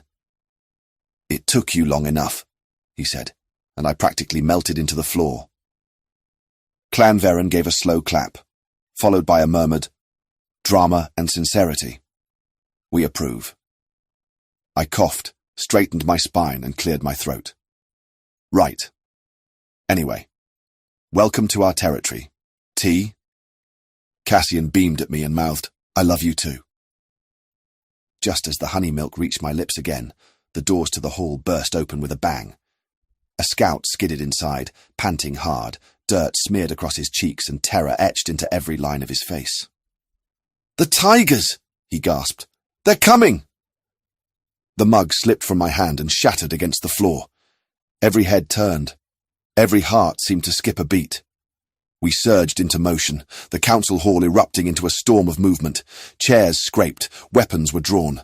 I bolted for the entrance, fear slamming into my chest like a hammer. The boundaries were protected, fortified with spells, sentries, natural traps. How the hell had Vindictus breached them already? I was halfway down the steps when a strong arm wrapped around my waist, yanking me back. Wait! Cassian hissed into my ear, holding me flush against his chest. Then I saw it.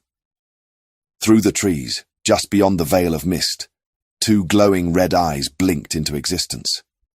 The forest went deathly still. A snarl ripped from Cassian's throat, a brutal primal sound that sent the rest of the warriors bristling into formation. Blades drawn, claws ready. Every alpha in the clearing moved as one. But what I saw made my stomach twist. It wasn't what I expected. The tiger stepped forward, and it wasn't a fierce monster or a bloodthirsty beast. It was a shell, a skeleton draped in fur. The stripes across his body were barely visible under the layers of grime and blood. His ribs jutted out like the teeth of a bear trap, every bone. Grotesque. His skin clung to him like wet parchment, thin and papery, stretched too tight. His legs bowed unnaturally, his claws worn down to the quick. More shapes spilled from the trees, emaciated tigers, their bodies grotesquely twisted. One had a missing eye. Another limped on a broken leg that had healed wrong, the bone bulging out at a jagged angle. One of them, God's, dragged his back legs behind him like dead weight, leaving 2 parallel lines in the dirt. They weren't here to fight. They were barely alive. Noah! The lead tiger rasped, collapsing to his knees.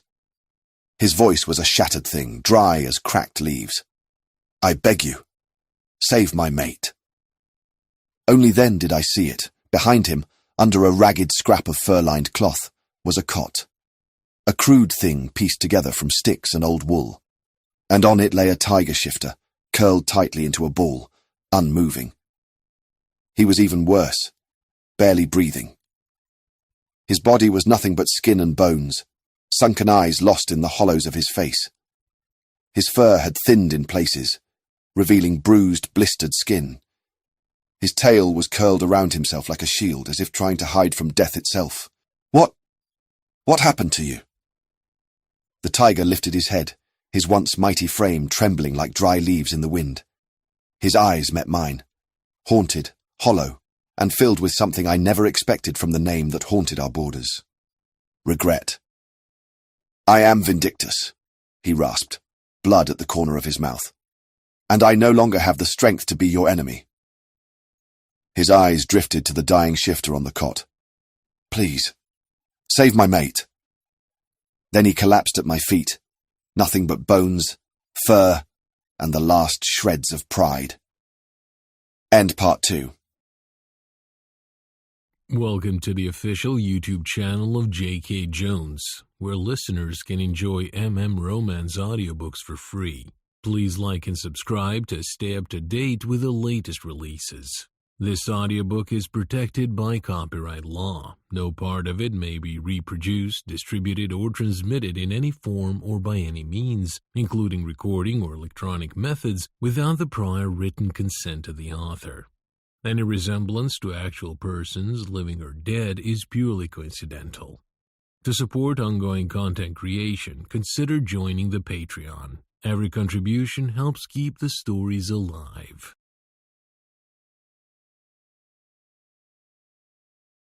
The rodeo didn't end with a bang. It ended in a whisper. One sentence, a scan, and the life I'd built was gone. The fluorescent lights hummed above us, cold and harsh, washing everything in a sterile glow. I stared at the MRI scan on the screen, already knowing what it meant before Dr. Mallory said a word. She didn't sugarcoat it. She didn't have to. Your knee cartilage is gone, she said flatly. Shredded, beyond repair. I'm sorry. You'll never ride again. Not professionally, not safely, not even for fun. Each sentence slammed into me like a bronco's kick to the chest. My life, dirt and dust, bulls and blood, the roaring crowd under stadium lights, was over. Just like that. Gone. I stared at the ghostly image on the screen, trying to make sense of the twisted white lines, the jagged shadows of my ruined knee. It didn't look like part of me, but it was. It had been part of everything. So, that's it? My voice came out hoarse, strangled. She nodded, eyes too soft for what I needed. You'll walk? We can help with the pain, do some therapy, but it's not going to be the same. You'll have to find another way forward. Another way forward. Like there was one. To her it was just a career-ending injury. To me, it was a death sentence. The rodeo wasn't a job. It was my blood, my breath, my purpose. Every scar I carried told the story of a life earned the hard way, a life I had loved. I stumbled out into the blazing Montana sun, my boots dragging through the dirt like they suddenly weighed 1,000 pounds. My truck waited in the lot, baking in the heat. It looked ready to go, like I still had somewhere to be. I didn't. I leaned against the door, pressed my forehead to the scorching metal, and let the tears come.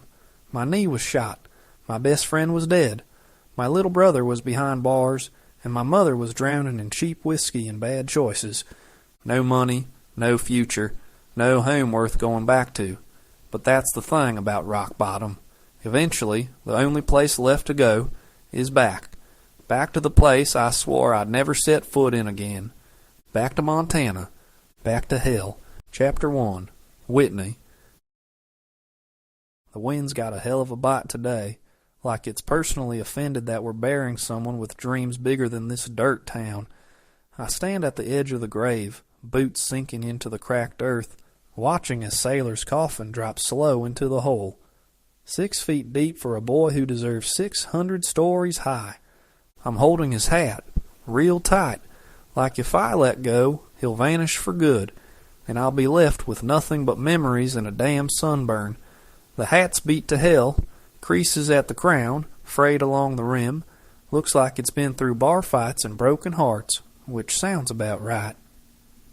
From ashes to ashes, dust to dust, the pastor drones, all somber and holy, like God himself gives a crap.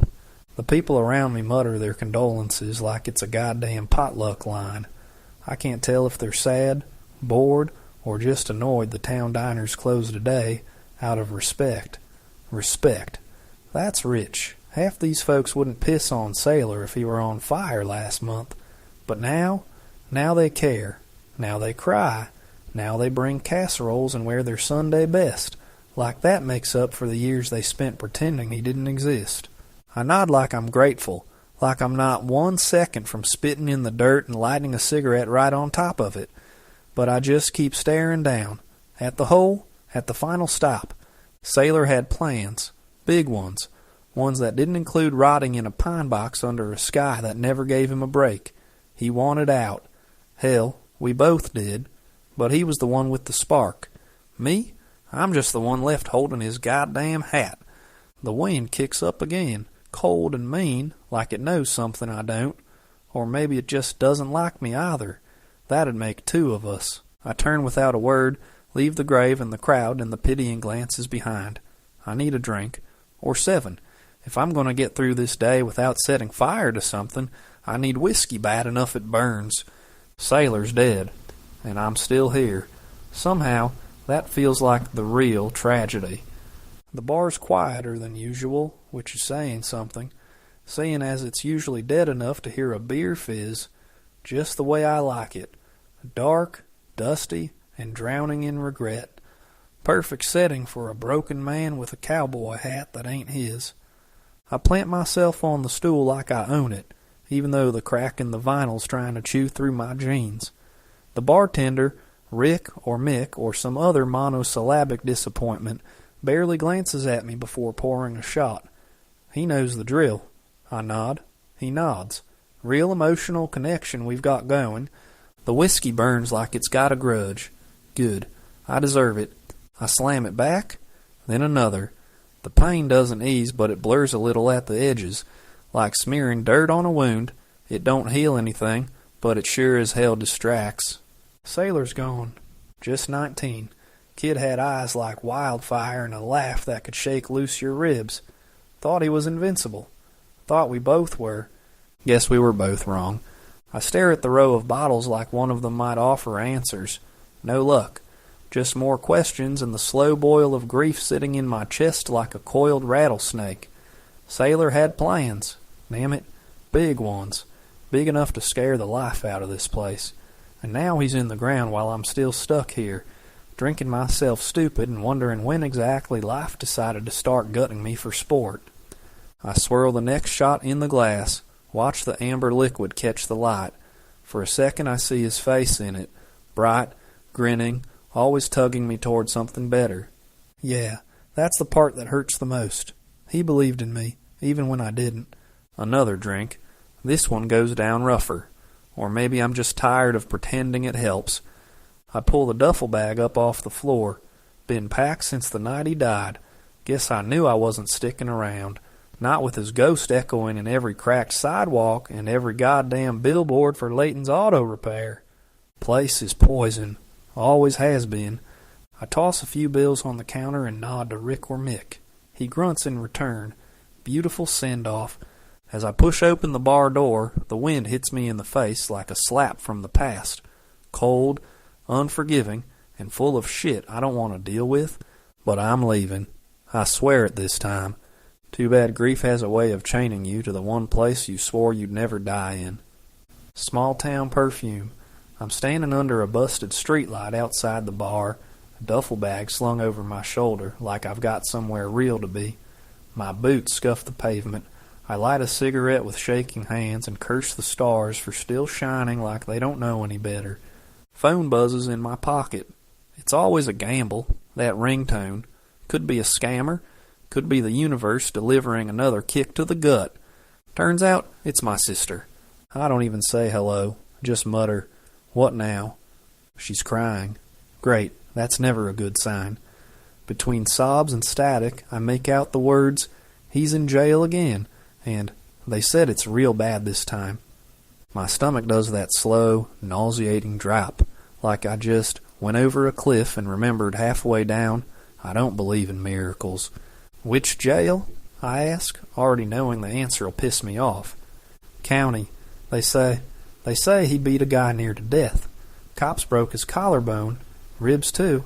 They're talking about life, Whit." Life. Like it's a sentence and not something you're supposed to live. I let out a bitter laugh. Of course they are. Because God forbid this family ever catches a damn break. My brother's a mess. My sister's barely holding on, and I'm one dead dream away from drinking antifreeze behind the Piggly Wiggly. "You coming home?" she whispers. I look at the bus station across the street. Greyhound sign flickering like it's apologizing for existing. I exhale smoke through my nose and feel the weight of everything pressed down on me, heavy and mean. "Yeah," I say. "Guess I'm not done losing yet." She thanks me like I'm doing something noble. I'm not. I'm just tired of running. Tired of pretending I'm better than the mess that made me. I stub the cigarette out on the brick wall and shoulder my bag. Hell waits at the end of that Greyhound ride. But I'm going anyway. That's the thing about grief. It doesn't come alone. It brings company. The Greyhound coughs me out 2 towns too late and 20 years too early. Nothing's changed. Not the cracked sidewalks. Not the chain-link fences sagging like old men's backs. Not even the smell, hot metal, cigarettes, and the sweet rot of dreams left out too long. I walk the mile to the trailer park with my duffel cutting into my shoulder and a headache thudding behind my eyes. The mailbox still leans to the left like it's drunk. I think about kicking it. I don't. No point in arguing with things that won't hit back. The porch light's flickering when I step up. Looks like a seizure in a socket. I rap my knuckles on the door. 3 short, 1 long. Old habit. Ma used to say it sounded like a cop's knock. Maybe that's why she always answered so fast. The door creaks open and there she is. Ma, in a ratty housecoat and a cigarette, burning low between 2 fingers, like it's holding her together more than the robe is. "Well," she says, squinting at me, "look what the cat dragged in." "Hey, Ma," I say. My voice comes out like sandpaper. "Still using bleach on your hair or just letting the stress do it now?" She snorts, but there's a tired kind of warmth under it. She steps aside, waving me in with a limp hand. "Don't get smart. Leighton's asleep, and he gets mean when he's woken up." Ah, yes, Leighton, my mother's long-term mistake in a tank top. I step inside and the air hits me like a wet slap. Mildew, old bacon grease, and the faint scent of defeat. The carpet squelches under my boots. "Shoes off," Ma says, already settling back on the stained couch beside a half-empty bottle of something brown and budget-friendly. I kick my boots off reluctantly, toes curling in my socks as I cross the floor. I didn't realize mold was part of the decor. She gives me a side eye. "Still got that mouth on you, I see. And you still got Leighton on yours, so I guess we're both making poor choices." He snort from the couch. I look over, and there he is. Leighton, shirtless, belly out, eyes half-lidded as he sips from a beer can like it's Holy Communion. "Ain't this a warm reunion?" he mumbles. "You back to borrow money or just bring more bad luck?" "Neither," I bite. "I'm back because Danny's in jail. Again. Maybe for good this time."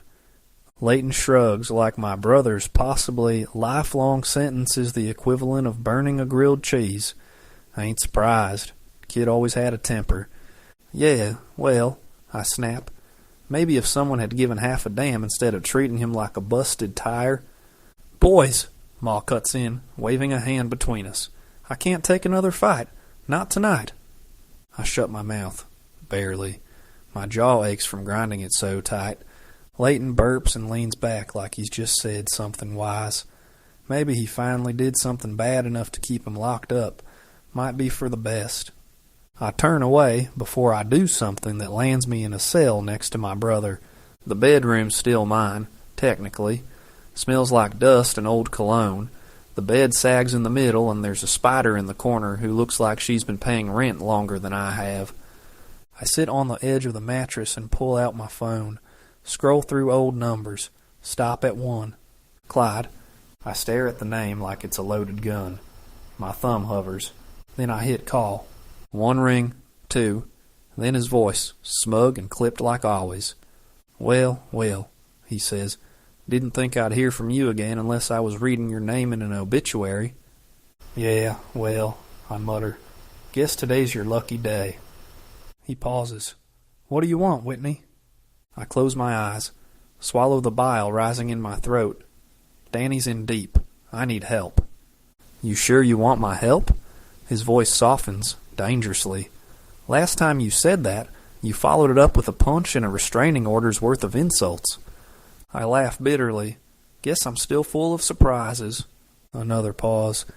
I'll be there in the morning, Clyde says. Don't make me regret it. He hangs up before I can thank him. Typical. I stare at the cracked ceiling, listening to the low buzz of Leighton's snoring and Ma's TV set playing some soap she's seen 1,000 times. Welcome home, Whit. Hell's right where you left it. I remember when Clyde left me. It was around the end of high school, right when he got into Harvard Law, and his future started shining like new money under fluorescent lights. We just don't fit, he'd said, calm as anything, like he wasn't ripping my whole goddamn world apart with those 4 little words. I knew it wasn't really about me. Not completely. It was his family. Always them. They were like a goddamn cult. Polished. Pressed. The kind of people who drink wine and smile with their teeth when they hate you. They wanted him with someone better. Someone like Debbie, the mayor's daughter, all pearl earrings and summer church dresses. Not low-down, dirty, trailer trash like me. He didn't even fight it. Just walked away, like I was something he could leave behind in the dirt and dust of this town. If it wasn't for Danny, I'd never let him in. Never let him know how much him leaving had shredding my insides. Clyde was all kinds of wrong, and it was my goal to never let him back into my life. The station is quiet, that ugly yellow overhead buzzing like it's trying to stay awake. I sit on one of the cold plastic chairs, arms crossed, boots tapping. The kind of nervous rhythm you don't admit is nervous. Then the door creaks. I look up, and there he is, Clyde goddamn McAllister, in his tailored charcoal suit, sleeves pushed just enough to show the shine of his watch. Hair still neat, short, controlled, like everything else in his life. The only thing he lets get messy is that godforsaken smirk.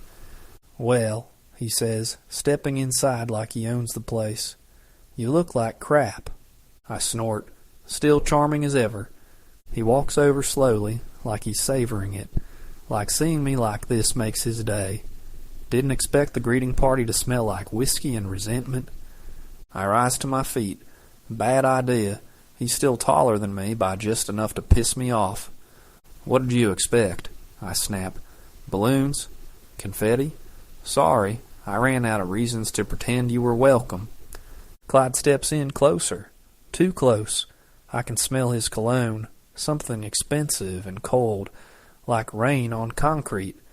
You called me, he says. Don't act like I showed up uninvited. Yeah, well, I mutter.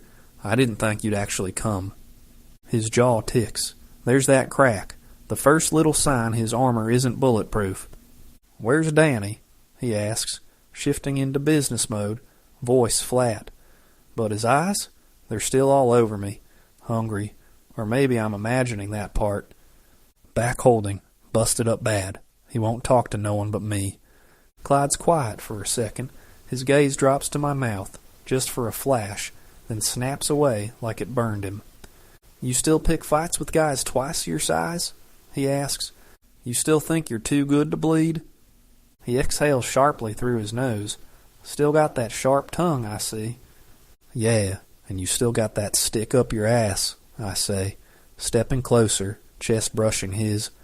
How's Harvard? Do they teach you how to break hearts better up there? Or did you come out the womb with that talent?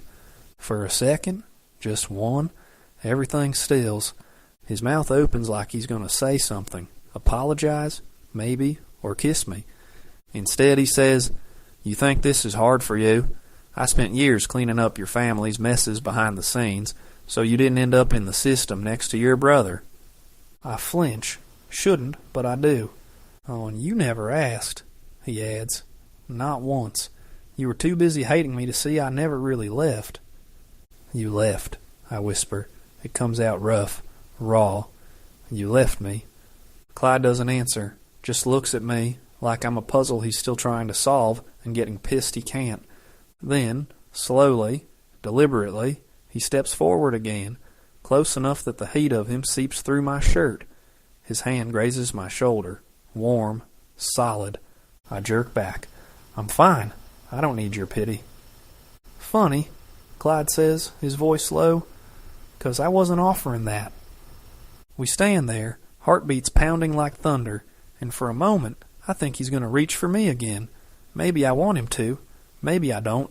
The cop behind the desk clears his throat.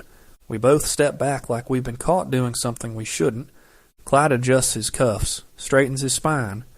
"Let's go see your brother." But I can't move yet. My knees feel like they've been knocked loose.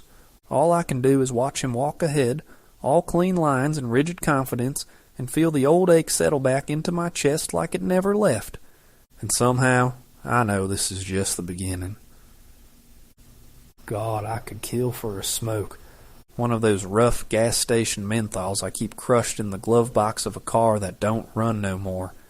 But the look on Clyde's face says I'll need something stronger, maybe gasoline and a match. We step out of the station into the dead quiet of early evening. Sky's all bruised over the horizon, like it's holding back a storm. Figures. Just my luck. Clyde's walking stiff beside me, suit jacket slung over one shoulder, jaw clenched like it's about to crack. I let the silence sit a moment, let it stretch out like an old scar. Then I say, "So, gonna keep brooding like a tortured preacher, or are you gonna tell me what the hell's going on?" He stops walking, dead in his tracks. I pause too, turn to face him. The wind cuts through my thin flannel, but it's nothing compared to the chill in his eyes. "It's bad," he says finally, like a surgeon delivering a death sentence. "No kidding. He's in jail." "No," Clyde snaps, stepping closer. "Whit, your brother didn't just get in a bar fight this time. He damn near killed a guy. Compound fracture to the skull, broken orbital bone, internal bleeding. The DA's pushing for attempted murder." I blink. The words slam into me like a freight train, and I stagger back a step, not sure if it's from the news or the way he said "Whit" like he still owns the right. He keeps going, relentless. It was on camera, surveillance footage. He didn't stop, just kept swinging. Paramedics said the guy flatlined twice on the way to the hospital. Jesus. I run a hand down my face, try to steady my breathing, but my chest is buzzing like a goddamn beehive. "They're offering a plea," Clyde adds. 15 years, maybe 10 with good behavior. 10 years? My voice cracks. Danny's 19. Clyde just looks at me, eyes heavy, full of things he won't say. I laugh. It comes out sharp, bitter, and way too loud for the empty street. "What the hell happened to him, huh? He used to cry when we hit deer on the highway." "He's scared," Clyde says. "Cornered. Your mom's been out of it for months. Leighton's a joke. You left." That lands deep, ugly, and true. "I had to," I mutter, throat tight. "I couldn't stay." "No," Clyde says, and there's heat in it now, simmering low. "But he needed you anyway." We're both quiet again. Cars pass, slow and disinterested. Somewhere a dog barks and the world keeps turning like it don't care who it spits out. "I don't have 10 years to wait," I say finally. "We gotta fight this." "You want me to fight it?" Clyde asks, eyes narrow. "Like old times?" "I want you to help me," I snap. "Not pity me, not preach. Just do what you do best. Fix things." He sighs, scrubs a hand through his hair, then pulls out his phone and starts scrolling through contacts. "You got anywhere to stay?" he asks. "Yeah," I lie, even though we both know I'll be sleeping in my truck again if Leighton's still on his binge. Clyde doesn't call me out on it. He just glances at me, sighs again, and mutters, "Of course you don't." I stare at him. "What's that mean?" "It means," he says, "you're crashing at my place tonight." I blink. The hell I am. "You want me to take Danny's case? You're coming with me." "I didn't realize it came with strings." "Everything comes with strings," he says, stepping close enough I can see the gold flecks in his eyes. "And you and me? We never cut ours. For a second, just one, I want to lean into that warmth, that old fire we never put out. But I don't. I scoff, break eye contact, and say, 'Fine, but I'm not sleeping on your couch.' He smirks. "Who said anything about the couch?" My cheeks burn, but I keep my voice dry. "Still smug as shit, huh?" "Still can't resist me, though." He turns, starts walking to his fancy car, and like a goddamn idiot, I follow. The smoke I wanted, gone. What I need now might be the one man who already broke me once. And God help me, I'm not sure I'll survive a second round. Clyde's car beeps open, sleek and smug like the man himself. He pops the trunk for my duffel, and I toss it in without a word. We're halfway to the doors when I stop. 2 lights blink in the distance, faint, white, like stars low on the horizon. I squint. There's something off about them. Too close together, too still. "Whit?" Clyde calls, already at the steps. I barely turn my head. Then the world explodes. A shape tears out of the bushes with a guttural snarl. Fast, low to the ground, a flash of matted fur and yellow teeth. A damn bobcat, or something close enough to one, charging like it's been starved for blood. I flinch, heart slamming into my ribs. God damn it! Claws rake the gravel where I'd been a second before. The thing's eyes catch the porch light, burning gold. Clyde's shouting. I don't hear the words. All I see are fangs and the hellfire coming straight for me. Chapter 2. Whitney. The night had teeth. Fog curled around the rust-bitten trucks lining the gravel lot, the wind sharp and strange, like something was watching. My boots crunched on dead pine needles as I followed Clyde, who hadn't said a damn word since we parked. The air felt too still, too tense. My fingers itched for something solid, something real, and all I had was this storm inside my chest. Then a low growl split the silence. A blur of tan muscle lunged from the shadows, snarling, claws extended. A mountain lion, huge, too close. I didn't think. I dove, hit the gravel hard. Pain lit up my ribs. Gravel tore my palm open. Clyde didn't move fast. He moved inhuman. One breath he was Clyde, tall, rigid, always too calm for his own good, and the next he was shattering, flesh split open, bones cracked, stretched. His scream warped into a war horse's bellow. In his place stood a white stallion, not just white, blinding, like lightning had taken the shape of muscle and hooves, eyes glowing like embers, steam pouring from flared nostrils. The mountain lion collided with him mid-shift, claws raking down the stallion's back. Deep. Blood sprayed across the gravel, dark and hot. I choked on a scream, frozen, my knees knocked together, body refusing to move. This isn't real. This isn't... But the stallion reared up, shrieking fury, muscles bunched beneath a coat already soaked in red. With a scream that echoed off the trees, the horse kicked. Hard. The mountain lion flew. Its body slammed into a pine trunk with a sound like snapping kindling. It crumpled, dazed, but the stallion didn't stop. It charged, hooves pounding like war drums, and when it reached the predator, it stomped. Once, twice, 3 times. The lion's skull caved like a watermelon under a sledgehammer. I gagged. Blood misted the air. And just like that, the white stallion staggered back, legs trembling, breathing ragged, before collapsing to its knees. Then bones snapped, fur twisted, and Clyde was there again, in his birthday suit, covered in blood and gore, and breathing like a man who'd just outrun hell. "A scout," Clyde spits, breath ragged. Blood slicks his chest, dripping from the long gashes the mountain lion left down his back. I stare, frozen. The shredded corpse of the cat lies twisted a few feet away, steam rising off it in the cold night air. Clyde towers in front of me, bare, smeared with blood and dirt, eyes glowing like fire caught in a storm. He was a damn horse. I watched him shift. A metallic taste fills my mouth. My knees knock together, useless. The air smells like copper and wet grass and something wild, wrong. "Whitney," Clyde growls, but I can't stop staring. That's Clyde Evans. The same Clyde who used to flick my ears in the school hallway. The one I'd sneak glances at in the locker room. The one I thought I loved as much as I hated. And now he's standing in front of me, carved from muscle, steaming with fury, soaked in blood, and I can't stop thinking about how goddamn beautiful he is. There isn't much time. More will come. Clyde was bleeding, heavily, but he was ass bare, wet and glorious, and my throat was going dry, remembering the hours I spent in high school worshiping that body. We need to move. Now. "What, Clyde?" He grabbed my bicep, hard, almost wrenching me. "Get in." I stumbled, barely catching myself as he tossed me into the car like I weighed nothing. He slammed the door shut with enough force to shake the frame. "My truck!"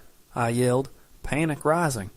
"Forget it," he spat, already rounding the hood, naked as the day he was born, still covered in blood. He jumped into the driver's seat and threw it into reverse. The tires screamed as we lurched back into the night, gravel spraying like shrapnel. My heart's in my throat. Clyde grips the steering wheel like he wants to strangle it, jaw clenched, chest heaving. His muscles ripple with every jolt of the car. That can't be real. That can't be him. A horse. He's a freaking horse. I blink hard. Once, twice.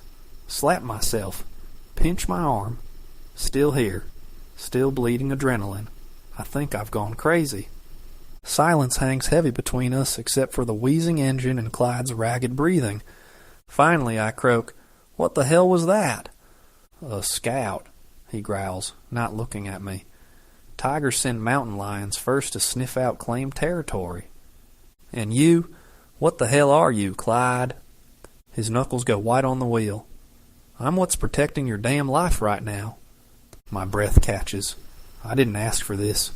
He barks a laugh, cold and sharp. "You think I did? You think I wanted to mark you and start a war?" My stomach flips. "Mark me?" He doesn't answer. Suddenly I'm freaking furious. What the hell is going on?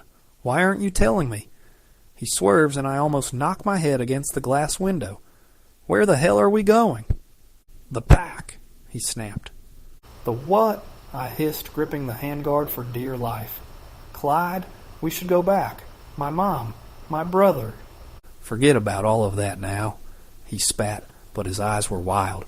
When he turns to me, they're glowing like bright embers. "I'm sorry, Whitney, but you can never see them again."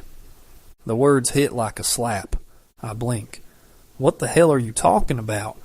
Clyde grits his teeth, white-knuckling the wheel. "The second I touched you, marked you, they knew. The bloodlines are strict.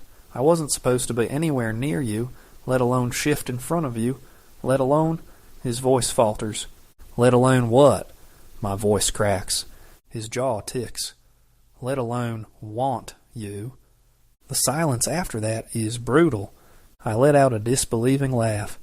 "So what? I'm cursed now? Contaminated? Tainted by your purebred pony club?" Clyde slams the brakes. Gravel sprays. The truck screeches to a stop in the middle of the dirt road. He turns to me, breathing hard. "They'll come for you, Whitney. Mountain lions. Enforcers. You're human. You don't belong. You saw too much. And because I didn't stop it in time, they'll try to make an example out of both of us." I stare at him. "You mean to tell me there's a whole damn supernatural secret society of horse people, and I'm somehow the problem?" Clyde doesn't blink. "You're not the problem," he says. "You're just mine." The way he says it, it's not romantic. It's a death sentence. We head to the richest part of town, the gated community of Absaroka County. I panic as I stare down at my ripped jeans, the plaid button-up missing a button, my $2 hat and second-hand shoes, But at least I'm not naked. Not that Clyde seems to care about that stuff. He pulls up to the iron gate, and the guards give him a cool once-over before letting him in without a word. I wipe my clammy palms on my thighs as we roll past rows of glowing lanterns, pristine lawns, and fountains that probably cost more than my childhood home. We pull up to the mansions, plural. Clyde's entire family is waiting. His mother, Meredith, looks too dignified for this time of night, dressed in silk and draped in pearls and diamonds. More are spilling out behind her. So many more. All of them clean-cut, manicured, gleaming with old money and quiet judgment. A community, a secret society that wouldn't even spit on me if I was burning alive in front of them. Someone tosses Clyde a blanket. We need to go, now. They all nod like they expected this, like it's already been decided, like they've been preparing for this moment and just needed someone to light the match. What happened, Alpha? His father asks. Alpha? I balk at the word, the weight behind it, the way his father, Absalom, says it without irony, like Clyde's already stepped into a role I didn't even know existed. Mountain lions, Clyde says, voice tight. A scout. More will come, but we should go. Noah is waiting for us. No one hesitates. No one asks questions. They all move at once. Doors opening, bags slung over shoulders, boots pulled on. It's terrifying how seamless they are, like soldiers, like a herd. And I can't breathe. Not just because of what's coming, but because I don't belong here. I never did. And now I've stepped into something ancient and primal and entirely out of my control. Clyde takes my hand. I flinch. You're in this now, Whitney, he says quietly, and there's no turning back. I rip my hand out of his grip. You don't get to say that. Everyone around us is moving like this is war, like they've done this before, but I'm stuck. My feet won't move. My brother's in prison, I snap. My mom's with some drunk asshole named Leighton who beats her when she talks back. They need me. I can't just disappear. Clyde's jaw tightens, blood still drying on his chest. If you stay, you'll die. I shove at his chest. I'm not like you. I don't shift into anything. I'm not a horse, Clyde. I can't run. I don't even know what the hell is happening. The others are loading up cars. Meredith is already disappearing into a sleek black SUV. The gates are opening again. Time is running out. Clyde steps in close. You were claimed, Whitney. That makes you a target. You can't go back to the life you had. I shake my head. You didn't ask. You never asked. You just threw me into all this. He meets my eyes. Because if I asked, you'd have said no. And he's right. God damn him, he's right. I stare deep into his dark eyes, tracing the rough black stubble over his chin. Years ago, I would have given anything for him to choose me, for him to be with me. Now that he was, I couldn't stomach it.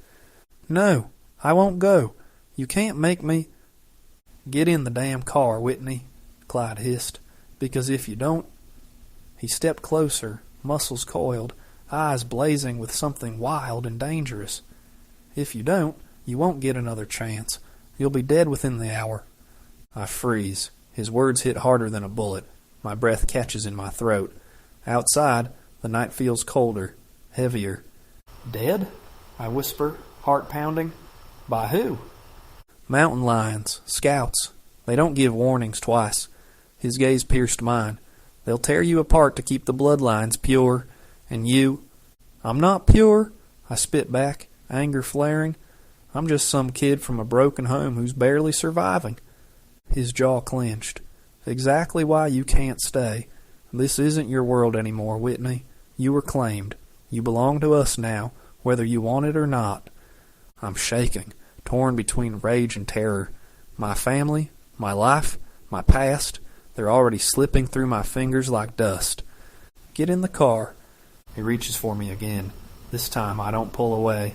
I climb inside, the door slamming shut like a final verdict. The engine roars, tires spin, the gates close behind us, and whatever life I thought I had is gone. He doesn't let go of my wrist, not as the road disappears into dirt, not as the night gives way to a listing dawn. We've been driving for hours. I'm slumped in the chair, head resting against the glass, eyes heavy.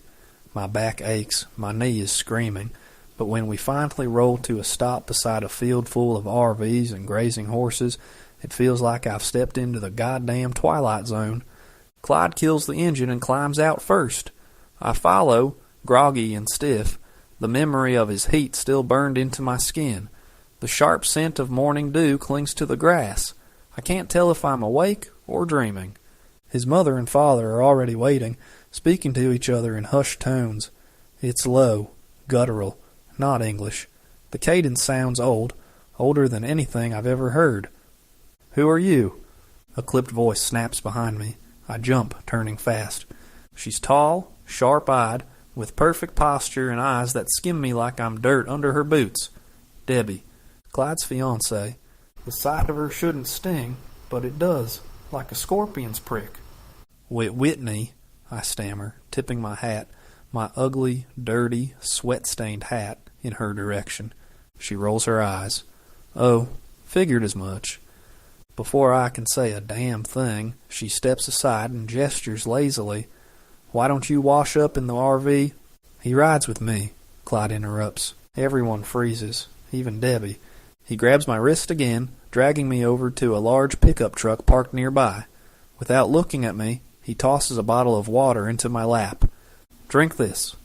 I drink like a man dying, downing the entire bottle in one go.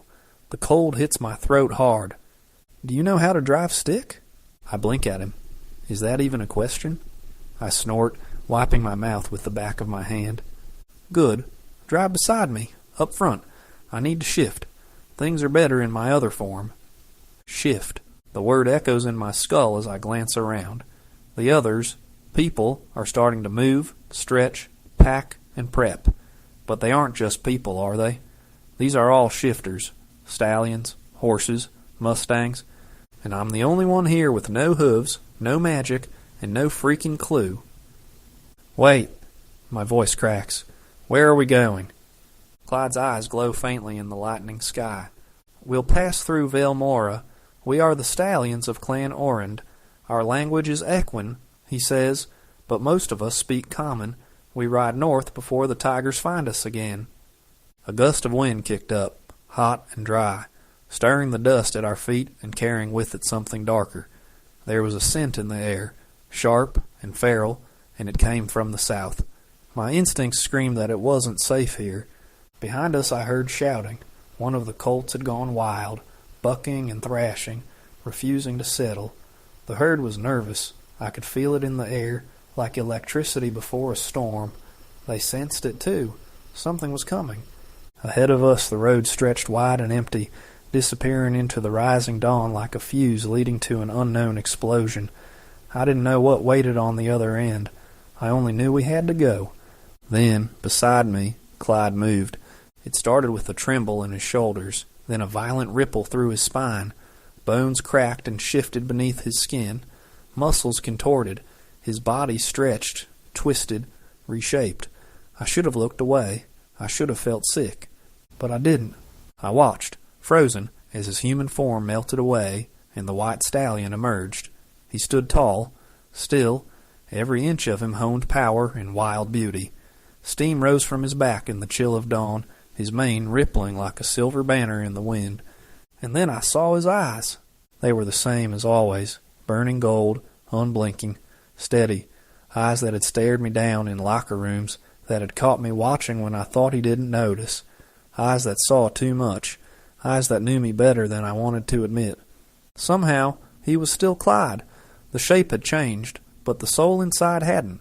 He didn't speak, but I didn't need him to. I felt it in my chest, like a silent pull, a thread tightening between us. I grabbed the keys and slid into the truck. My hands trembled on the steering wheel. I told myself not to stall out. Not now. Just drive, Whitney. Because whatever this was, whatever he was, we had crossed into another world, and there was no going back. Chapter 3. Whitney. We finally found a place to park for the night, somewhere off a gravel road surrounded by tall grass and scattered trees. I was beat, dead tired. My shoulders ached from hours behind the wheel, and my head throbbed with too many questions and not enough answers. But the second I parked the car, Clyde tore the door open and practically dragged me out. "Hey, what the... Clyde!" I stumbled after him, breathless and confused. He didn't slow down. His grip on my wrist was like iron, bruising and urgent, his steps determined as he stormed across the packed dirt lot. He yanked open the door of one of the RVs and pulled me inside without a word. The place was quiet. Diamond Sun was warm. It smelled faintly of sage and something cleaner. Clyde released me, stripped off his ruined shirt, and headed straight for the bathroom. The sound of the shower came on a second later, hard and fast, like he needed to scrub everything off him in a single go. I stood there, stunned. It was clearly his space. Photos lined the edges of the narrow kitchen counter, snapshots of his family, friends, even a few awards pinned to a corkboard above the small table. There was one picture of him at some fancy ceremony, smiling next to his parents like he hadn't just dragged me through a hellscape an hour ago. My throat closed up.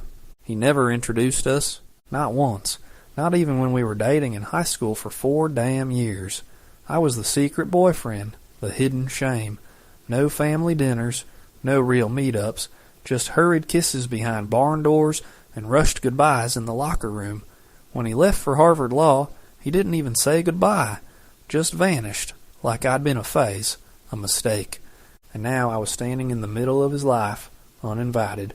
Bitterness rose hot in my throat. I didn't belong here, not in this RV, not in this world. And yet, he dragged me here anyway. Clyde emerged from the bathroom, barely dressed. A thin shirt clung to one shoulder, dripping wet, and his jeans hung low on his hips. My eyes dipped down to the sharp cut of his abdomen, the slope of his narrow waist, and it hurt. It physically hurt to look at him. I had to turn away. I was tired, exhausted, bone deep. "You can sleep in there," he said, nodding to the master bedroom. "I need to speak with the pack." "Whatever." I pushed past him, but his hand shot out and grabbed at my bicep. "Whitney?" Clyde took a deep breath, eyes searching mine. Clyde, are you ready?" Debbie's voice rang through the RV door. His jaw worked. He clenched it, then unclenched it, and dropped my arm. "Yeah, I'll be back." I didn't wait for him to say more. I shouldered past and went straight to bed. My body collapsed onto the mattress, and I was asleep before my head fully hit the pillow. Pain woke me, a sharp stabbing flare in my knee. I groaned, sitting up slowly. The stiffness in my back reminded me of how long I'd been out. The sun was just starting to dip below the horizon, painting the world in amber and gold. I shuffled to the door of the RV and stepped outside, squinting into the fading light. We hadn't moved. The RVs were still parked in the same place as before. My stomach growled, and I realized I hadn't eaten in what felt like forever. I rubbed at my face, sleep still clinging to me, and limped slightly as I walked, my knee throbbing with every step. Then I noticed the faint bruise on my wrist, right where Clyde had grabbed me. It hadn't felt that rough at the time, but now it was unmistakably there, a shadow of a grip, like a ghost of our history.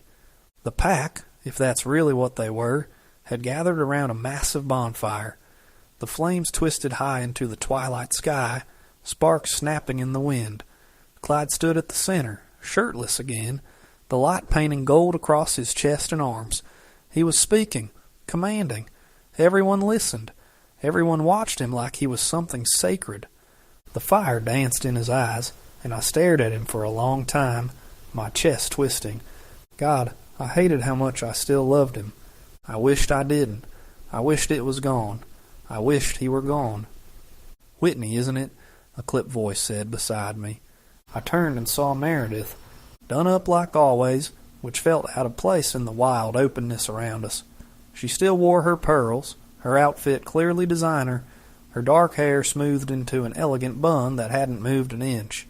But there was something in her gaze, sharp, prickling, cold and cutting. She looked down her nose at me like I'd tracked mud across her polished floors. And God, it grated on every last nerve I had.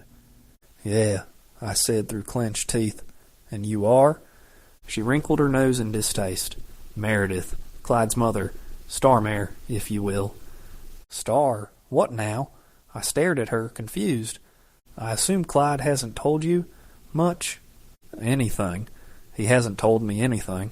I refrained from saying jack shit. I see. She picked a speck of dirt off her shoulder like it offended her. We are horse shifters, as you've probably gathered, but it's much more than that. Clyde has, unfortunately, broken one of our most sacred laws, not to reveal ourselves to humans. Her voice soured with annoyance. The Alpha is referred to as the Orin, the High Stallion. Then there are Starmares, elite protectors of the bloodline, often female. Justin and Frank are Braylords, trusted war captains and tacticians, she added, gesturing toward two burly men nearby. Whitemanes are our elders and spiritual advisors. She nodded toward a few older men sitting beside a large pickup truck, casually sipping beer. And our Ronmanes, executioners or enforcers, she said, tilting her chin toward Clyde's father. And finally, we have the Moonbinder. She pointed to Debbie, the mate to the Orin Alpha, often gifted with foresight. The word mate twisted in my gut like a rusty knife. Good to know, I muttered. Everything has an order, a structure, you see, and we must follow it. Then why did he bring me here? I wanted to bite back, but my words got lost as I found myself watching Clyde and Debbie, watching the way she looked up at him, her red hair glowing like wildfire in the dancing light. She was beautiful, stunning even, with wide hips that looked even more voluptuous in her jeans compared to my faded Tommy Hilfiger ones. They're a perfect match in every way, she continued. Now don't you see why humans are a hindrance? Yeah, I see. I'm going to get something to eat, I mumbled, turning away before she could say anything else. I headed over to where they were grilling food. I didn't introduce myself, and nobody asked for my name, but they watched me. All of them. Eyes followed my every move like I didn't belong, like I was something pitiful and strange. I didn't care. As soon as we got to wherever the hell we were going, noble wolf pack? Christ, I'd find my way back to the human realm. She was right. I didn't belong here. There's more food over here if you're interested, Clyde said, coming up behind me. He looked mighty fine in cowboy boots, a wide-brimmed hat, and the front buttons of his shirt undone, collar hanging loose to reveal his chest. I hated looking at him. It was killing me inside to even think about him in any other way. I'm full, thanks, I said, chugging the last of my brewski, the bottle sweating in my hand. Clyde didn't budge. He waited until I looked at him. Walk with me, he said. We need to talk. Alone. I stared at him, jaw tight, throat dry. Part of me wanted to walk away. The other part, it was already moving. Clyde led me away from the crowd, his pace steady but quiet, like he was waiting for something to explode. We walked through the grass, weaving between parked trucks and grazing horses, until the fires and chatter faded into silence behind us. He didn't speak, just walked until we reached a strange rock formation on the edge of the field. It jutted up like jagged teeth from the earth, worn smooth by wind and time. The sun had turned to tangerine, spilling its light across the sky in streaks of orange and gold. I had half a second to take it in, just a breath, a heartbeat, before I was shoved up against the side of the boulder and kissed senseless. I groaned, fisting Clyde's shirt, my breath coming hot and fast as his mouth crashed into mine. Yes, God, yes. The scruff on his face bristled against my skin, scraping rough, demanding, like he didn't care about anything else but devouring me whole. I gasped against his lips, knees going weak, my body sparking alive with every brush of his hands, every press of his mouth. The taste of him brought it all flooding back. Every memory, every late-night call, every whispered promise, every lie. I wanted him. I always wanted him. Clyde meant everything to me in high school. He was everything, until he shattered my heart. I shoved him off, lips stinging, panting hard. What the hell was that? I snapped. Clyde staggered back a step, chest heaving, his eyes still burning with something wild, something desperate. You can't just... I broke off, swiping my arm across my mouth. You can't kiss me like that and expect everything to be okay. I wasn't thinking, he said, rough like gravel. Damn it, Whitney, I can't stand seeing you here and pretending like I don't want yous. I let out a shaky laugh. Yeah? Well, I've been pretending for years, while you ran off to your secret horse cult and left me to rot. His jaw clenched. It wasn't like that. Wasn't it? I took a step toward him now, all the anger I'd swallowed for years bubbling to the surface. You didn't call. You didn't write. You went to Harvard and forgot I existed. I didn't forget. I laughed again, short, cruel. You sure act like it. Clyde looked like he wanted to say something more, maybe even reach for me again. But I stepped back, putting space between us. What the hell is going on? I demanded. You drag me all the way out here, then say I can't leave, and then kiss me like I never wanted to leave you. Clyde responded, and I'm stunned into silence. What?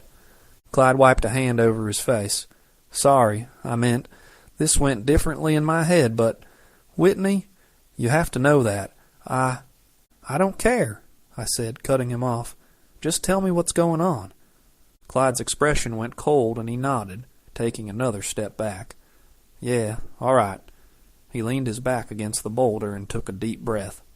We're under attack. What? You heard me, Clyde said. The mountain lions won't rest until they take me down. Why? Clyde ran a hand through his thick brown hair, eyes scanning the horizon like he expected something to lunge from the shadows. Because I broke the most sacred rule of our kind, one that dates back thousands of years. I stared at him, heart thudding, mouth dry. What rule? He exhaled. Stallions and lions don't mix, not ever. Our bloodlines, our herds, are enemies from the first breath. We represent order. They represent anarchy. We believe in structure, discipline, inherited wisdom. They believe in might and tearing down anything older than themselves. And every few centuries, when a bloodline grows too strong, too unified, he met my gaze. The mountain lions start hunting again. I shivered. They go after leaders, alphas, and their mates. Wait, you said? I started, but my voice caught. You said they'd kill your mate too? His throat worked. He nodded once. They believe the herd is weakest when its heart is shattered. That killing the orange bonded partner destroys the line forever. He looked at me, full of things I didn't want to see. They're not wrong. My stomach turned. So you're saying they came after you because of who you're supposed to be? No. He pushed off the boulder, stepping closer again. They came after me because I rejected my mate. A chill ran down my spine. I was 18, he said quietly, and terrified. I thought if I denied it, ran from it, if I buried it deep enough, it would go away. So I left. It felt like all the breath had been knocked from my lungs. Clyde, I thought I was protecting you, he said, but all I did was paint a bigger target on your back, and now they know. Silence thundered between us. You're in danger, Whitney, he said. This time I can't stop it from coming. What does that even mean? I asked. It means we gotta go. Now, Clyde said. They'll tear us to pieces. We've been safe so far, but Noah from the Noble Wolf Pack called me to join their war council, and with the mountain lions on our tail, it's better if we just leave. That's where we're headed now. And what? I'm supposed to... I threw my hands in the air, exasperated. Just go with you? Forget my entire life and my family and become a part of your pack? Clyde looked at me like I'd asked if grass was optional for cows. Clyde, I'm sorry, Whitney, but at the same time I'm not, he said.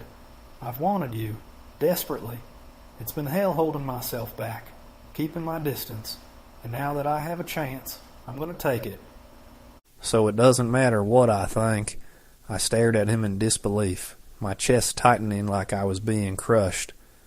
Not if it comes down to life or death, Clyde replied, because if I had to choose between keeping you alive or watching you die, I'd always choose the former. But, I sputtered, how do they even know I'm your mate? What about Debbie? Isn't she your fiancée? Fiancé? Clyde snorted. Where the hell did you get that idea? I don't know, I stammered. You guys looked cozy. She's my friend, one of my best friends. My mom's the one pushing us to be mates, but that's all, Clyde said, his gaze steady. Is that why you've been distant? I've been distant because I found my ex-boyfriend shapeshift into a 3,000-pound horse. I practically shrieked. Sorry if that put a kink in my trust issues. Clyde blinked, then barked out a laugh. Fair. I looked away, arms crossed tightly over my chest. He stepped closer. Whitney, I'm not asking you to forget your life. I'm asking you to survive. Come with me, please. I didn't answer right away. The wind stirred dust between us, the truck's engine idling, waiting like a held breath. Fine, I muttered, but only because dying sounds like a crap alternative. Claude grinned. Good enough for me.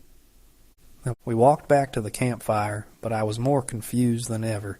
Clyde stiffened the second Debbie came running toward him, her arms wide, face lit up like he had just returned from war. I didn't wait to see what happened next. I turned and went straight into the RV, slamming the door behind me, unwilling to watch them together. What in God's name was Clyde thinking, kissing me like that? And what the hell was I thinking, kissing him back?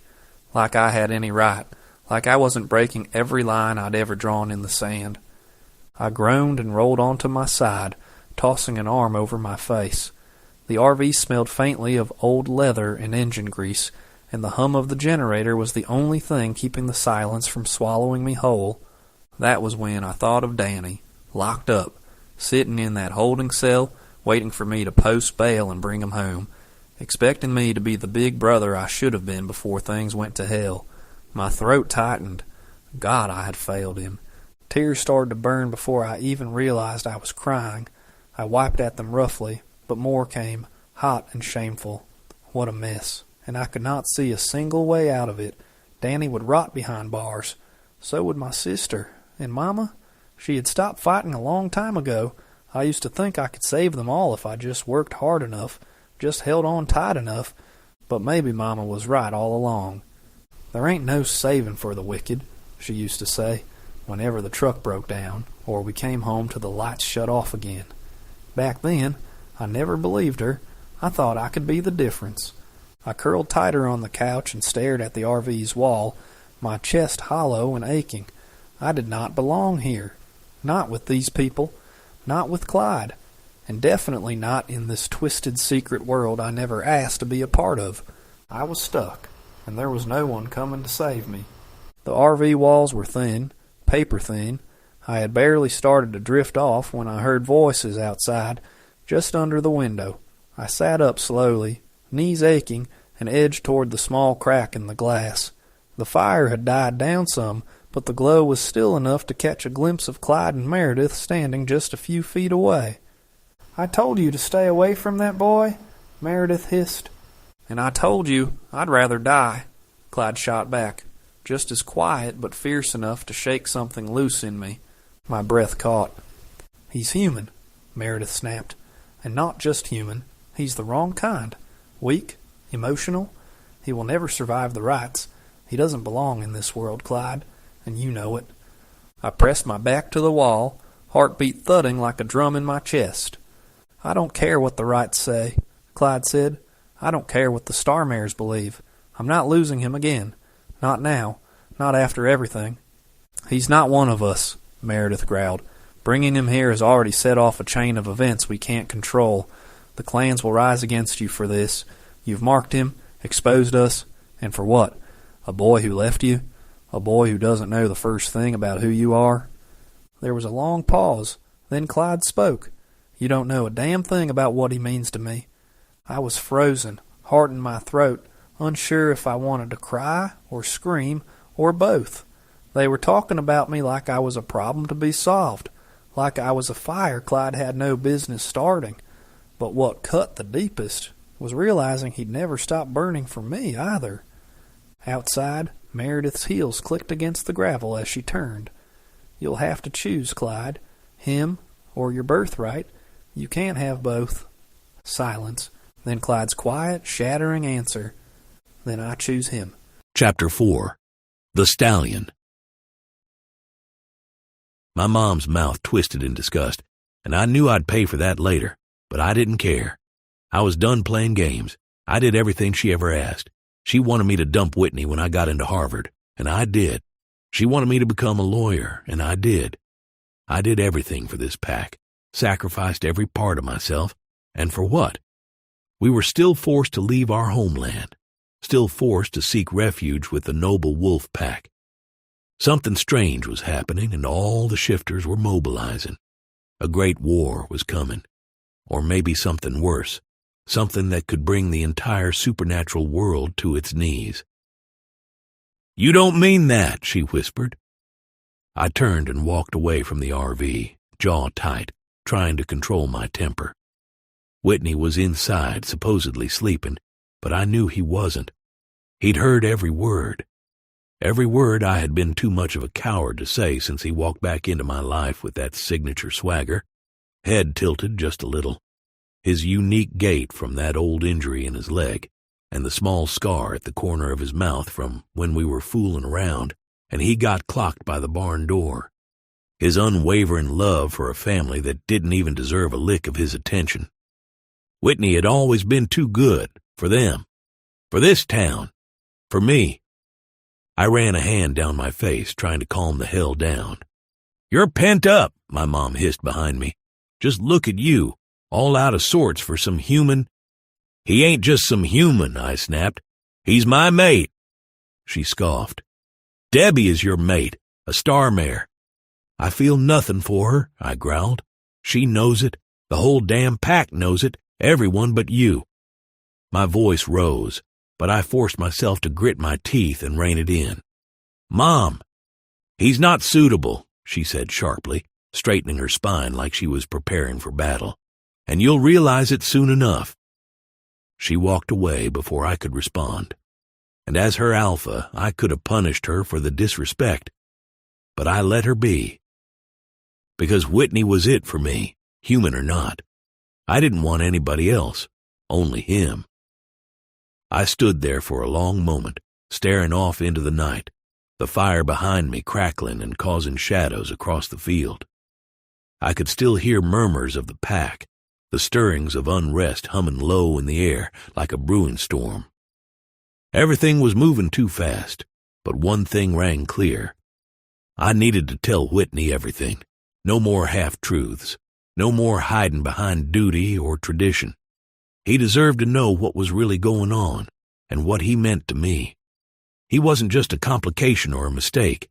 He was the only person I wanted beside me. Human or not, he was mine, my mate. That truth settled in my chest like iron, steady and unshakable. We had a long road ahead of us, dangerous, uncertain, but I didn't want to take a single step of it without him. I turned back toward the RV, exhaling hard through my nose as I climbed the steps and closed the door behind me with a soft thud. The interior was dark, quiet, and the hum of the generator low. I kicked off my boots, peeled off my jacket, and padded toward the back. Whitney was lying on his side, curled slightly, facing away from me, but I knew he wasn't asleep. His breathing was too shallow, too alert. Still, I didn't say a word. I climbed into bed beside him, the mattress dipping slightly under my weight. The warmth of him was immediate, familiar, and it made something in my chest ache. He shifted just a little, enough to let me know he felt me there, heard me. But he didn't turn around, and I didn't push him. As soon as my head hit the pillow, the weight of everything finally caught up to me, and I slipped into sleep, with Whitney right beside me, exactly where he belonged. By the time I woke, the sun was already climbing over the horizon, projecting a warm orange glow through the narrow window slats. The bed beside me was empty, still warm, but Whitney was gone. I scrubbed a hand down my face and climbed out of bed, stretching out the soreness in my back before hitting the shower. The water was lukewarm, but it was enough to rinse off the anchor of sleep and the dreams that clung like cobwebs. When I stepped outside, the scent of wood smoke and cooking meat filled the crisp morning air. The pack had gathered around the dying embers of last night's bonfire. Horses grazed lazily nearby, some pawing at the dirt, restless. People were milling about, packing up supplies, rolling up tarps, hitching trailers. And there he was, Whitney. Off to the side, perched on a folding chair with one leg stretched out, beer in hand. His hat tilted low against the sun, a shadow over his eyes.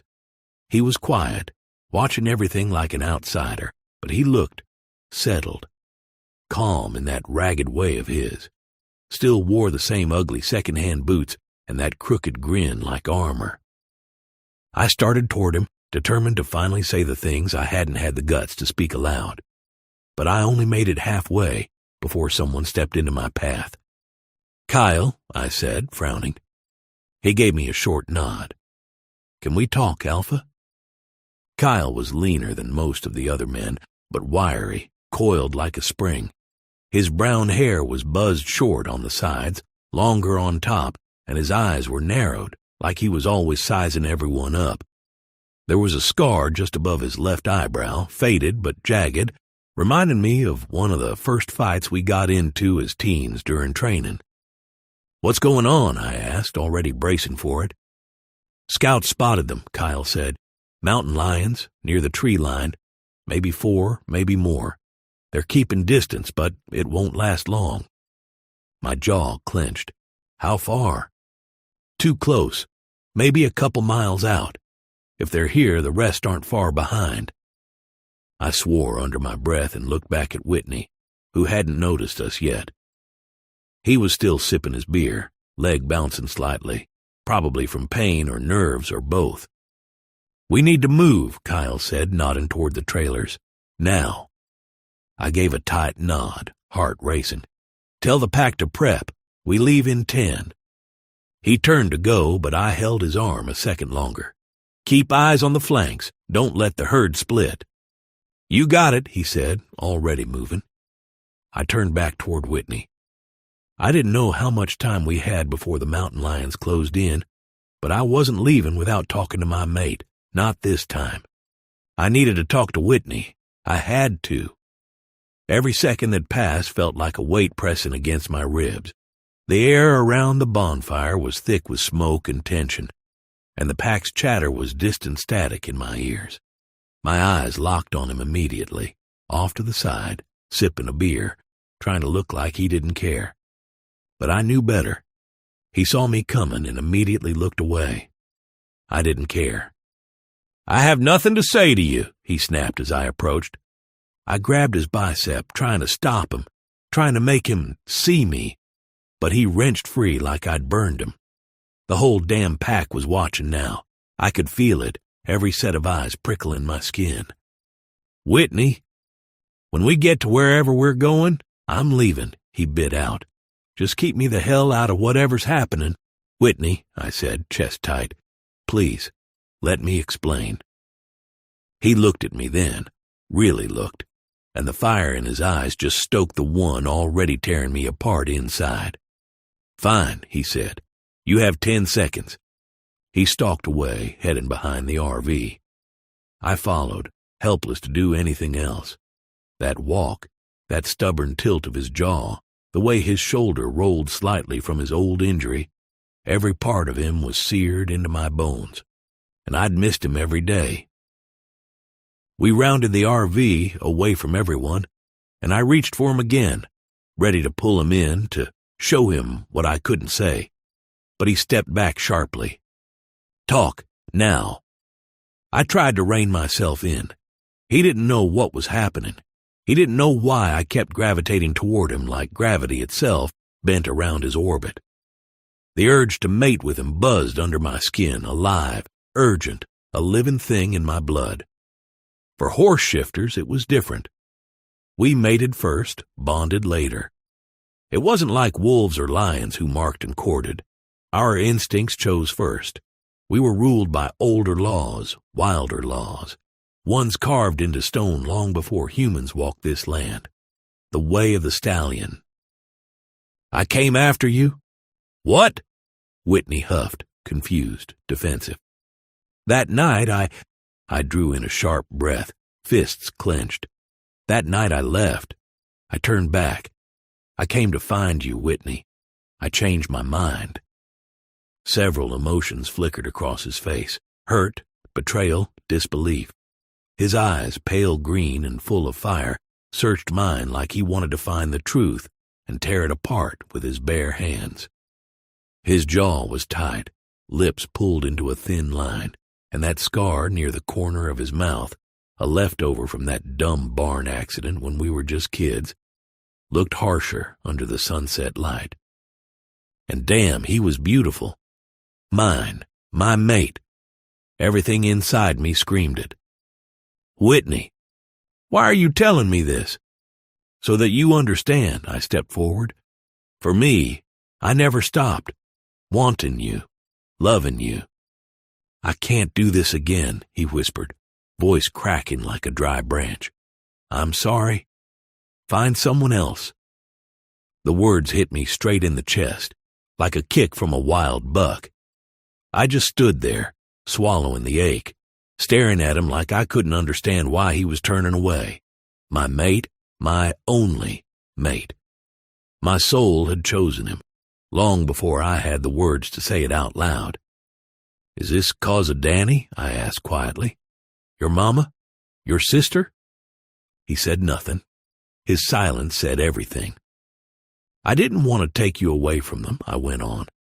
I know what they mean to you, but I thought... I trailed off, helpless. I thought we'd find a way. You left, he said, raw and shaking, and now you're back, and everything's on fire. He wasn't wrong. The way of the stallion demanded that once a mate was chosen, they were bonded for life. And I had refused it back then, walked away from Whitney, obeying my mother, obeying duty, denying fate. And the universe had punished us both ever since. Alpha, my dad's voice rang out from the other side of the RV. Scouts on the horizon. We gotta move. I cursed under my breath, fists clenched. I didn't want it to end like this. Get in the truck, I growled, struggling to keep it together. This isn't over.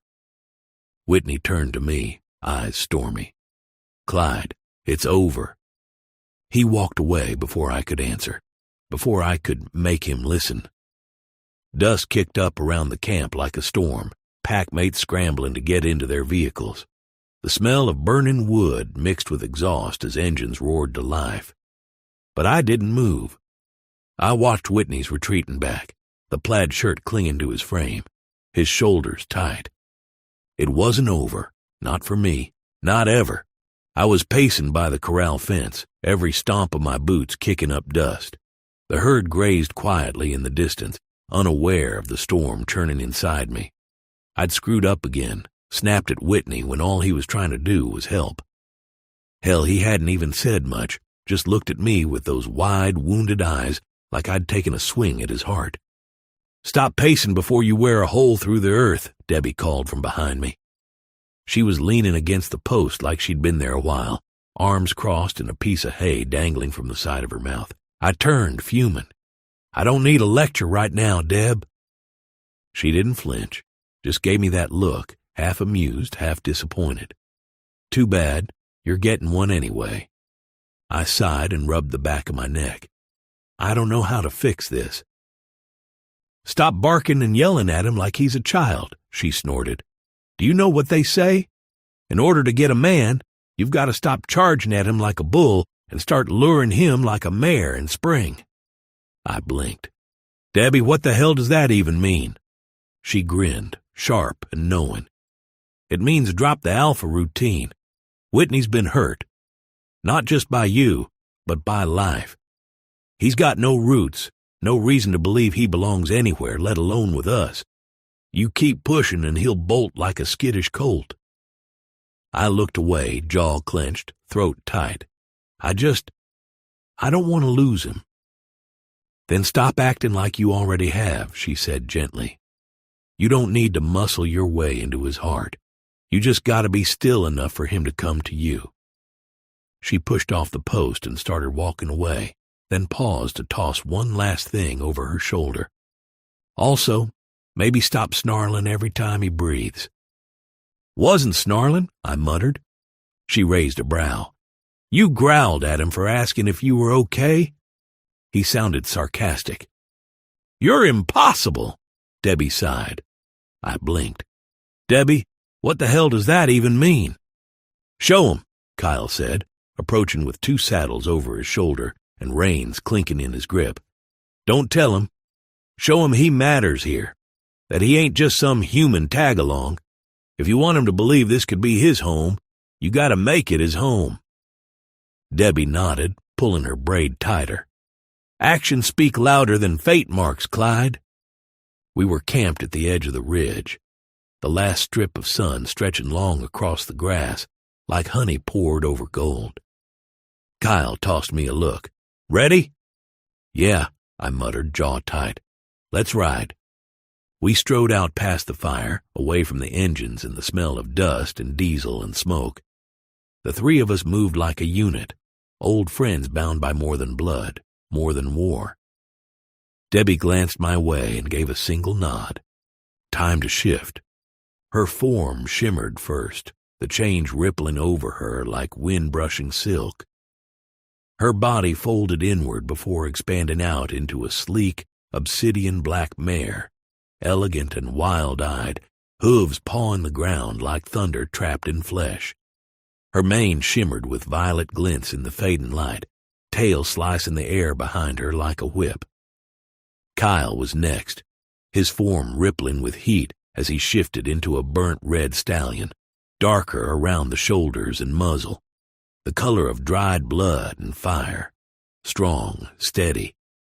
His breath huffed out in clouds as he pawed at the dirt. And then me. The change hit hard, always did, like bones snapping into a new truth. My body stretched, my skin pulled, bones reshaping until I landed hard in the dust, hooves stamping the earth. Pure white, a coat like moonlight on snow. My mane was pale as milk, whipping back in the wind as I exhaled, the breath catching in my chest. We stood together for a second, 3 creatures bound by old rights and duty. And all I could think about was Whitney. He didn't know it yet, but he was part of this too. He always had been. I'd find a way to make him see that, even if I had to show him in every step, every shift, every breath. I kept my gaze locked on Whitney's truck as we galloped alongside the long stretch of highway. The late afternoon sun was burning low, drenching everything in a gold-drenched haze, but I only had eyes for him. I knew he'd have to stop eventually, he wouldn't say it, but I could see the strain in his posture every time he walked. That leg. Hell, that leg never healed right after the accident, and I knew his rodeo dreams had ended in a mangled wreck of bone and tendon. Another reason why claiming him, mating with him, mattered more than he could ever know. A stallion's bond could heal what human medicine couldn't.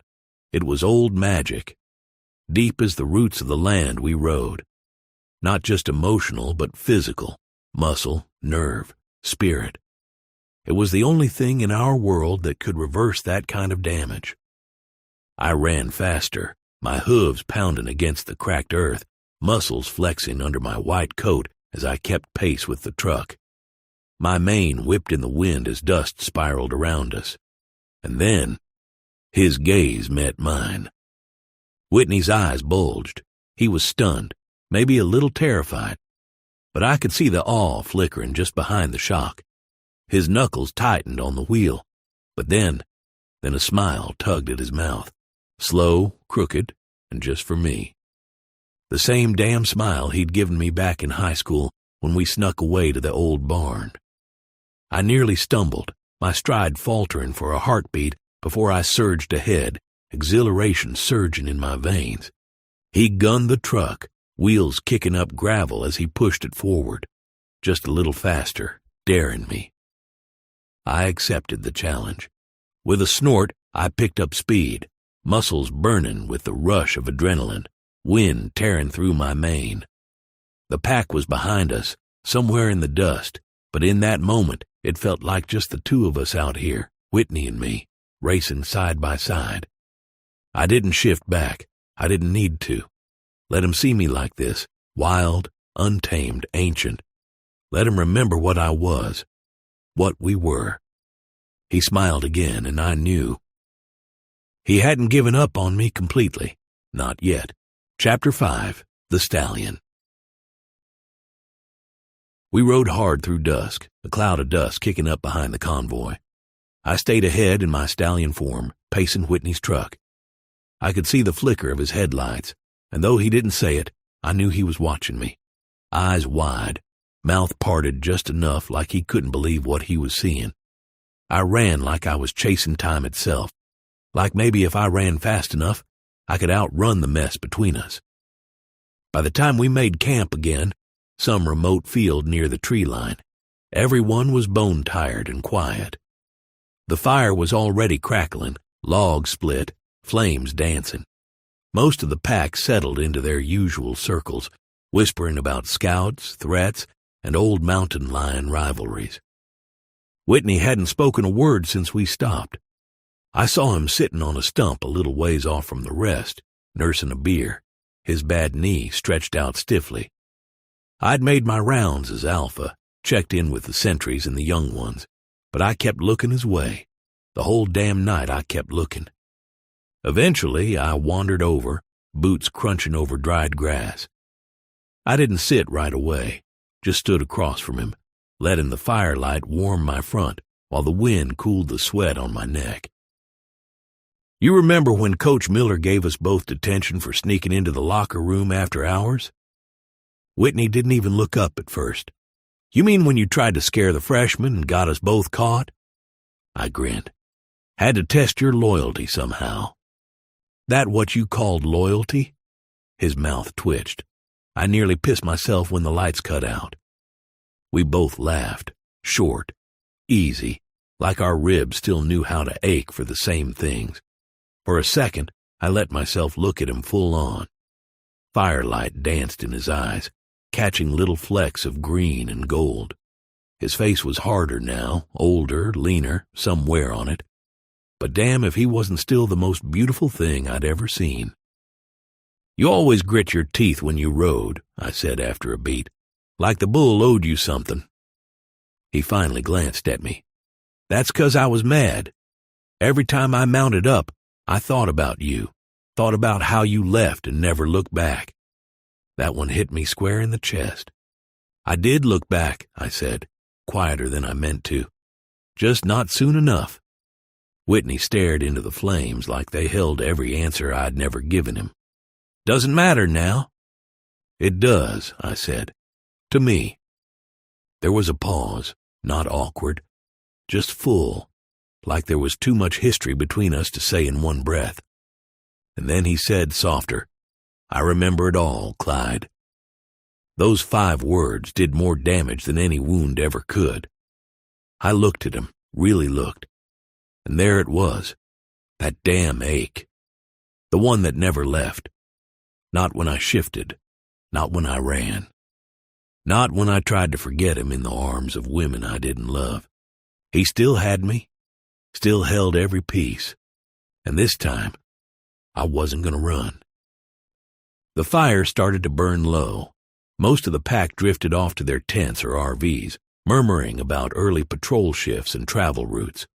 I lingered by the flames, poking at the embers, hoping Whitney might stay a little longer too. When he finally stood, my gut clenched. I followed him. Not too close, not too far, just enough. He moved past the camp, boots scuffing dry dirt, the hem of his plaid shirt catching in the wind. I followed him toward the tree line, where shadows grew thick and the moonlight cut pale silver streaks across the grass. Whitney, I called. He didn't stop. I picked up my pace, my chest tightening. Wait. He turned just before the pine swallowed him whole. What now? He asked, tired. I ain't trying to make a scene, I said, slowing. Just walk with me. He crossed his arms but didn't move away. We walked in silence for a stretch, the sound of crickets rising between us. It was quiet here, just us and the stars, the firelight flickering faint behind us. "You ever think about that old tree behind the high school?" I said, half smiling. "The one we used to sneak out to during lunch?" Whitney snorted. "You mean the one you carved our initials into? I was 16 and stupid." "You were sweet," he said, surprising me. "Back then." I stopped walking. He stopped too. "I'm still sweet," I said, stepping closer. Whitney held his ground, but looked up at me, mouth parted. I didn't think, didn't plan. I just moved, like something primal snapped in my chest. I grabbed him by the shirt and kissed him, slow, deep, dirty.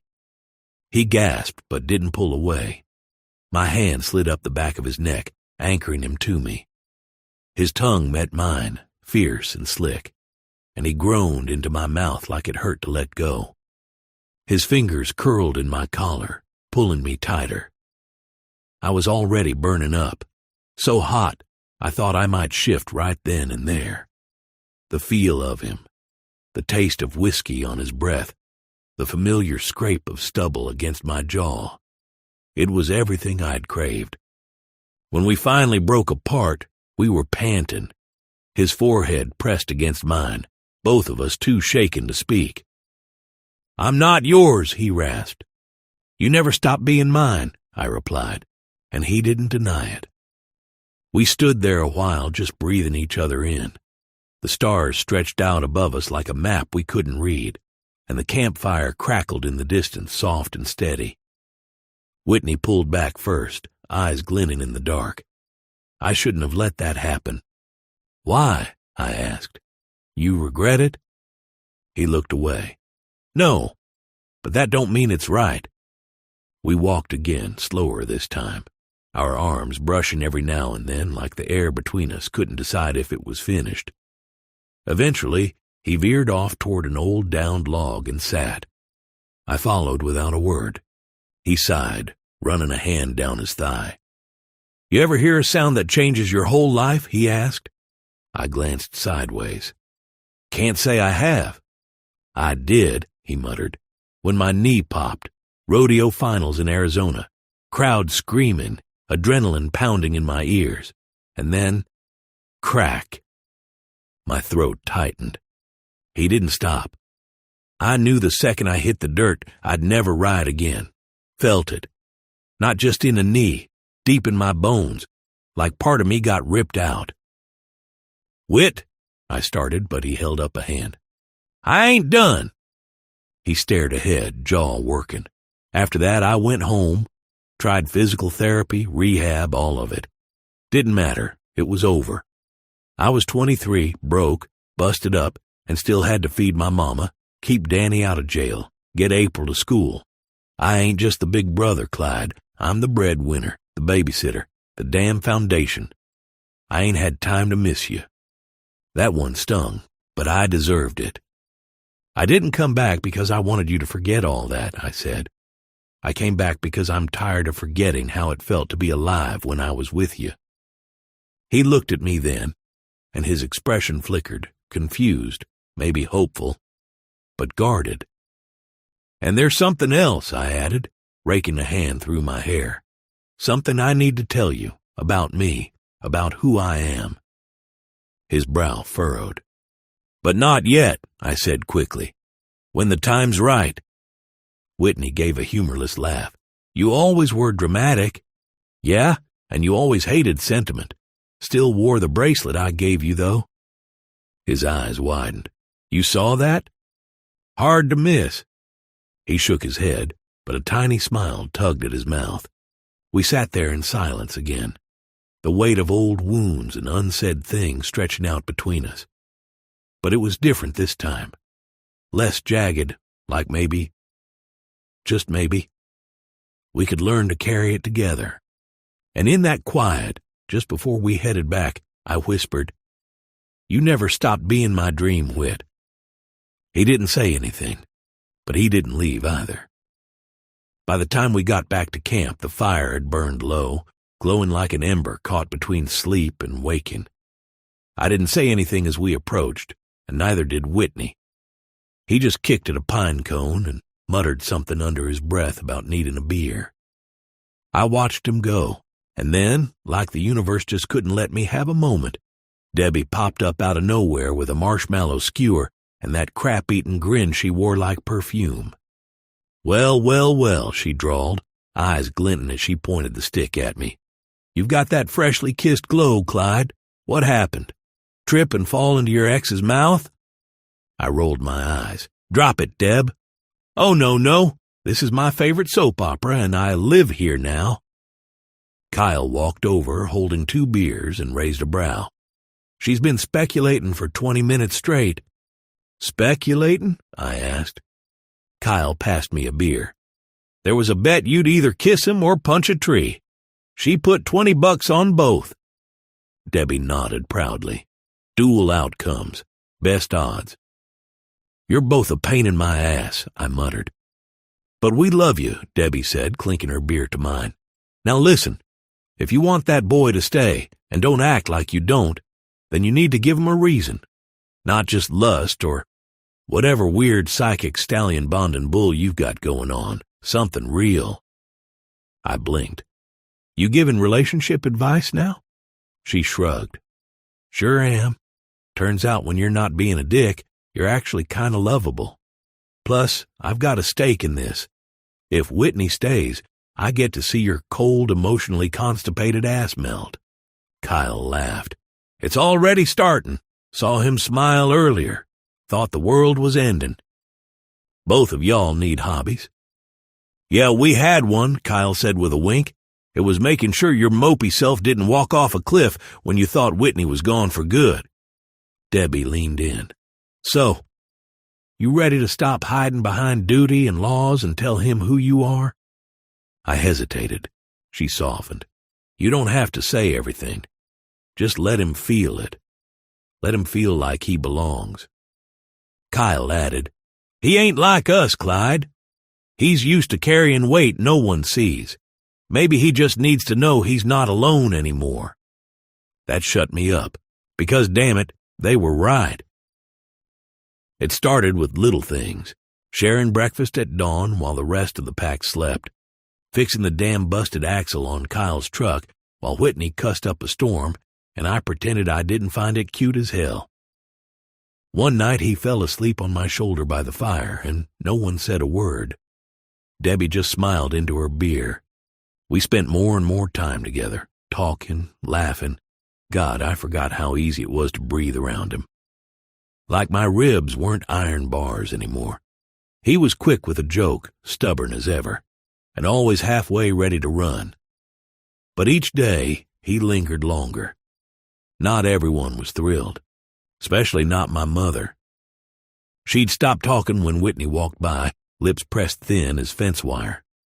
One morning she yanked me aside and whispered, "You're being reckless, Clyde." "He's not what you think," I told her. "He's not one of us," she snapped. But I didn't care. I was done letting fear steer the reins.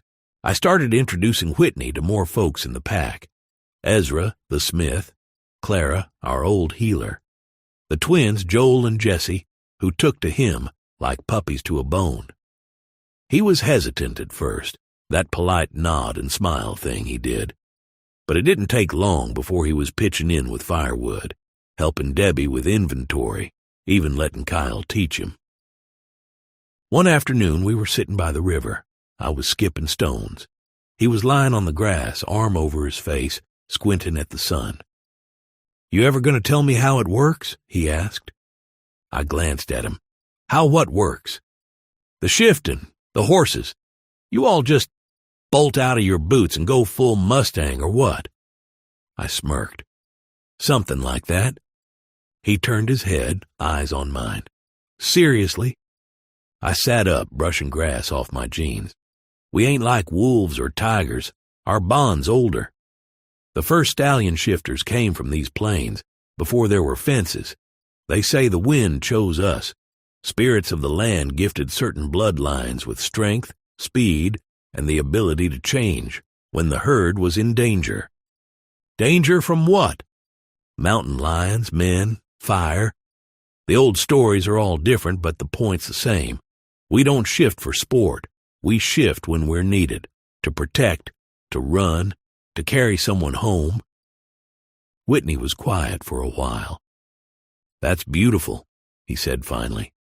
It's duty, I replied, and it's pain. When we shift, it ain't like the wolves. Our bodies stretch, break, reform. You gotta want it. Damn, I chuckled.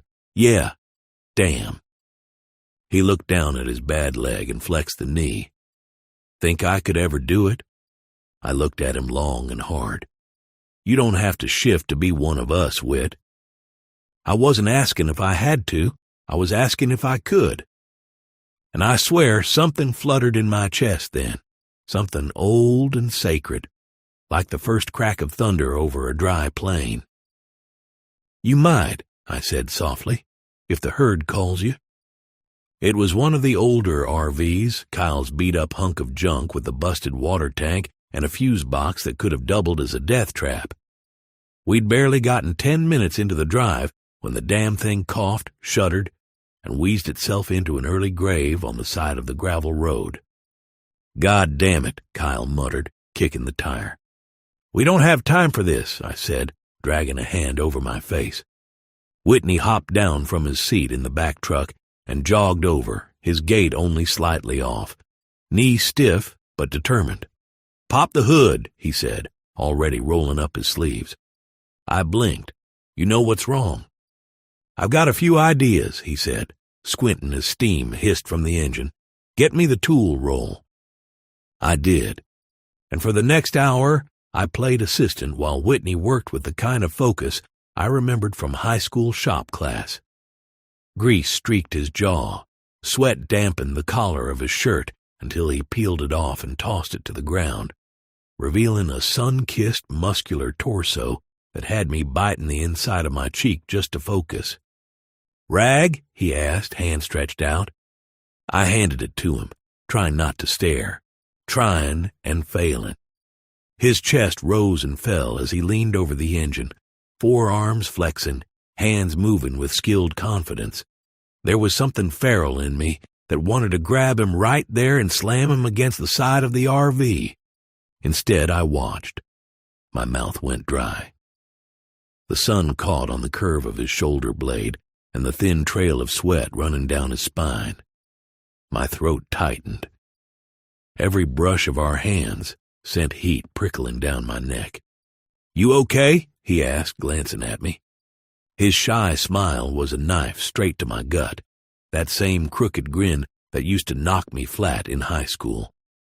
Only now it belonged to a man who was stronger, scarred, and somehow more mine than ever before. Yeah, I croaked, handing him another wrench. Just remembering stuff. Good stuff? The best. We fixed the RV, mostly him, but I liked being needed, even if it was just passing tools and holding the flashlight steady while the others stood around pretending they weren't eavesdropping. Later, after things quieted and the engines rumbled back to life, I slipped away from camp. The night wind was cooler than I liked, but the stars were out in full, wide and bright over the open plains. I walked until the noise of the campfire faded behind me, until I reached the old rocky outcropping we used to hide behind as kids. I didn't look back. I didn't have to, because I felt him behind me, that invisible string between us pulling tighter with every step he took. When Whitney rounded the corner of the cave, shirt slung over one shoulder, I met him halfway. I didn't say a word. I kissed him like I'd waited 10 years to breathe, because I had. He gasped into my mouth, hands going to my hips as mine found the hot stretch of his back. His skin was damp and salty from sweat and sun and effort, and I couldn't get enough of it. My hands roamed over his chest, his arms. Every scar and freckle burned into my memory like a map leading home. Clyde, he whispered, breath hitching. Shut up, I muttered against his mouth. Let me. He didn't fight it. Not this time. He melted under me, lips parting, bodies colliding like we were made for this. My pulse roared in my ears. The feel of him, solid, familiar, burning hot against me, undid me completely. I pressed him to the cave wall, kissed him deeper, one hand braced beside his head, the other gripping his waist like he might disappear if I let go. He moaned softly, and it drove me wild. I was desperate to have him, to mount him, to finally claim the man I never stopped wanting. He was mine. He'd always been mine, and I wasn't letting go again. Tonight he'd be mounted by the stallion. Chapter 6. The Stallion. The morning air was cool, biting with that edge of late autumn that warned of coming snow. My boots crunched over dry pine needles and frostbitten dirt as we stepped out of the tree line. The fire pit was still burning low from the night before, smoke curling in lazy threads into the pale sky. The others were already stirring, some packing gear, some feeding the horses. Whitney stayed close beside me, a step behind like he didn't want to be seen first. His cheeks were pink, but not from the cold. He was still flushed from the bond, from the knot, from everything that had happened between us in that cave. The scent of me was thick on him, and I didn't care who caught it. I did. I wanted them to catch it. Let them smell that he was mine now. A few heads turned as we crossed into camp. Seth raised a brow but said nothing. June gave a quick glance at Whitney's neck and looked away, respectful or maybe just stunned. Even Rex, one of the older trackers, blinked at us like we'd returned different people. And we had. But I didn't expect her to come out so fast. Clyde! Her voice hit me like a whip. Meredith. She stormed from the side tent, hair half braided like she'd been too agitated to finish. Her boots were unlaced, and the red in her cheeks wasn't from wind. It was rage. "You were gone all night," she hissed, eyes cutting straight to Whitney. "With him. You didn't even come back for the shift change. The north ridge was exposed." I stopped walking and turned to face her, shoulders squared. We weren't that far. I could smell the camp the whole time. Her lip curled. "You smell like him." "I'd hope so," I said. That's when it hit. Her expression twisted like she'd swallowed something foul. Her hands clenched at her sides. "You bonded with him," she said. "You bonded with that." Whitney stiffened. I stepped in front of him. "Watch yourself." No, you watch yourself, Clyde. What the hell is wrong with you? You were supposed to—" She broke off, spinning to the left. "Debbie, say something." Debbie was sitting by the fire, sharpening her knife with a steady rhythm. She didn't even look up. "What exactly do you want me to say, Mare?" "That this is sick, that it's wrong. He was supposed to be with you." Now Debbie looked up and laughed. Not mean, just tired. "Oh, honey," she said, dragging the blade slowly along the whetstone. "We were never like that. We're friends. That's all we've ever been." "You could have been more," Meredith snapped. Debbie shrugged. "He didn't want more. And I sure as hell don't want someone who doesn't want me back." Then she turned her gaze full on Meredith. "And if he wants Whitney, then that's his damn business, not yours. Grow up." Meredith's mouth opened and closed, her face turning redder with each second. "You can't seriously be okay with this. It's unnatural." "Unnatural?" I echoed. "What exactly do you think we are, Mom? You think we're playing by human rules out here? He's my mate." She backed off, but her glare could have blistered bark. "You're making a mistake," she spat. "You're too blind to see what he really is. And when it comes back to bite you, don't come crying." I didn't answer her. I just reached back for Whitney's hand and led him toward the supply tent. Let the whole damn camp watch. Let them see whose scent was on my skin and whose heart beat in rhythm with mine now. "I knew it," Meredith huffed, eyes blazing with fury. "I knew you would destroy us all." Her shrill tone cut deep, shaking the camp. "The Orin are only as strong as the bloodlines. How can you produce with a human? He's not even an omega. You've condemned us to death." She spat the words like poison. "Since high school I told you he was trash. Complete trash. Not for you. And yet here we are years later, picking up the dirt." "Dear, calm down." My dad tried to reach for her arm, but she was already beyond reason, practically feral. "You're no son of mine," Meredith snarled. In a blur, her body convulsed and shifted, fur rippling as she transformed into a massive, snarling gray mare. Her clothes shredded to tatters in the process. She charged, straight for Whitney. My stallion roared to life inside me, hot and wild and uncontrollable. I lurched forward without hesitation, ramming into her hard with the weight of my massive, muscled frame. Hooves struck dirt, kicking up earth and shattered branches. We bucked and kicked, a blur of fury and power, teeth bared, claws unsheathed. The air filled with neighs and snarls as we fought, wild and raw beneath the lowering sky. Suddenly a low, guttural snarl reverberated across the field, a sound that froze us both mid-battle. Mountain lions. Their yellow eyes glinted from the shadows of the trees, sleek bodies stalking in with deadly intent. Their growls deepened, a chilling chorus that made every muscle in my body tighten.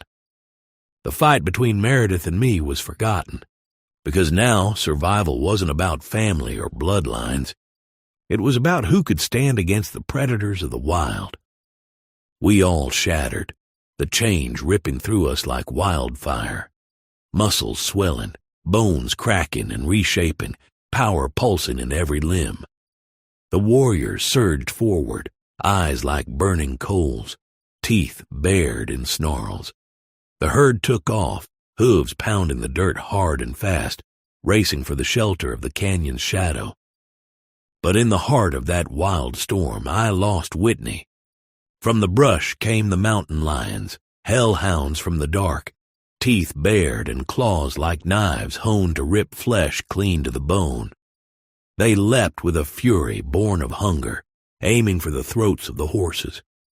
The horses were strong, sturdy beasts bred to run and fight, but no stallion could match the savage hunger in those eyes. "Run!" I screamed. "All who can't fight, get out of here, now!"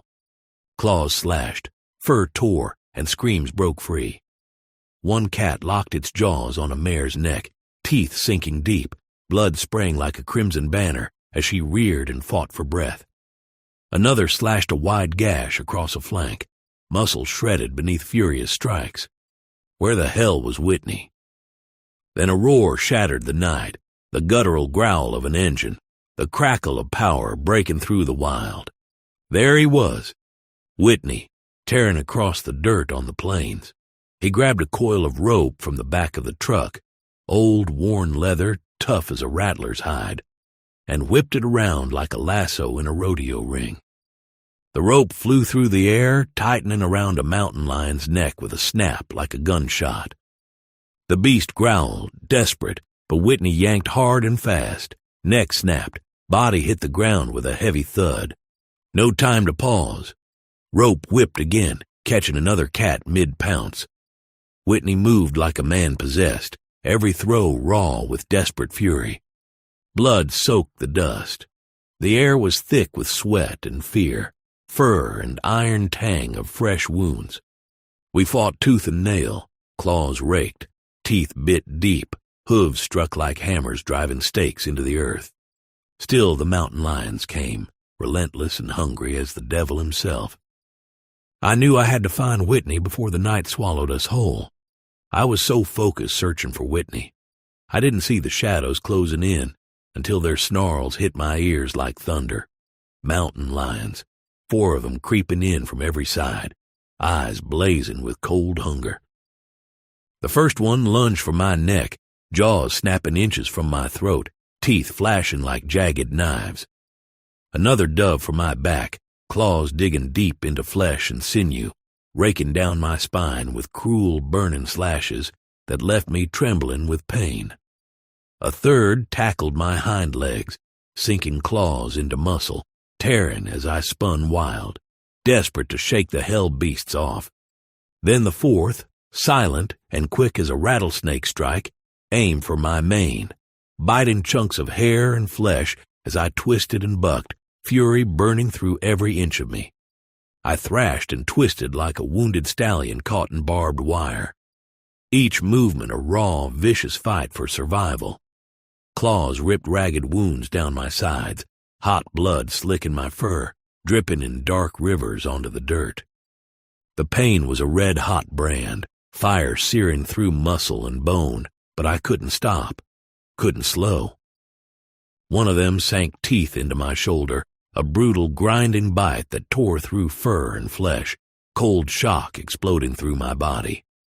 I felt the wet, metallic taste of blood flooding my mouth and nose as I kicked with all the force I had left, hooves striking, smashing ribs and sending one lion sprawling in a spray of blood and dust. Still more came. The air filled with snarls, growls, the sickening sound of flesh being torn. There was no way out, only the brutal dance of claw and teeth, of survival carved from bone and blood. The night was alive with pain and fury, and I was caught in its merciless grip. Debbie charged in like a wild tempest, her powerful hooves pounding the earth, mane flying like a banner of fury. She reared high, lasso swinging in her hand, and with a fierce cry, she looped it tight around a mountain lion's neck.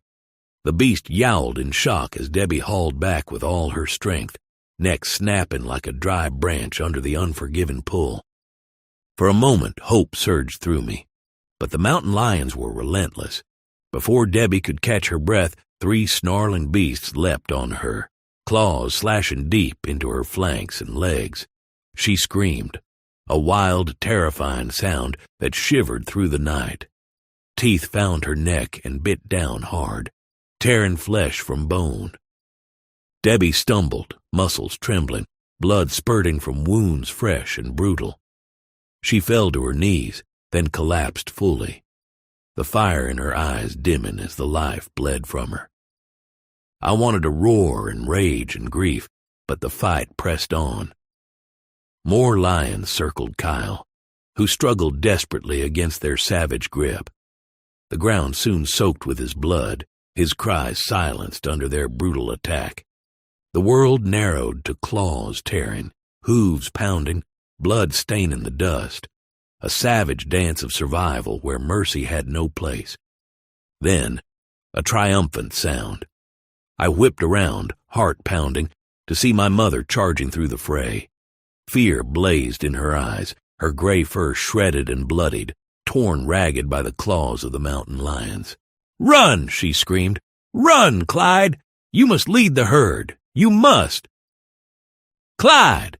Whitney's voice cracked, frantic as he spun in place, dust kicking up in a whirlwind. Lions were tearing at the truck, slashing, bending the metal like paper, their snarls drowning out everything else. "We gotta move!" "No! Run, honey!" Meredith's voice broke through, trembling with fierce love. "I love you." Then she charged, an enormous force barreling straight into the snarling lions, hooves crashing like cannonballs. She kicked and stomped, flinging a few of the beasts off me, buying precious seconds. They lunged at her with savage hunger, claws ripping open her flesh in deep, ragged gashes. Blood sprayed in sick, wet arcs, soaking the dirt and splattering the plains like crimson rain. Her screams tore through the night, raw and broken, as teeth sank deep into her throat, ripping and shredding with brutal, unrelenting force. I stood frozen, helpless, as in seconds the horror unfolded, a living nightmare made flesh. My mother torn apart, devoured alive before my eyes, her body crumpling like broken leather, soaked in gore, a twisted ruin in the blood-soaked dust. The world went silent, except for the wet, sickening sounds of flesh being torn and the savage growls of the mountain lions, victors in a brutal fight for survival. Whitney's terrorized scream shattered the haze of my pain, cutting through the chaos like a whip crack. I saw them, 3 mountain lions perched on the truck's roof, claws sunk deep into the metal, snarling with wild hunger. I didn't hesitate. The dry grass split beneath me as I charged, hooves cracking roots like brittle bones, rage surging through my veins like fire. I lowered my head, barreled into the side of the truck with a bone-jarring slam, then reared up with a shrill battle cry. My front hooves crashed down on the first lion, sending it flying off the roof with a sickening thud. Another sprang toward me, too slow. I twisted and kicked, my hind legs connecting with a crack that split the air. The beast tumbled end over end, yowling in pain. The last one hissed and leapt for me, but a quick sidestep and a brutal stomp crushed it mid-air. I wheeled around, snorting, flank heaving. "Go!" I screamed, not with words, but with a shriek of rage. Whitney slammed the truck into gear, tires spinning as he tore away down the dirt path. I galloped after him, blood hot and body shaking. I didn't know if I was running from the fear or toward it. But one thing was certain. I wouldn't let them take him. Not while I could still fight. Mother, Debbie, Kyle, all gone. Swallowed by the claws and teeth of those beasts. My eyes burned with the sting of dust and tears, blurring the horizon as we chased the fading dust clouds of the herd ahead. We ran and ran, muscles screaming, lungs burning, my heart squeezed so tight it felt like it might shatter. But I had to keep going. I had to survive. For Whitney. For the herd. For what was left of us. We run and run and run. Adrenaline pounding in my veins, driving me forward like a wild stallion with no reins. But then the truck sputters, coughs, finally gives up, a pitiful, choking death in a smoking heap. Whitney's door flies open the second it dies. He's out and I'm shifting back, collapsing, a broken, crumpled mess, head first into his arms. "It's okay, Clyde, it's okay. I got you," he breathed. I clawed at him, fingers digging deep into his skin, shaking, crying. "She's gone. Whitney, she's gone." The weight of it crashed down, Mother, Debbie, Kyle, everything ripped away in hours. "I'm here, Clyde. I love you," he whispered fiercely against my ear. I swallowed hard, fighting back the raw ache. The herd isn't far off, the ground buckled in their wake, hooves battering the earth like a drum beat for war. But inside, my stomach twisted, a knot of fear, loss, and the burning need to keep fighting. It was dark now. Shadows crept like cold fingers into the forest and over the high plains. I couldn't stop crying. The tears wouldn't quit. They burned my cheeks and dripped down my chin, but I couldn't stop. Whitney held me tighter, crushing me to his chest like I might shatter if he let go. "It's not safe," I whispered. "Not here." A crack of a branch snapped in the silent dark. I whipped my head up, heart hammering, and stared into the forest's black maw. Asterion stepped through the trees, and I almost cried in relief. The bull stood tall, his muscular body coiled tight, ready for a fight. But then his eyes widened in shock as he took me in, drenched in blood, trembling, clutching Whitney like a lifeline. "Clyde," he breathed. Then his nostrils flared. "A human!" Before I could answer, thunder rolled in, heavy, deep, approaching fast. I spun just in time to see the pack. What was left of them, battered and broken, finally stepped forward. 2 wolves appeared behind Asterion, their eyes glowing with fierce welcome. The noble wolf pack. We made it, but my chest felt tight, like my heart was caught in my throat. I couldn't breathe. We made it, yes, but at what cost? End Part 1. The stag. The forest was alive, and it had been waiting for Heartborn. I felt it in the way the wind stilled as he stepped between the trees, like even the air had paused to make room for him. The animals went quiet. The earth beneath my hooves shivered with recognition, as if the land itself had been holding its breath, waiting for him to return. I had been alive for 1,000 years, 1,000 winters, 1,000 blood-warm springs. I had hunted in those woods, killed in them. I had buried things there that no one should ever speak of. The trees, the soil, they had known me. But that night, beneath the pale rise of the moon, they turned to him. And he hadn't even known I existed. He had walked beneath branches I once bled for, moved through glades that had once echoed with my voice, and he had done it all with that same quiet grace, that same light I was never meant to hold. He had been promised to my brother, cherished by him, claimed by him.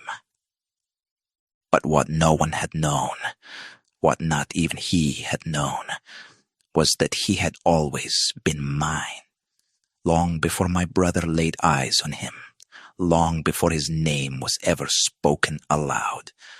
Heartborn had been mine in the hush between heartbeats, in the ache I never let surface, in the way I watched him from the shadows, year after year, and never once reached out, and maybe I never would.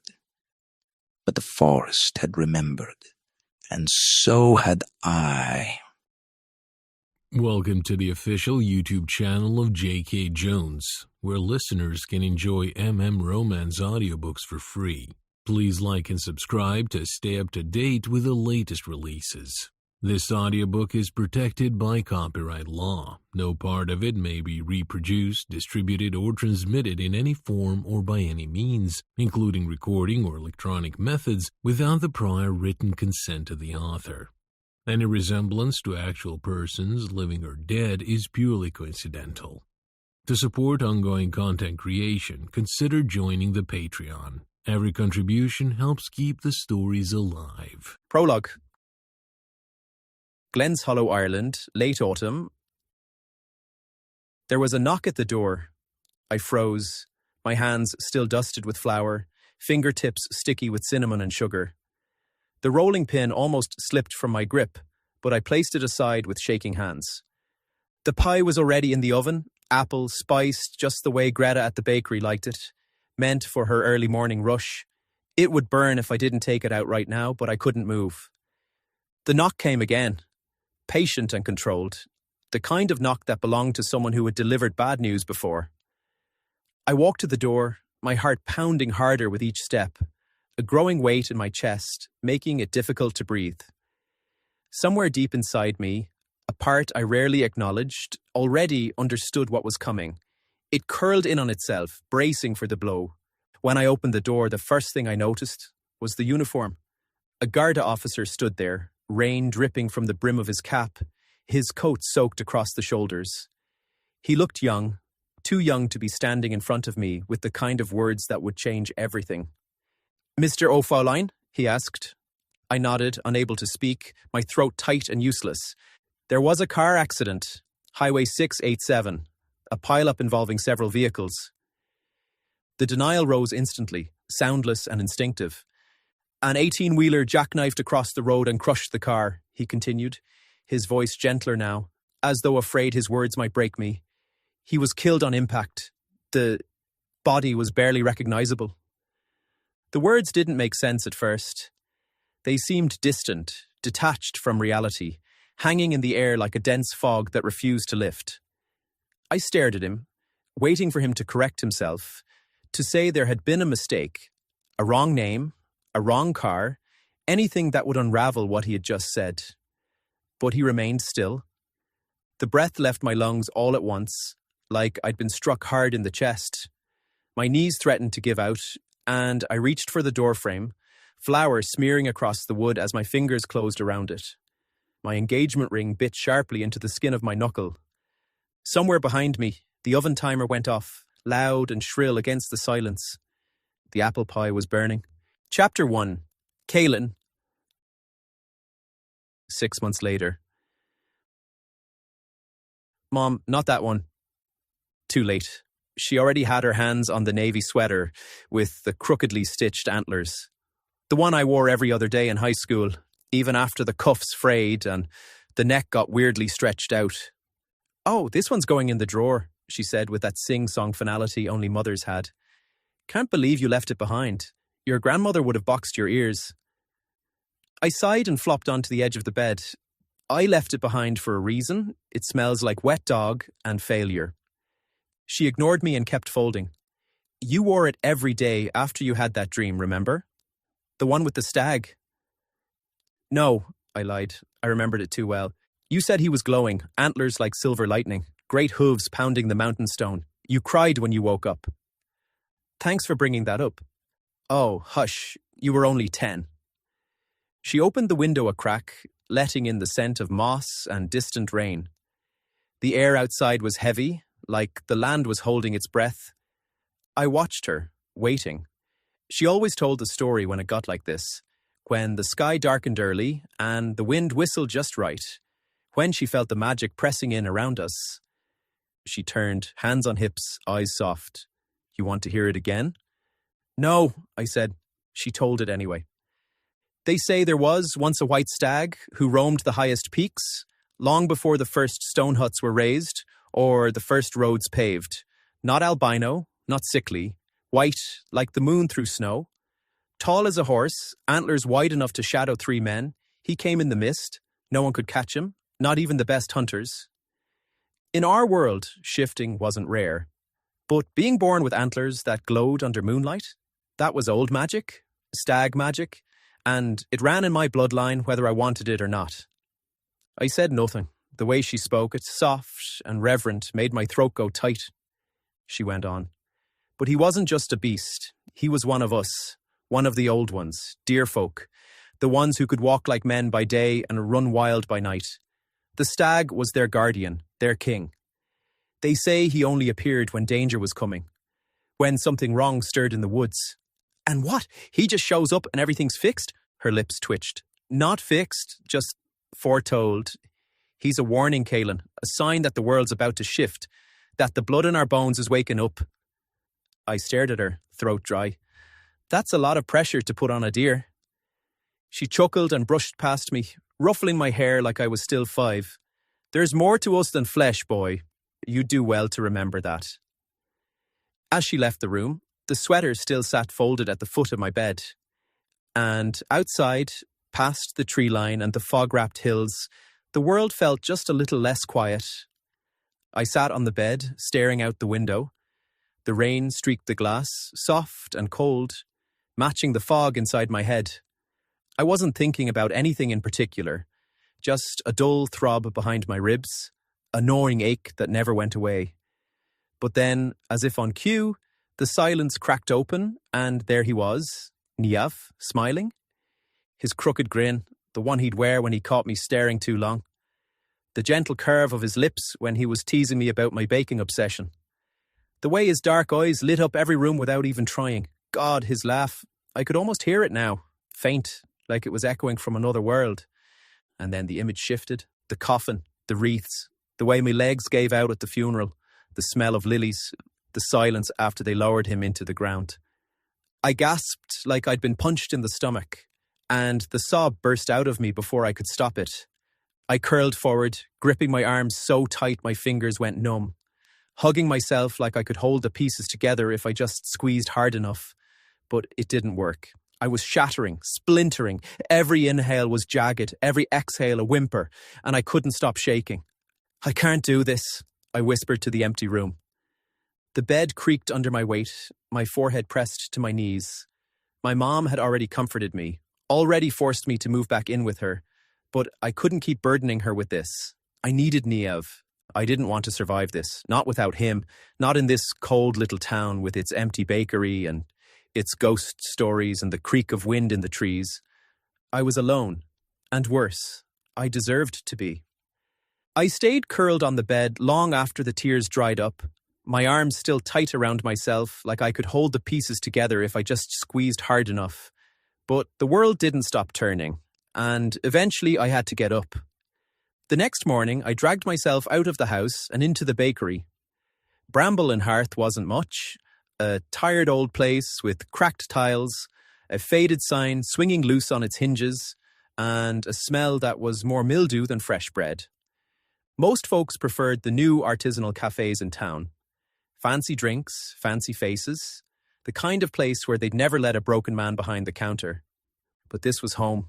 The bell jingled as the door slammed open. I looked up to see Ronan McDwyn swagger in, his usual smirk stuck on his face like he owned the place. Behind him, his hunting buddies followed, loud and laughing like they were out looking for trouble. Ronan filled the doorway like he owned the place. Broad shoulders, thick arms, and a walk that said he dragged more than just deer through the woods. His short beard was a mess of brown and gold, messy curls poking out from under a worn camo cap. He smelled like sweat, pine, and something sharp, like danger or trouble. Well, Caelan O'Fallon, he called out. Didn't think you'd crawl out from behind your damn oven. I wiped flour off my hands, raising an eyebrow. Funny, I was about to say the same. Still wasting everyone's damn air, MacDoin? He grinned, stepping up to the counter. Give me a dozen of those flaky croissants. You know, the ones that match your lips. Soft, flaky, Too bad you're all sharp edges, though. What do you need a brain for with lips like that, anyway? I blinked, caught off guard but smirking. Real subtle, Ronan. Did your charm get lost in the woods, too? Screw subtle. I'm straight to the point. Like your mouth should be wrapped around something better than bread. I rang up his order, shaking my head. 12 insults coming right up. Want extra sass with that? He laughed, loud and cocky. You're all attitude, Caelan. I like it. Sliding the box across the counter, I smirked. Don't expect me to stick around for your second course. You're hiding, Caelan. Don't bother pretending. I know exactly why. I tightened my grip on the counter. And I'm sure you're real proud of yourself for being the town's nosiest prick. His smirk deepened, eyes darkening. Maybe. But don't worry. I'll be sticking around, whether you like it or not. I turned away, kneading dough with more force than necessary, hoping the noise drowned out the way my heart stuttered. The last thing I wanted was company, especially from Ronan McDwyn. The door swung open again, and more men poured in, their heavy boots thudding against the cracked floorboards. The small bakery quickly filled with a rowdy crowd, rough, lean hunters clad in worn leather jackets and thick woolen scarves, their faces weathered from wind and work. Some had tangled beards. Others wore scars that told silent stories of past fights and close calls. They carried the scent of damp earth, gun oil, and smoke, men who belonged to the wild. I frowned, wiping my hands on my apron, unease prickling my skin. The warmth of the bakery felt suddenly suffocating, as if the air had thickened around them. Ronan, I said, who are all these lads? Hunters, he said, local crew mostly. But this isn't just any hunt. We're after a very special prize. I arched an eyebrow. Hunters? It's illegal to hunt deer in these parts. Ronan laughed, a dry, dangerous sound. Normally, yeah, but this... He glanced around conspiratorially, then back to me. This comes with special permission. The mayor's turned a blind eye, thanks to some heavy backing in Parliament. Let's just say I know people who make sure we get to run wild. His eyes swept over the room, landing on each eager face. We've been tracking a pure white stag, the Fionn Bacach. Been spotted near the mountains. It's caused all kinds of trouble, springing traps, spooking game, even scaring a few villagers. His smirk deepened. They say it's a symbol, an omen, but to us, it's the kind of trophy you'd give anything to catch. My heart tightened. The stories my mother used to tell me about the white stag, the deer folk, they weren't just myths anymore. And now, here was Ronan, standing in my bakery, leading a pack of men with permission to hunt what should have been sacred. I forced myself to step away from the growing crowd, my heart pounding against my ribs like a trapped bird. The warm smell of flour and yeast couldn't mask the weight pressing down on my chest. Behind the counter, the quiet of the kitchen wrapped around me like a fragile shield. I reached for the loaves and pastries on the shelves, my hands moving on autopilot while my thoughts spun in circles. A pure white stag, the Fiambakash, the legends, the warnings, my mother's voice echoing in my head about guardians and omens. But here were Ronan and his crew, authorized by power and politics to chase it down, to kill what should be protected. I should hate them, I should fear them, but instead a hollow ache settled deep inside, something more complicated. I handed off the last tray and wiped the counter down with a damp cloth, pretending not to notice how Ronan kept glancing my way. The man had a grin like he owned the town, and maybe in some twisted way he did. Between his father's money, his mother's seat in Parliament, and the Major's spineless approval, he could get away with nearly anything.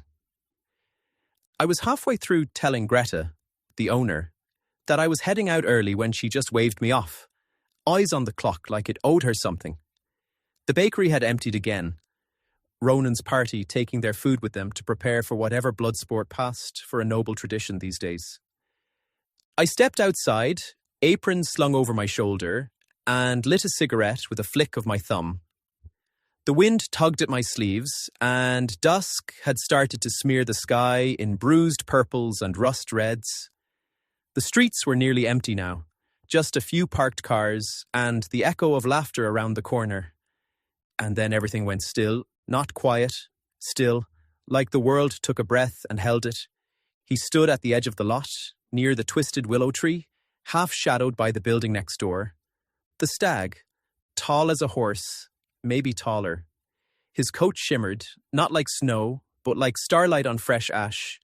White, but not clean. Old, sacred. Eyes the colour of burnt honey locked on mine, unblinking.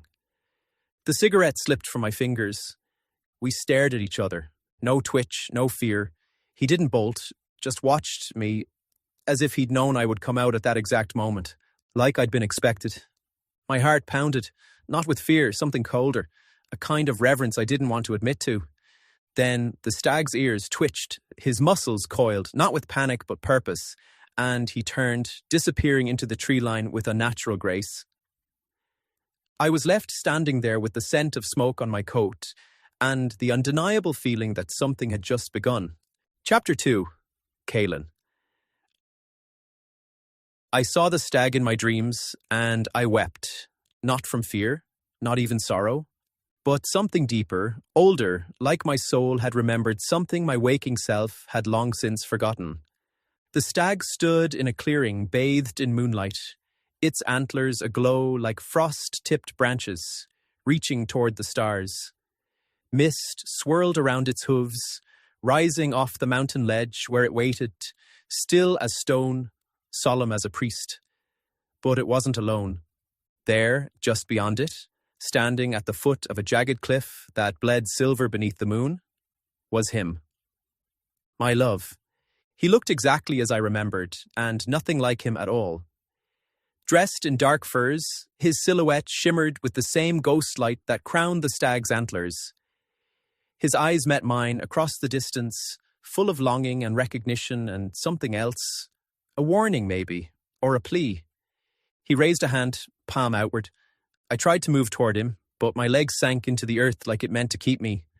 My voice cracked as I called his name, though I didn't know it. Not anymore. The syllables slipped away like water through cupped hands. The stag turned its head to me then, golden eyes luminous and ancient.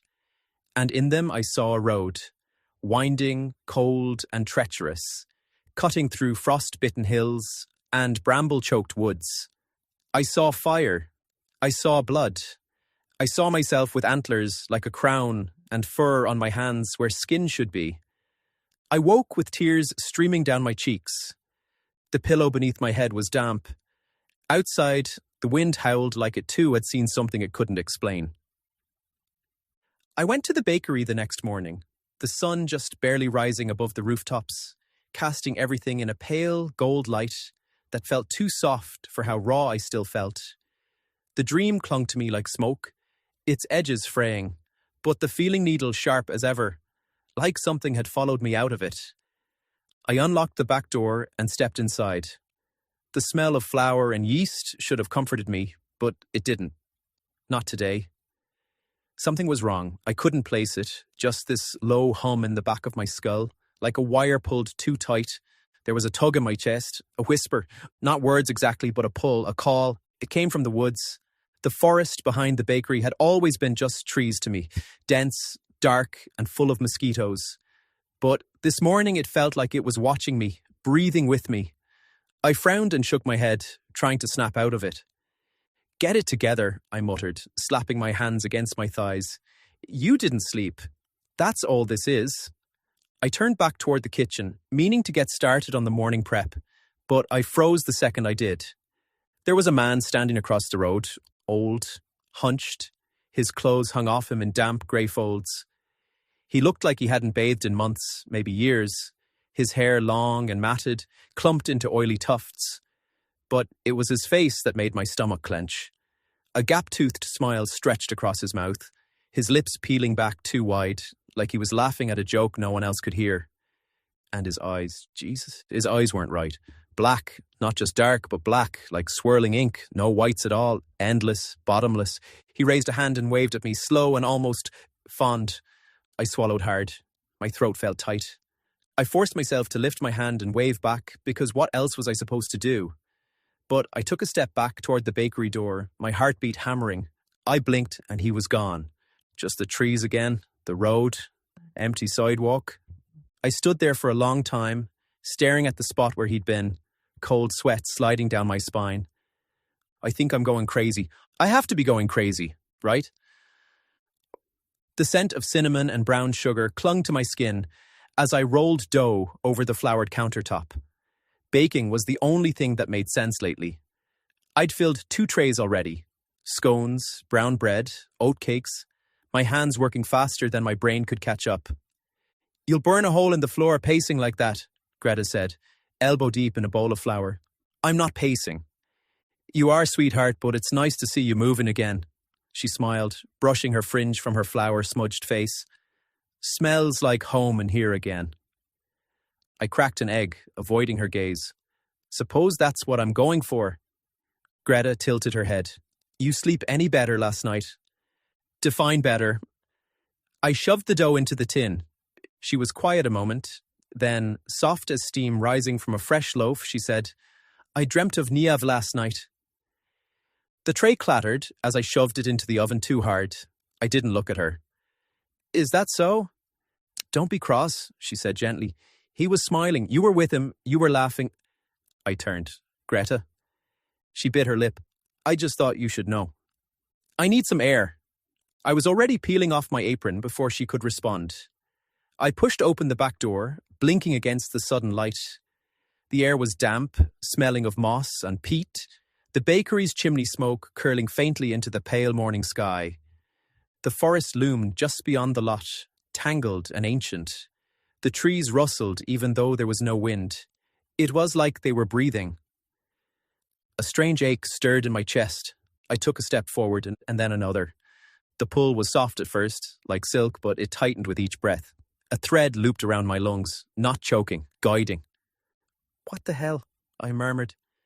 I stepped off the gravel and into the grass, shoes dampening with dew. The forest edge whispered my name, though I knew that was impossible. And then I saw him again, not Niamh, the old man. He stood at the edge of the road where I'd seen him earlier. Ragged grey hair, a torn coat, and teeth like chipped gravestones. But it was his eyes, black, swirling like a storm in a drain. That made my spine stiffen. He waved again, slowly, like he knew me. I didn't wave back this time. "Christ," I whispered, shaking myself. "I'm losing it." Still, my feet didn't move. The forest pulsed. The old man smiled and the trees seemed to lean closer. Something was coming, and I wasn't sure I could walk away. I lost myself in the rhythm of kneading dough. Flour dusted the counters, my arms, even the tip of my nose. The scent of cinnamon and butter softened the cold edge inside me, at least for a little while. Greta leaned on the prep table, sipping her tea. "You always did bake like it was therapy," she said, eyeing the trays of scones and shortbread I'd just pulled out of the oven. "You trying to impress someone?" I snorted. Just trying not to scream into the void today. This is cheaper than therapy." She smiled gently and reached over to pluck a cooling biscuit. "You should open a real bakery of your own, somewhere by the coast. You and Niav talked about that once, didn't you?" The name hit like a punch to the chest. I didn't answer, just stared at the dough beneath my hands, suddenly too soft, too warm, like flesh. I swallowed hard, lips pressing into a thin line. Greta's eyes widened. "Oh, Kaelin, sorry, I didn't mean—" "It's fine," I lied. I wiped my hands on a towel and stepped back from the table. "Gonna get some air." She said something behind me, but it was muffled, unimportant. Outside, the morning was grey, the clouds heavy like bruises across the sky. The wind stirred faintly, carrying with it a strange scent, like ash and moss. I crossed my arms, staring toward the forest behind the bakery. The trees stood still, but something in them wasn't. I took a step toward the path, and the air tightened around me like a cord. I blinked, chest tightening. It felt like someone had tied a string around my lungs and was tugging gently, urging me forward. "What the hell?" I murmured. I should have turned around, but instead, I kept walking. The forest pulled at me with invisible hands. Every breath I took felt thinner than the last, like the trees were filtering out the air, keeping it for themselves. I didn't even realize how far I'd gone. The bakery was gone. The road was gone. Just bark, moss, and shadow all around me. Then I stepped, and the world tilted. Pain ripped through my ankle, sudden and white-hot. I dropped to the ground, my palms skidding across cold, wet leaves. For a second, I couldn't even scream. My body locked up, frozen in the shock of it. I looked down. A rusted steel trap clung to my leg like a predator's jaw. The teeth had punctured the skin, sunk deep into muscle. Blood poured fast, soaking my sock and pooling beneath my boot. My breath came out shallow, my vision spotted. I grabbed the metal, trying to pull the jaws apart, but they didn't move. My hands slipped. The edges tore my palms. The pain in my leg got sharper with every heartbeat.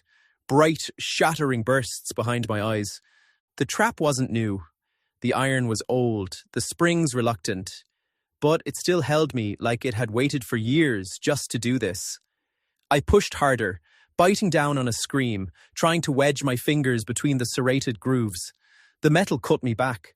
I gritted my teeth, growling through the agony. My leg jerked once. I thought I felt something tear inside. My stomach turned. I tried again and again. Every attempt sent new shocks of pain through my thigh, my spine, up the back of my neck. My body started to go numb, not from relief, but from fear, from blood loss, from the cold creeping in. The forest stood still around me. No birds, no movement, just the trees, watching. And then I wasn't alone. A figure stood in the clearing ahead, far away, still, watching me bleed. A scream tore through my throat as I struggled to get free. It wasn't just pain anymore.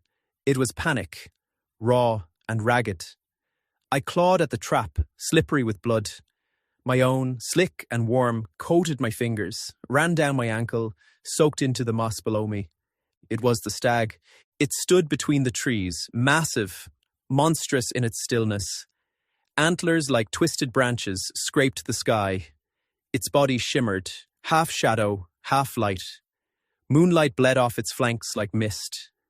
It walked toward me, slow, unstoppable. The light around it warped, pulsed, too bright, too wrong. I couldn't blink it away. My skull throbbed with every step it took. My lungs burned. My heart hammered too fast, too loud. "Help!"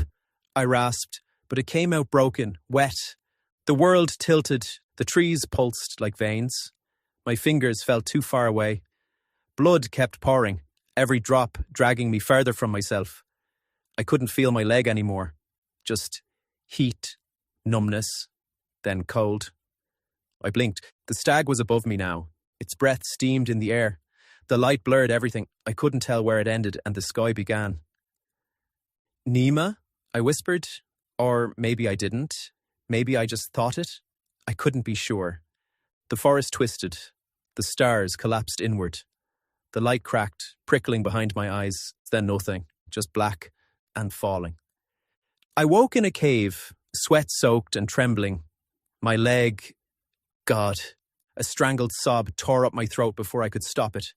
Pain crashed through me like a wave breaking against rocks, again and again, every breath a punishment. The pressure in my leg, tight, sickening, told me it was crushed, twisted, ruined. Nima, I croaked. Nima. No answer. Just the echo of my own shuddering breaths, bouncing off the stone walls. I screamed. I screamed so hard my throat burned, my chest hitched, my vision stitched in and out like badly cut film. The cave flickered. Black bled into the edges of my sight. Then darkness again. When I came to, the scent of cooked meat drifted toward me, thick and heavy, curling into my nose, dragging me up from the abyss. Shadows danced on the walls, long and alive, flickering from a fire tucked just outside my view. I turned my head, teeth clenched against the pain. And there in the corner was hair red as flame. I blinked, unsure if it was a trick of the fire. Then it moved, a figure, kneeling, skin bathed in gold and scarlet light. The stranger lifted their head, and suddenly I was staring into the greenest eyes I had ever seen. Not just green, verdant, alive. Like spring had taken root behind their gaze. I couldn't speak, I didn't have to. They were already watching me like they'd known me for years. Like they'd been waiting. Chapter 3. Caelan. Who are you? Where am I? My voice rasped like gravel in my throat as I tried to sit up. Pain slammed into my leg like a hammer. I cried out and collapsed back onto the stone. Stay still! My leg! I gasped. Yes, you idiot, the man snapped. He leaned closer, eyes flashing green in the firelight. You stepped on a bear trap. Lucky for you, it was a smaller one. But your toe bone's shattered, middle phalanx, possibly the distal too. You've also got fractures across the second and third metatarsals, judging by the swelling and angle. And that bruising crawling up your shin, hairline cracks in your tibia. Could have lost the foot entirely if I hadn't gotten to you. I swallowed hard, cold sweat trickling down my back. He rummaged through a rough canvas satchel beside the fire and held up a small leather pouch. Now, shut up and let me work. The man crouched beside the fire, laying out a series of strange, brittle plants on a flat piece of slate. I blinked, vision swimming, as he worked in silence. No ceremony, no flourish, just harsh competence. He sliced into a dark root with a jagged blade. Thick resin bled out like syrup. Wormroot, he muttered. Draws out poison, keeps rot away. He ground it with the hilt of his knife, then smeared the pulp onto my wound. The burn was instant, deep and angry. I hissed through my teeth. Next came a bundle of pale silver leaves, fine and thin, shimmering like frost. He crushed them between his fingers. Morning nettle, he said, numbs the nerves. You'll need that. He unstoppered a pouch and released a handful of feather-light spores that shimmered in the firelight. He blew gently, sending them floating down toward the mangled mess of my foot. Thistle blossom. Helps the bone rebind. Magic can't work if the body's too busy screaming. I stared at him, jaw clenched. You're using magic!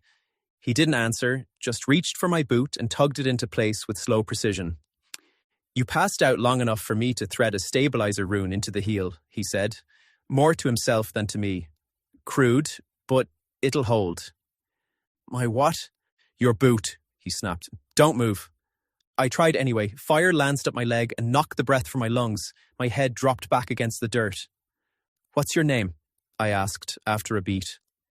He froze for a moment, still crouched, then resumed packing up his supplies. Call me Thorn. I've buried more than I care to remember, Thorn said. I don't think I could do it again, not with you. A pause. He dug into a side satchel, pulling out a few more vials and inspecting them one by one. I'll have to ask a Xiling which combo works best on shattered toe joints. She's the expert on compound breaks. Aisling? I asked. He didn't look up. Friend, of sorts, don't worry about it. Now hold still, he said. This will hurt a lot. Before I could argue, he shoved a wooden splint between my teeth. The taste of pine and dirt filled my mouth. Try not to scream too loudly, he added, reaching for something behind him. You'll wake the fawns. Then he gripped my foot. I tensed, every muscle in my body locked. He didn't count down. The pain was immediate and blinding, like hot iron being driven through bone.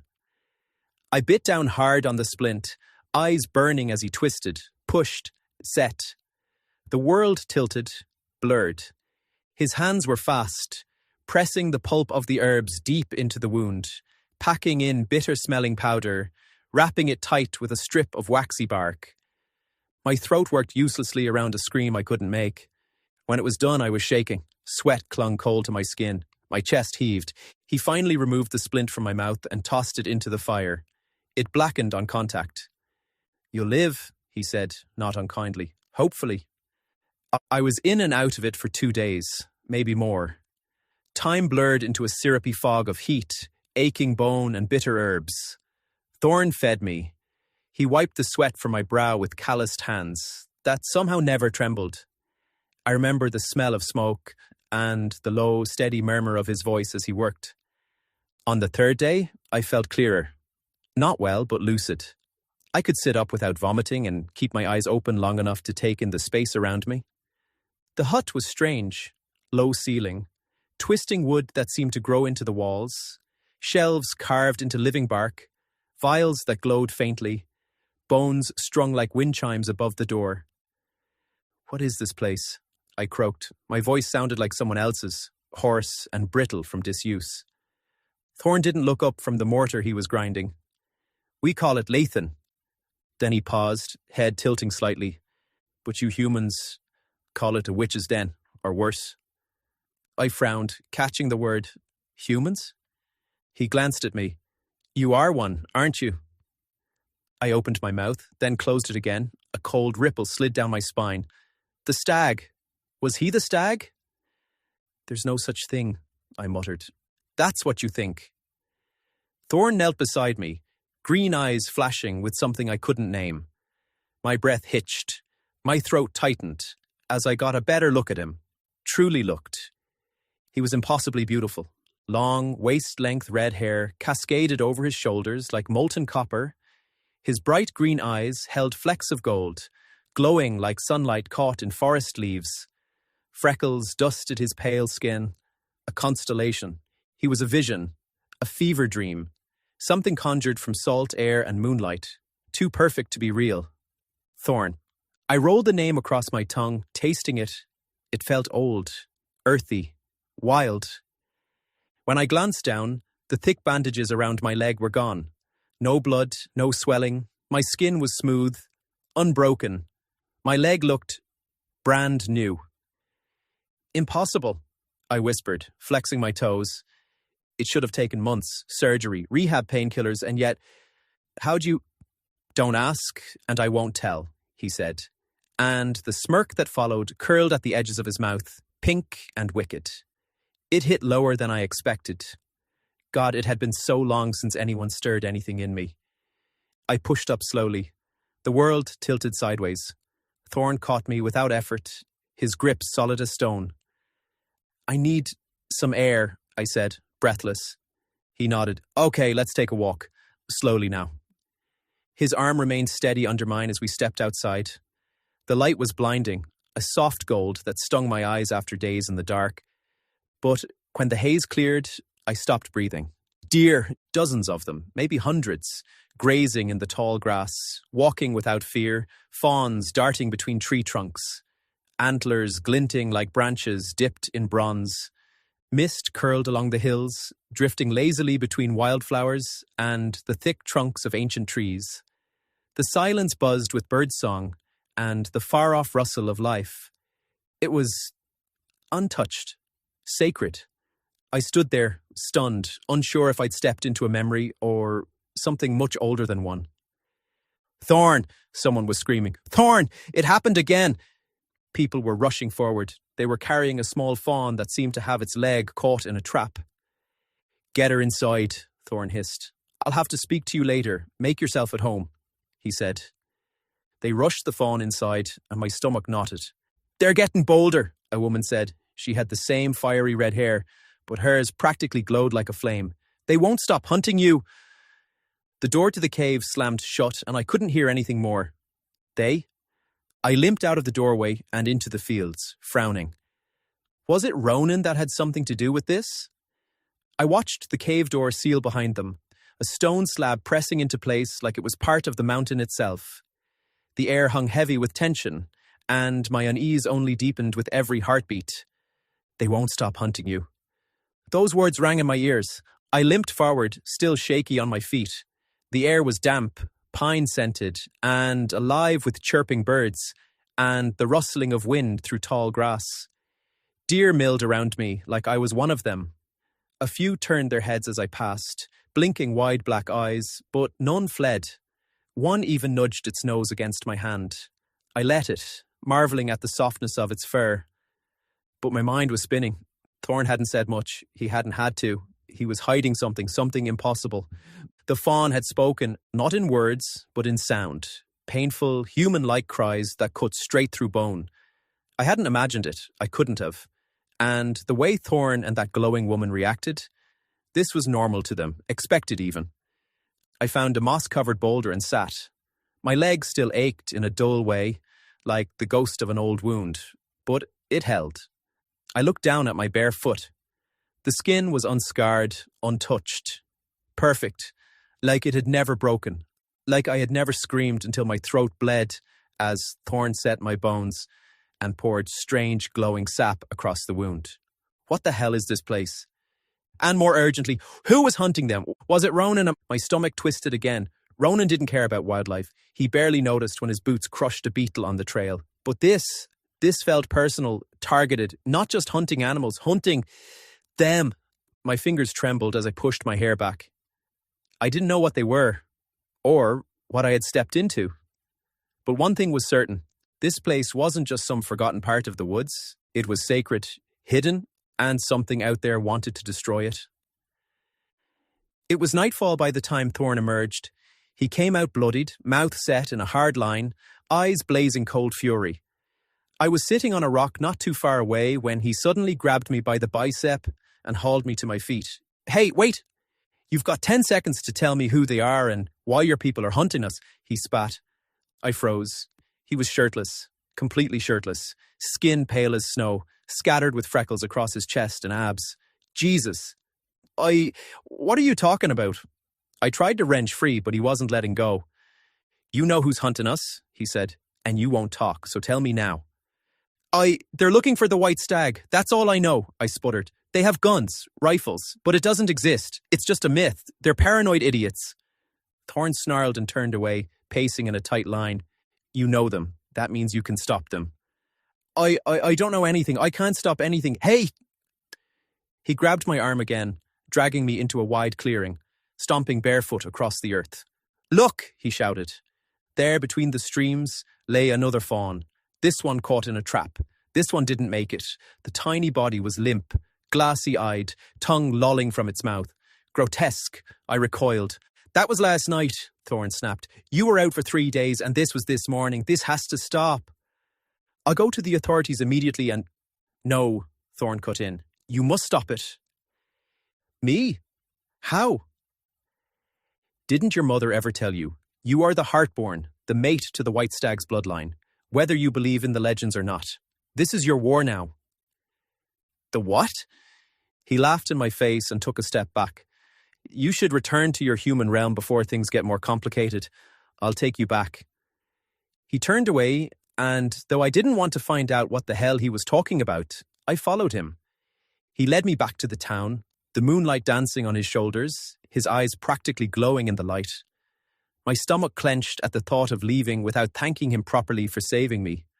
But what could I really say? He stopped right at the edge of the forest, and so did it. The line where the world changed. I suppose you don't take payment." He just stared at me. "Right. Well, thank you for everything. My name is Caelan," he clipped. "I know who you are. And who you belong to?" "What?" I frowned. I hated feeling like he knew more about me than I did. "Nima was one of us." I almost choked on my breath. Then he was gone. Vanished. I whirled around, breath-catching, eyes wild. Nima. He knew my fiancée. He knew that Nima had died. Where'd he go? "Thorn!" I yelled. "Thorn!" Caelan, oh, thank God. I shielded my eyes as my mother, along with the sheriff and several others, came into the woods. She ran toward me and hugged me so tightly I almost lost my breath. Don't you ever scare me like that again. 3 days. You've been gone 3 days. I thought you were dead. I'm fine, I said, hugging her back. Tears burned my eyes. I got turned around or something, I don't know. Greta came next, pulling me into a tight hug. Then Ronan came running over, a hunting rifle in his hand. Jesus Christ, he breathed. Frost was covering his face and his hands were shaking. He looked like he'd been out there for hours searching. Are you okay? I nodded. Thank you. They all breathed a collective sigh of relief. My leg, I think. I hurt it, I said. We'll get you to the hospital in no time. Come along, my mother said. And I let her tug me forward, Ronan on my other side, helping me along. But I couldn't help it. I looked back into the forest, and I felt it calling to me still. Chapter 4. The Stag. We buried another one. I stared at the small fawn in the ditch we dug, a mess of clotted fur and broken legs. There were too many now, too many weak graves surrounding us, each one marked by crude white crosses painted with moss, paste, and ash. A child's ritual for innocence. Aisling looked furious, her chest rising and falling like a bellow. They don't sense the traps. Their senses aren't developed like ours. I know, I hissed, my voice already shaking with fury. My eyes glowed cold and golden in the dusk. I know that, Aisling. The humans were like parasites, breeding, multiplying, devouring. The lights reached further into our groves with every passing night, their poisons spilling into the creeks. They called us myths, but hunted our flesh all the same. And now, they had seen the white stag. They were hunting me. Because I was not just a shifter, not just an alpha. I was the heart of this forest, the pulse beneath the moss, the wind in the pines. If I fell, we all did. Thorn and Door, Aisling breathed, using the full name like a plea. Ledoux Toil, please, we must leave this glen. We can't hold them off forever. You can't wait for him. I turned to her, brittle. I will wait. Her eyes flickered. You barely know the boy. I knew his scent before he was born. I growled. Do not speak of what you do not understand. She faltered. Good. I saw the brand on his soul. I went on. The way the wind followed him. He is Neosmo na Dauna. More than human. He bleeds this land like we do. Aisling clenched her jaw. He is unripe, a fawn himself. And yet still he called to me. Still the forest bent to hear him. A low cry rose behind us.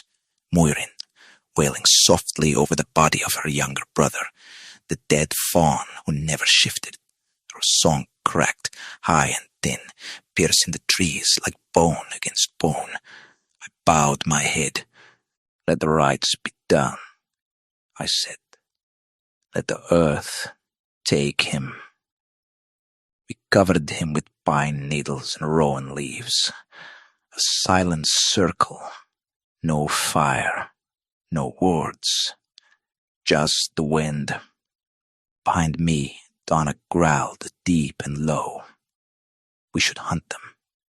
Drive the humans out. I looked at him, my gaze cold. We are not beasts. We guard. We do not slaughter. He bared his teeth but said nothing. Aisling tried again, gentler this time.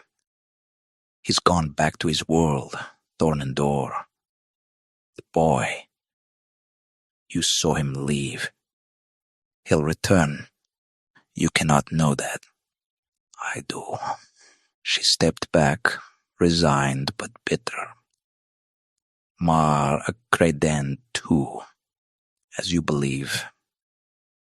I looked back to the trees where moonlight had touched his face just nights ago. He had said his name, Galen, so unsure, so soft, but I had known him long before that. I had heard him in the roots. I'd seen him in the white flowers that bloomed when no light touched. He belonged to this place as much as I did. He was Nima's, and Nima had been one of us. The humans might have buried Nima, but the forest never had. He'd returned to us in silence and ash, and now his mate wandered too close to the truth. I had to protect him. I had to wait, because Kalen was more than some boy lost in the woods. He was the key, and I would burn the world to keep him breathing. I returned to my cave with my heart pounding, the name Kalen echoing in my chest like a war drum. The moment I laid eyes on him outside that God's forsaken bakery, I knew. He belonged to Nima. The fool, bless his reckless heart, had seen the human and bolted after him like a fawn in spring. No plan, no caution, no sense of what he was abandoning. He left the forest, left his post, and in his absence left Kalen vulnerable. And now he was dead, crushed beneath twisted metal and flames on some black-topped human road, tangled in the wreckage of an 18-wheeler pile-up, a waste of spirit and soul. But the human he chased, Kalen, still breathed, still walked, and the moment my gaze locked on his, I felt it in the marrow of my bones. The blood of a heartborn ran wild through his veins. Neymar must have felt it too. That pull, that ancient tether. It would have drawn him like a wolf to moonlight. But Kylan had no knowledge of the storm rising within. Not yet. Soon, though. Soon the transformation would awaken within him, unbidden, unlikely, painful. The legacy of our kind does not bloom softly in those who are unprepared. It claws its way to the surface, burning through sinew and skin, demanding acknowledgement. He would not be spared. But though Nima bore the same blood, he was not the one. He was not the white stag. That honor, no, that burden, fell to me. As Alpha, as guardian of this ancient forest, it was my duty to protect not just the land and its creatures, but the delicate thread of power running through Kalen's soul. He did not yet understand what he was, nor what he carried, but the forest knew. The spirits whispered it through the leaves. And I, Torrendore, last son of Letan, heard them speak. There's a darkness sweeping over this land, a shadow with fingers stretched wide, seeping through root and stone, devouring light. The old ways are dying, and the humans, parasites, leashes, come hunting what they do not understand. They seek the white stag, the beating heart of this world, the last sacred thing they've yet to kill. They seek me, and so I cannot falter. I cannot grieve Nima, not truly, not yet. My place is here, at the head of my people, guarding Kalen, even if he hates me for it, even if he runs, because when the dark comes, it will come for him first. And by Lug's flame and the blood of Chernanos himself, I will not let them have him. I found myself outside the bakery again, the scent of baked apple pie wafting to my nose. I wasn't particularly interested in human food, but this type of food always made my belly warm. Galen came out the back door limping, his face flushed from the chill, dressed in jeans and a flannel shirt, eyes dull. He was stunning. My heart shivered again when I saw him. "You're looking better," I commented. Galen jumped out of his skin. "Jesus, what the hell are you doing up there?" I cocked my head, staring down at him from my perch above the trash can. I hopped down, studying him. "You haven't been sleeping." "How do you know, Nema?" he said, getting right to it. "He was my fiancé, my lover. I don't care if that disgusts you, but I loved him with all my heart, and you need to tell me." "He was my brother," I admitted. Galen stared at me like I was crazy. He said his family, you mean Nema, was a deer, I said bluntly. "He was a part of this pack." Kylan breathed hard, his breath clouding in the cold air. "Why didn't he tell me?" "Because it's forbidden," I said again, deadpanned. "Your relationship was forbidden, without the blessing of the stag." "Forbidden? Why?" He breathed. I gritted my teeth. The wind tugged at the hem of my coat as I stepped closer, my boots crunching softly in the snow-mudded gravel. I watched him carefully. The tremble in his hand, the stiff way he held himself. I could see the cracks forming beneath the surface, the ache that hadn't yet found its voice. His grief was like a scent, thick, sour, and clinging to him like a second skin. "Because your bond was sealed without the ancient rites, without me," I said, voice taut. "The white stag sees all, Galen. You were meant to be protected, claimed. But Naima broke that law. He thought he could outrun the cost." Galen's lips parted, breath puffing fast. "I don't understand," he whispered. "What are you saying?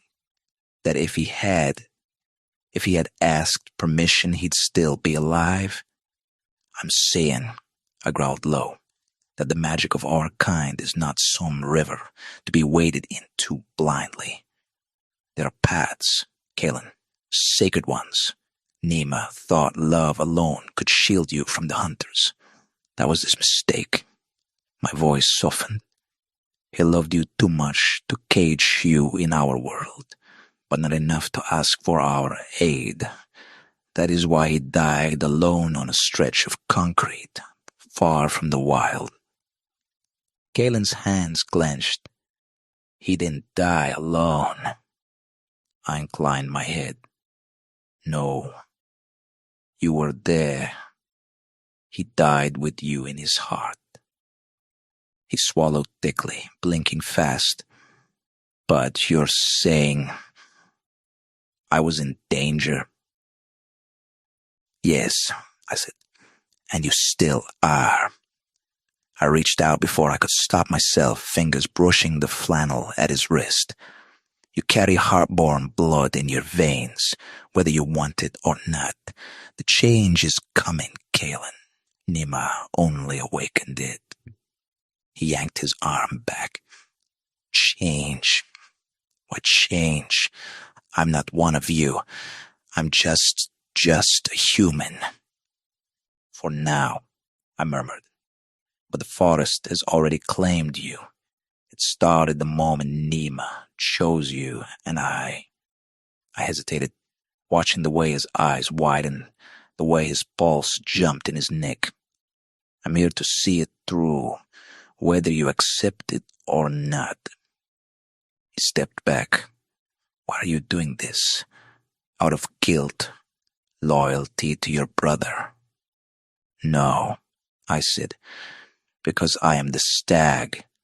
because you were never just his. His mouth opened, but no sound came.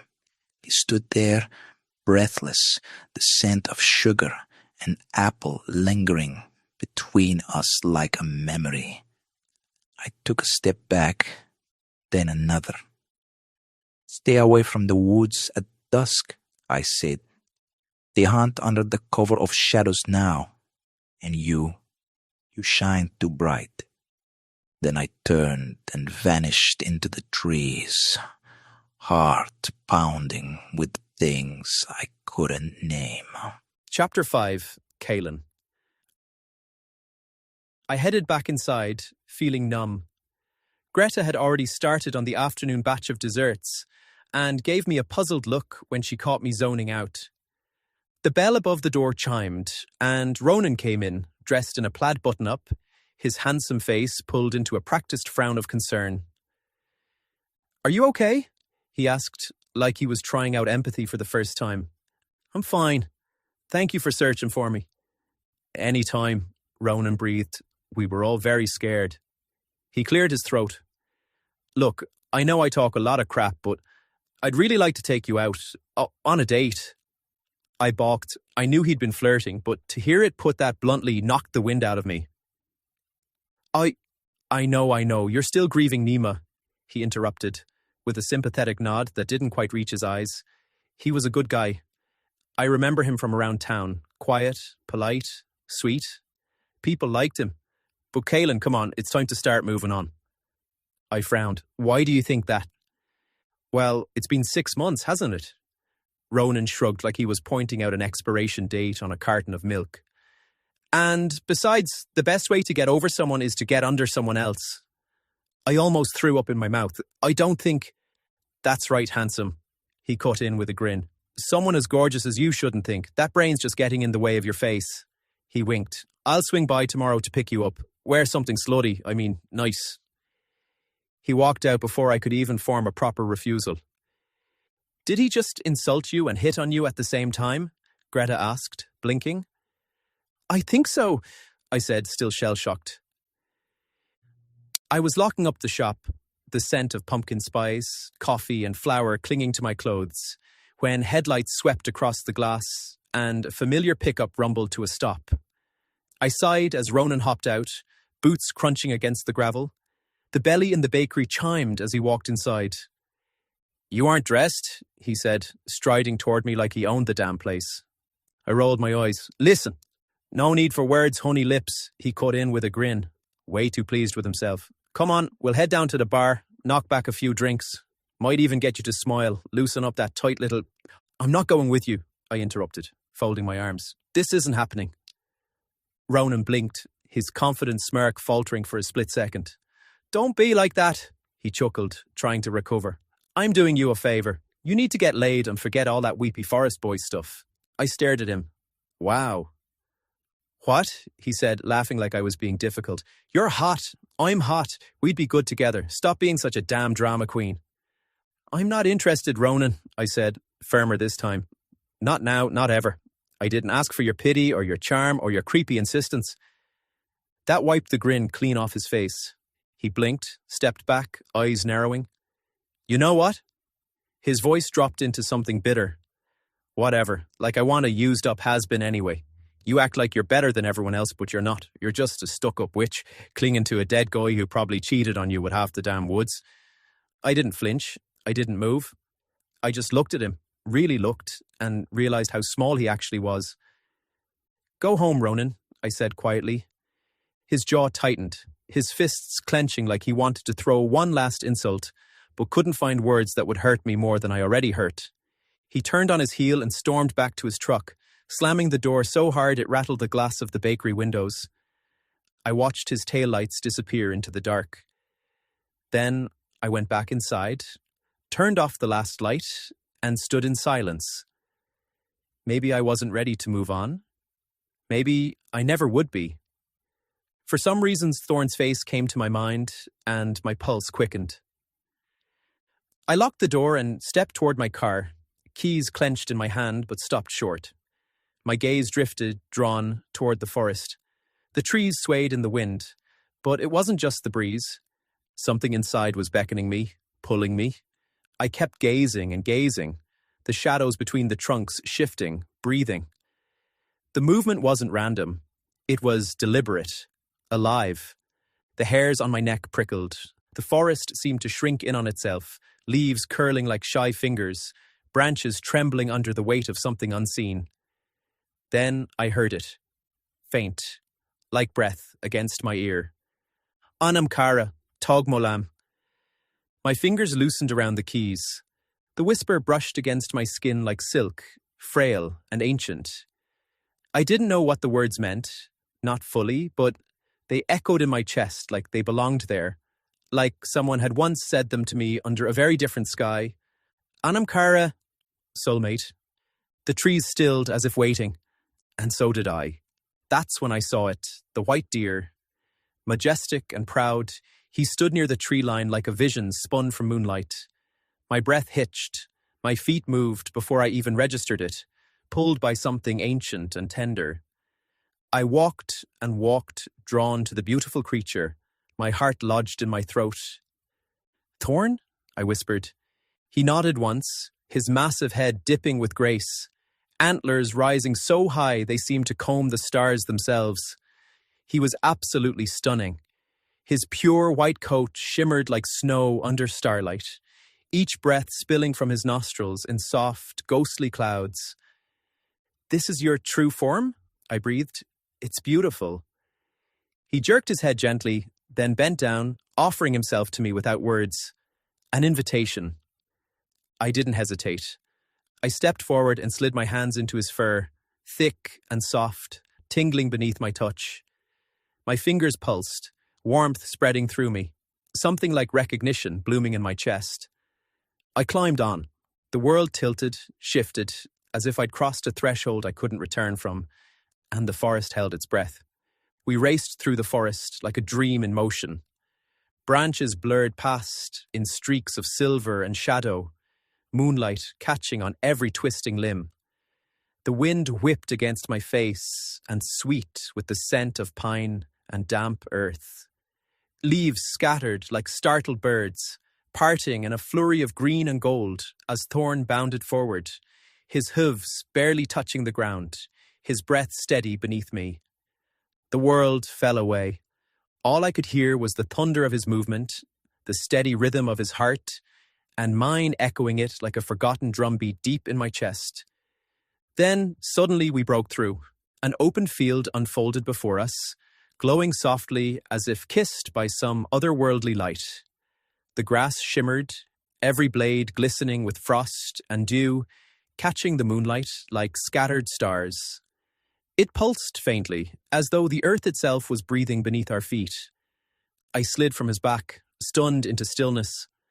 "I never knew places like this existed," I whispered. Thorn turned his great head, eyes meeting mine with something deep and unreadable. Then slowly, gracefully, he shifted. His form melted from stag to man in a soft ripple of light, bones and fur, bending and reforming until Thorn stood before me, bare and beautiful beneath the moon. I flushed all the way down to my roots. Naked as the day he was born, he stood tall and unashamed, muscles corded and threaded down his frame like woven steel, his back broad and strong, shoulders gleaming with the faint shimmer of sweat. His red hair tumbled in wild waves down to the base of his spine, glowing like blood and fire in the moonlight. Without a word, he walked forward, slow, deliberate steps through the frost-glazed grass until he reached the center of the glowing field. There, in the cradle of light and silence, he lay down, right in the middle of it all, arms outstretched, eyes closed, as if this place, this moment was a sanctuary. I followed him, the grass whispering beneath our steps, dewed blades brushing my ankles like 1,000 shy kisses. I lay beside him, cold threading through the field, yet never touching me, somehow kept at bay by his presence alone. "Nima and I used to do this all the time," Thorn murmured, eyes on the stars above. I hummed softly, heart aching. "Why'd he leave?" "For you," he said without hesitation, turning toward me. His face was close now, carved from moonlight and memory. "Do you see my brother in me?" "Sometimes," I whispered, "if I look long enough." He rose then, hovering over me, his red hair falling like firelight across my cheek. "I want to kiss you." "I won't," I swallowed. "Refuse." "I know you won't," he breathed, a ghost of a smile on his lips. "I am your alpha, after all." I laughed, but it cracked down the middle, jagged with uncertainty. "I don't understand what's going on." "You don't need to understand. The heartborn moves on instinct. You won't recognize true power until you're pushed to the very edge." "You believe I'm this heartborn?" "I know it," he said, voice low, reverent. "And you will too."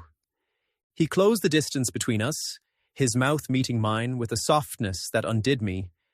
It wasn't forceful. It was delicious, slow and deep, like honey stirred into warm wine. I shivered, lips parting under his, tasting his heat, the promise curled in every breath. He deepened the kiss, and I squirmed beneath him, hands rising instinctively to his neck, dragging him down, closer, like I'd waited lifetimes to be held just like this. "You're a vision," he whispered against my lips, then added something in Celtic, fluid and sacred, each syllable like a spell spun between us. Our kiss turned heavier, messier. Hunger bloomed where grief had lived. I hadn't been with anyone since Nima died.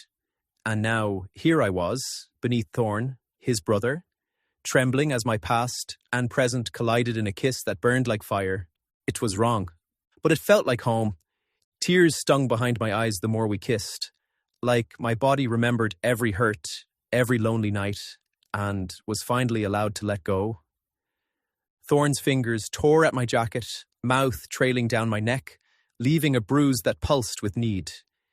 He ravished me in that glowing field, with the stars above and the forest watching, until I gave myself to him completely, until there was no more me, no more him, only the pieces we left behind, scattered like petals on the grass. When it was over, we lay there tangled in the grass, my waist bare, his warmth still deep inside me, a lingering pulse connecting us. The forest spun in slow circles above, stars blinking through the canopy like they too had watched us come undone. I felt drunk, intoxicated on his touch, the rhythm we made, the hush of wind and leaf and whispered breath. Thorn leaned over, kissed me again, slower this time, reverent, and then nuzzled into the hollow of my throat like a creature claiming his den. I smiled, my fingers twisting into his long red hair, still damp with sweat and moss. "That was crazy," I murmured, the laugh curling in my throat like steam. He stood, stretching like a wild god returned to form, the lines of his body all curve and sinew, sculpted in light and shadow. The sight of him, naked in the golden hush of the glade, nearly undid me again. The way his back bowed, the cords of muscle coiling like a storm just beneath the skin, the fall of red hair to his spine. It was unfair how beautiful he was. "Come on," he said softly, his voice like warm embers. "There's more I need to show you." He led me through the woods, the night air cool against my skin, our bodies still humming from what we'd shared. The trees parted to reveal an open field bathed in silver moonlight. There, scattered like shadows in the grass, the pack slept beneath the stars, their forms rising as we passed. Some stirred, curious. Others watched in silence, eyes gleaming with knowing. Thorn took my hand, strong and sure, and guided me to his hut at the edge of the field. It was small and round, woven from bone-white wood and draped in thick hides. He opened the door, and the scent of sage and jimson weed wrapped around me, heady, grounding, ancient. He undressed me gently, stripping away the rest of my soiled clothes, with a reverence that made my chest ache. Then he laid me out on the fur covers, their softness warm against my bare skin. Thorn climbed in beside me, pressing his face to my throat like he belonged there. By the time I blinked, he was already asleep, his breath slow and even, his fingers still tangled with mine. More tears burned my eyes. I kissed his forehead, tasting salt and warmth. "Never leave me," I wanted to whisper, "please." But then Thorn murmured something low in Celtic, the words brushing over me like silk and spellwork, and my body relaxed into the rhythm of his breath and the warmth of a man who felt like he could break me and still somehow make me whole. Chapter 6, Caelan. I woke to the sound of raised voices outside my tent. Thorn stirred beside me, half asleep, but I was already sitting up, heart racing. The flap rustled just before a Siling's voice cut through the early morning stillness. "Caelan, Thorn, wake up, now!" I scrambled for my tunic, half-dressed as I threw open the flap. "Aisling, what's wrong?"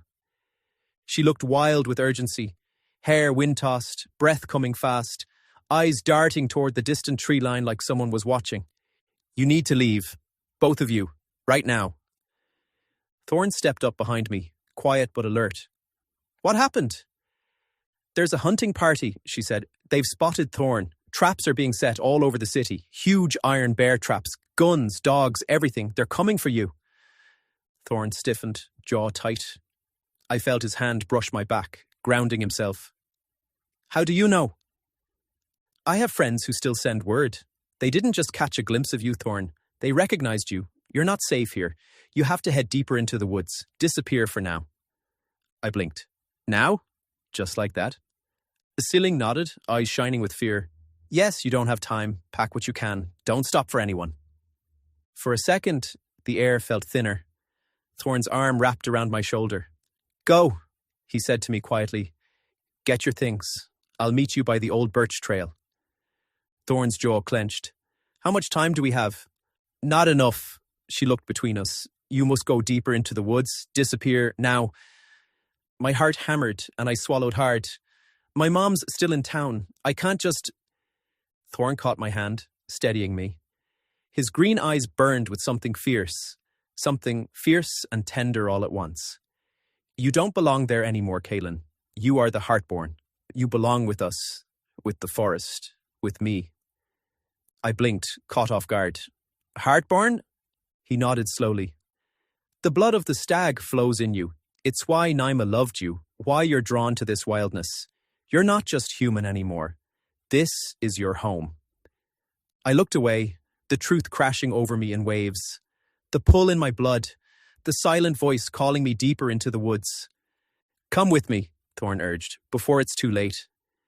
I hesitated. "Let me say goodbye to my mom. I'll meet you there." He kissed me, hard, fierce, like he was trying to etch himself into my skin. "Contact me if you're running late." And just like that, he was gone before I could even ask, "How?" I hurried home, heart pounding in my chest. The house was empty. Mom wasn't there. I left a note on the kitchen table, my handwriting shaky but determined. I had to leave. "I'll contact you as soon as I'm safe." Grabbing a duffel bag and slipping into my hiking boots, I set off toward the forest's edge. But as I drew closer, my blood froze. There, parked along the dirt road, were Ronan and his goons. Their trucks were massive, mud-splattered pickups roaring loudly, tires ripping across the earth and shredding the leaves beneath. They were hooting, hollering, wild with triumph. "We got it! We got the stag!" Ronan's face was twisted, lit up like a beast frothing at the mouth. My heart stopped. I scrambled to jump into the back of the pickup truck next to Ronan. He turned, grinning like a predator, rifle lifted high into the sky, gleaming cruelly in the dappled light. The truck tore through the forest floor, tires clawing at roots and loose earth, leaves flying in a chaotic blur. Every jolt rattled my bones, adrenaline thrumming through my veins. We burst into the clearing, the same one from yesterday, bathed in ghostly morning light. And there he was, Thorn, caught in a massive iron bear trap, the cruel jaws clamped mercilessly around his left leg. His skin was bruised and torn, where the steel teeth bit deep, crimson blood seeping and pooling on the soft earth beneath him. He yelped, a raw, desperate sound, twisting and jerking, muscles straining as he fought the merciless grip. His leg was mangled, the claws crushed bone and flesh alike, grinding and shattering with every twitch. Blood dripped in thick, dark rivulets, staining the grass and soaking into the soil like a wound bleeding into the land itself. Thorn's green eyes blazed with fury and pain, sweat slicking his pale skin as he howled against the trap's iron teeth, every movement sending fresh agony shooting through him.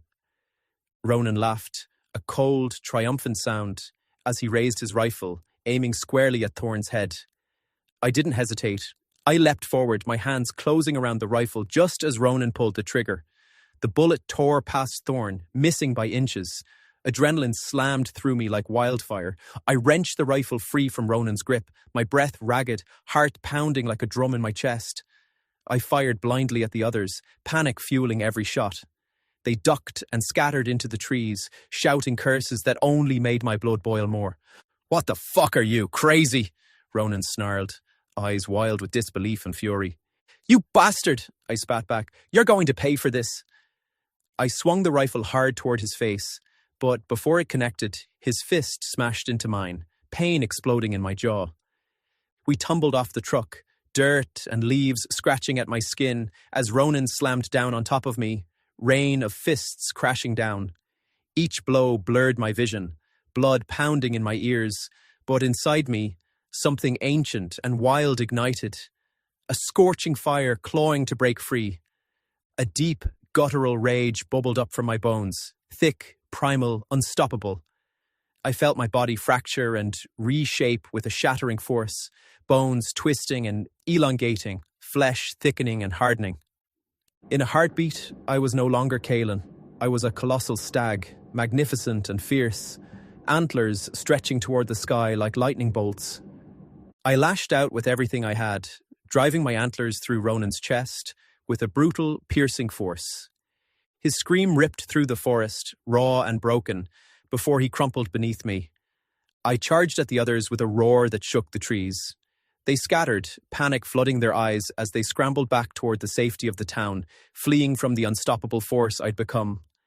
But my focus was on Thorn, trapped and vulnerable, his leg mangled and shredded by the cruel iron jaws of the bear trap. "Leave me! Leave now!"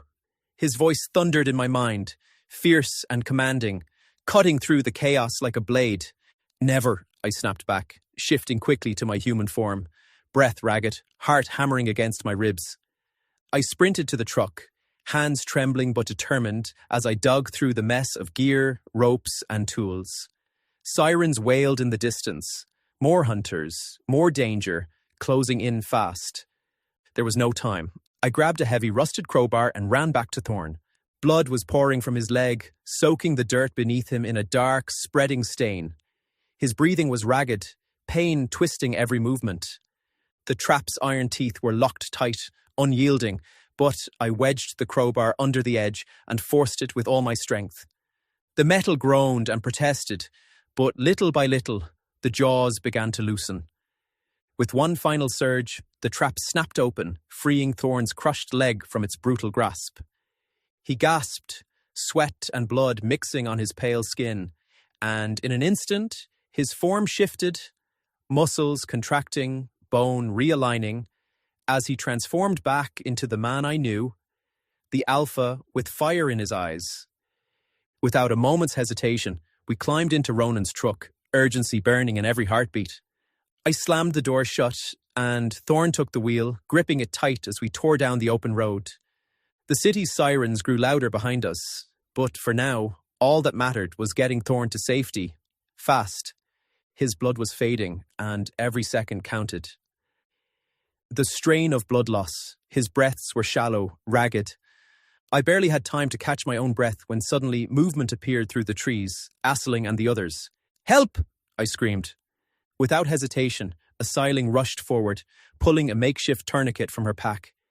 She wrapped it tightly around Thorn's leg, the tension biting deep, but necessary to stop the bleeding.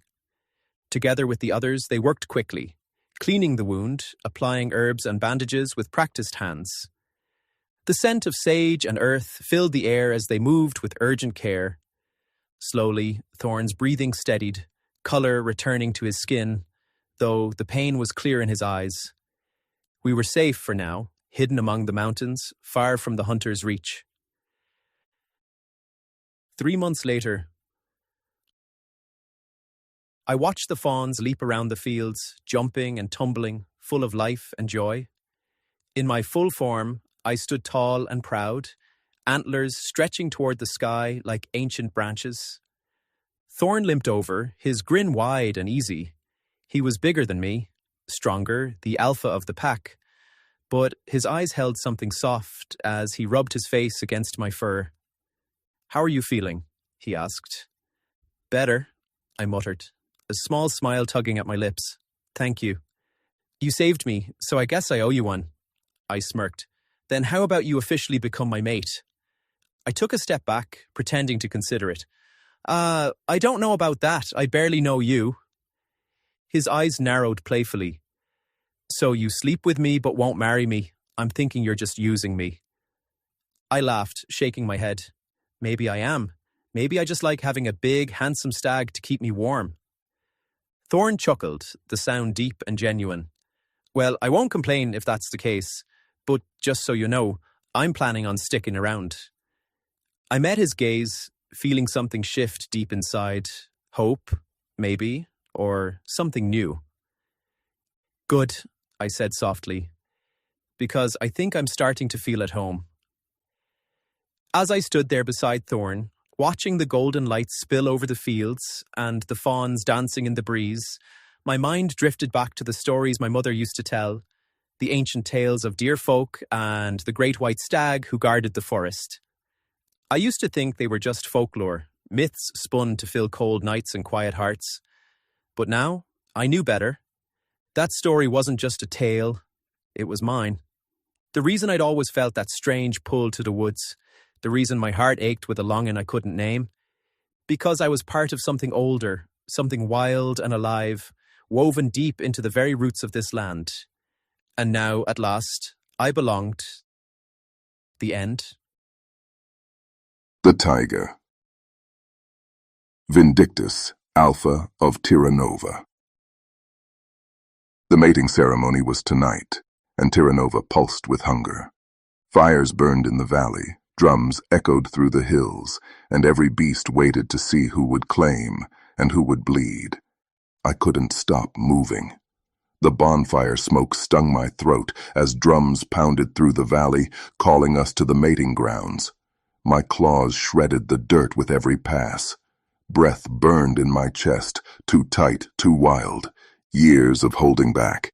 Years of giving Joran, my perfect golden brother, everything first. But Joran was dead, and Atticus was still here. The gods could decide what they pleased. My beast had already chosen. Atticus was mine. I was the Alpha, the last heir of Terranova. My brother's bones rot in the sun while our people starve and the gods demand blood. Let them choke on their hunger. I won't bow. I'll take what's mine. Atticus, the trembling Omega with storm-colored eyes and iron in his spine. He thinks I'm a monster. Maybe I am. But even monsters have dreams. Let the lions roar. Let the wolves bare their teeth. Let the gods burn if they stand in my way. Tonight, I claim him. And in the dark, the witch awakens. Mina, Joran's cursed bride. Eyes like blood, tongue like venom. She won't stay quiet for long. Chapter 1. Atticus? What did you say? I could barely believe my ears from my best friend Magnus as we stood in line at Starbucks for our weekly injection of caffeine.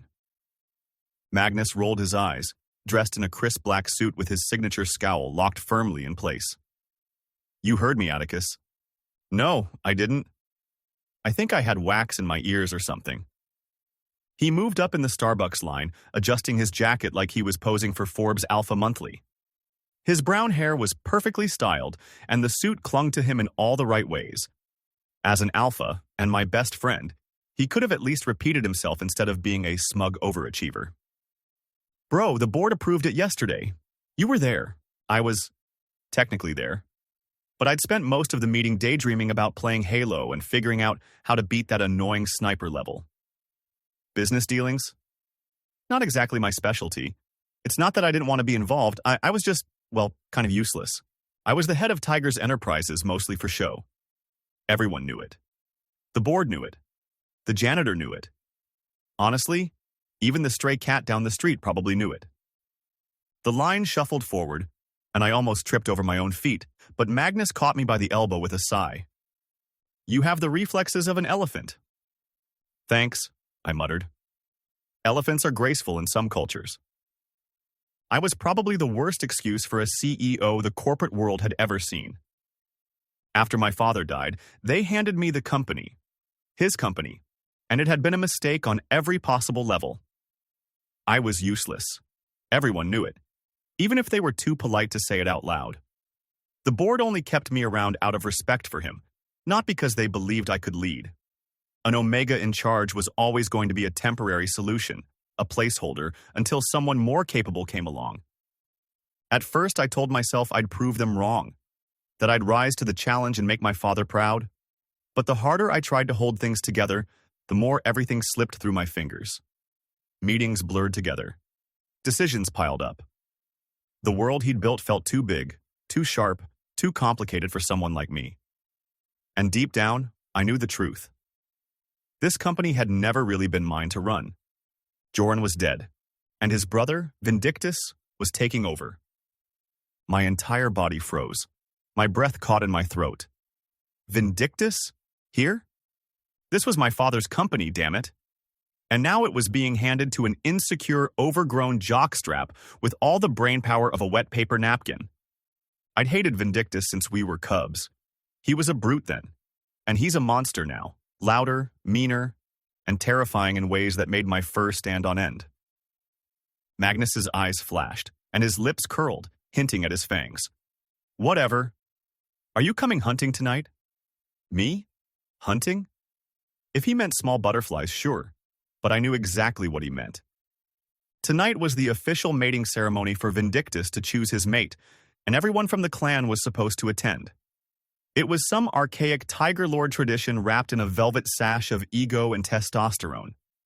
The ceremony was hosted by the Iron Fang Alliance, and as members of the Praetorian Bloodstripe clan, we were expected to show up in full form or face the wrath of tradition.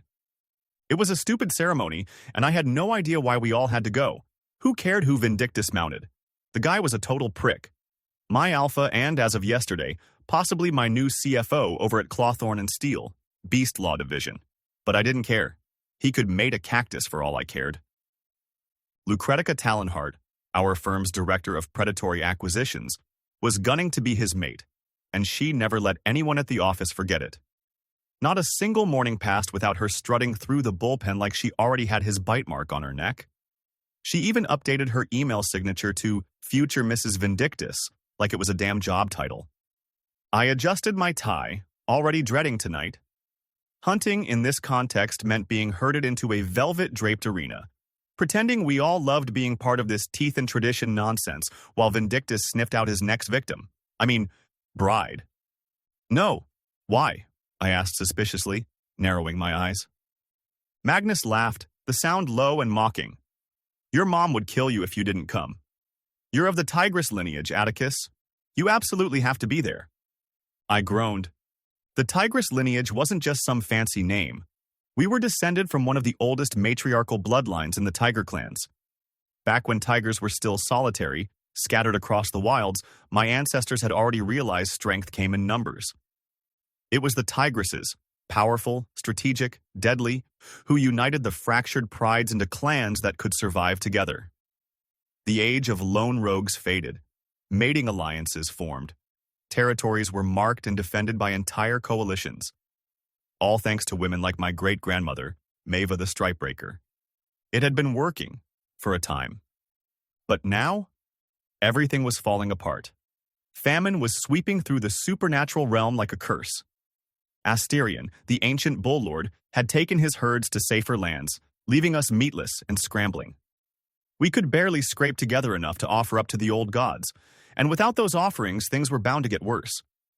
The council, wise old beasts in silk and bone crowns, thought electing a new alpha would bring favor back to the tigers. Because clearly all it takes is a new guy in charge to solve starvation. So here we were, forced to play along with the pageantry.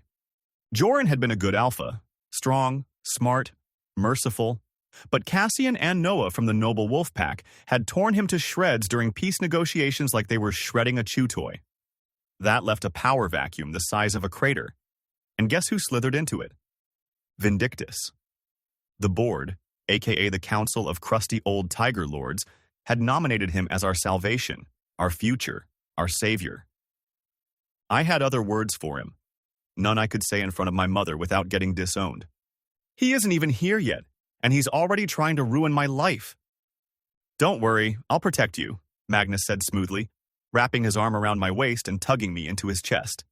I flushed and shoved at him. Quit it!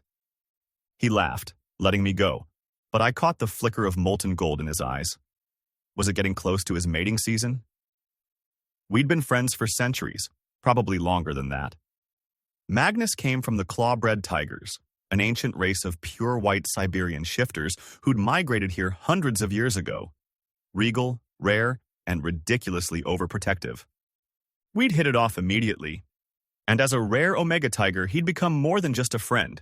He was my protector, especially when my father's business was tanking and the board was circling like vultures. Joran, the former packmaster, had been my father's best friend. He'd kept the wolves at bay, figuratively and literally. But now Joran was gone, and Vindictus, his younger brother, was taking control of the family business and the pack. Vindictus knew our family well. If this were the supernatural realm, hierarchy would have saved us. But here in the human world, we were bound by their rules. Fine, I muttered. That's the spirit, Magnus beamed. I shot him a dirty look as we stepped up to order our coffee. Once we had our drinks in hand, we stepped out onto the bustling pavement and headed down the block. The financial district was alive with its usual mid-morning madness. Taxis honking in endless symphony, executives in pressed suits marching down the sidewalks like soldiers, and street vendors shouting over the city noise. Glass skyscrapers soared above us, their mirrored surfaces reflecting clouds and ambition alike. The twin towers of the Tigress and Company building, our firm's headquarters, rose like fangs out of the concrete jungle, glossy and unapologetically dominant. As we made our way toward them, I sipped my overpriced latte and glanced at Magnus. Are you going to participate in the mating ceremony? I asked. He didn't answer right away. The silence was answer enough. Magnus? You can't be serious? Why not? He said casually, though there was a slight edge in his voice. I'm getting of age, and so are you. The famine's driving everyone to the Noble Wolf Pack, but those damn wolves think they're. If there's a war, we'll have to fight, and I'd rather secure my bloodline than be at the mercy of Cassian and Noah. He snorted, his jaw tightening like he was already imagining their smug faces. War. Great. That was all tigers ever cared about. Muscles, dominance, territory. Meanwhile, I was just trying to make it through the week without stress hives and a nervous breakdown. I was a lover, not a fighter. Honestly, I was afraid of my own shadow most days. And ever since Joran got shredded by Cassian in that duel gone wrong, the clan had been gearing up for battle. Everyone was scrambling for reinforcements, the Panthers, the Bears, but the Panthers had their own drama with General Akshar trying to usurp the Emperor's throne again. Typical. I floundered, my brain short-circuiting. I wasn't ready for any of this. I didn't agree with it. I hadn't agreed when Joran tried to mate with Noah, knowing damn well he had ulterior motives. And I definitely didn't agree when Vindictus attacked the herd. Asterion had been a noble bull. Proud, strong, and dignified. And we humiliated him for what? Some ancient ritual? We tried to take his calf, to sacrifice it to the gods because they demanded blood. What about the mother, the father? We'd been doing it for centuries, and only now did it hit me just how sick it was. I won't, though, Magnus muttered, sneaking a glance at me. If you don't want me to. Do what you want, I shrugged, mentally spiraling into the ethical pit of sacrificial traditions. I'll never mate as long as I live. Magnus snorted, but his gaze narrowed. You always say that. I mean it.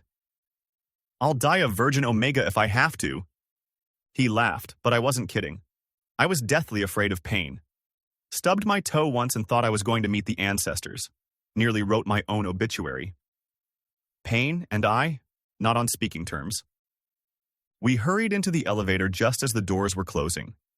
The smooth jazz didn't help my anxiety. We rode it all the way up to the 12th floor of Tiger's Enterprises, a massive glass monolith in downtown New York that looked way more powerful than it actually was. Magnus stepped out first, heading toward the large office with his name embossed on the frosted glass. Magnus Valeri, Senior Partner, Head of Legal Warfare. Mine was further down the hall. Atticus Rohn, Chief Executive Officer. Courtesy title, mostly decorative, like a houseplant. Or the Queen of England before the monarchy dissolved. We parted ways, him looking as intimidating as always in his tailored suit, and me, well, I was already daydreaming about a nap and whether I could fake a medical emergency to get out of tonight's mating ceremony. I sat at my computer, sipping my latte like it was the only thing keeping me tethered to this realm. I finished replying to some emails, handled a few fires that demanded my divine attention, and once that was done, I got bored. Tragic. I pressed the intercom for Vicky, my secretary, my knight in shining armor, and my buffer against the horrors of corporate life. It was still midday, which meant 5 long soul-sucking hours of torture remained. Might as well squeeze in a Halo match while I still had my will to live. I leaned into the mic. Vicky, no more calls until... Lucretia is on her way and she doesn't look happy. Well, so much for fun. I straightened. Sat down. Then stood up. Then sat down again. Then stood up once more.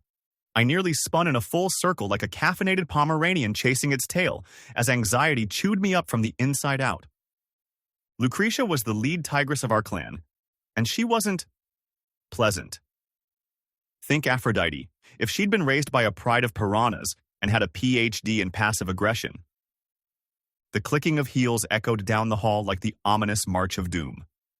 My blood pressure shot up so fast I might have qualified for emergency surgery. I leaped to my feet just as my office door exploded open and in strode a goddess of war, rage, and $400 perfume. Lucretia didn't believe in knocking, or personal boundaries, or joy. Atticus, she snapped, voice like velvet over steel. Her auburn hair spilled in flawless waves down to her waist. Her crisp white Babaton dress clung to her curves like it had signed a contract to worship her body. Her heels were strappy enough to be illegal, and her nails looked like they'd been sharpened to claw through bone. But her eyes were so blue they were almost translucent, like someone had distilled the concept of judgment and froze it into 2 icy emerald flames from the depths of hell. And she was looking right at me. Yes, I squealed, voice pitching high enough to summon local dogs. Lucretia narrowed her eyes and shot me a look so filthy it could have been classified as a biohazard. She took 3 deadly slow steps forward, the hem of her dress swishing like it was offended to be in my presence. I'll pretend I didn't just hear your voice crack like a prepubescent banshee, she said coolly, folding her arms across her chest. Her biceps flexed. Yes, she had biceps.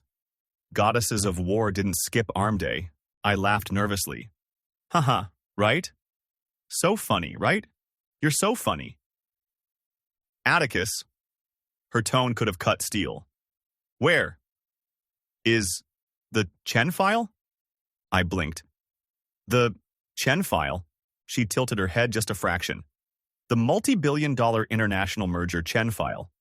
The one that was supposed to be on Vindictus's desk yesterday. The one that you, as CEO, she air-quoted it with so much venom I think my soul broke out in hives, were supposed to personally approve and file with the board. Oh. That Chen file. Right, I said slowly, trying to keep my facial muscles from twitching. Okay, this is fine. This is... You forgot it, didn't you? No. Yes. Define forgot. Did it cross your mind? Eventually. When? Just now? Lucretia stared at me like she was debating whether to set me on fire with her mind or just throw me through the nearest window.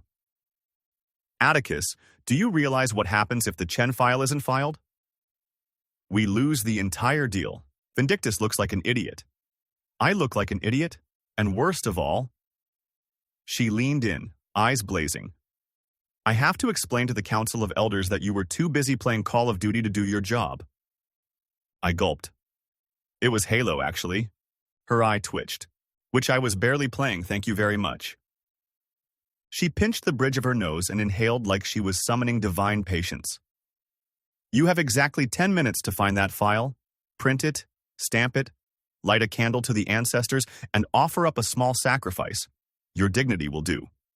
If it's not on Vindictus's desk by then, I swear by the blood of the matriarchs, I will wear your spine as a scarf.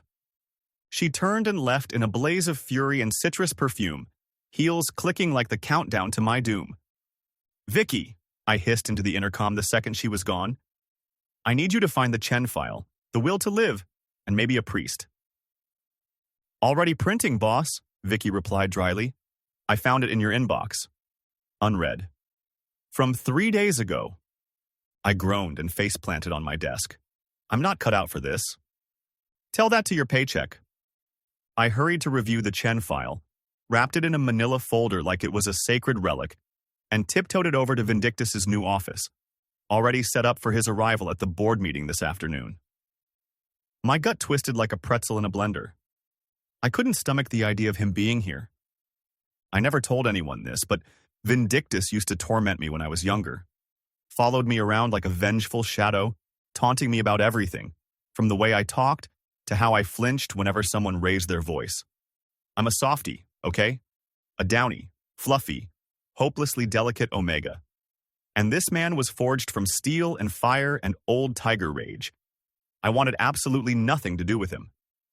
But this was my father's company, his legacy, and as his only omega son, I had to see it through. Preferably without crying in the bathroom.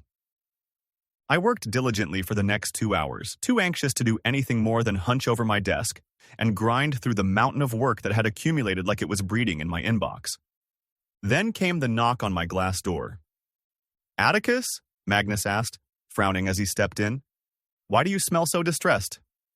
It's nothing, I lied, pasting on a smile that was 80% teeth and 20% nervous energy. Magnus walked in and shut the door behind him. He came around to stand behind my desk and, without a word, began massaging my shoulders. I sagged in relief like a dying plant getting watered for the first time in a week. You shouldn't let her get to you, he murmured. She's a beast, I hissed. Like I swear I saw actual flames in her eyes. She's our tigress, Magnus snorted. Then he pressed his cool palm to the back of my neck. I froze as his fingers found that spot, dragging back and forth in slow, deliberate motions that made my knees go soft and heat pooled dangerously south. I stood up so fast I nearly knocked over my latte. Haha, okay, enough of that. Come on, we'll be late. Magnus just looked at me. He'd been doing that more and more lately, staring but not really seeing, like he was searching for something that wasn't there. An ominous feeling bubbled in my gut, but I shoved it down with a shovel and followed the crowd toward the boardroom. When we arrived, it was already packed. Half the floor had come to see Vindictus, like he was some returning war hero or deranged celebrity. Probably both. He was fresh off a failed attempt to convince Asterion to stay in the Alliance, though threatening to kill someone usually has the opposite effect. Go figure. I took my seat near the head of the long obsidian table, knees knocking like I was in high school again. Lucretia sat beside me, eyes hard enough to slice through steel. I caught her gaze for half a second, then promptly looked away and pretended to be fascinated by a water bottle. 2 council members from the Tiger Clan had shown up in person. Baron Elric of the Eastern Stripe, a hulking brute of a tiger with a voice like gravel and a monocle he wore purely for intimidation. Rumor had it he once bit a man in half for interrupting brunch. And Seer Hyacinth of the Obsidian Paw, cloaked in black robes with antler-like tattoos curling up her arms, her every word drifting like fog and sticking to your bones like a whispered curse. The rest of the board attended via holo projection, or not at all, too busy to grace us with their terrifying, ultra-powerful presence. I called that a win. And then the doors opened. Vindictus entered, and all the air left my lungs like a balloon stabbed through the heart. Chapter 2. Atticus. Okay, so maybe I lied. Vindictus was a dick, but he was freaking hot. Like sizzling, skin-prickling, ruin-your-life kind of hot. The kind of hot that made rational thought pack its bags and flee the country. The double doors burst open and he strode in like he owned the building, which, to be fair, he almost did now. His black hair was artfully tousled, the kind of messy that took effort to look effortless. His eyes, dark and bottomless as oil slick, swept across the room. A faint shadow of stubble traced his cut jaw, and that mouth, plump, pouty, kissed by gods or devils or both, curled into a knowing smirk. He looked like a younger, more dangerous Michelle Marone. If Michelle Marone had fangs and absolutely no respect for personal space. My stomach twisted. No, flipped. Maybe backflipped through a flaming hoop and stuck the landing. His scent hit me next. Musky, dark, laced with that warning spice that screamed alpha trouble inbound. Every tigress in the room visibly straightened. Even Lucretia crossed one leg over the other like she was trying to remember a vow of celibacy, which, knowing her, probably didn't exist. Beside me, Magnus tensed, a low growl curling in his throat so softly only I could hear it. Then Vindictus's eyes found mine. He paused and smiled. Sweet heavens, I wanted to crawl under the table and die.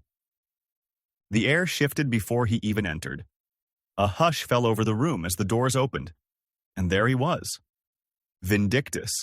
Black hair, black eyes, stubbly chin, and a sinful expression that had no business existing in a corporate environment. He had a mouth made for wicked things. Pouty, expressive, and curled into something smug. He looked like a younger, hungrier version of Michelle Marone, if Michelle Marone had been sculpted by wrath and testosterone instead of an Italian mother's love. He strode in like he owned the building. Maybe he did. I could barely remember my own name. You're in my seat, he said. I jumped up so fast I nearly cracked my knee on the underside of the table. Someone snorted. A few people outright chuckled.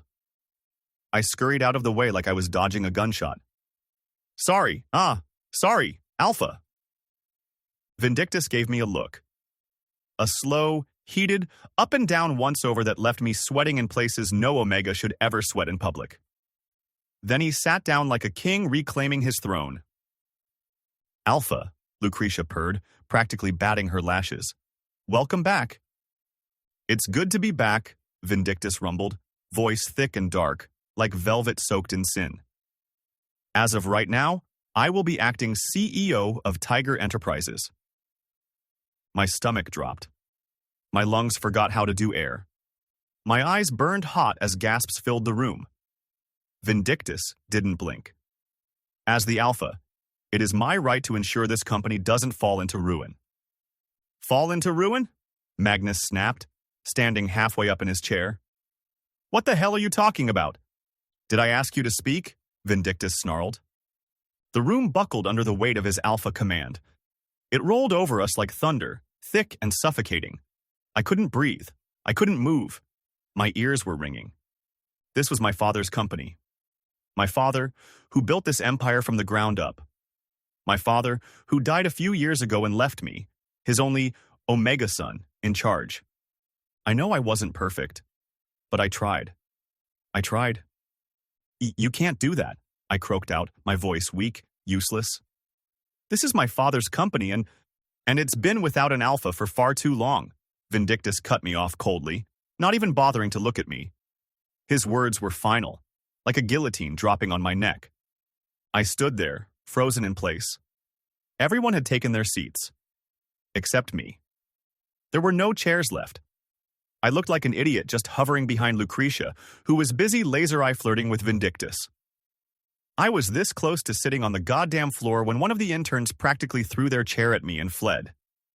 I mumbled, thanks, and sank into it, heart pounding. But the real show had only just begun. Report projections for quarter 3, Lucretia said, all sugar and smoke, trying to sound official again. I cleared my throat and reached for my notes. Our third quarter financial outlook shows a steady... Incorrect, Vindictus barked before I even got 5 words in. Your projections are skewed. You didn't account for the Jenkins withdrawal. I did, I tried. On page 6. No, you assumed we'd recover losses in Q4. That's fantasy, not finance. His tone was icy, his glare even colder. Am I the only one actually reading these numbers? The board members shuffled awkwardly. No one defended me. No one ever defended me. With the new merger from the Eastern, be quiet. I blinked. My throat closed up. My hands curled in my lap as humiliation blistered through me. Vindictus leaned forward with that same dark calm, like he was about to perform a mercy killing. If you're going to waste everyone's time with amateur spreadsheets and fairy tale optimism, I suggest you hand your duties over now. This company was bleeding when I got here. I'm here to cauterize the wound, not babysit an Omega who can't balance a ledger. The silence afterward was unbearable. Lucretia didn't even try to hide her smile. Well said, Alpha. I swallowed the lump in my throat and sat there, still, quiet, dying a slow and painful death in a designer chair I didn't even get to pick out. I'd like to point out, I said, trying to keep my voice from shaking, that Tiger Enterprises is still operating at a 12.4% profit margin despite regional losses. The Asterian fallout was addressed in the emergency subcommittee, and we pivoted strategy per clause 17C of the succession charter. Blank stares. I pushed forward anyway. Furthermore, as outlined in Article 4, Section B, I was granted fiduciary authority. Unless a formal vote is called to rescind that... Don't, Vindictus interrupted, not even looking up from his tablet. Just don't. I flushed. What I mean is... What you mean, he drawled, finally raising his eyes with all the amusement of a panther cornering prey, is that you memorized your father's bylaws like a good little schoolboy and thought they'd protect you. This isn't a mock trial, Atticus. This is a corporation drowning under your incompetence. That's not true, I said, louder than I meant. I've led this company for 3 years. 3 years of quarterly backpedals, investor panic, and a reputation so frayed we had to grovel to retain contracts we used to laugh at. Vindictus sat back in his seat, long legs stretched, oozing contempt. You inherited this company like a prince, but you run it like an intern scared of his own email. A ripple of laughter. A snort. Even Lucretia didn't bother to hide her grin. Baron Elric, Vindictus turned to the eldest council member. How many errors did you find in Atticus's last logistics report? Elric cleared his throat. 8. One of them was egregious. The inventory numbers were off by 1,000 units. 1,000? Vindictus arched a brow. Tell me, Atticus, were you planning to deliver those with fairy dust and good intentions? My mouth opened. Nothing came out. My cheeks burned. Seer Hyacinth, he continued, how was the PR proposal? Misaligned messaging, weak strategic direction, and tone-deaf wording in paragraph 3, she said, sounding mournful. It read like a plea for pity rather than strength. Vindictus tilted his head, smile full of teeth. You're losing the board. You've already lost the public. You're in here quoting charter clauses like they're going to save you. Here's a clause for you. Failure of leadership due to prolonged incompetence is grounds for removal. I'm doing my best, I whispered. He leaned in, and his voice dropped to a cruel whisper that sliced through the room like ice. Your father would be rolling in his grave if he saw you right now. The air fled my lungs. Silence. Deafening. I pushed back my chair. It scraped loudly against the floor. I didn't care. No one stopped me. No one called after me. I felt all their eyes on my back as I fled, past the polished glass walls, past the portraits of my father shaking hands with presidents, past the echoing sound of my own failure. I didn't cry.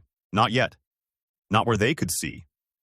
But the second that bathroom door clicked shut behind me, I sank to the floor, shoved my fist in my mouth to muffle the sob, and broke. Atticus! Magnus's voice reached my ear. Come on.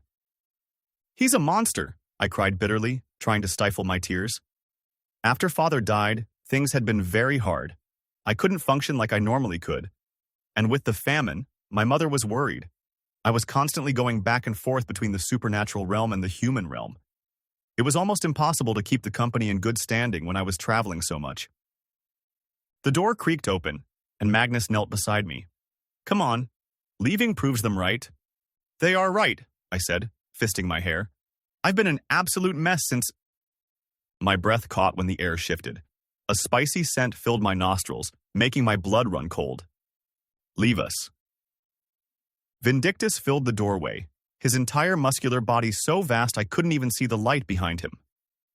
Magnus stood over me, almost defensive, but one look from Vindictus and he backed down.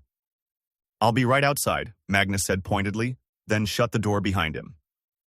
"Stand up," Vindictus said.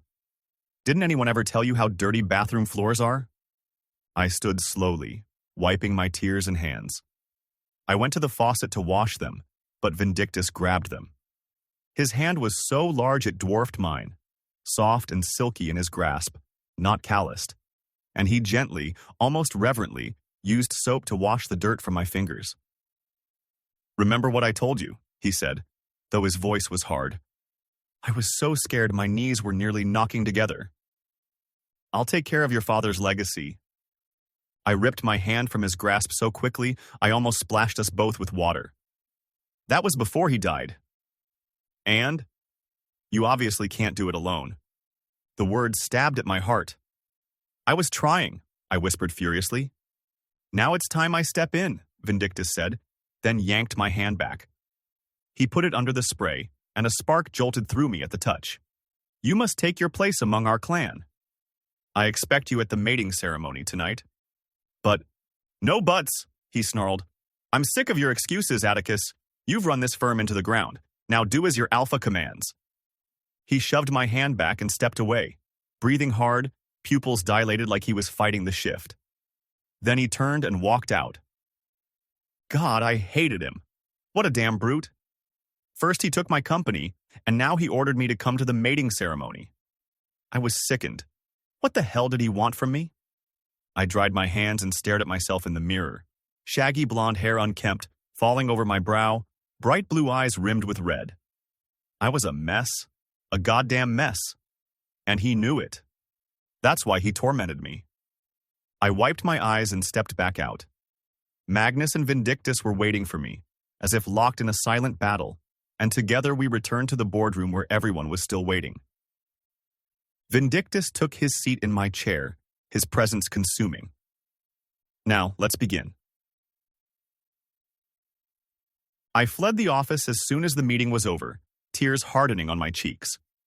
Magnus tried to call after me, but I packed up my stuff for the day and went straight home, too emotionally gutted. As soon as I got out of the building, there was a black car waiting for me. "Atticus," the driver said, "Vindictus has insisted you let me drive you home." I hated hearing that name, but I knew if I didn't go, he'd just yell at me about it later. So I left. I got home with my chest tight and aching and jumped straight into bed, clutching my favorite plushy pillow. I threw on Halo, my hair pushed back by my pink Hello Kitty headband, and melted into my nest of blankets. I played until sunset, finding comfort in the glow of the screen and the sound of plasma grenades. I never wanted to leave my house again. Ever. Then the phone rang. My chest tightened like a vice, but I picked it up anyway. "Baby," my mom's voice cooed through the line. "Mom." My bottom lip trembled. Magnus told me what happened. I almost burst into tears right there, but I held my voice steady. Barely. "And did you know about it? That he was going to take over the company and humiliate me?" Her silence was enough. "Mom, honey, you've been struggling for a while. Don't deny it. Vindictus is a skilled lawyer and alpha. He has a great vision for Tiger Enterprises. Don't underestimate him." "He's a stupid meathead who humiliated me," I cried, practically vibrating with rage. I hated him with every fiber of my being, and a few bonus fibers for good measure. "I know, sweetie. But the council thinks it's a good idea, and soon you'll come to realize it too. When are you coming to the ceremony?" "I'm not going," I said petulantly, burying my face in my Hello Kitty pillow. "Come on." "No, I hate him." My mom laughed, and despite everything, It warmed something deep inside me. You always say that. You've hated him since you were a cub. Because he used to eat my snacks when we were kids and say it was alpha tax. Exactly. Adorable. Anyway, I want to see you. Magnus will be there and he said he's looking for a mate. So you might get lucky. I gasped. Magnus is my best friend. You can't say that. He's more than that and you know it. Please come for me? I groaned like I was being dragged to my doom, yanking off my Hello Kitty headband. Fine. I'm leaving now. Good. Oh, and Atticus. Wear the ceremonial robes tonight. Why? I just have a hunch it'll be needed. You are the first Omega male in over 30 years. Whatever the hell that meant. All my life, I'd been ridiculed for not being a real tiger. My father used to say, "Tigers don't beg." Well, I was the biggest beggar of them all and proud of it. We said our goodbyes and I got ready for my doom. I dressed in the ceremonial robes, the fabric heavy with gold embroidery and ancient threadwork that shimmered faintly with enchantment. As I stepped outside, the moonlight bathed the path in silver, guiding me toward the enchanted forest. The air was thick with anticipation. Magic stirred in the wind, rustling the leaves in hushed whispers as I crossed the bridge into the supernatural forest. The scent of pine, herbs, and something primal filled my lungs. The Terra Nova was alive, truly alive, as if it recognized what night this was. Ahead, the clearing opened like a breath, and there it was, the Tiger Circle. The moment I stepped into it, everything changed. The air snapped electric around me, pulsing with ancient energy. Tigers, massive, spectral beasts with glowing eyes and shimmering coats, circled a roaring bonfire at the center. Some danced in their human forms, others prowled the edges, tails flicking with anticipation. Tribal drums pounded in time with the heartbeat of the earth, sending tremors up my legs and into my chest. I felt it instantly. The urge to shift clawed at my insides, tugging at my bones, my blood. My fingers twitched, my teeth ached. My tiger wanted out. Grabbing a ceremonial goblet, I filled it with claw wine, a thick red liquid that shimmered like garnet in the firelight, and knocked it back in one go. It burned all the way down, a strange heat uncoiling in my belly, spreading to my limbs. My vision deepened. Sounds grew louder, colors more vivid. I could hear heartbeats, smell adrenaline. Magnus appeared across the fire, clothed in ceremonial white robes that clung to his frame like moonlight. His pupils were blown wide, his breath visible in the cold night air. He looked like a prince of prophecy, hair tousled, chest rising and falling with something that mirrored the chaos in me. The drums surged louder, and then the crowd parted. A hush fell over the circle, and there he was, Vindictus. Dressed in robes as black as pitch, he sat upon a throne carved from ancient whalebones, trophies from the sea kings, bleached and glistening with magic. His eyes locked onto mine across the fire, unreadable, burning. He didn't move. He didn't have to. His presence alone swallowed the clearing. My feet faltered. My tiger roared in my chest. The ritual was about to begin, and for better or worse, I was right where he wanted me. Chapter 3. The Tiger. The moment I crossed the threshold, I knew I was standing in the ruins of someone else's failure. The air still carried the faint scent of cinnamon, as though Atticus had believed he could disguise the stench of failure with something warm and comforting, something to distract from the decay festering beneath the surface. The walls were lined with glossy photographs, hollow, performative snapshots of a legacy he had never truly earned. There he was, in suits too large for his narrow shoulders, shaking hands with men twice his age, smiling with the vacant optimism of someone who had no idea what he was doing. And perhaps, in truth, he never had. I took my place at the head of the company, in Atticus's father's old office, a space that carried the weight of a man far greater than either of us. He had been more than a leader to me. He had been a mentor, a guiding hand, a father in all but blood when I was still just a cub, trying to find my place in the world. Stepping into this room now felt like stepping into his shadow, and into the responsibility he had once carried with such ease. I had been in this chair for less than a week, yet already I'd uncovered enough missteps and oversights to fill the pages of a corporate scandal memoir. Contracts had been signed without legal review. Investor presentations were riddled with inaccuracies. Entire departments seemed to operate with little more than wishful thinking for oversight. Every document I touched bore Atticus's name, and everyone, without exception, demanded correction. "Freaking hell, Atticus," I muttered, red-inking another disaster. "Were you even awake when you approved this?" I slammed the file shut and leaned back, rolling my neck until the bones cracked into place. My temples throbbed with pressure, but it wasn't just the paperwork. It was him. That frustrating little Omega brat with his wide brown eyes, button nose, and the damn habit of looking lost in every room he walked into, like some overgrown cub too soft for the real world. Sweet, innocent, clueless, dangerous. He made my stomach clench every time I saw him. And not just from rage. Gods help me, it was something worse than rage. The way he bit his lip when he was nervous, the way he curled in on himself like he could disappear. Hell, the way he clung to that ridiculous plush pillow like it could protect him from everything. Atticus, the bane of my existence, and the only Omega I'd ever dreamed about wrecking until he couldn't remember his own name. But I wasn't here for fantasies. I was here to rebuild this empire from the ground up. He might have inherited the name, but I was the one with the teeth, the one with the claws. He'd had his chance to lead. Now it was my turn. I swallowed hard, thinking about his father, Maximus, one of the finest tigers I had ever seen in this lifetime. Before he died, he entrusted the business to me, and that was before Joran had his head so far up his ass. He decided to attack Noah and Cassian. And Mina. The she-wolf was another headache altogether.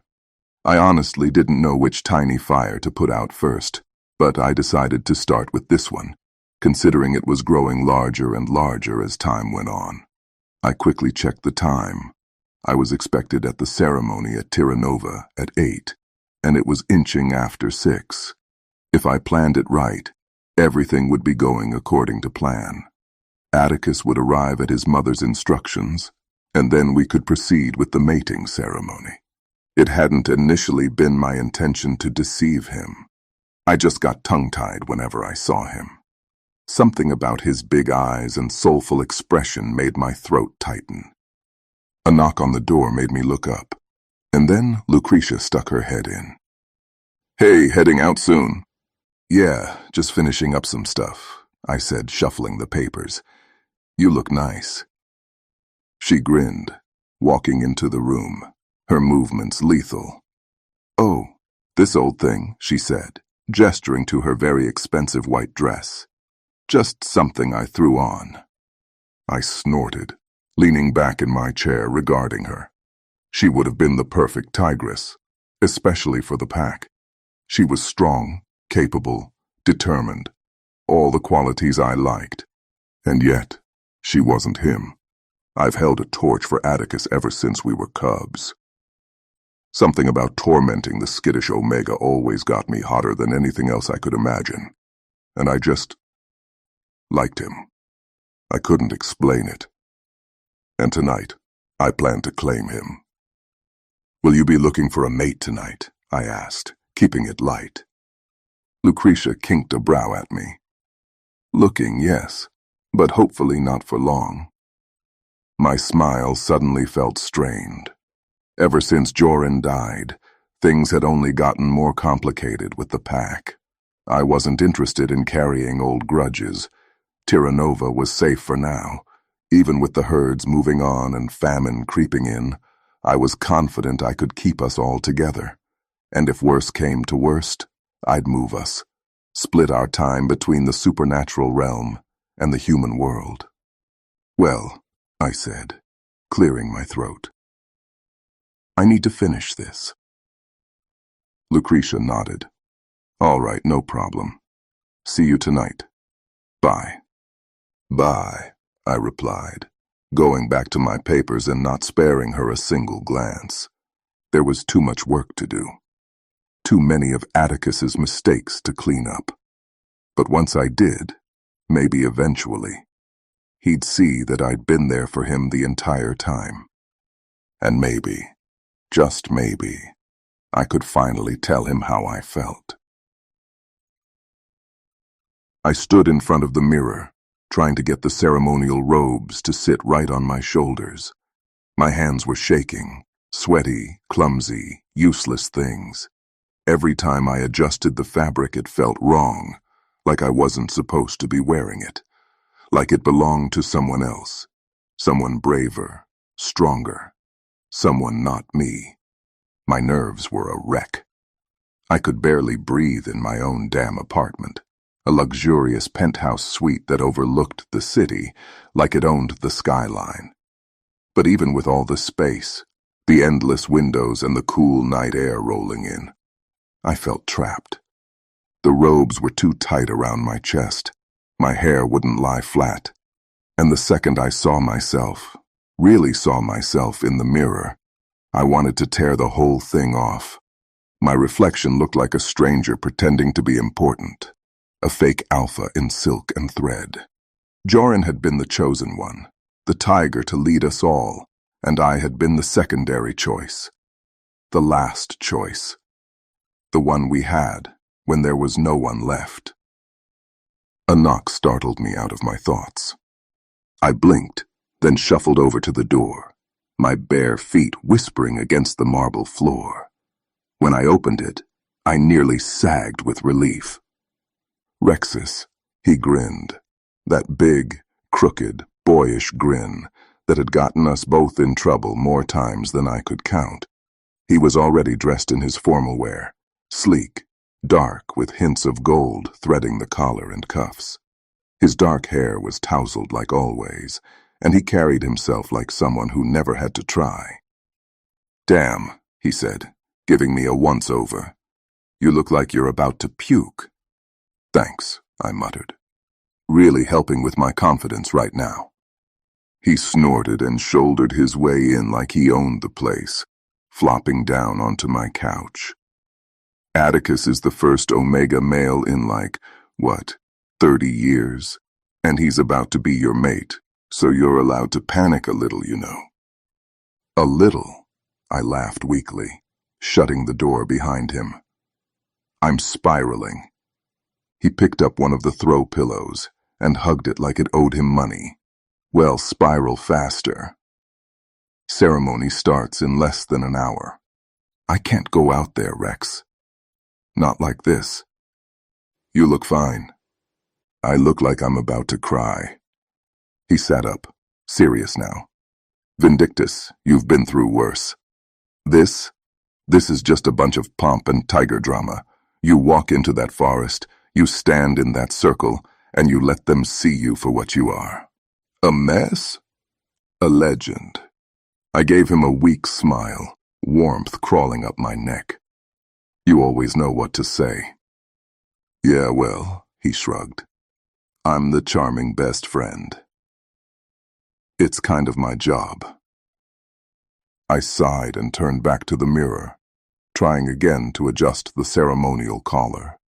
Rexus came up behind me, helping fix the folds of the robes with careful hands. He didn't say anything else, just stood there behind me until the shaking stopped. When I finally looked myself in the eye again, I still didn't feel ready, but I felt seen.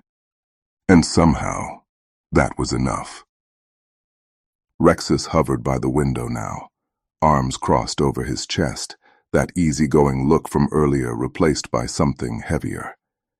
He glanced at me in the mirror before finally speaking. "There's another one." My smile faltered, lips parting, breath catching in my throat. "Where?"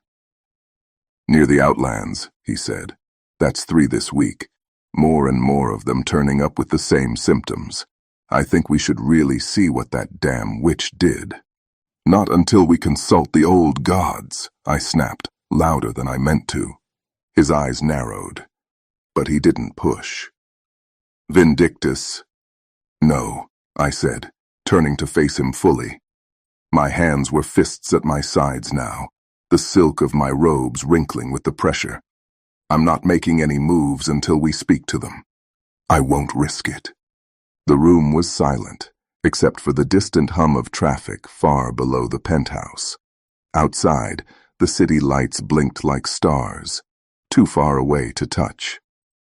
What should we do with the infected tigers? Rexus asked finally. Keep them in the cells. Double guard rotation. No visitors, no risks.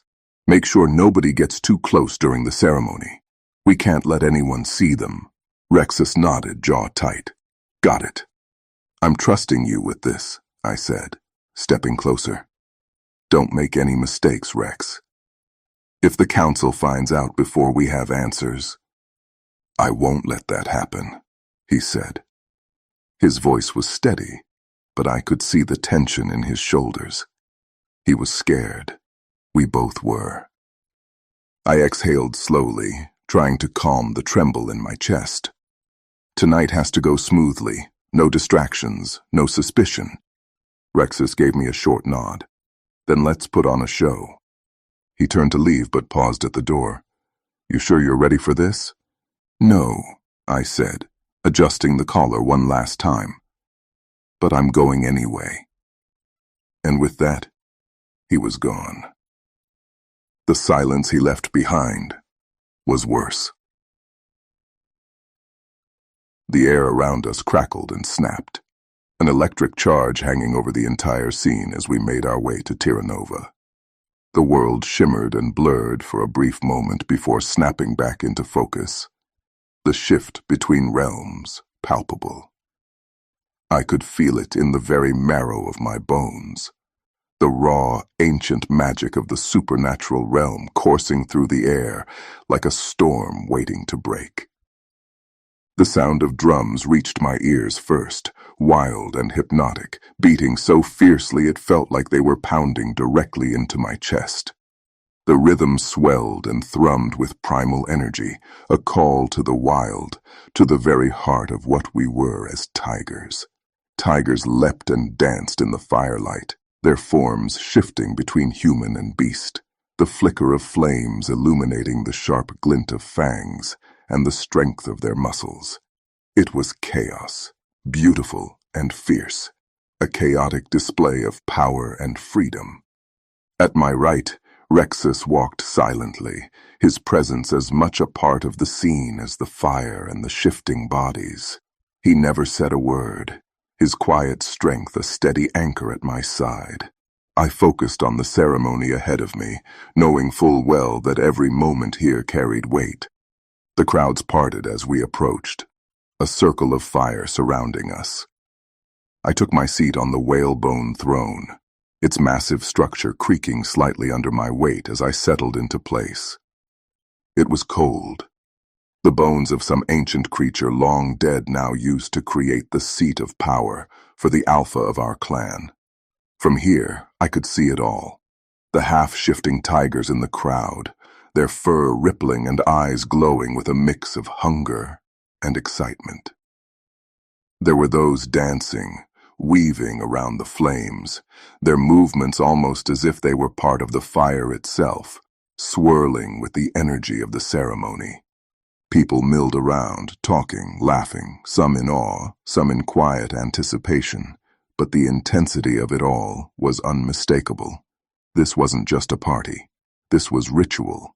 This was the heart of our world, the beating pulse of Terranova, a place where power was claimed, where bloodlines were respected, and where the fate of our people was decided.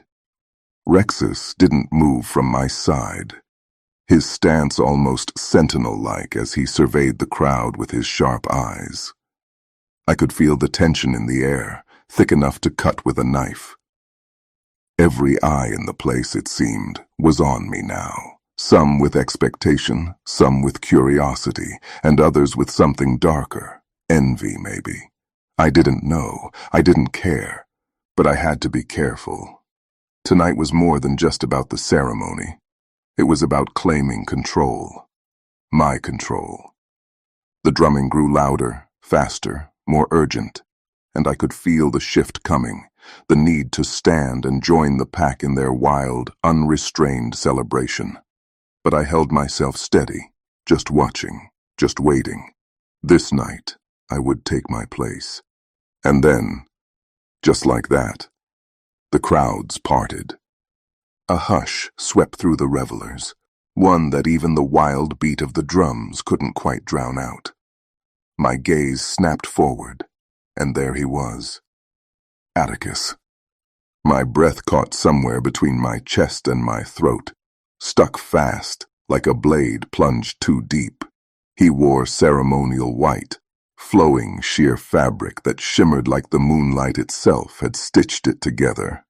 The robes clung and billowed in all the right places, ethereal and impossibly delicate. The firelight danced over the fine edges, hinting at the soft curve of his waist, the slope of his collarbone, the barest tease of skin beneath. He looked like a vision, a ghost, a god, an omega summoned straight out of an old prayer. And he didn't even look at me. Chapter 4. The Tiger. My jaw clenched as I watched him, watched his wide, sweet eyes scan the crowd, searching for someone, and when he found Magnus, that bastard, he didn't hesitate. Atticus walked right past the flame circle, right past the other elders, right past me. He went to him, to Magnus. My nails dug crescent moons into my palms as my fists curled tight.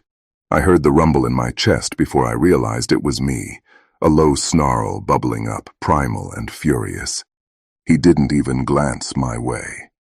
Unless he was afraid. Unless he'd come thinking I'd call him forward like some petty dictator, to embarrass him, to make him beg. He should have known better. Should have known me better. I don't humiliate what's mine. Not when I've been waiting for him my entire goddamn life. The moon loomed overhead, fat and full, pregnant with magic and meaning, hanging low over Terranova like a guillotine waiting to fall. Not tonight. Tonight he wouldn't hide behind Magnus. Tonight he wouldn't run. Tonight, under that brutal bone-white moon, I would claim him. Atticus would be mine. The horn's call shattered the air, and before I could think, instinct took over.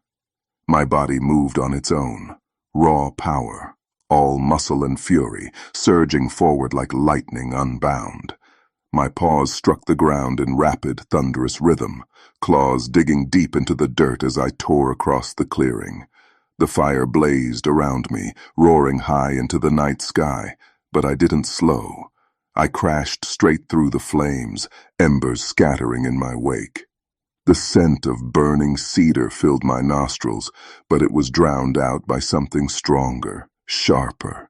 His scent. Atticus. My blood roared in my veins as I caught sight of him. He had already bolted, a blur of pale fur and desperate motion darting into the forest. His body twisted with frantic speed, tail tucked tight as he zigged left, then right, every movement a wild, terrified dance through the moonlit trees. I followed him without hesitation, my eyes locked to his trembling form. Each time he darted away, each time he slipped just out of reach, it only fed the fire inside me, stoking it higher, hotter, until every breath burned in my chest like molten steel. But damn it, he was fast. Too fast. He dove between two trees and vanished for a heartbeat, and I snarled, launching myself after him. My muscles screamed with the effort, claws shredding the ground as I pushed myself harder, faster, beyond reason. The pounding of my heart matched the rhythm of my stride, a steady, savage drumbeat of desire and rage. I could hear his panting up ahead, sharp and uneven, the sound of prey on the edge of breaking. The forest seemed to close in around us, branches snapping, leaves scattering beneath our feet, the night alive with the chase. Behind me, others had finally found their courage and joined the pursuit. I could hear the pounding of their paws, the thunder of bodies closing in. Lucretia's snarl cut through the air, low and challenging, but I didn't falter. I didn't even look back. None of them mattered. Not when Atticus was right there, running for his life, every line of his body screaming to be caught. The moonlight cut through the canopy, spilling across his fur like silver fire. I could see him clearly now, his chest heaving, his movements slowing. My beast surged forward in triumph, driven by a hunger that had simmered for years, a hunger that no logic, no prayer, no god could ever tame. I roared, the sound splitting the night, shaking the leaves from the trees. He stumbled at the sound just for a moment, but it was enough. I leapt. The distance between us vanished in a heartbeat. My weight crashed into him, sending us both tumbling across the forest floor. Dirt and leaves exploded beneath us as I pinned him down, my body heavy over his smaller frame. His breath came in ragged, panicked gasps, his chest rising and falling beneath mine, his scent filling my head, until I could think of nothing else. The world blurred around us. The fire, the onlookers, the gods themselves fading into silence. There was only him, only Atticus. And tonight, he would know who he belonged to. We collided in an explosion of motion and force, his smaller body crumpling beneath my weight as we tumbled across the ground. Dirt and leaves sprayed into the air, but I didn't falter. I pinned him hard, my claws digging into the earth on either side of him as my chest crushed against his back. His breath broke in a sharp cry, high and desperate, and that sound only drove my beast into a frenzy. Before he could twist free, before he could even think of slipping from me again, I struck. My jaws clamped down on the curve of his shoulder, teeth sinking deep into the soft flesh, until the metallic tang of blood filled my mouth. His body jolted violently beneath me, a shudder of pain and terror running through him as his cry split the night air.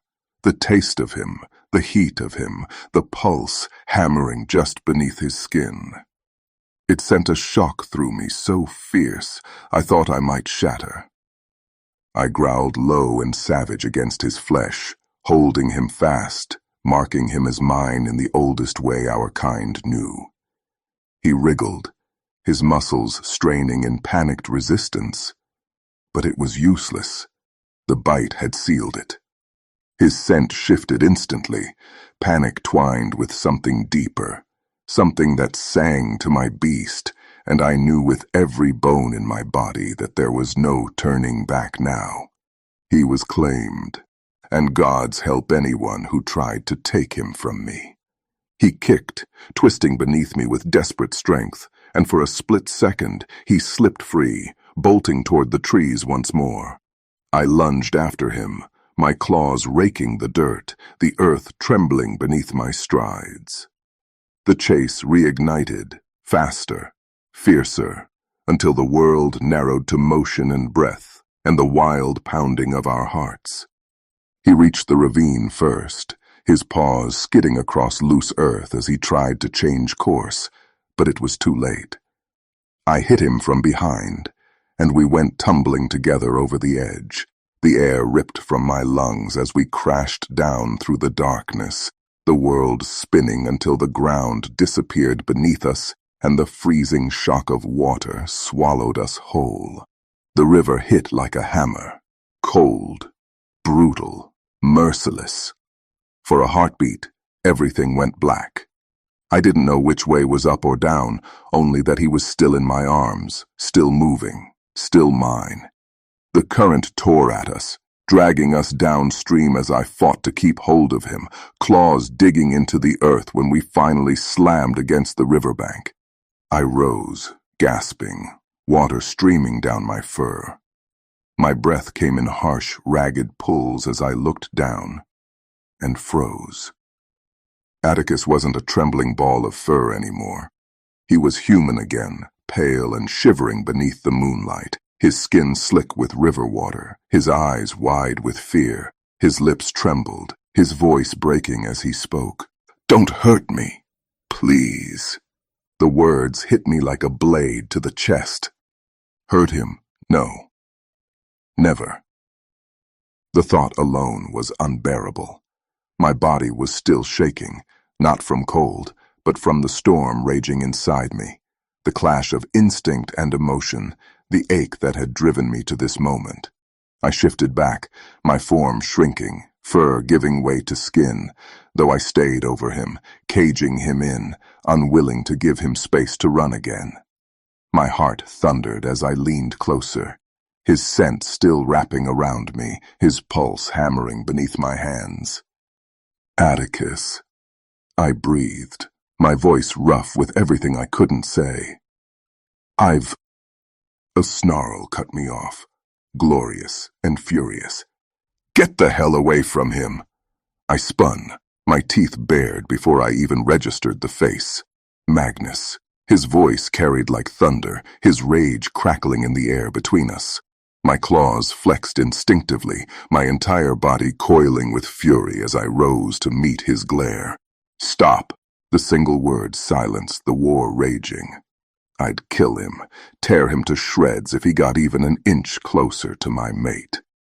An elder stepped forward from the crowd, a massive tiger with a silver mane and eyes that glowed faintly with divine light. His presence alone made the river seem to still, his voice cutting through the night with the authority that came from the gods themselves. "Atticus has mated to Vindictus," the elder declared. "Long live our tigress." A chorus rose in answer, booming and unanimous. "Long live our tigress." The sound rolled through the valley like thunder, reverberating through every root and branch, through every soul that watched. The air itself seemed to hum with ancient power, and I could feel the shift, the bond sealing, the recognition burning in every eye around us. This was no longer just a claim. This was destiny, carved in blood and witnessed by gods. Magnus stood frozen at the water's edge, his fury trembling on his lips. The gash in Atticus's shoulder was oozing blood, the bite mark bright and raw against his flesh. The elder's gaze turned to him. "Magnus," the old tiger said, "you will not challenge the Alpha's mating. The gods have spoken. You have no claim here." Magnus's snarl faltered, the fight draining from him as the truth sank in. He lowered his head, eyes burning with defeat, but he didn't move. Not toward me, not toward Atticus. I turned back to the Omega still trembling in the water, his hair plastered to his face, his eyes full of fear and confusion. Slowly, carefully, I reached for him. He flinched at my touch but didn't pull away. His skin was cold under my hand, his pulse rapid but steady. I let out a slow breath, the faintest smile breaking across my face. Triumphant, feral, unstoppable. He was mine, and tonight, nothing and no one. Not Magnus, not the pack, not even the gods themselves would take him from me. Chapter 5. Atticus. What the hell just happened? I laid there in the water, completely stunned, the bond between us forming like liquid fire in my veins. We were bonded? Me and him. Oh God, I wanted to scream, but my throat wouldn't work. And Vindictus was still on top of me, dripping wet, his muscles rippling, and I flinched when he touched my arm. I hurried to sit up, scrambling a little, my heart pounding. What? I tried to make a sound, but nothing came out and everyone was staring at me. What the hell just happened? I lay there in the water, completely stunned, the bond between us forming like liquid fire in my veins. We were bonded? Me and him? Oh God. I wanted to scream, but my throat wouldn't work. Vindictus was still on top of me, dripping wet, his muscles rippling, and I flinched when he touched my arm. I hurried to sit up, scrambling a little, my heart pounding. What? I tried to make a sound, but nothing came out, and everyone was staring at me. The elders helped me to my feet, and I stood shaking. Vindictus watched me, his expression ravenous, and I turned to Lucretia, who was climbing down the hill, shock all over the tigress's face. What just happened? Now, the consumption ceremony. No, I squeaked, my voice finally coming back to me. It's a mistake. Right? I turned to Vindictus, feeling helpless. You bonded with me by mistake, right? He just stared at me. They all did. Right? I begged. This had to be a joke, right? Some horrible joke. Vindictus stepped forward, but I quickly stepped back, my face heating up. The others snickered. Well, everyone except Magnus. Is the Omega too scared to be mounted by his Alpha? A voice sneered. What a catch, another jeered. This weak, sniveling thing won't even show respect. Vindictus sent them a warning growl, but his eyes remained trained on me. I stuttered. I was being disrespectful, but this was a mistake, right? I looked at Magnus, who lowered his eyes. I had to go with them. I had to consummate the bite. Vindictus stepped closer to me, then gently took my hand. Long live our tigress. Long live our tigress, they roared, and I felt my fate was sealed with the slamming of a door shut.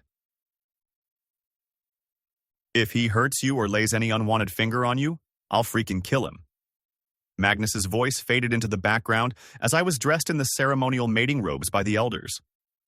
They painted my skin with thick, fragrant oils, tracing sacred lines up and down my torso, spirals and slashes in crimson and gold, curling like flames around my belly button. A ring of dots radiated out from my navel like a sunburst, each one meant to symbolize fertility, submission, power. Symbols of the Praetorian Bloodstripe clan. Symbols that felt foreign on my skin. They braided my hair tightly, weaving in strands of red silk and bone beads that clicked softly with each movement. My bare skin glistened under the torchlight, slick with oil and sweat. I stood stiffly while they prepared the tent, spreading a bed of soft, sweet-smelling leaves, fresh moss, and silken cloth. The scent of burning incense curled around us, thick and suffocating, filling the space with notes of sandalwood and spice. Chants rose low and slow from the elders gathered outside, an ancient rhythm that sent a tremor through the floor of the earth itself. This was it. I would consummate the mating with Vindictus. I would finally become us. My entire body coiled in disgust. It was wrong. All wrong. Bitter tears filled my eyes, and I lifted them to Magnus. His expression was stricken, like he was the one being led to slaughter. You don't have to do this, he whispered. We can leave, right now. I can... Magnus, stop. My voice trembled. If I run, they'll hunt us both. Let them, he hissed. Vindictus isn't a savior, he's a curse. You've seen what he does to people who stand in his way. You think that will change for you? I shook my head. You don't understand. No, you don't. Magnus stepped closer, his voice rising just above a whisper. He isn't good for you. He never was. He'll take everything from you, your freedom, your will, your name, until there's nothing left but his mark on your skin. Magnus? I sighed. I'm your friend, he said, his voice breaking. I've always been your friend. I'd never let him have you like this. We can dissolve the bond. My breath caught. That's not possible. It is, he said quickly. I know someone, a witch. She can help us. A witch? I gasped. The one at the edge of the forest. So the rumors were true. Mina, Joran's cursed bride. She's still alive. Magnus nodded. She knows things no one else dares to speak. She can break the bond before it takes hold. Before he does. No, Magnus, you cannot. Trust me. His eyes flashed, fierce and desperate. Please, let me save you. You will do no such thing, a voice snarled from the entrance. Vindictus stormed in, eyes blazing, jaw clenched. Get out! Or what? Magnus spat, fists balled at his sides.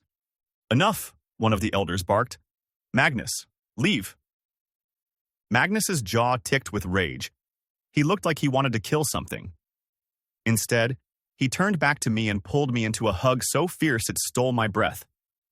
I thought my bones might crack under the weight of it. You have options, he whispered, then pressed a kiss to my cheek. Vindictus snarled behind us. Magnus shot him one last glare before turning on his heel and disappearing into the dark. And I stood there, exposed. My shirt was gone, my chest bare and glistening. Only the thin ceremonial robe hung around my narrow waist, leaving me feeling more like a sacrifice than a mate. The elders drifted away one by one, their chants fading into the night. Only the flickering torchlight and the lingering incense remained.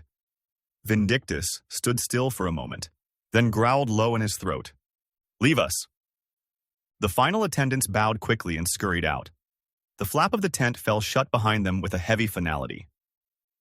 Then, silence, except for the pounding of my heart.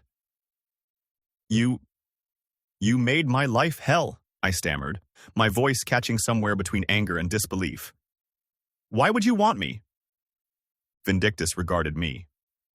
The smirk slipped from his lips, replaced by something quieter, almost pained. His gaze softened. Not much, but enough that I felt it, like the shift in the air before a storm breaks. Hell? He murmured. That's what you think I gave you? What else was it supposed to be? My words came faster now, pushed by years of pent-up frustration.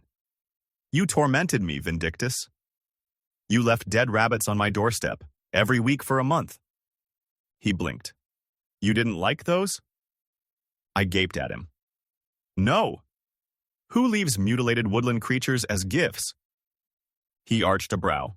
A tiger. An unhinged tiger. His mouth twitched, almost smiling. They were offerings. Tokens. You never accepted any of them. I burned them. I noticed. His voice was quiet now, the humor giving way to something deeper. I thought maybe you'd understand eventually. Understand what, exactly? That you enjoy watching me squirm?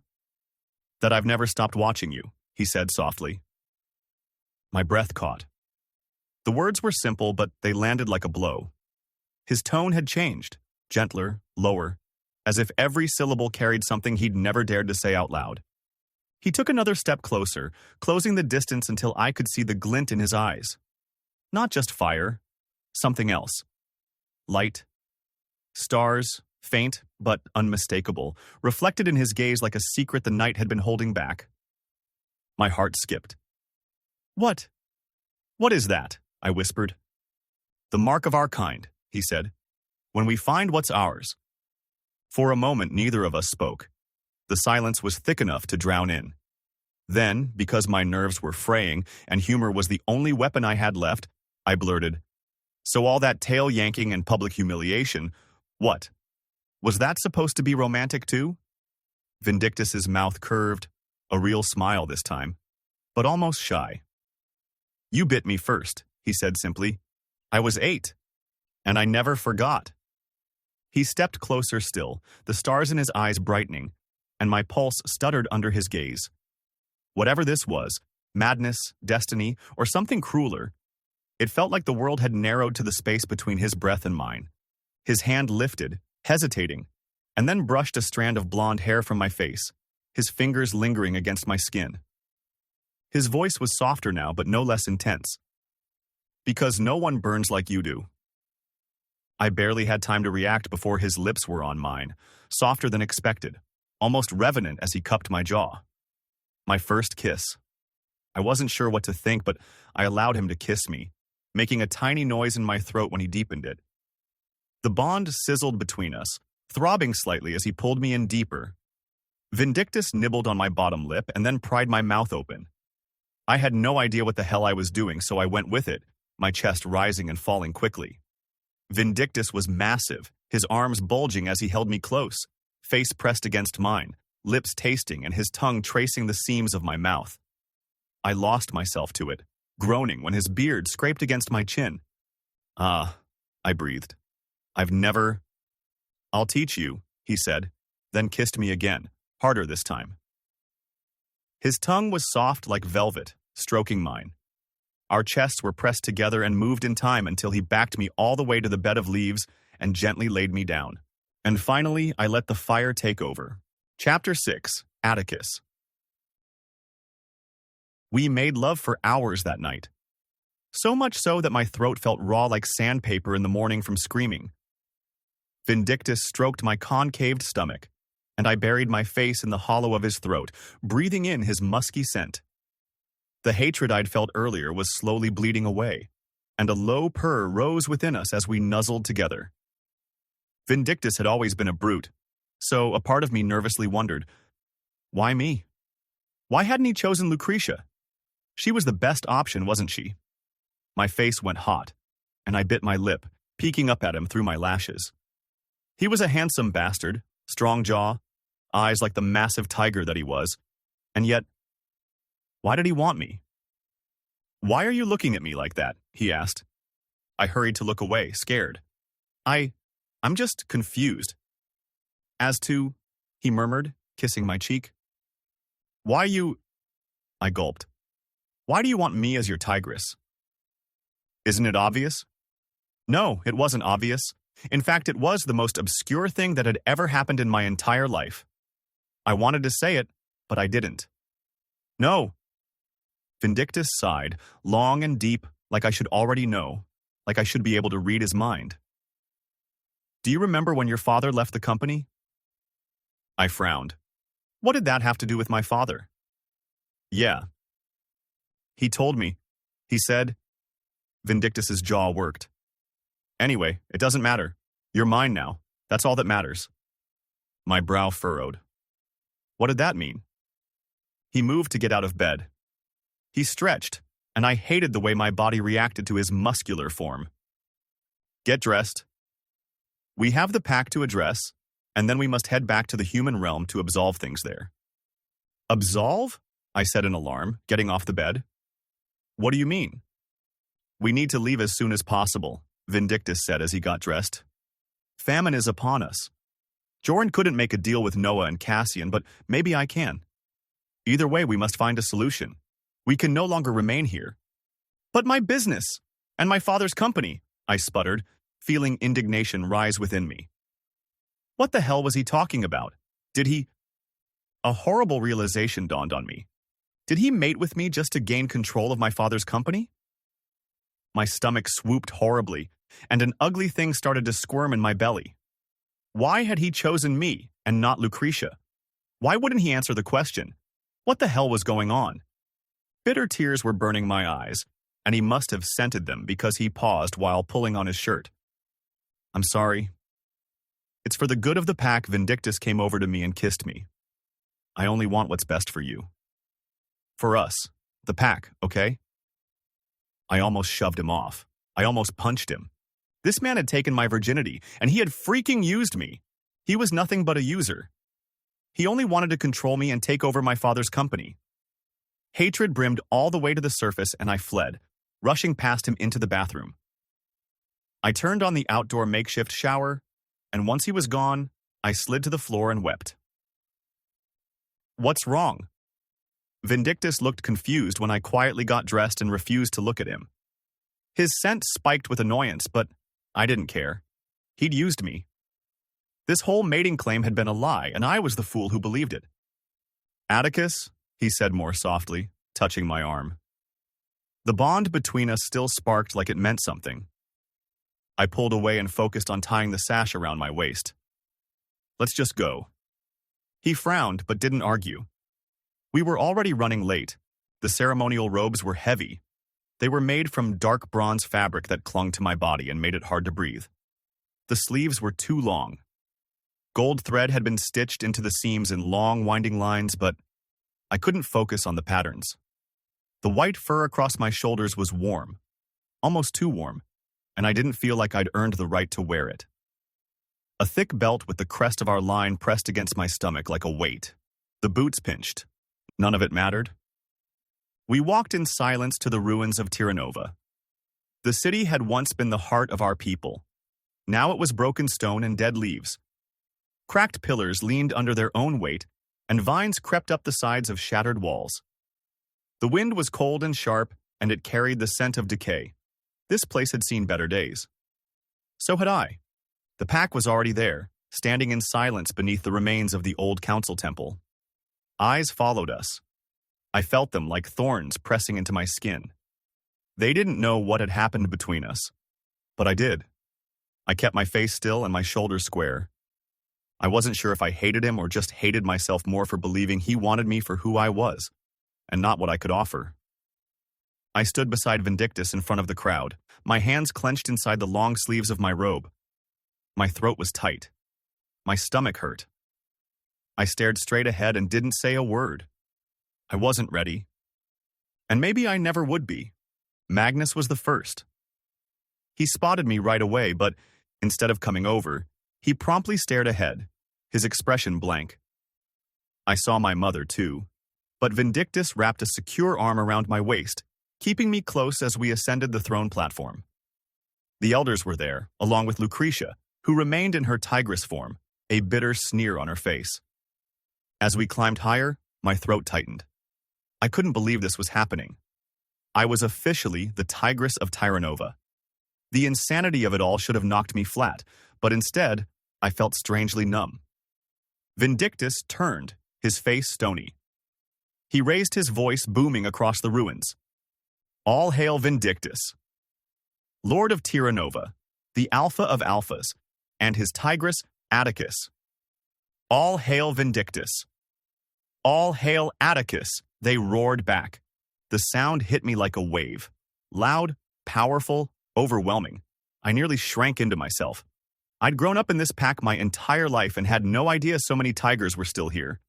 We took our seats, and I half expected the ritual to be over soon. But then one of the elders approached the throne, bowing low. His voice was tight with urgency. Vindictus, he said in a hushed tone, we must speak. There is a matter you need to attend to, immediately. Okay. Once this is over, Vindictus replied without looking at him. The elder nodded, but his face was pale, frantic.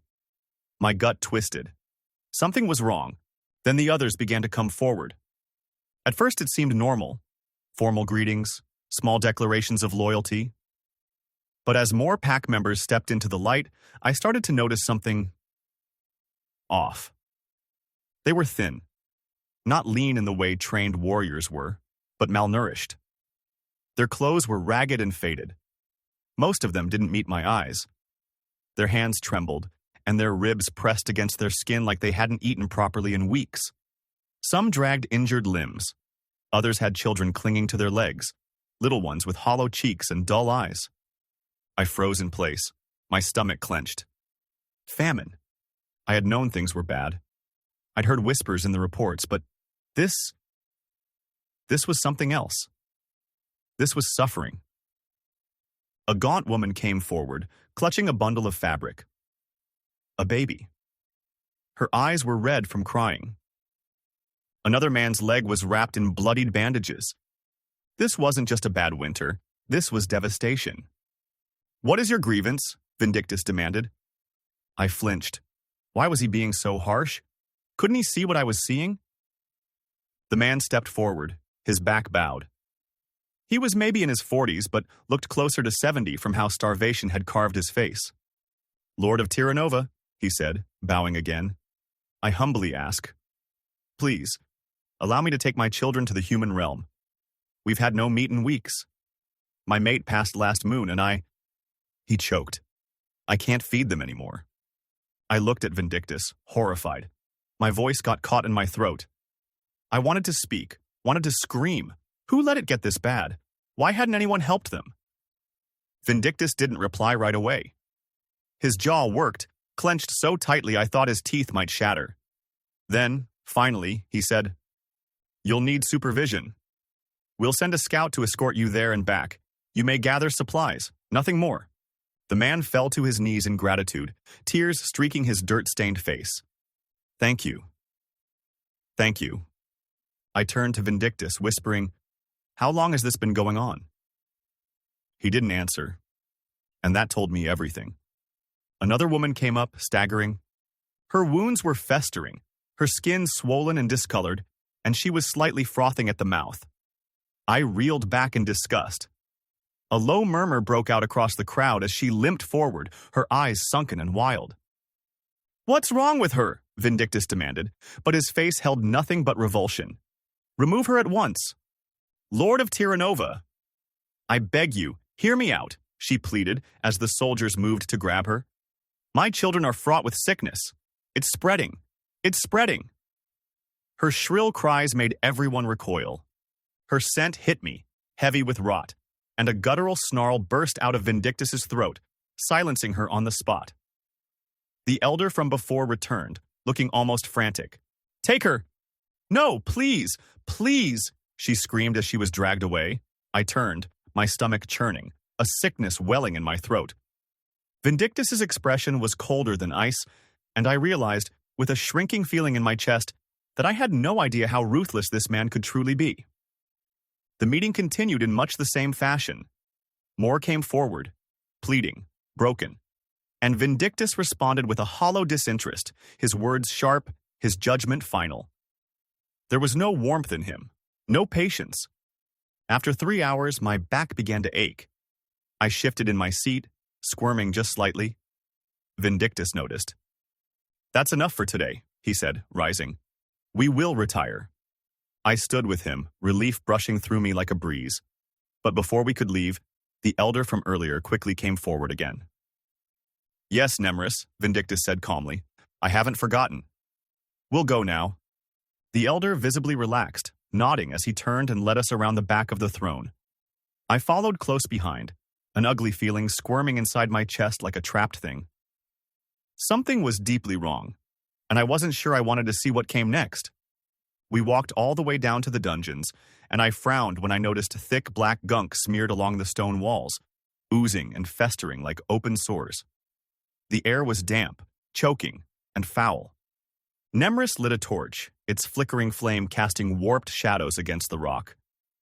We followed him deeper underground, the temperature dropping the further we went. Then I saw them. Cages. Hundreds of them, stretching into the dark like a graveyard of rusted metal. And inside were tigers. Dying tigers. What the hell? Their once glorious coats were patchy and dull, ribs showing through sunken flesh. Some lay motionless, others whimpered or thrashed weakly. A few foamed at the mouth, their eyes milky or glazed. I gulped. "Stay close to me," Vindictus said. He wrapped a steadying arm around my shoulders and handed me a folded cloth. I pressed it to my nose immediately, the stench of rotting flesh nearly knocking me out. We stopped beside one of the cages. It was her, the woman from earlier. She lay curled on the floor, unmoving. A fresh gash glistened on her forehead, dark and swollen. Her breath came in slow, wheezing rasps. Had Vindictus ordered her death? I didn't ask. I couldn't. We moved on, the torchlight bouncing off rusted bars and wasted bodies, until we stopped again, this time in front of a man. He was foaming at the mouth, his entire body covered in deep scratches. His eyes were black as coal, the whites gone, devoured by whatever sickness had taken him. The second he saw Vindictus, he lunged forward, slamming into the bars with a feral shriek. "Get me out of here, you bastard!" Vindictus didn't flinch. "Hello to you too, Aurelius." Aurelius? My heart stumbled. The former pack leader? The last of the Siberian tigers? He looked nothing like the stories. There was no regal poise left, no trace of the noble warrior I'd read about. He was deranged, spitting and snarling, his eyes wild and blood-rimmed, hair matted in thick knots. "You think you can keep me captive here?" he screamed. "You're wrong. It'll spread. It's already spread. and there's nothing you can do about it. Kill him, Vindictus said calmly, like ordering tea. My heart lurched. I reached for his hand instinctively, gripping it tightly. My eyes met his, pleading. Don't. Aurelius noticed. He grinned, sharp and wolfish, teeth cracked and yellow. Is this Maximus's pup? His voice slithered like oil. How charming. You always did like the soft ones. When I get out of here, I'll rip him to shreds. I dare you to try, Vindictus snarled, his composure cracking. His eyes blazed with fury, sharp and dangerous. Aurelius only laughed, loud and broken. He threw his head back, cackling like he'd lost everything but madness. Just like Daddy. Just like Joran. All fire, but no flames. He sounded insane. And yet, something about him made the hairs on my arms stand up. The way he spoke, the sharpness in his voice, it didn't sound like delusion. Not completely. Aurelius was the very first leader of Terranova, a name etched in old scrolls, revered, feared, and suddenly gone, vanished without a trace after Vindictus's father seized the throne. I'd always assumed he'd died, that the legends were just that, legends. But now, seeing him here, rabid and broken, I couldn't stop the questions clawing at the back of my mind. How much of this was true, and how much had been fabricated? Because after Vindictus's father died and Joran, Vindictus's brother, took control, things had fallen apart. Tigers began leaving the clans. Famine spread like wildfire, ravaging once thriving lands. Hunting parties returned empty-pawed. Crops rotted in the fields. Territory disputes escalated. Trust between bloodlines fractured. And the sickness, this rot, this infection, had started to appear. Some whispered that Joran had awakened something ancient. Others said it was punishment for Aurelius's betrayal. But no one truly knew. All I knew was that these dungeons were full of secrets, and I had a sinking feeling we were only just scratching the surface. Wait, I whispered, my voice shaking. Should we?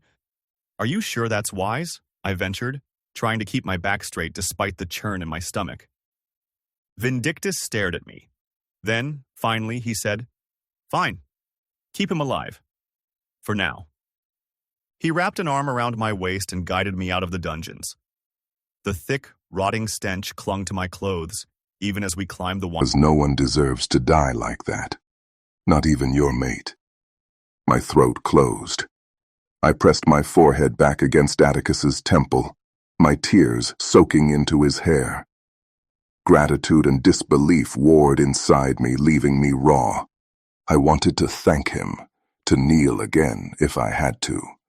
But all I could do was hold Atticus tighter, my whole body trembling with relief. The wolf shifted in the silence, murmurs rippling through them. But I didn't care. My mate lived. And for the first time in years, I let myself believe we might survive this. Epilogue. Cassian. I stared out over the vast terrain of the noble wolf pack, taking in the sight of all the packs gathered together for the first time in history. It was unheard of, unbelievable even. Yet here they were. Asterion, the bull from Vilmora, Vindictus, the tiger from Terranova, Clyde from the clan Orind, and me, from the Solar Flare clan. All of us together, breathing the same air, pretending this uneasy peace was harmony. Busy? Noah's voice tugged me back to earth. I turned, smiling at the small bump he was still trying, and failing to hide beneath his heavy cloak. He thought the layers masked the scent, but I could still smell it. His skin, his warmth, and the faint undertone of something sweet and new. Not for you, I murmured, dragging him into my arms. He went willingly, as he always did when no one was watching. I pinched his ass just to make him jump. He yelped softly, then shot me a glare that was more amused than angry. You're incorrigible. Only for you, I said, grinning. Are the tigers settled in? He nodded, though a shadow flickered across his face. Vindictus seems reasonable. Reasonable, I repeated, tasting the word. Should they stay? Noah's gaze dropped to the ground. Yes, but we need to find a formula for tranquility and balance. Asterion's not going to like it. The bull has his pride. Yes, indeed, I muttered. We all do. If the tigers arriving at the brink of war hadn't thrown the balance off already, I wasn't sure what would. What about Clyde? How are the horses taking it? Still grieving from the attack of the mountain lions, Noah said softly. They won't want to be near the tigers, and the tigers must hunt. His tone wavered. Have I just allowed a snake into our dens? Maybe, I admitted with a half-smile. But at least this snake has stripes. Makes it easier to see coming. He huffed a laugh, leaning into my chest. You joke, but I can already hear the wolves gossiping. They think we've lost our minds. They're probably right, I said. But if madness means keeping the peace, then so be it. A silence fell between us, heavy and sweet, with unspoken worries. The wind carried scents from every clan. Fir, musk, grass, spice. So many worlds converging into one fragile alliance. One wrong move, and it could all go up in flames. The panthers will be here soon, Noah whispered, almost to himself. Then we'll wait until then, I said, wrapping an arm around him. Before we make our next move. He tilted his face up toward mine, eyes bright with both hope and fear. And if this doesn't work? I kissed his forehead, lingering there. Then we rebuild again. Stronger, smarter, together. From the cliffs below, the sound of drums echoed, a sign of the arriving panther delegation, the last clan to join the fragile circle. I looked out at the gathering below, at the shifting lines of beasts and banners, at the mingled scents of prey and predator forced into peace. Let's see, I murmured, tightening my hold around Noah as the drums grew louder.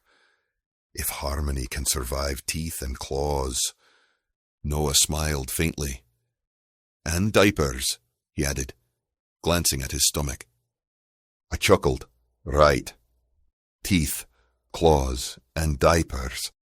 The true test of any empire. Below us, the panthers emerged from the shadows, sleek, silent, and watching. The wind shifted. Something in it felt uncertain. Would this fragile union hold? Or were we standing at the edge of a war, waiting to be reborn? Either way, I wasn't letting go. Not of Noah. Not of this new world we'd built. The drums kept beating. The air trembled. And as the first cry of a newborn wolf echoed faintly from the dens below, I couldn't help but wonder.